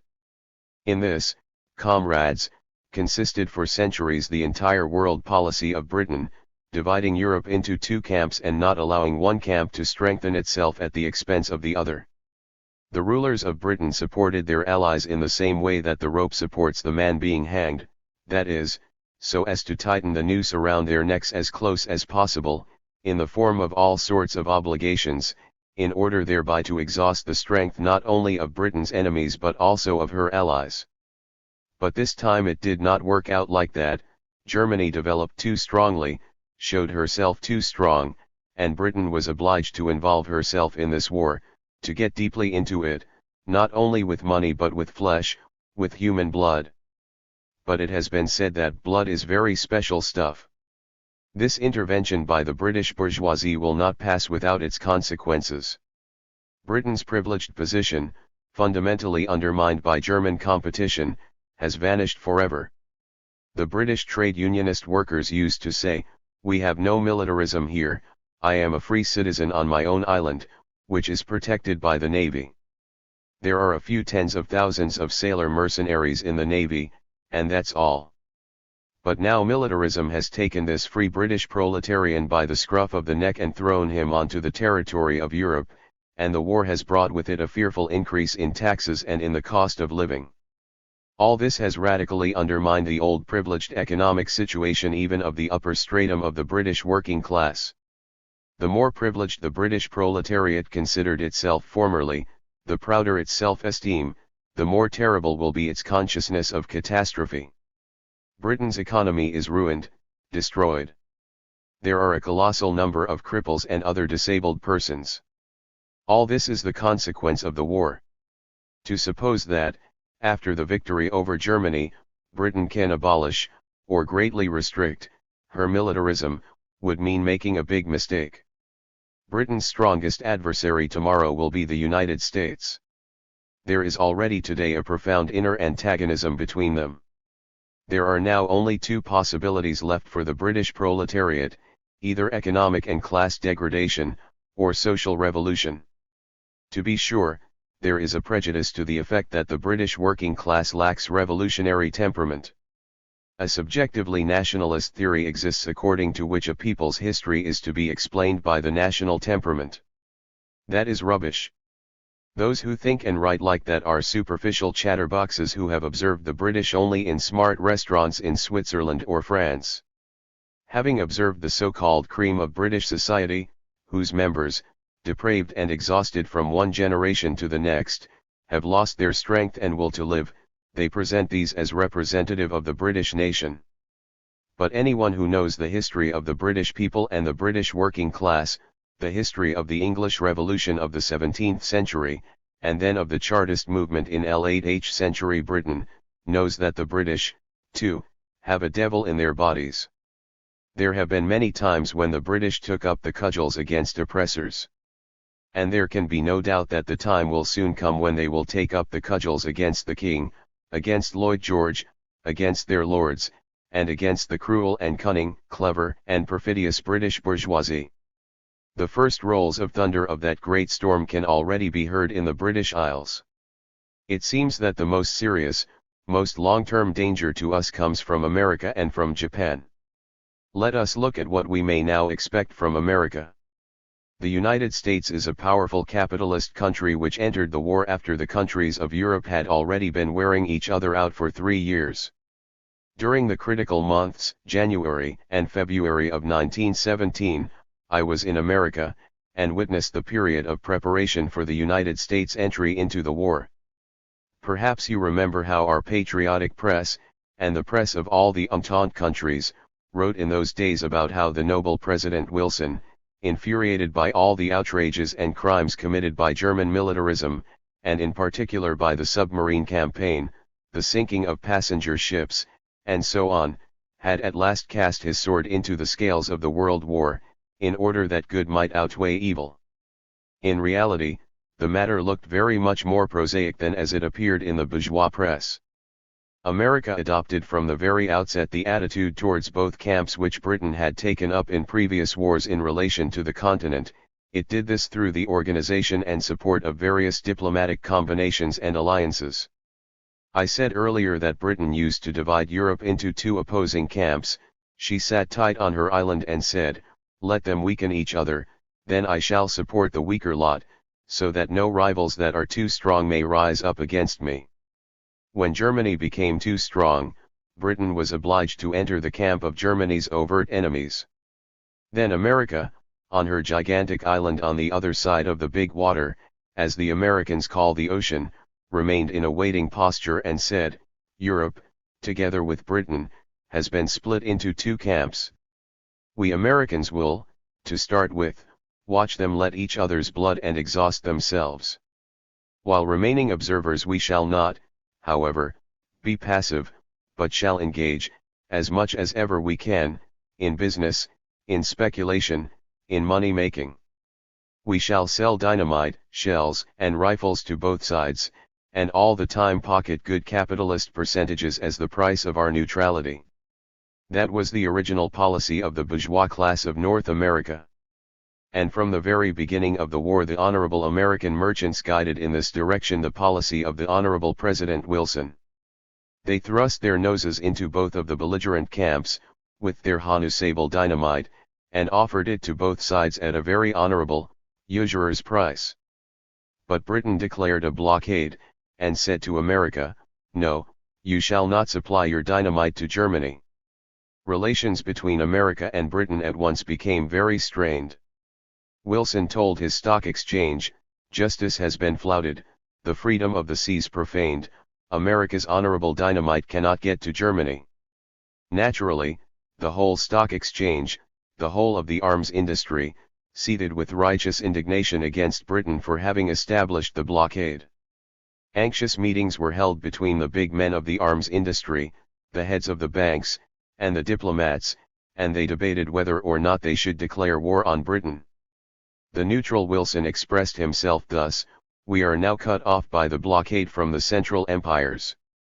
If we break with Britain, the Anglo-French, Russian and Italian markets for our arms industry will also disappear, and we shall be left with nothing for our pains."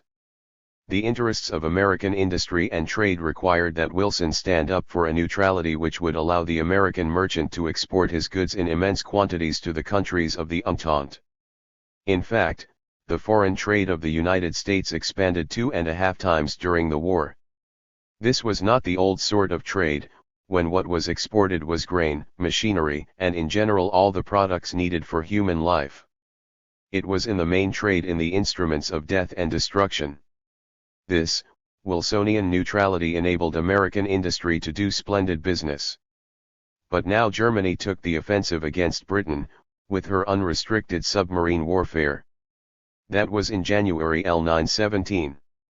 This was then the situation. All over America there were arms industries that relied on the European market. They had been cut off from the Central Empires by the British blockade, and now the German submarine blockade threatened to cut them off from Britain, France, Russia, and Italy. Naturally, his exhausted the patience of the arms industry and, therefore, also of Wilson's pacifism and neutrality. I had forgotten to tell you that Wilson was an apostle of pacifism, that is of the idea of peaceful coexistence between the nations, so long as this idea served as the flag under which trade in America neutral dynamite could be carried on.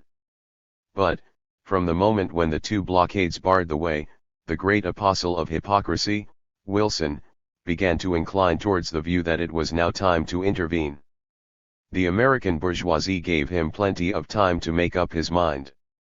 They said to him, "Just look at this Tower of Babel, our arms industry, just look at this Mont Blanc of shells and cartridges that we have manufactured for Europe, what are we to do with them?" Wilson spread his hands and declared that he had discovered means of combating the submarine campaign. They said to him, "You must take these goods for the American state. If you can't get them all across to Europe, then pay for them out of the pockets of the American workers and farmers." There you have the origin of American militarism, which has grown so monstrously in such a short time. American industry prepared this militarism for export to Europe, but then it overwhelmed the American people, and they were obliged to absorb it at home. Wilson's intervention in the war was thus, on the one hand, an attempt to subdue Germany, and all Europe along with her, and, on the other, direct profit-seeking by the American arms industry. Such were the moral principles of that old hypocrite Wilson. But this experience did not fail to leave its mark on the American working class. This class has some features that make it akin to the British working class. In both countries there are conservative trade unions. The upper stratum of the American working class considered that it was an even bigger aristocrat than its British equivalent. The British working class has a king, a noble estate, lords, but not so the American working class. The United States is a free republic, a federation, with plenty of land, plenty of grain, and so on and so forth. All that was now left behind. It was no longer the case.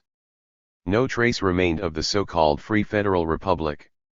The war finally put an end to that. We see now in the United States of America a centralized, militarist, imperialist country. The power of the American president in no way falls short of that of any king or tsar. Where all fundamental questions of life and death, questions of war and peace, are concerned, the American president, as executant of the will of finance capital, has concentrated all power in his own hands for the duration of the war. Over there militarism has assumed a truly American size and scale. The living standards of the masses have worsened to an extreme degree. I was able to see this with my own eyes even before America openly entered the war. All the energy of the working people was being expended not on producing articles needed for existence, consumer goods, but on producing articles for extermination. Prices of necessities of life rose in America to a level never previously known there. In January and February 1917, when colossal masses of war material were concentrated in all the eastern railway termini and ports and jams were forming on all the railways, prices for articles of consumption made a frenzied jump, and in New York I saw tens of thousands of housewives demonstrating in the streets, smashing up and pillaging shops that sold consumer goods, and overturning hawkers' stalls. It was a chaotic, stormy movement, the first precursor of social upheavals to come. We thus arrive at the conclusion that, in America, this war has prepared all the material and ideological preconditions for a revolutionary outbreak by the working class of that country. And this working class, comrades, is not made tip of poor material. The American working class was formed from representatives of a great variety of nationalities, and not from their worst representatives, either. Who emigrated to America? To America there emigrated, from the beginning, rebellious workers and peasants who were persecuted in their homelands. To America emigrated tens of thousands of workers and peasants after all the revolts and revolutions that were suppressed, after 1848 from Germany and Austria, from France after the suppression of the 1848 revolution and after the Commune of 1871. To America emigrated from Russia, after 1905, an enormous number of advanced workers belonging both to the oppressed nationalities and to the basic Russian nationality. It was revolutionary elements, militant forces, that emigrated across the ocean. True, they found their opportunities of better pay and a better life than in their old homeland. But the war did away with all those privileges, destroyed them, and this first-class proletariat was locked in the unbearable fetters of imperialism. There can be no doubt that they will smash these fetters, and the American proletariat will reveal all its revolutionary qualities. French communards, German organizers, and our own Russian Bolsheviks settled over there. Our Bolshevik comrades play an important role there in all the revolutionary organizations. All this in combination will undoubtedly cause the American Revolution to assume American dimensions. A couple of words, comrades, about Japan. Japan is the country that we know least about. It lies in the Far East like an Asiatic Britain, like a guard dog beside the continent of Asia, just as Britain lies beside the continent of Europe. Japan wants to carve and recarve Asia in accordance with its own interests and ambitions, acting even more imperiously and barbarously than Britain has acted for centuries towards the continent of Europe. But this is not the age for that sort of thing. Japan has set out on that road too late to be able to occupy the hegemonic position, as the master, the economic dictator, which alone enables a bourgeoisie to control its own working class over a long period. Information has reached us in recent months that a powerful revolutionary strike movement has developed in Japan, involving about 2 million workers, under the slogan, "Rice and Peace." These were our slogans, except that instead of bread the Japanese say rice. Apart from that, this was the slogan of our own working class when it was tired out by militarism and war. Japan, as you know, is famous for its great imitativeness, its capacity for imitation. This is not a special gift of nature, a national characteristic, but a feature of a nation which has taken the road of world development later than others and has been obliged to run and jump in order to catch up with the others. Consequently, it has cultivated an ability to imitate other nations, to borrow their practices, procedures, and techniques. A nation like that learns how to act in the European way more quickly than to think in the European way.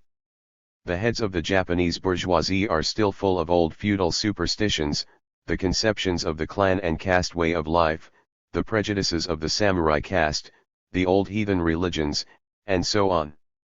But it is already able to rake in profits in conformity with all the methods of capitalist bookkeeping. The Japanese working class, too, is undoubtedly far less advanced in its consciousness than in its practice. In general, comrades, what is consciousness?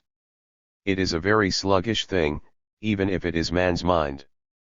Subjectivists, such as our SRS, considered that all progress is due to consciousness. That is not true. Indeed, if men's consciousness were the vanguard factor, we should not have had this accursed war, these degradations and crimes. Was not all this written about earlier, in books? It was all foretold, down to the last detail. Therefore, if consciousness were what moves men, they would long ago have understood this and would long since have sent their ruling classes to the devil. Why did this not happen? Because, in fact, consciousness is the most sluggish factor in all history. And it is necessary that external material facts should impel, thumping peoples and classes on the back of the head, on the temple, before this accursed consciousness will rouse itself, at last, and start to toddle along in the wake of these facts. All this is shown with particular clarity from the example of Japan, just because Japan was obliged by its entire situation to introduce European tools as quickly as possible, on pain of being crushed. For tools you need factories, and for factories you need technology. And so Japan set about creating in a hurry its own technology and science, its own industry. The philosophical part of consciousness, the political, critical sphere, did not develop parallel with this, it did not have time, and the mass of the Japanese are still stuck in medieval ideological barbarism. But precisely because this is the situation, leaps forward are bound to occur. We look upon the Japanese working class as a backward working class. That is true. In the mass it is extremely backward. But weren't people saying to us only yesterday, about the Russian working class, so you think that in Russia there will be not only a revolution but also a dictatorship of the working class? But, after all, the Russian proletariat is extremely backward. It is sunk in peasant superstition. We replied, if we built our hopes only on the consciousness of the proletariat as a whole, as it is today, then, certainly, your criticism would be correct. But there is an objective logic, the logic of our Central-East industry, the logic of Russia's tsardom, the logic of the counter-revolutionary nature of the Russian bourgeoisie and of the insignificance of the petty bourgeois democratic elements, the logic of the international situation. This external, objective logic will be transformed into an historical stick that will drive the Russian working class, at first even in conflict with its consciousness, onto the road of the conquest of power. We were proved right. The same can be said of the Japanese working class, which entered even later than we did the path of historical development, and which is obliged to develop even faster. These 3 million workers, striking with the slogan, "Bread and Peace," are experiencing a moment in their development which combines our 1903, when our first mighty, spontaneous strike movement took place, our 1905, when the revolution still went cap in hand to the Tsar, and even the beginning of the 1917 revolution, when our working men and women demanded peace and bread. All that has been combined into one event. The predatoriness of the Japanese bourgeoisie, its militaristic fury, will get stronger and stronger, because the USA is now more frightening than ever for Japan. Previously, America had no army, but now she has a huge one. Her navy is being strengthened. Japan is poor in comparison with America, and on the basis of her poverty she has to create a powerful army. For this purpose the Japanese working class has to be exploited without mercy, fleeced to the skin. These are the objective factors which tell us that a revolution in Japan is inevitable. The Japanese bourgeoisie has, within a short space of time, more or less caught up with the European bourgeoisie where the technique of production and the technique of plundering are concerned. The Japanese working class will have to catch up with the European working class so far as the technique of proletarian revolution is concerned. From my necessarily cursory survey of the working class movement in various countries it follows, comrades, that the war has everywhere brought fully to light the fundamental class antagonism which in peacetime is not so clearly perceived by the working class, not so vividly noticed and felt. It has now been stripped bare, and the workers of all countries are faced with this fateful choice, either to be destroyed by history or to seize state power. This is why war is the mother of revolution. Even if we assume that America and Japan will lag behind while all Europe is enveloped in the flames of social revolution, they will not crush us. If the German working class takes a step forward, which it will do, and takes power into its own hands, expropriating its bourgeoisie and applying itself to the organizing of a communist economy, it will be 1,000 times stronger than us in its organization and technique, and our alliance with it, the alliance of Soviet Russia with the German communist working class, or the alliance of Soviet Russia with Soviet Germany, this alliance alone will constitute a power strong enough for the waves of the European and worldwide counter-revolution to break against it. As regards these fundamental prospects of the period immediately ahead, our affairs are in better shape than ever, comrades. Everything that for decades we, the revolutionaries of the older generations, thought about, hoped for, looked forward to, has now come true. But, comrades, it would be a very great blunder if from this we were to draw conclusions that are too optimistic, if we were to say to ourselves that the communist revolution is now, so to speak, in the bag. That is not the case. A very great threat to the revolution, and, above all, to Soviet Russia, has not yet been eliminated. This is the imperialism which has not yet been killed off. Until recently Germany constituted such a threat.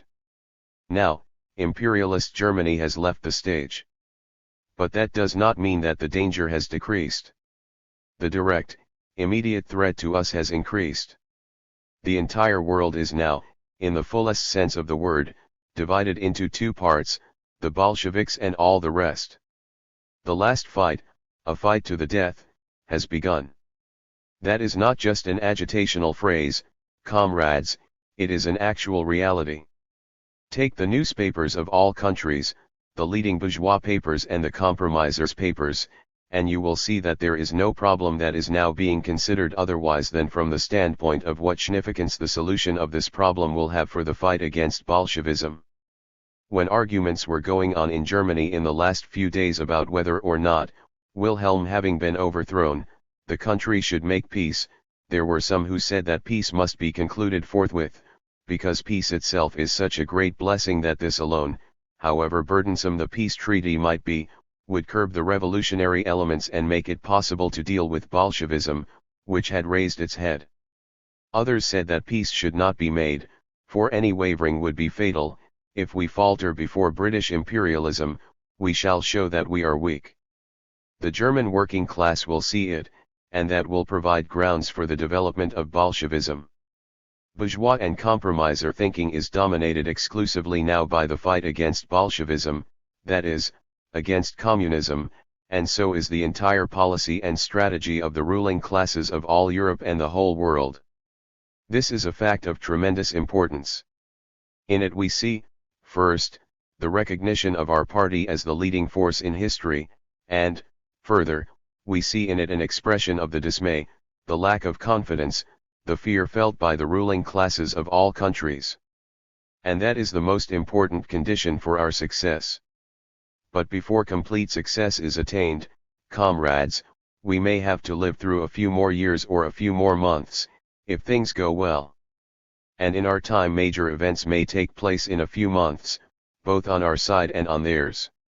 Remember that, only 6 months ago, German imperialism was dictating its will to the whole world, while we were pinned to the ground. Compare that situation with what is happening now. What tremendous changes! History is working now not with small, finely sharpened instruments, but with a heavy steam hammer, with a gigantic club, beating it down on the heads of classes, nations, peoples, and states, smashing some, lining up others. And in this titanic activity such a formidable blow may still fall upon us, too, comrades, and we have to keep that in mind. Revolutionary enthusiasm does not consist in shutting one's eyes to danger. And danger there is, threatening us with particular clarity on the southern front. Not from Krasnov, not from Denikin, but from Anglo-French imperialism, for which Krasnov and Denikin may serve as point of departure. You know what changes of orientation are going on now in all the neutral and all the occupied countries, in those that were till lately being towed by Germany, and in those where the bourgeoisie was still recently kissing Wilhelm's jackboots, they are all now declaring for the whole world to hear, that the one person really responsible for the war was the German Kaiser, and they are all turning themselves into vassals of Anglo-French militarism. Needless to say, while yesterday, on the shores of the Caspian Sea, Turkey was fighting against Britain and her agent by Krakow, tomorrow by Krakow will be marching alongside the Turkish hordes against us. Krasnov and Denikin were adversaries, for Krasnov obtained his pieces of silver from Germany, from Wilhelm, whereas Denikin received his from Lloyd George and Clemenceau. Today this antagonism, in which there was no element of principle, since British and French pieces of silver ring exactly the same as German, today this antagonism has vanished, and Krasnov is united with Denikin on the part of Anglo-French imperialism. In the Ukraine, Skoropadsky was in the service of the German government. Now this Skoropadsky has joined Romania. Romania, which previously went over from the Allies to Germany, has now, by the same route, through the same gate, returned from the German camp to that of the Allied imperialists. They are all united and are leveling out their front against us. And everything in the Balkan Peninsula that is still intact will, of course, be directed against Soviet Russia. The attempts to crush us from the northern front have so far come to nothing. It is not out of the question, of course, that the northern front may wake up again in the spring, if major events have not taken place in Britain and France before then. But at present, during the winter months, no danger threatens us from the north. Nor do we expect any danger from the Fast. We have cleared the Volga, and in the Urals the work, though proceeding perhaps more slowly than we should like, is going ahead solidly and well. We have grounds to hope that Ufa and Orenburg will be ours in the very near future. Applause. As regards the former Western Front, that is, the German front, you know that the White Guards have recently been grouping themselves there. Before Pskov an army was formed, under General Dragomirov, which was to have threatened Petrograd. Throughout the Western Zone German militarism created counter-revolutionary forces to fight us, and did the same in the Ukraine. Now, with the revolution in Germany, all these forces are left hanging in the air, and, of course, for us the only conclusion to be drawn from a revolution in Germany would be to proclaim the Treaty of Brest-Litovsk null and void. Applause. But that would mean that instead of Dragomirov marching against us from Pskov or Vilna, somebody else would march, carrying the Soviet flag, towards Pskov, Vilna, Riga, and all the centers of the occupied regions. And it is no secret to any of us that today, in all those regions, our party, the Communist Party, is leading the workers, and to a considerable extent the peasant masses too, and that the Soviet power will not remain indifferent to the struggle which has already developed there, and which will develop tomorrow in full force in the Ukraine. This struggle is now losing even the slightest aspect of a conflict between us and Germany, for free Latvia, free Poland and Lithuania, and free Finland, together with, on the other side, free Ukraine, will not be a wedge but a connecting link between Soviet Russia and the future Soviet Germany and Austria-Hungary. This is the beginning of a federation, of a European Communist Federation, a union of the proletarian republics of Europe. Consequently, our Western Front presents at this time no threat to us. On the contrary, we can finish off our work with that quarter, establishing Russia within the borders that conform to the will of the masses inhabiting the former Tsarist Empire. But the Southern Front remains for us, as before, a front full of menace. It is here, comrades, that the knot of fate could be tied. Germany strove to get, through the Ukraine and Transcaucasia, to the British dominions in Asia. Here lay Germany's proposed imperialist highway. Now imperialist Germany has been overthrown. But now along this same route march the British and the French, uniting all the counter-revolutionaries around them. Turkey, the Ukraine, the Don Cossacks, the Transcaucasian nationalities, that is, their bourgeois classes, all will be welded into one by the single cement of class hatred against the proletarian communist revolution. You have read how the first vessels have already appeared in the waters of the Bosphorus, under the walls of Constantinople, and the radio reports that, soon, Dozens of Anglo-Franco pennants will be flying in the Black Sea, at Odessa, at Sevastopol, and at Novorossiysk. With this is connected the question of an Anglo-French landing on the Black Sea coast and an advance into the Ukraine. Things are, of course, not done as quickly as they can be said.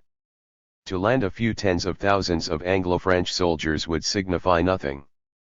Germany and Austria-Hungary needed to keep 500,000 soldiers in the Ukraine merely so as to control the railway junctions and to prevent a country that was constantly on the boil from exploding. That was the temporary state of semi-order which enabled the German troops to plunder the Ukrainian peasants. The Anglo-French will need an army no smaller than the Germans had, for the sympathy felt by the Ukrainian peasants and workers towards these liberators will be no more ardent than it was towards the German soldiers.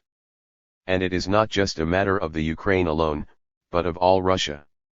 True, the German White Guards and the Ukrainian bourgeoisie will help them. The cadres of the great Russian bourgeoisie, the great Russian imperialists will rush to the Ukraine and come to the aid of the Anglo-French aggressors. Nevertheless, this is a task that requires not just days, not just weeks, but months. However, the danger is great, especially great because the Allies now have their hands free. With Germany defeated, enormous military forces have been made available. True, the threat of revolution has increased throughout Europe, but this revolution has not yet taken place, it is only at its beginning. It will come. But it is not here today. We have to take account of the situation that exists today. And so it is still materially possible for them to throw large forces into the Ukraine. Our salvation lies in preventing Anglo-French imperialism from linking up with the Russian counter-revolution. The German troops are forming their Soviets all over the Ukraine and spontaneously returning home, or coming over to us. They are leaving their weapons with us. But, as the German troops depart, others are trying to come in, and are already knocking at the door. We must take advantage of this moment, and as one lot departs and the other tries to enter, we must thrust a wedge between them, we must say, along with the Ukrainian workers and peasants, regarding the whole of the Ukraine, this is also part of our Soviet house, and lock the door securely, telling the foreign scoundrels, both German and British, no entry here. Applause. Comrades, all history is now condensed for us in this question, as though in a single lump. Shall we be able to do this? Shall we succeed in it? If we do not succeed, I won't say that the revolution is doomed to fail, the world revolution cannot fail. There was the Paris Commune, which was put down. There was the year 1905, when we were put down. But we rose again. And if we are again put down, the revolution will arise once more, from our bones. But we are not content with the idea of gaining the victory in the last analysis. In 25 or 50 years' time, we ourselves want to win, and you who are sitting here, our generation, having taken power, don't want to give it up. That is the point. Applause. We must accomplish the task history has set before us. It was for that reason that the Central Executive Committee proclaimed that our Soviet Republic was to be turned into an armed camp. There is no task so urgent, so obligatory, so imperative for us as that of waging armed struggle on the Southern Front. I sometimes encounter, let me call it, departmental narrowness and professional conservatism on the part of a section of our Soviet officials. They frequently send me complaints, by telegraph, that our war machine is hindering certain cultural tasks, some cultural work or other. I know that, perfectly well. The war machine, which seizes hold of many forces and resources, often acts clumsily, barbarously, roughly. This is all quite plain to me and I am ready to acknowledge it. But alas, comrades, this is a consequence of the fact that we are fighting a life and death battle, and war is a harsh trade. War is a merciless thing. And, of course, in every town, in Voronezh, Kursk, Moscow or Tambov, here, there and everywhere, the circumstance that we are waging a struggle to the death is expressed in the fact that the Commissariat for Education suffers, the Commissariat of Justice suffers, Social Security suffers, they find that they have had taken from them not only material resources but also men, their best men, who are sent to the front. When Soviet officials complain that teachers have been taken from the schools, and that we need these teachers, that they are good proletarian teachers, I invariably give the same answer: they will undoubtedly make excellent Red officers, and I shall not let you have them back. I received a telegram from the workers in a hospital fund complaining that we had taken their best doctors.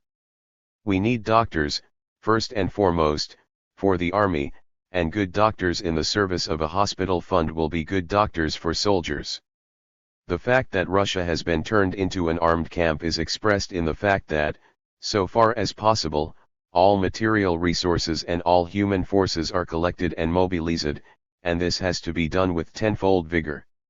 In addition, we have to mobilize the consciousness of all Soviet officials, so that they all understand and feel that the fate of our country is now being decided on the southern front. If we give way here, if we stumble here, then you may be sure, nothing will be left of the hospital funds and the educational work.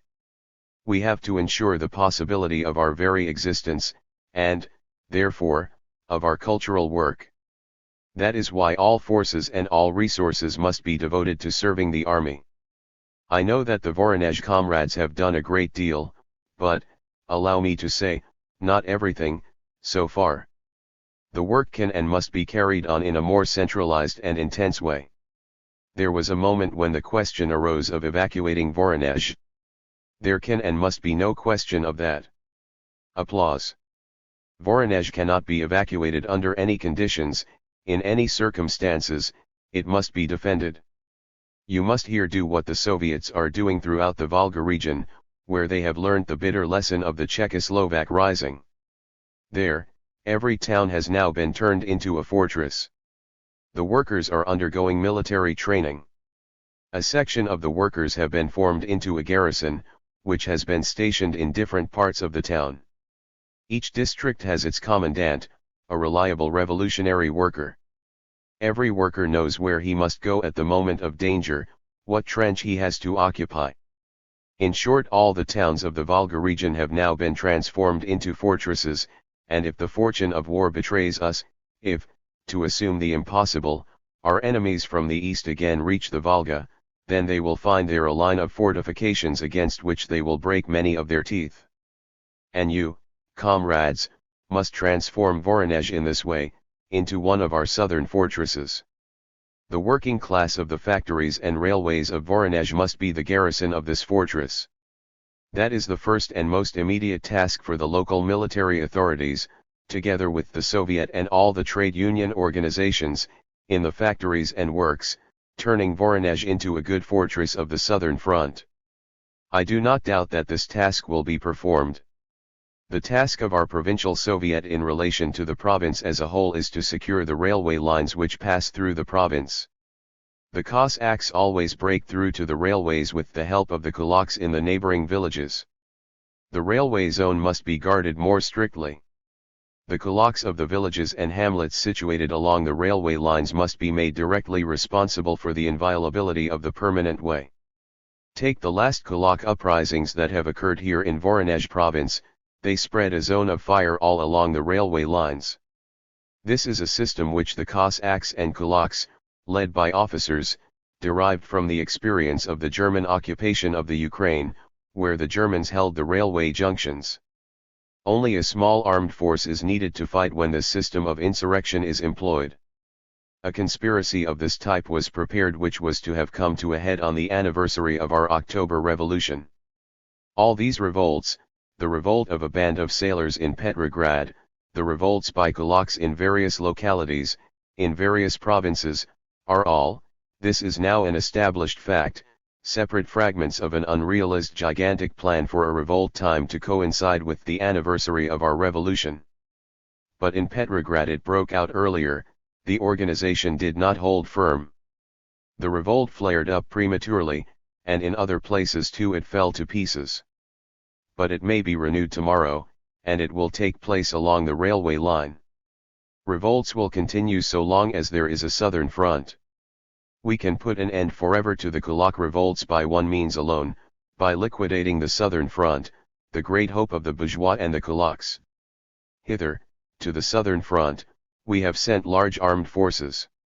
We shall give our Voronezh front still more tens and hundreds of our advanced workers, to serve as regimental commissars, commanders, and rank-and-file warriors, who will exert influence above all by the example of their own courage. We shall then have strength enough to liquidate the Cossack bands once and for all. We must win, because what is now being decided in our south is the fate not only of the Russian Revolution but also of the world revolution for the next few years. If we let the enemy consolidate his position here and crush us, that would have the gravest consequences for the working class of all countries. Comrades, we are standing today, like a beacon, on a high place. They want to throw us down, at whatever cost. The fact that we, surrounded by a ring of enemies, have held out till now, has at last evoked an outburst of revolution in Germany and in Austria-Hungary. If we were to fall, that would be an immense gain for our class enemies and a dreadful blow to our friends throughout the world. Comrades, we have no right to fall. We have risen too high. As the Soviet power, as the party, we have taken on too great an obligation to the international working class. We must win. And what we have here is our most important front. We must give everything we possess to this front. You will make this front impregnable. Furthermore, you will give us forces that will carry us to Novokirksk, Rostov, to Poltava, to Kharkov, to Kiev. And through Kiev runs a line leading straight to junction with the Austro-Hungarian Revolution, just as through Pskov and Vilna runs a line leading straight to junction with the revolution in Germany.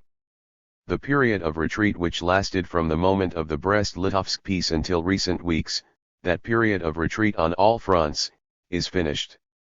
The breathing space given us by history has been liquidated. By retreating until now we have accumulated strengths. We have now to put that strength into action. Into the offensive on all fronts. Into the offensive on the Western Front and on the Southern Front, on all the fronts of the revolution. History is working for us. But we are ourselves a living force of history. Once we have become penetrated to the marrow of our bones with the historical task imposed upon us, no danger can make us quail. The obligation to the international working class which Soviet Russia has undertaken will be fulfilled. We shall guard, we shall secure, we shall protect our Soviet Republic as a fortress of social revolution, until the time comes for it to be united with the world revolution. Chronology of the Russian Civil War. 1918. From the original Soviet edition. *******. Dates previous to February 14, 1918, are given in the Old Style and New Style, but from then onward in New Style only. 1917. February. March 9 to 13, 24 to 28 General strike in Petrograd. Revolt of the Preobrazhensky, Volhynian, and Lithuanian regiments. Formation of the Executive Committee of the State Duma and of the Provisional Government. June 18, July 1, offensive organized by Kerensky on the Southwestern Front. July. Armed demonstration by a section of the garrison and workers of Petrograd against the Provisional Government. Turning point in our offensive at the front and beginning of the retreat from Galicia. August 19 to 21, September 1 to 3, German breakthrough in the Riga positions and capture of Riga. 25 to 30, September 7 to 12, General Kornilov's mutiny. Movement towards Petrograd by the Cavalry Corps under Krymov. Bloodless liquidation of the mutiny through general arming of the workers. October 16, 29, creation of the Military Revolutionary Committee of the Petrograd Soviet. 21, November 3, at a meeting of the Petrograd Soviet the Military Revolutionary Committee, MRC, is recognized as the leading organ of the troops in the capital. An emergency meeting of all the regimental committees of the garrison resolves to support the MRC. 22, November 4, the day of the Petrograd Soviet. Crowded meetings in all the factories. 23 to 24, November 5 to 6, the MRC puts the entire garrison on a footing of full combat readiness. 25, November 7, victorious accomplishment of the Proletarian Revolution. Flight of Kerensky to the forces of the Northern Front. Arrest of the Provisional Government. Opening of the Second All-Russia Congress of Soviets. 26, November 8, Congress adopts Decree on War and Peace. Appeal to the fronts and the armies for the establishment of military revolutionary committees. Formation of the Council of People's Commissars and the People's Commissariat for Military Affairs. 27, November 9, movement towards Petrograd by the Cossack Division of the 1st Don Corps under Krasnov's command and Kerensky's leadership, with the aim of suppressing the Bolshevik revolt. 28, November 10, action by the Red Guards at Krasnoye Selo and Gatchina. 29, November 11, suppression of the cadets, Junkers, revolt in Petrograd. 30 to 31, November 12 to 13, rout of Krasnov. Tsarskoye Selo taken by the Soviet troops. November 1, 14, capture of Gatchina. Arrest of Krasnov. Bitter struggle for the Moscow Kremlin. 2, 15, victory of the Red Guards in Moscow. 7, 20, order given to acting Commander-in-Chief Dulfinin to begin negotiations with the Germans and to cease military operations. 9, 22, Dukhanin refuses to enter into negotiations for an armistice. Ensign N.V. Krylenko appointed Commander-in-Chief. 14, 27, Commander-in-Chief Krylenko sends envoys under a flag of truce to the Germans, to propose an armistice. The command of the Germans' Eastern Front agrees to negotiate. 19, December 2, liquidation of the counter-revolutionary GHQ. First meeting between our peace delegation and the Germans. 22, December 5, signature at Brest-Litovsk of an agreement to suspend military operations from November 24 to December 4. 25 to 28, December 8 to 11, first battles with Kornilov's shock troops and with Kaldin on the Don. Futov's revolt at Orenburg. December 2, 15, Kaldin takes Rostov. 8, 21, Comrade Antonov appointed People's Commissar for the struggle against the counter-revolution. Arrival of Kornilov and Denikin at Novokirkisk. 11 to 12, 24 to 25, battles at Tamaravka Station and at Oboyan and capture of the town of Lyubadin by Sievers. Oboyan lies between Kursk and Belgorod, Tatnarovka is a station on the line running westward from Belgorod, and Lyuhodin is a few kilometers west of Kharkov. 16, 29, Lozoyova and Pavlograd captured by Red Guard units. Decree abolishing all ranks and titles in the army. 18, 31, Sablin's forces enter Kharkov. 20, January 2, formation of the All-Russia Board for organizing the Red Army. 24, January 6, formation at Kharkov of HQ of the Revolutionary Forces of the Southern Front for struggle against the counter-revolution, under the command of People's Commissar Comrade Antonov. Muravyov appointed Chief of Staff. 27, January 9, the Peace Conference at Brest-Litovsk resumes work. 29 to 31, January 11 to 13, Krylenko calls for the creation of a Revolutionary People's Socialist Army. Beginning of the struggle against the Ukrainian Rada. 1918. January 1, 14, diplomatic relations are broken off with Romania, where the Russian troops are disarmed. 3, 16, the All-Russia Central Executive Committee adopts the decree on forming a Workers' and Peasants' Red Army. 4, 17, beginning of the Red Guards offensive towards Kiev. 5, 18, Poltava captured by Muravyov. 6, 19, dissolution of the Constituent Assembly. 10, 23, Congress of Frontline Cossacks at Kamenskaya Sanitsa declares war on Kaldin. 11, 24, capture of Feodosia and Yalta by the Red Guards. Suppression of revolt by the Crimean Tatars. 1629, a revolutionary committee seizes power in Odessa. Formation of a revolutionary government in Finland and beginning of civil war with Mannerheim. 1831, Orenburg taken by revolutionary units. 26, February 8, Kiev taken by Muravyov's troops. 27, February 9, Ukrainian Rada signs separate peace with the Germans. 28, February 10, battles before Kamenskaya and Taganrog. The Russian delegation refuses to sign the Anzatari conditions of the peace treaty, after declaring the war at an end. 30, February 12, capture of Torgovaya and Tikhoreskia. Successful engagement of the Red Guards before Rogachev with the Polish Corps of Saubermusniki. February 14, opening of the first command courses in Petrograd, Moscow, Tver, and Kazan. 17, the German offensive begins. 19, radio message by the Soviet government agreeing to accept the Germans' peace conditions. 21, capture of Minsk and Rechytsa by the Germans. Establishment of the Revolutionary Defense Committee in Petrograd. We capture Rostov.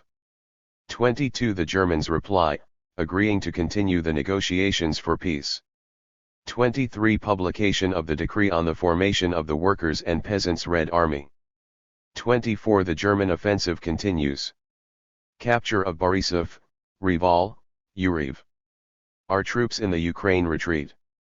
March 2, order by the People's Commissar for War for simultaneous demobilization of all classes of the old army. 3, the Brest-Litovsk Treaty signed. 4, decree by the government on creation of the Supreme Military Council. 5, Addison and Golyubov takes Novokirkivsk. 7, the Soviet government moves to Moscow, and Petrograd is evacuated. 13, the Germans take Chernigov.